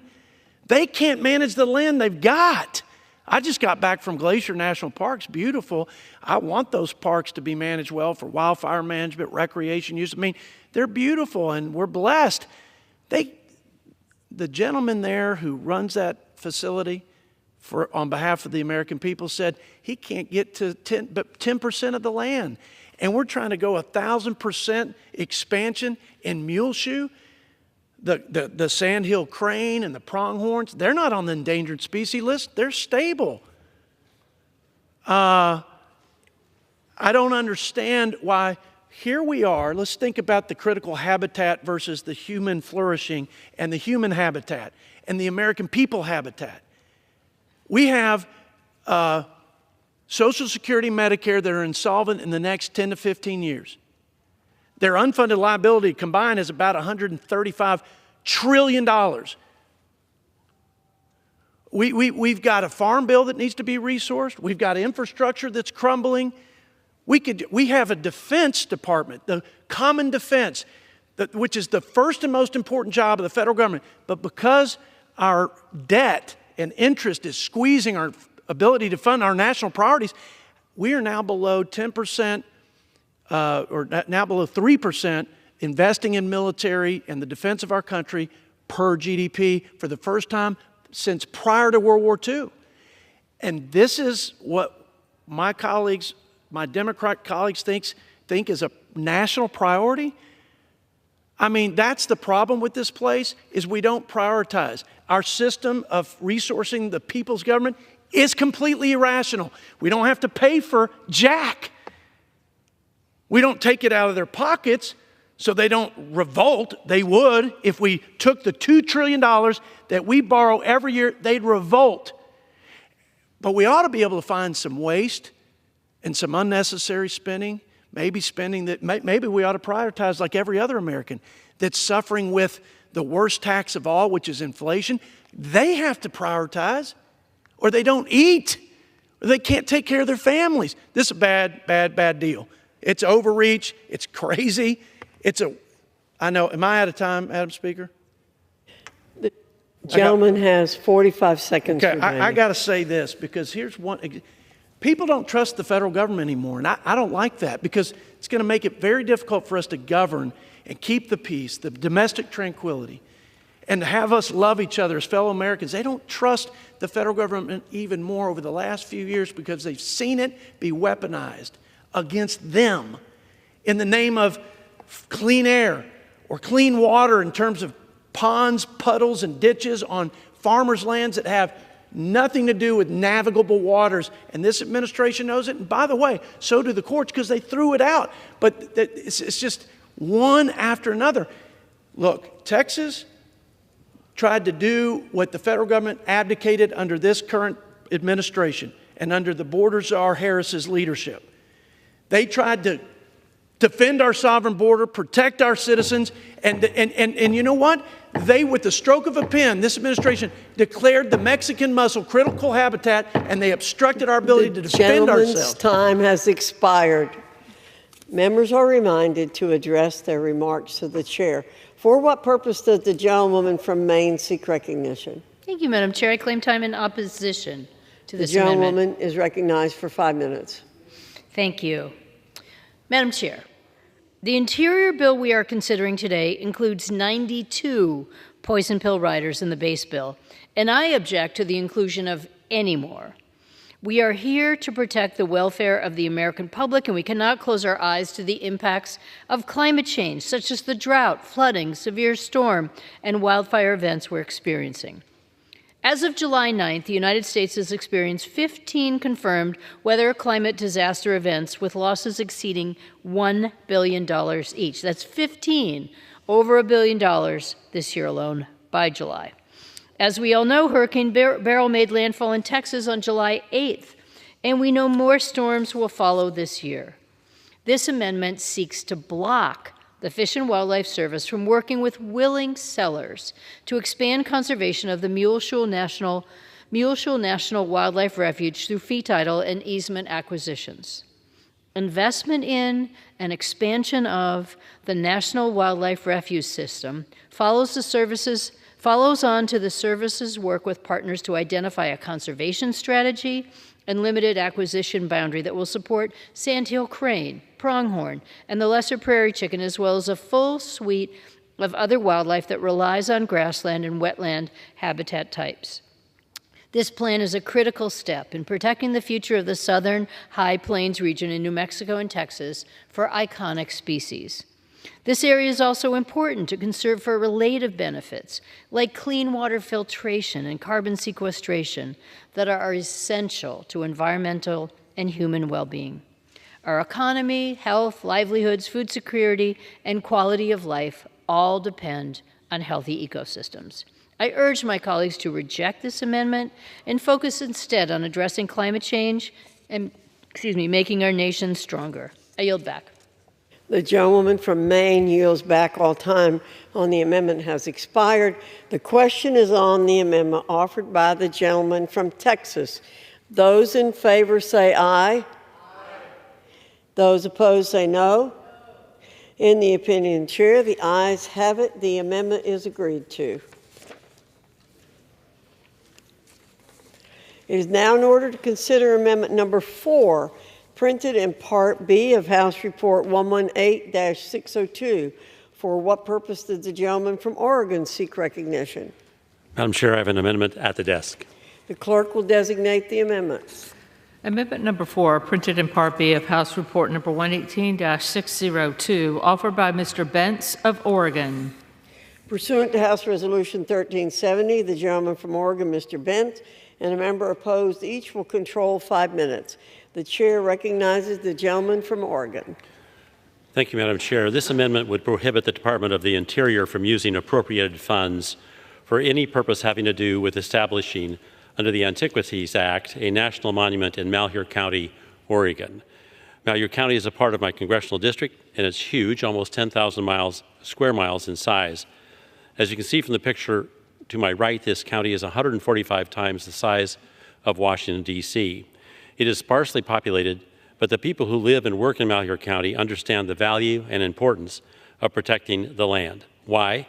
Because many are second, third, and fourth generations who spent their lives earning a living in the most challenging of arid locations, knowing from hard experience that the only way to survive is to live in harmony with the land. Back in 2015, a small group of mostly urban activists funded by recreational sportswear companies tried to convince the Obama administration that it should use the Antiquities Act to abruptly impose a national monument designation on 2.5 million acres of the 6.3 million acres making up Malheur County. That's about 40% of the county's entire area. This picture beside me shows the typical type of land that makes up much of this 2.5 million acres. The almost 200 miles of canyon seen cutting through the sagebrush flats in this picture are already protected with scenic river designations. We don't need a monument stacked on top of those previous designations. Much of the proposed monument area is covered by sagebrush and extremely dry. The wildly separated springs and ephemeral trickles of water trying to pass as streams in this vast environmentally fragile area are generally the site of ranch headquarters operated for generations by families of ranchers. These ranchers, in addition to being an important part of the economy, provide first responder protection for recreationalists, hikers, hunters, and when wildfires break out, as they are right now, they do their best to protect the land itself. Their presence also protects against abuse of the land by those who have little regard for its fragility. Back in 2015, when those activists began to lobby the Obama administration for a monument designation, local residents gathered together in opposition. They formed a group of ranchers, hunters, environmental NGOs, and others.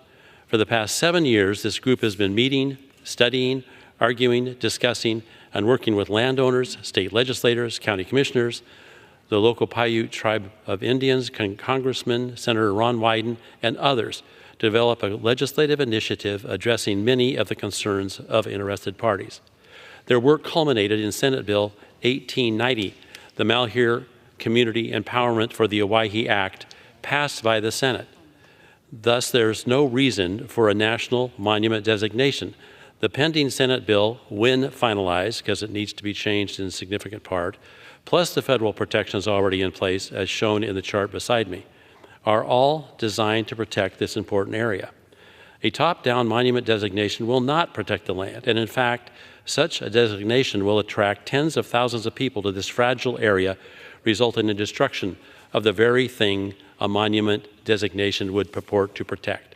It's a sad commentary on those that preach cooperation and nonpartisanship that one of the very environmental NGOs that was at the negotiating table and participated in the structure found in Senate Bill 1890 has now begun to advertise, fundraise, and lobby, advocating that the President use the Antiquities Act to designate much of that same 2.5 million acres as a national monument, ignoring the years of work and time invested by those who actually live in and around this land to do something more protective. Madam Chair, my amendment is designed to stop the use of federal monies for what would be a totally unnecessary monument designation, thus allowing the locally driven public land protective process to continue. Madam Chair, I ask for support of this amendment. I reserve the balance of my time. The gentleman reserves. For what purpose does the gentlewoman from Maine seek recognition? Madam Chair, I rise in opposition to this amendment. The gentlewoman's recognized for 5 minutes. Thank you, Madam Chair. This amendment would prohibit funding for the establishment of any national monument in Malheur County. The Antiquities Act provides the President with the authority to designate national monuments in order to protect objects of historic or scientific interest. Both Republican and Democratic presidents have used this authority to increase the protection of special federal lands. This amendment inappropriately restricts the President's ability to declare a national monument in specific parts of the country.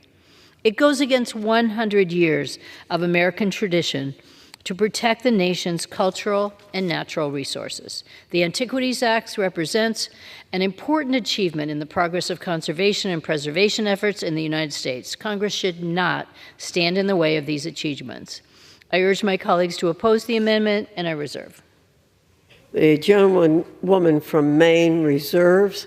The gentleman from Oregon is recognized. Madam Chair, I just want to point out that there are layer upon layer of federal protective designations already in place, but more importantly, the local community has worked together for almost 7 years to put together the bill that actually, a bill similar to the one that has been passed by the Senate. Why in the world would we want to allow a designation of a monument to usurp the local work done by people living in that area? This bill says, no, let's not allow that to happen, this amendment, excuse me. And we need this kind of protection so that local people recognize they're not powerless and that they can step up and protect their land. I strongly urge my colleagues to join me in defending our community's rights and upholding our constitutional rights. We must not allow executive overreach, but protect our rural communities and promote balanced approaches to federal land management. I yield back. The gentleman's time has expired. The gentlewoman from Maine is recognized. Thank you, Madam Chair. I yield back.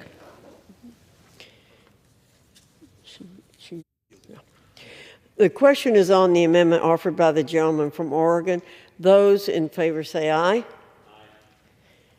Those opposed say no. No. In the opinion of the chair, the ayes have it. The amendment is agreed to. It is now in order to consider amendment number 6, printed in Part B of House Report 118-602. For what purpose did the gentlewoman from Oklahoma seek recognition? Madam Speaker, I have an amendment at the desk. The clerk will designate the amendment. Amendment number 6, printed in Part B of House Report number 118-602, offered by Mrs. Bice of Oklahoma. Pursuant to House Resolution 1370, the gentlewoman from Oklahoma, Ms. Bice, and a member opposed each will control 5 minutes. The chair recognizes the gentlewoman from Oklahoma. Thank you, Madam Speaker. I rise in strong support of my amendment, which would prohibit the use of any federal funds or resources from being used to host drag shows at the Smithsonian. I have had several interactions with Smithsonian Secretary Lonnie Bunch on this very issue.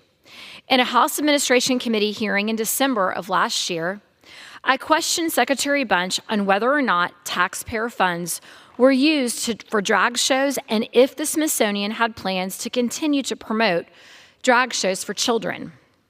During the hearing, Secretary Bunch said, and I quote, "I think it is not appropriate to expose children to drag shows. I'm surprised, and I will look into that." I was pleased to hear this answer, as I also believe it is inappropriate to expose children to these types of events. Only a few weeks later, I was shocked to see that Secretary Bunch had begun pulling back on his answers to me. I believe this is in large part due to the blowback from staff who worked at the Smithsonian. A few months later, the Secretary followed up with answers to additional questions I had. While a response from the Smithsonian taxpayer funds were not used for drag shows directly, official time and Smithsonian resources, such as websites and staff, as well as building space, were being used. To me, this is completely unacceptable. The Smithsonian then hosted an event titled Neurodiverse Drag Story Hour, utilizing a taxpayer-funded Smithsonian building, advertised on taxpayer-funded websites, and using taxpayer-funded staff. Madam Speaker, the Smithsonian should focus on education and research, not inappropriate entertainment. Instead of diffusing knowledge, which is the mission statement of the Smithsonian, we are diffusing the intent and the mission of the institution. And with that, I reserve. The gentlewoman reserves. The gentlewoman from Maine. For what purpose did the gentlewoman from Maine seek recognition? I seek time in opposition. The gentlewoman's recognized for 5 minutes. Thank you, Madam Chair. I rise in strong opposition to the amendment, and I'm sorry to tell my good friend from Oklahoma that I oppose her on this misguided amendment. One of our greatest strengths as a nation is our diversity. The American experience is not a singular experience, and diversity programs exist to recognize this. We should not defund or block the Smithsonian from holding LGBTQIA+ events and restricting program and content development when we know the Smithsonian is committed to broadly sharing information so parents can make decisions about what is appropriate content for their children. I oppose this amendment. I encourage my colleagues to do the same, and I reserve the balance of my time.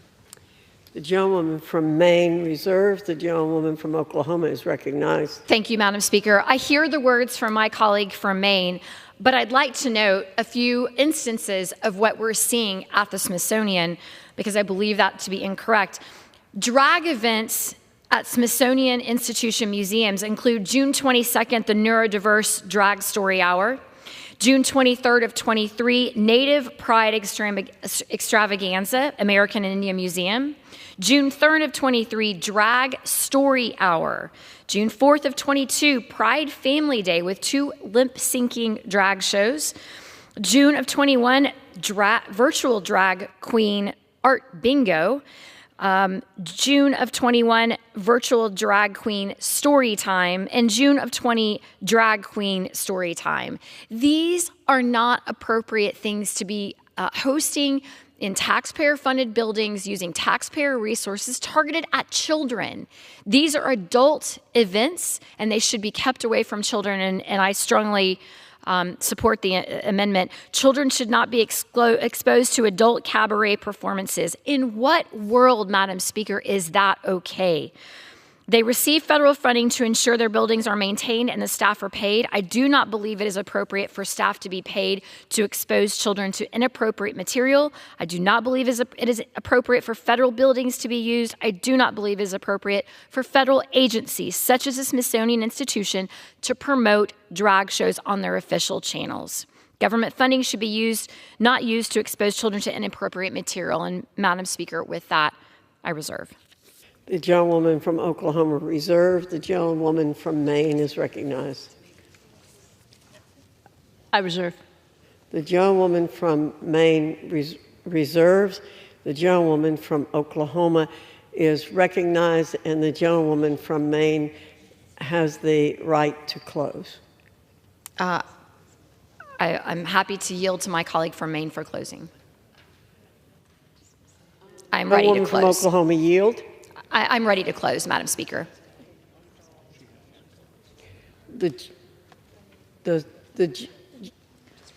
I reserve.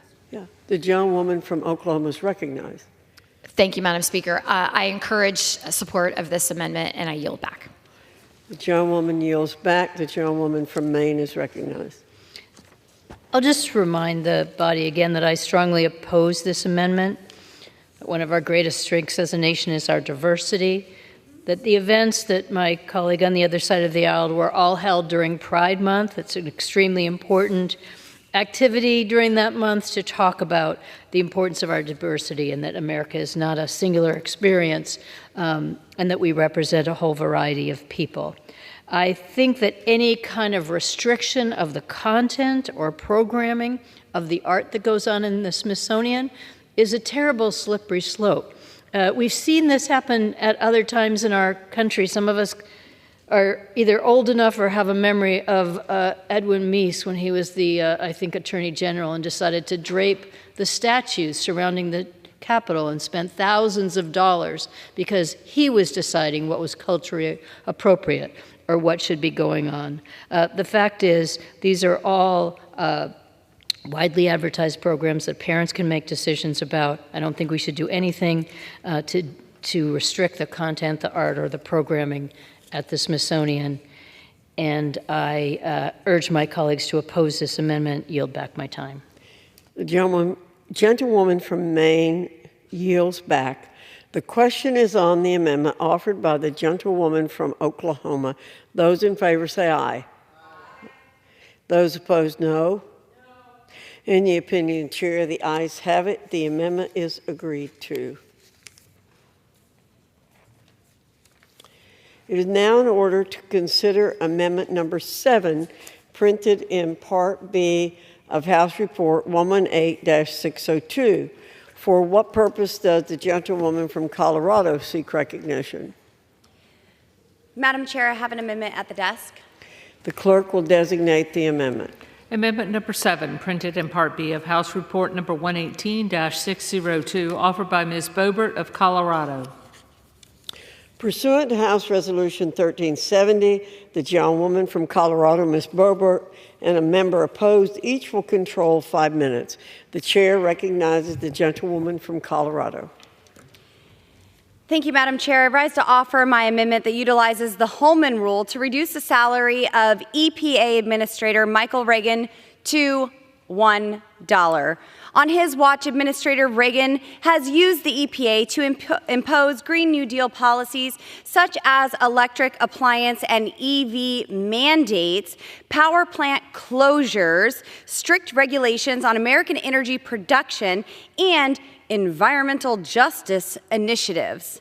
On Michael Reagan's watch, the EPA has prioritized DEI over domestic energy, climate change over consumers, and EVs over our great economy.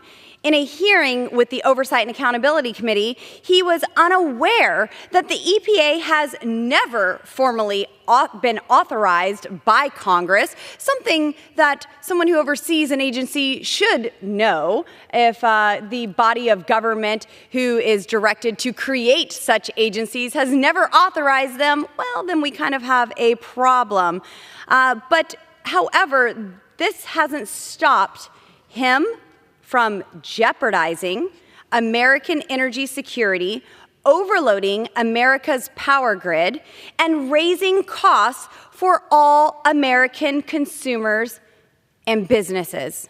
In fact, in March of last year, the EPA Twitter account posted, quote, as a bicultural, bilingual, and bisexual woman, Iris deeply empathizes with communities at the intersection of overlapping crisis of injustice, hashtag climate change, and environmental racism, end quote. We cannot have the head of the Environmental Protection Agency claiming that even the environment is racist. This is, another season of all the questions are made up and none of the points matter. The American people want their government to work for them, not against them. This administration's Green New Deal regulations are increasing regulatory costs at a rate of $617 billion per year of rulemaking. Is that clear? $617 billion in just rulemaking alone. This isn't a bill that Congress is passing. It's just rulemaking by the agency itself. And if they continue at the Obama administration's regulatory pace, this will cost American families $60,000.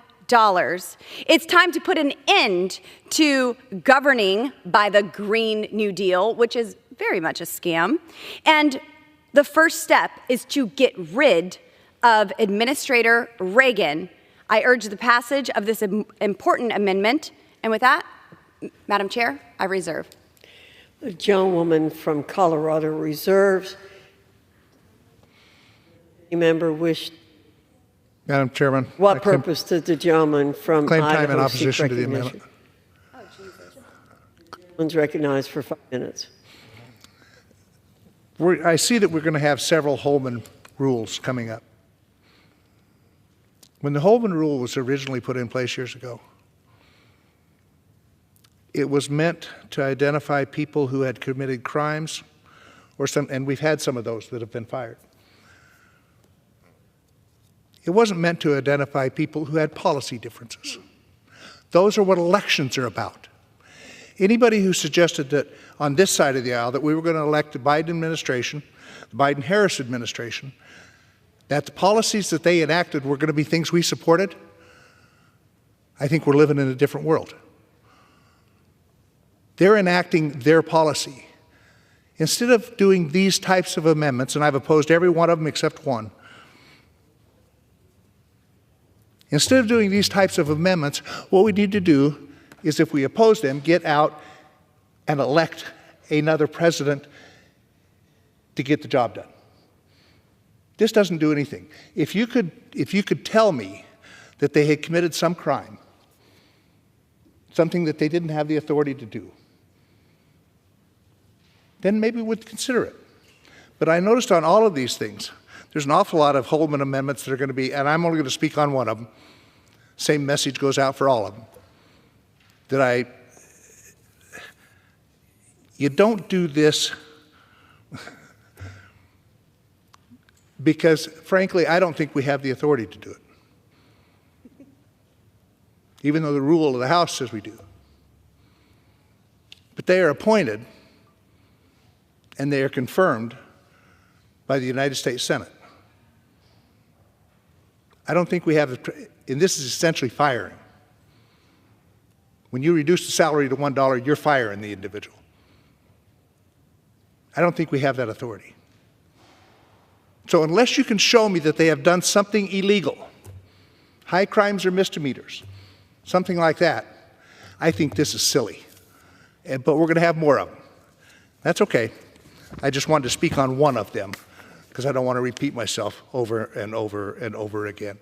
But it gives the sponsors of these amendments sometimes to complain about what the administration is doing, and that's okay.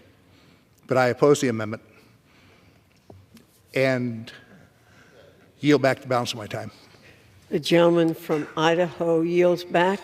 The gentlewoman from Colorado has 2 minutes remaining and she's recognized.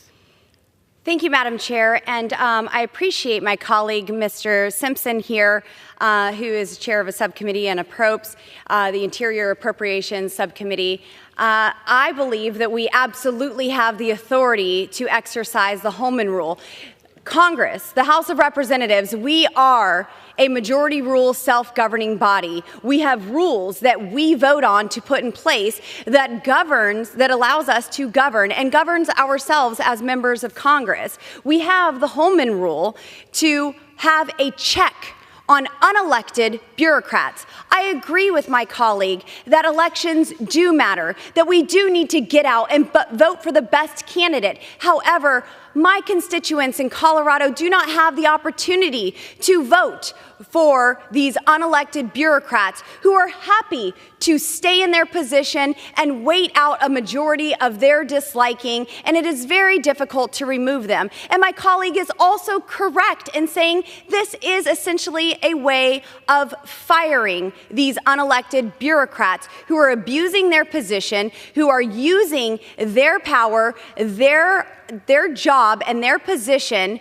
to hurt American citizens when they are creating rulemaking that is $17 billion per year and increasing the household costs of families by $60,000. I don't care if that's technically illegal or legal. It is immoral and it is unjust and it is unsustainable. So I stand by my amendment to reduce the salary of the EPA director, Mr. Reagan, to $1, to exercise our House rule that we have voted on, that Mr. Simpson even voted on in the rules package of January of 2023, and hold this unelected bureaucrat accountable.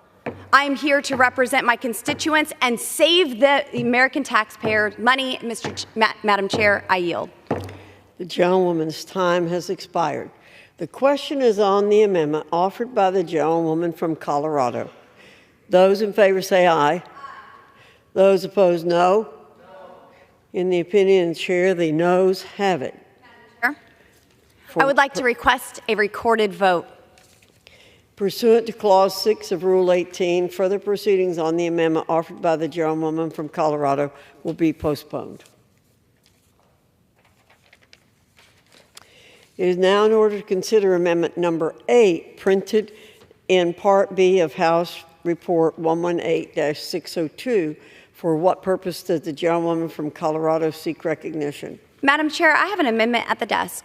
The clerk will designate the amendment. Amendment number 8, printed in Part B of House Report number 118-602, offered by Ms. Boebert of Colorado. Pursuant to House Resolution 1370, the gentlewoman from Colorado, Ms. Boebert, and a member opposed, each will control 5 minutes. The chair recognizes the gentlewoman from Colorado. Thank you, Madam Chair. I am going to exercise the rule of the House to offer the Holman Rule amendment here in this appropriations bill. And I rise to offer my amendment that reduces the salary of Melissa Schwartz, Director of Communications of the Department of Interior, to $1.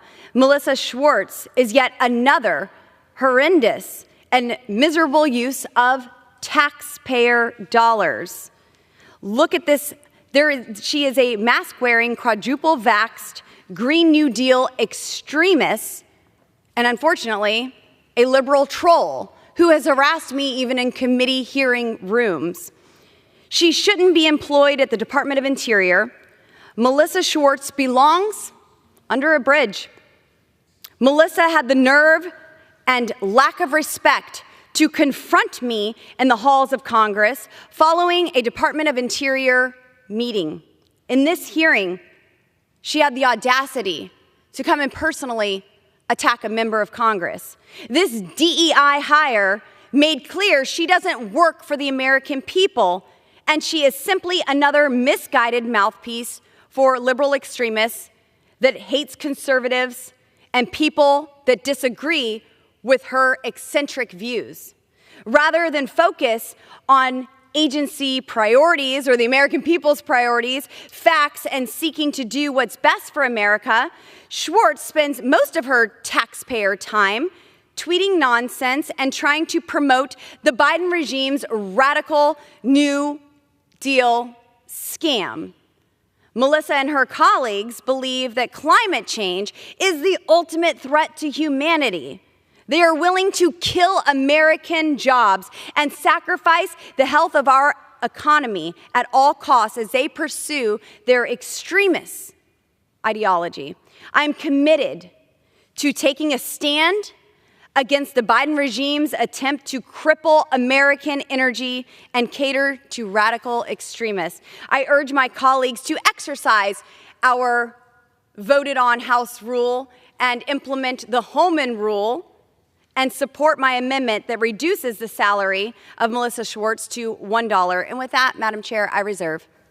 The gentlewoman from Colorado reserves. For what purpose does the gentlewoman from Maine seek recognition? Madam Chair, I rise in opposition to this amendment. The gentlewoman is recognized for 5 minutes. Thank you, Madam Chair. This amendment is petty, punitive. Rather than pursuing grudges against public servants, my colleagues across the Aisle should focus their energy on negotiating with the Senate on a bill to fund the government. I urge my colleagues to reject this amendment, and I reserve. The gentlewoman from Maine reserves. The gentlewoman from Colorado is recognized. Madam Chair, I yield. The gentlewoman from Colorado yields. The gentlewoman from Maine is recognized. I yield back. The question is on the amendment offered by the gentlewoman from Colorado. Those in favor say aye. Those opposed say no.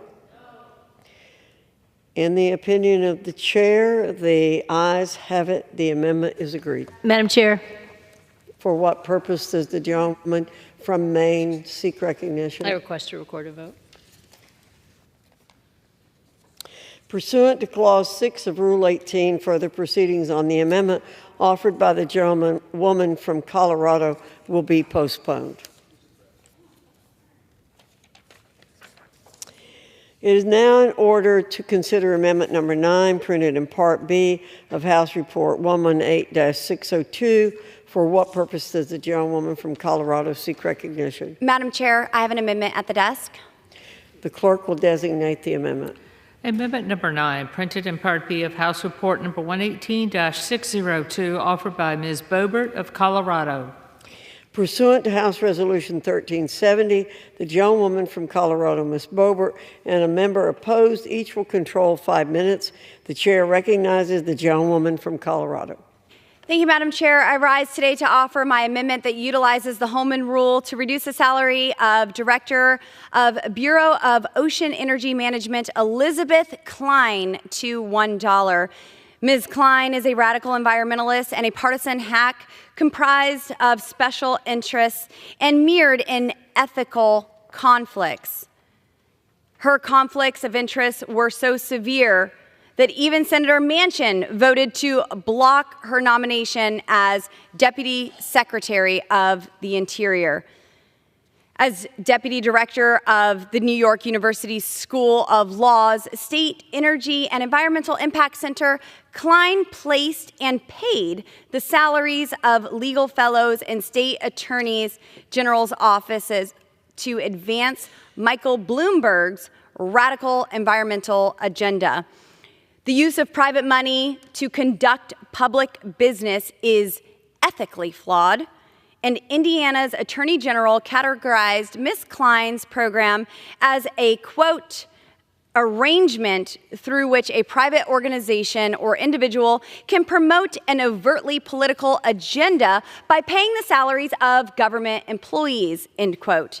In just the first year of the program, SEIC fellows participated in filing at least 130 regulatory, legal, and other challenges to President Trump's policies. Successful policies, I might add. Now, Ms. Klein is working for the federal government and on the other side of lawsuits that she helped file.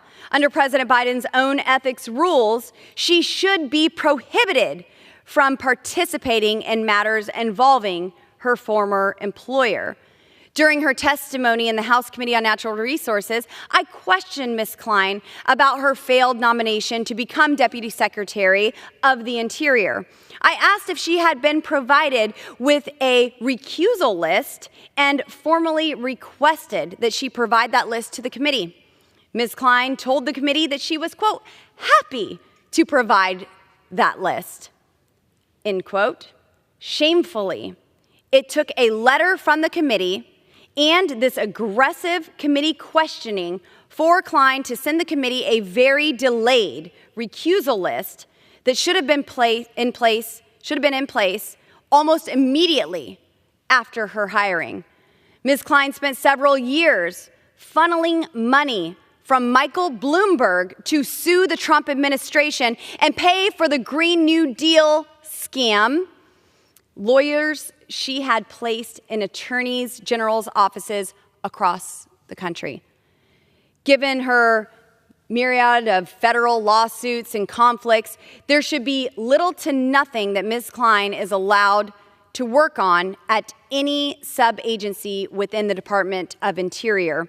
Senior federal employees are required to be transparent in their ethical obligations and act impartially, placing their sole loyalty to the Constitution and the laws of the United States of America.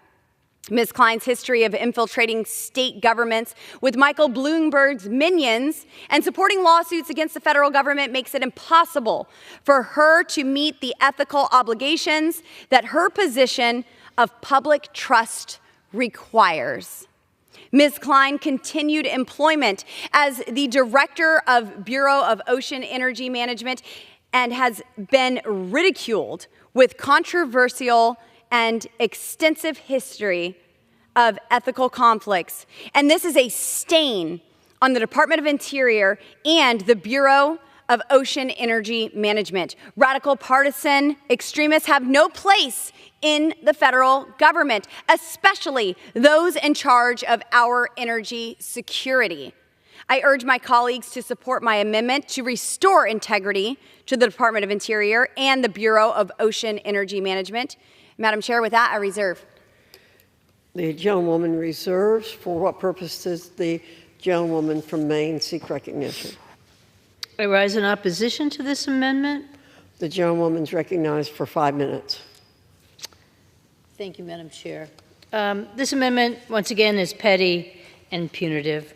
I don't think this is the appropriate place to pursue grudges against public servants, hard-working public servants who we ask to do an extremely important job in Washington. Let me just say this. This is a use of the Holman Amendment in a way to just talk about my colleague on the other side of the aisle's objection to the work that's going on related to climate change. This bill is going to be full of amendments from people who either don't believe in climate change, don't think we should invest in it, aren't willing to think about the future. This is our job, is to make sure that we are protecting the future of this planet, of this country, of our economy, of the people who live in the United States, the future for our children and grandchildren. We are going to hear a litany of opposition through amendments like these, from people who don't believe that we're having the hottest summer on record, who aren't paying attention to the extreme floods, to the storms that are impacting us, to the damage it's already done to the economy, to the billions of dollars we're already spending, who are going to use any means possible to block the work we're doing to fight climate change. I oppose this amendment. I'm going to continue to oppose these amendments that are really just another way to deny that climate change exists and that we have a responsibility to work on it. I reserve. The gentlewoman from Maine reserves. The gentlewoman from Colorado is recognized. And she has 30 seconds remaining. Thank you, Madam Chair. I want to say that I care deeply about our environment. I want clean air. I want clean water. I want to be able to be good stewards of the land that we have been gifted here in the United States of America. And I don't believe that pursuing these extremist Green New Deal scam policies is advancing that agenda that we have. I don't want to spend tax dollars on these initiatives and this purpose. I want to do the work of the people, and I believe that my amendment gets us one step closer to that by reducing the salary of Ms. Klein to $1. Madam Chair, I yield. The gentlewoman's time has expired. The gentlewoman from Maine is recognized. Once again, I will say that we're going to have a litany of amendments from people who don't believe in climate change, no matter what they say, no matter how many times people on the other side of the aisle say, oh, no, I really want clean air and clean water, but I don't want to do the hard work that has to be done. And to call these policies extremist, Green New Deal policies is just a way to dismiss that we have a serious problem before us. We have serious work to do. It is our responsibility to protect the planet for future generations, to make sure that we can continue to live and exist on this planet. I reject this amendment, and I yield back. The gentlewoman from Maine yields back. The question is on the amendment offered by the gentlewoman from Colorado. Those in favor say aye. Those opposed say no. In the opinion of the chair, the noes have it. The amendment's not agreed to. What purpose does the gentlewoman from Colorado seek recognition? I would like to request a recorded vote. Pursuant to Clause 6 of Rule 18, further proceedings on the amendment offered by the gentlewoman from Colorado will be postponed. It is now in order to consider Amendment Number 10, printed in Part B of House Report 118-602. For what purpose does the gentlewoman from Colorado seek recognition? Madam Chair, I have an amendment at the desk. The clerk will designate the amendment. Amendment number 10, printed in Part B of House Report number 118-602, offered by Ms. Boebert of Colorado. Pursuant to House Resolution 1370, the gentlewoman from Colorado, Ms. Boebert, and a member opposed each will control 5 minutes. The chair recognizes the gentlewoman from Colorado. Rise to offer my amendment that redirects $2 million to hazardous fuels reduction activities within the Bureau of Land Management to prevent catastrophic wildfires and save lives. The year I was elected, Colorado suffered the worst fire season in Colorado history with the 3 largest recorded wildfires we have ever had. Hundreds of homes were destroyed and evacuated, and Coloradans endured more than 100 days of fire. The Cameron Peak fire burned more than 208,000 acres and more than 460 structures to the tune of $6 million in property losses. The East Troublesome fire on the border of my district killed 2 people. Coloradans also suffered severe health issues resulting from significant smoke from these fires. Wildfire smoke causes serious disorders, including eye and respiratory tract infections, reduced lung function, bronchitis, exacerbation of asthma, and even premature death. Catastrophic wildfires also cause significant damage to the environment. A few years ago, NASA concluded that one catastrophic wildfire can emit more carbon emissions in just a few days than all of the vehicle emissions in an entire state over the course of an entire year. Decades of mismanagement has left our nation's federal lands vulnerable to insects and disease and ripe for catastrophic wildfires. The good news is there is finally significant bipartisan support throughout the country to prevent wildfires, and the Forest Service is seeking to treat 20 million acres of national forests and grasslands and 30 million acres of state, local, and tribal and private lands over the next 10 years. However, we need to do more, as federal agencies have stated that more than 1 billion acres throughout the country are currently at risk of catastrophic wildfires. Our federal lands are overgrown and poorly managed, making them more susceptible to wildfire, disease, and even bark beetle attacks. There are federal lands in Colorado and the West where we once had 50 to 100 trees per acre, but now we see 500 to 1,000 trees per acre, proving the overgrowth of our forests. There are also 6 billion standing dead trees in the western United States. Some people call that a problem. I call it a tinderbox waiting to ignite and burn. Fuels treatments are effective, and federal agencies have made clear, and I quote, over 90% of the fuel treatments are effective in changing the fire behavior and or helping with control of the wildfire, end quote. Let's put the lives of the American people first, take significant action to benefit our environment by passing my hazardous fuels reduction amendment and redirecting $2 million to these hazardous fuels reductions activities within the Bureau of Land Management. And I encourage the adoption of my amendment. Madam Chair, I reserve. The gentlewoman from Colorado purpose does the gentlewoman from Minnesota seek recognition? Thank you, Madam Chair. I claim time in opposition to this amendment. The gentlewoman from Minnesota is recognized for 5 minutes. Well, I'm very, very supportive of increasing funding in this important program. And I want to thank the chairman for his work over the years, hard work and bipartisan work in combating wildland fires. But I simply cannot support the offset proposed for this amendment. Funding for the EPA in the base bill is already cut $1.8 billion below the enacted level, and this reduction makes it impossible for the EPA to carry out its mission. We need the worker bees of the EPA to keep the EPA moving forward for the American public. So I urge my colleagues to oppose this amendment, and I yield back my time. The gentlewoman from Minnesota yields back her time.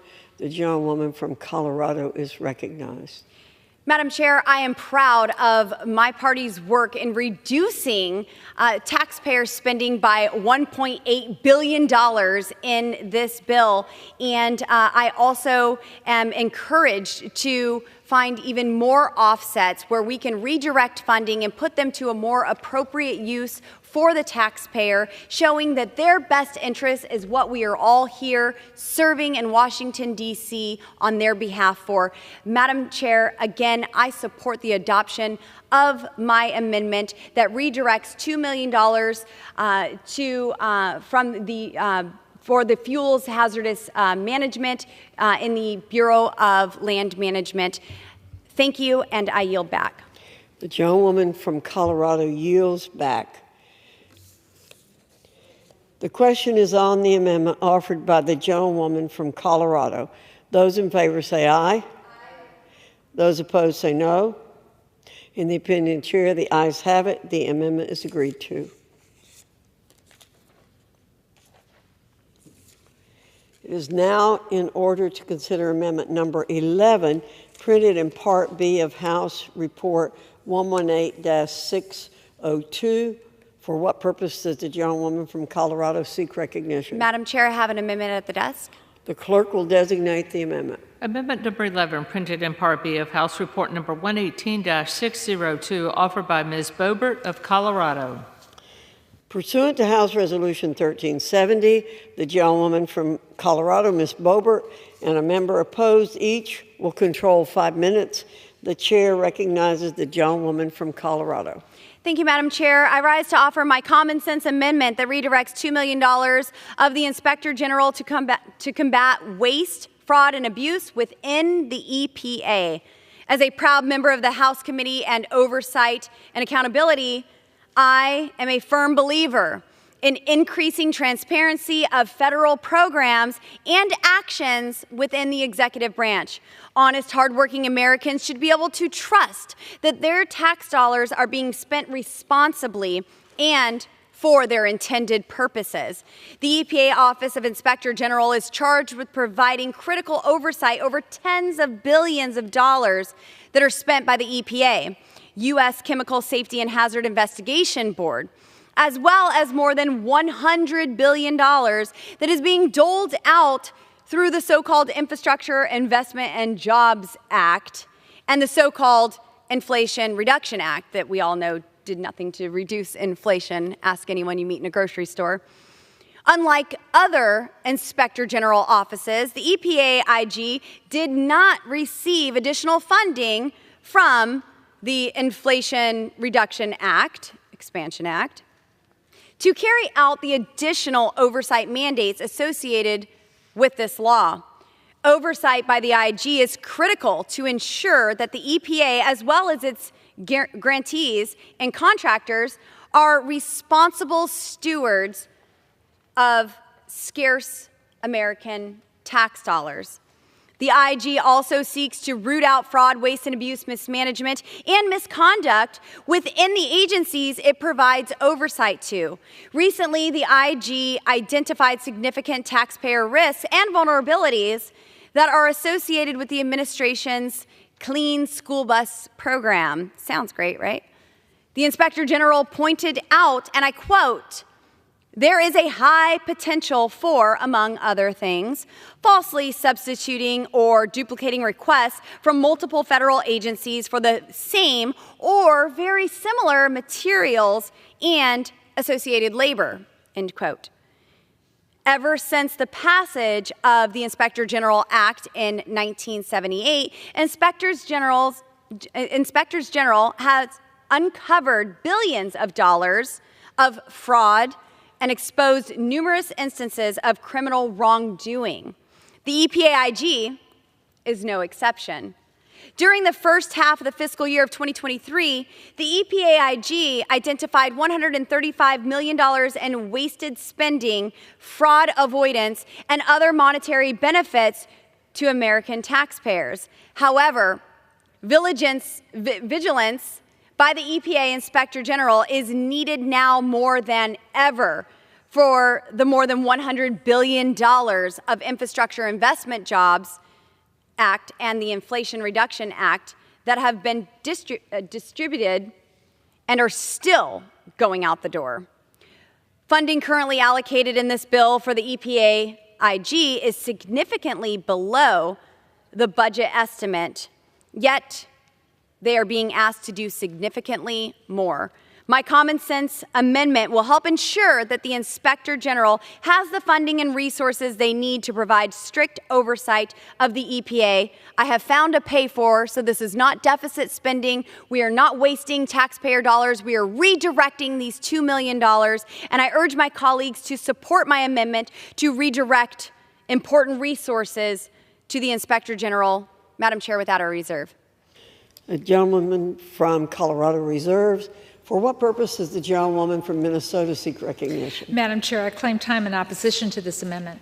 The gentlewoman from Minnesota is recognized for 5 minutes. Madam Chair, to be clear, I fully support the oversight efforts and believe in the mission of the Inspector General's office across this government. It's vital. When I was former chair of this committee, I supported their work. I supported their work as the former chair of the Defense Subcommittee and as ranking member. But I have to strongly disagree with the offset and the treatment of the EPA in this bill in general.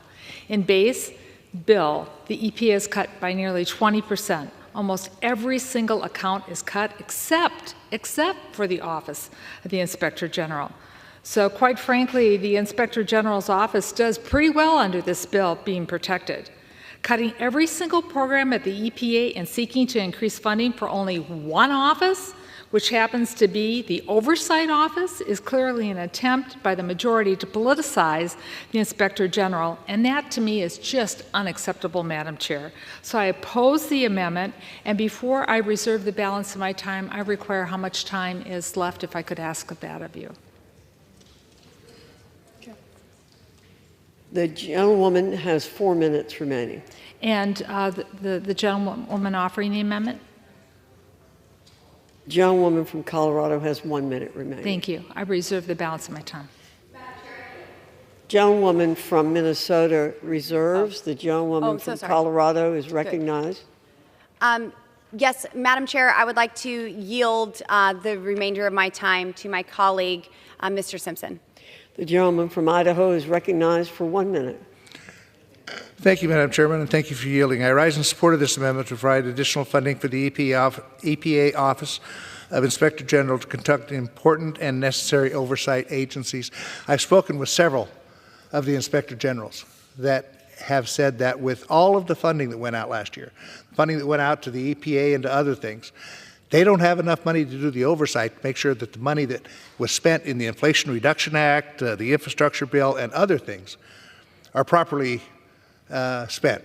And so that they've asked us, actually, and several of my colleagues on this side of the aisle, Mrs. Beaufort and Mrs. Bice, have also suggested that we need more money in the Inspector General's accounts. So I'm supporting this amendment, and I hope my colleagues will also.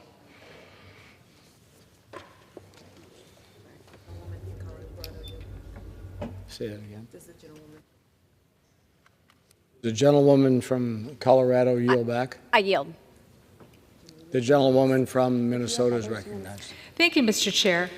Well, I appreciate Chairman Simpson's remarks, but I would like to correct a point that was made earlier in the debate.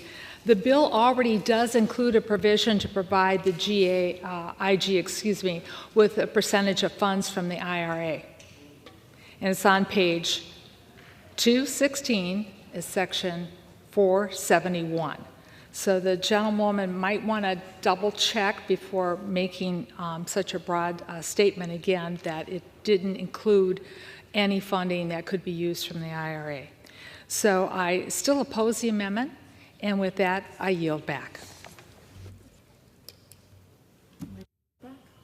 The gentleman yields back. The question is on the amendment offered by the gentlewoman from Colorado. Those in favor say aye. Those opposed, no. In the opinion of the chair, the ayes have it. The amendment is agreed to.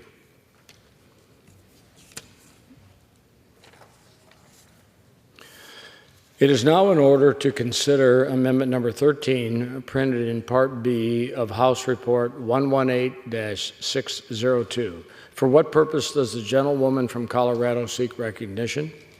Mr. Chair, I have an amendment at the desk. The clerk will designate the amendment. Amendment number 13, printed in Part B of House Report number 118-602, offered by Ms. Boebert of Colorado. Pursuant to House Resolution 1370, the gentlewoman from Colorado, Ms. Boebert, and a member opposed, each will control 5 minutes. The chair recognizes the gentlewoman from Colorado. Thank you, Mr. Chair. From day one of this regime, Joe Biden and Kamala Harris declared an all-out war on American energy production and exploration. They have made very clear that they care more about appeasing the radical climate change activists than protecting the millions of oil and gas workers and producers in America. I was disappointed but not surprised when the Biden regime finalized the rule entitled Fluid Mineral Lease and Leasing Process, which mandates provisions from the partisan so-called Inflation Reduction Act, which increased the royalty rate for production on federal lands while also increasing and creating new fees for domestic energy producers. This new fluid mineral leasing rule is further proof that the Biden-Harris regime is using every tool in their administration to dismantle American energy production. It increases bonding levels for production on federal lands and proposes ending nationwide bonding and increasing the minimum bond amounts for individual lease bonds and statewide lease bonds from $10,000 to $150,000 and from $25,000 to $500,000, respectively. This significant increase will tie up capital that would otherwise be put back into production and is unjustifiable as there are only 37 orphaned oil and gas wells on BLM-managed lands. These increases will impact smaller producers who can't afford to operate in the market. These additional fees will ultimately harm returns and reduce revenues to state and local governments by disincentivizing development on federal lands. The rule also introduces the idea of using preference criteria to inform the BLM selection of lands for lease sales. BLM's rationale for this change is to avoid conflict in areas, quote, with sensitive cultural, wildlife, and recreation resources, end quote. This means that BLM field offices could avoid leasing in all areas with endangered or threatened species, critical habitat, or nearby recreation areas, a move that would greatly limit leasing on our federal lands. With the wars happening in the Middle East and in Europe, and with OPEC significantly lowering oil production, we cannot rely on other foreign nations to control our energy supply. America makes the cleanest energy in the world. We do it the most responsibly. American innovation, in particular fracking, has allowed America to be the global leader in reducing emissions since the year 2000. We need to stop buying oil and gas from Russia, stop begging OPEC, Venezuela, and Iran to produce energy for us, and start producing more energy responsibly here in America. I am ready to bring back the American roughneck and to drill, baby, drill, because no one does it better than we do here in the United States of America. We must restore American energy dominance and produce clean, reliable energy right here in America. Mr. Chair, I urge the adoption of my amendment, and I reserve. The gentlewoman reserves. Mr. Chair, I claim time in opposition to this amendment. The gentlewoman is recognized. And first and foremost, I do not believe that the United States government purchases oil from Russia. We have sanctions against them, and we do not purchase oil from Iran. Mr. Chair, this amendment is one more controversial poison pill writer that sadly shows the extremist Republicans are not interested in bills that can gain bipartisan support and become law. The Fluid Mineral Lease and Leasing Program rules revises outdated. These haven't been updated for years, and it's our responsibility to make sure the taxpayers get a good return on our natural resources when they're put out to lease. So what this tries to do is just update these outdated fiscal terms on offshore leases, oil, gas program, including bonding requirements to protect taxpayers, royalty rates, and minimum bids to make sure that U.S. taxpayers receive a fair amount for their public lands when they're used as lease materials. The rule aims to increase the returns to the American taxpayers. I can't say this enough. It's to make sure that taxpayers are getting a fair shake, that they're assured of a fair return from the extraction of natural resources on public lands, and to discourage speculators and improve responsible stewardship as directed by Congress. Now, we're here to protect the cultural and natural resources of our public lands for future generations. And that means when they go out to bid, that we make sure that the royalty rates and the minimum bids serve the taxpayers well, and bonding requirements to protect taxpayers are put in place. And with that, I reserve the balance of my time. Gentlewoman reserves. The gentlewoman is recognized.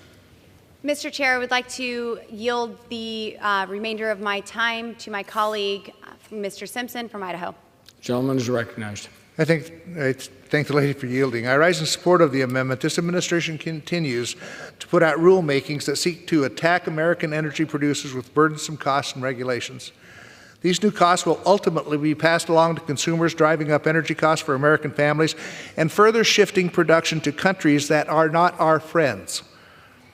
We must utilize an all-of-the-above energy approach to energy production and stop hampering domestic energy production. It would be interesting to note that in the year 2020, we were actually energy independent in this country. We are no longer. And yet we have the energy here in this country, but we refuse to use it. Therefore, I support the gentlewoman's amendment, and I yield back the balance of my time. Gentlewoman reserves. The gentlelady is recognized. I would like to reserve the balance of my time. Gentlewoman reserves. Mr. Chair, I yield. Mr. Chair, I want to state another fact for the record. When we extract oil and natural gas out of public lands, it's sold on a global market. So when it's sold to other folks. So if we're running into energy independence challenges, as was pointed out, part of that's because it's sold on the global market. I also want to point out, for the record, it's been almost 4 decades, since the taxpayers have had bonding requirements, royalty rates, and minimum bids looked at to make sure that they're protected. Let me close with this. Once again, my Republican colleagues are disregarding the law and trying to circumvent rigorous practices to put the rules up to date and nullify public comments also happens with this amendment. We just can't close our eyes to the impacts of climate change that we're experiencing as our country, our health, our livelihoods, food security, and quality of life all depend upon a healthy ecosystem. And I urge my colleagues to reject this amendment and focus instead on addressing climate change and being good stewards of our public lands and resources for the benefits of future generations. And that means refreshing and updating almost 40-year-old oil, gas, and mineral leasing. With that, I yield back. The question is on the amendment offered by the gentlewoman from Colorado. Those in favor say aye. Those opposed say no. In the opinion of the chair, the ayes have it. The amendment is agreed to.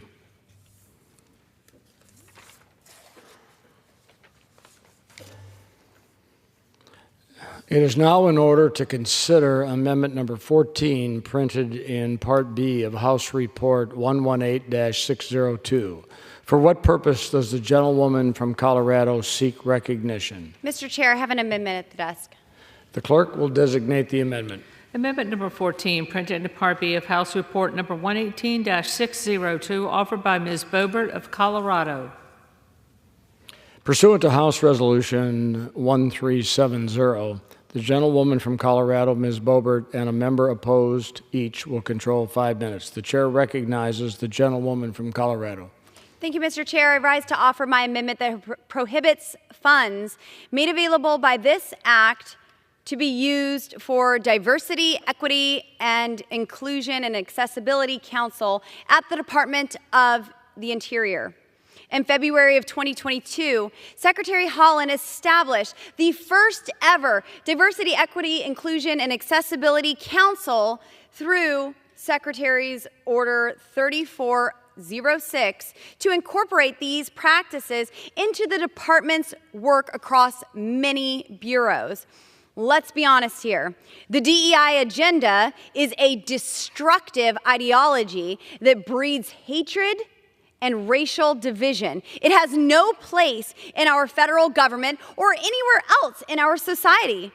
DEI exists to be a jobs program for otherwise unemployable holders of gender studies degrees who ruin just about everything they touch. Since taking office, the Biden-Harris regime has implemented DEI policies across virtually every agency in the federal government. The DEI is focused on coddling unequipped and incompetent employees, and I think we've seen that by all of the resignations from these DEI hires in this administration in just a few short years.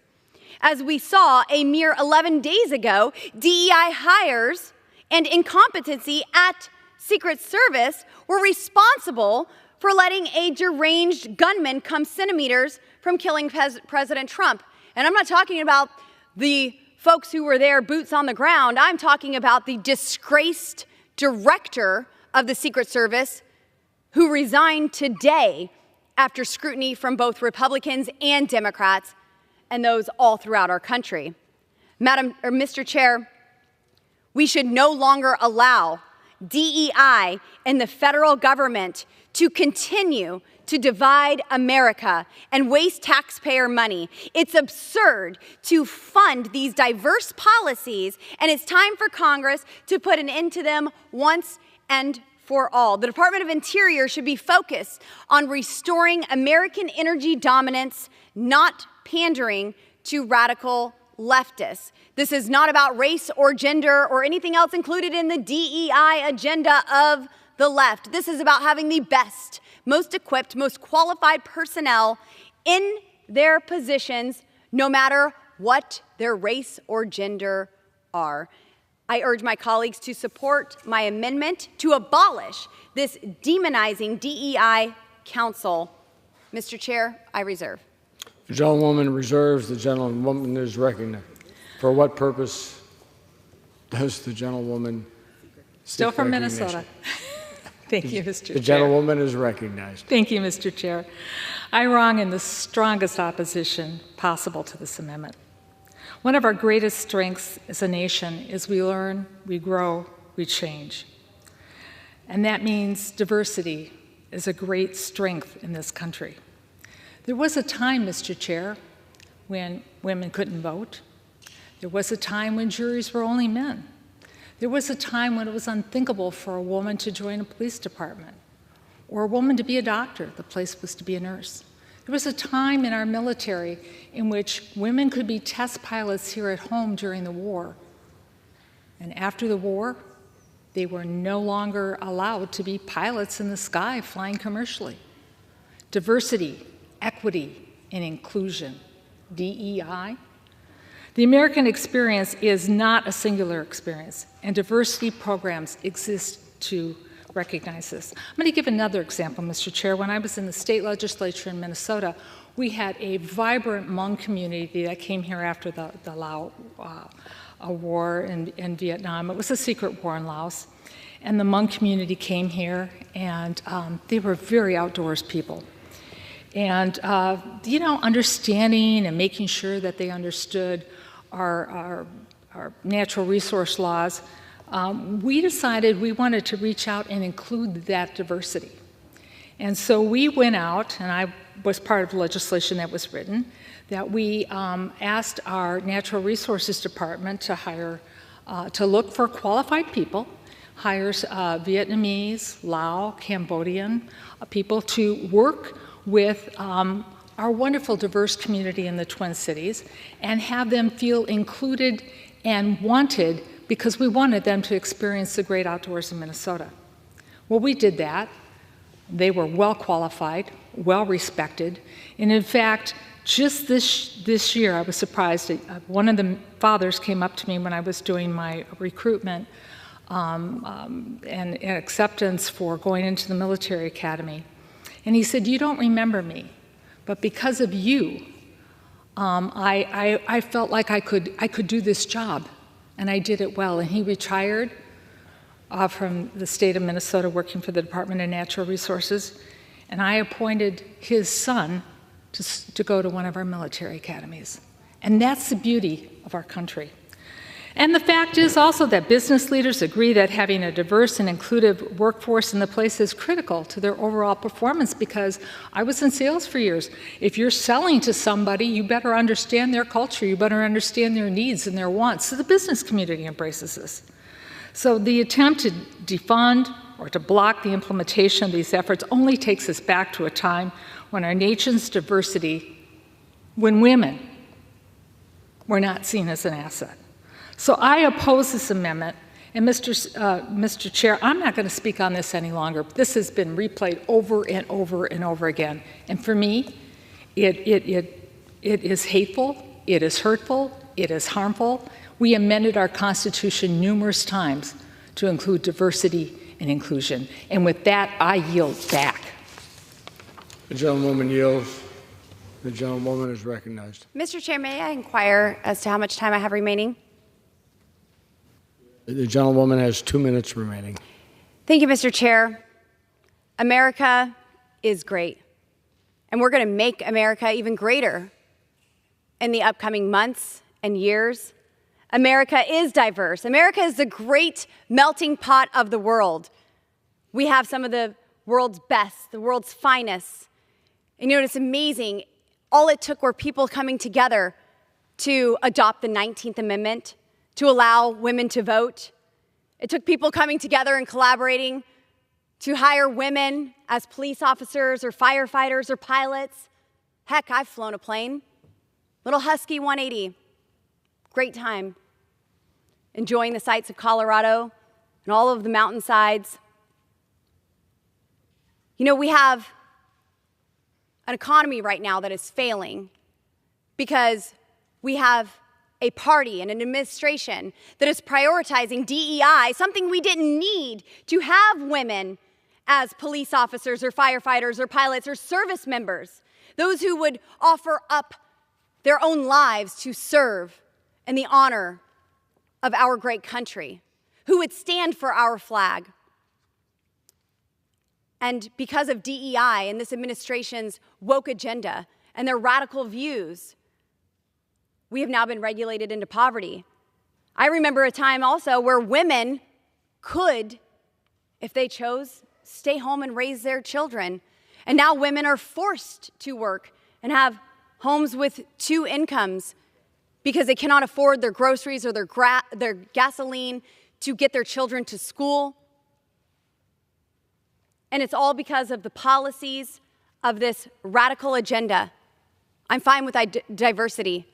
America is known for being a welcoming country. But this DEI program isn't what makes America great, and we never needed it to be great. And I'm calling for it to come to an end. I yield. The question is on the amendment offered by the gentlewoman from Colorado. Those in favor say aye. Those opposed say no.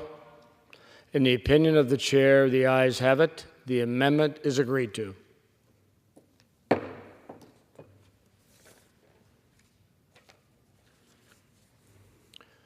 It is now in order to consider Amendment Number 15, printed in Part B of House Report 118-602. For what purpose does the gentlewoman from Colorado seek recognition? Mr. Chair, I have an amendment at the desk. The clerk will designate the amendment. Amendment number 15, printed in Part B of House Report number 118-602, offered by Ms. Boebert of Colorado. Pursuant to House Resolution 1370, the gentlewoman from Colorado, Ms. Boebert, and a member opposed each will control 5 minutes. The chair recognizes the gentlewoman from Colorado. Thank you, Mr. Chair. I rise to offer my amendment to prohibit funding for the, ready, bicycle subsidy benefit program at the Department of the Interior.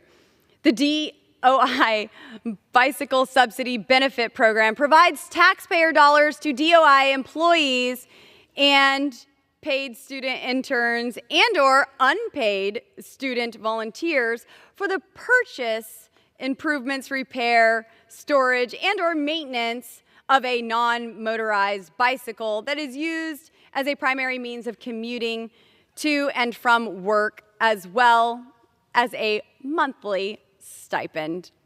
Welcome to the federal government. American taxpayers' hard-earned money is being wasted on covering bicycle commuting expenses such as bicycles, bicycle locks, bicycle parking, storage, bicycle safety equipment, bicycle improvements, or accessories including reflective lights, racks, bicycle repairs, and general maintenance, personal safety and protective equipment, including high-visible safety apparel, headwear, and bicycle gloves, and bicycle share memberships, as well as getting paid to bike to work. Praise the Lord. Coloradans across my district are struggling right now. They're hurting. The economy is bad, inflation is high, the policies are ruining their lives that are brought by the Biden-Harris administration. They are struggling right now as they deal with the disastrous effects of Joe Biden and Kamala Harris's destructive economic policies. We must redirect our attention and their money to much more important things than subsidizing employees for riding bicycles. The Biden administration has unleashed record inflation on Americans that has decimated our bank and retirement accounts, increased gas prices to record levels, raised utility bills, drove up grocery costs, and made it harder to live for the American people. The primary root cause of this record-breaking inflation was trillions of dollars of wasteful federal spending. This excessive spending has real-life consequences that the people I represent are experiencing every single day. American families will pay a $8,581 inflation tax over the next year. They didn't vote for that, but unfortunately, too many elected officials did. Currently, 20 million Americans cannot pay their electric bill. We have seen a 4.3% decline in real wages since Joe Biden and Kamala Harris entered the White House. Americans have lost more than $2 trillion in retirement savings they have worked their lives for. America is $35 trillion in debt, and Democrats want us to continue to print money and pay bureaucrats to bike to work when our commander-in-chief himself cannot even ride a bike. I urge my colleagues to support my amendment to cut wasteful, silly federal spending by prohibiting funding for the Bicycle Subsidy Benefit Program at the Department of the Interior. Mr. Chair, I sure do hope we can get this one through. I reserve. Yeah, members are reminded to refrain from engaging in personalities toward the president. For what purpose does the gentlewoman from Minnesota seek recognition? Thank you, Mr. Chair. I claim time in opposition. The gentlewoman is recognized. The amendment would block the Department of Interior from its Bicycle Subsidy Benefit Program, which encourages federal employees to use bicycles to commute to the office. And we all know what the traffic's going to be like here tomorrow. Bikes would be handy. The department created this program in response to a 1993, this is not a new President Biden, Vice President Harris program, 1993. It's been around since 1993. And Congress authorized it. And Congress allowed each agency head to establish a program to encourage employees to use the means other than single occupancy motor vehicles to commute to and from work. So that could include taking the subway, taking the bus, or riding your bike. This is a government-wide program, and blocking the amendment unfairly targets the Interior Department employees. So I urge my colleagues to treat all employees with fairness. And let's reject this amendment, and let's also make sure that when we're talking about it, we have our facts accurate. 1993, Congress made a law which authorized each agency to establish this program. And with that, I yield back. Reserves. The yield's back. Gentlewoman from Colorado. Mr. Chair, I yield.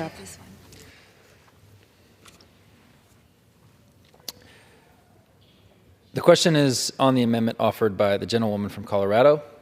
Those in favor say aye. Aye. Those opposed say no. In the opinion of the chair, the ayes have it. The amendment is agreed to.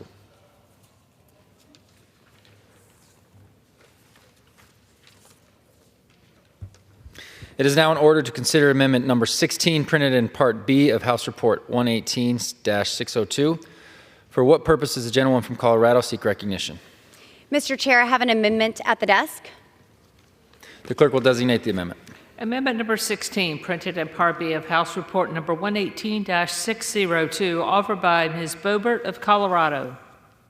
Pursuant to House Resolution 1370, the gentlewoman from Colorado, Ms. Boebert, and a member opposed, each will control 5 minutes. The chair recognizes the gentlewoman from Colorado. Thank you, Mr. Chair. I rise to offer my amendment that prohibits the Bureau of Land Management from taking any action to finalize, implement, or enforce a draft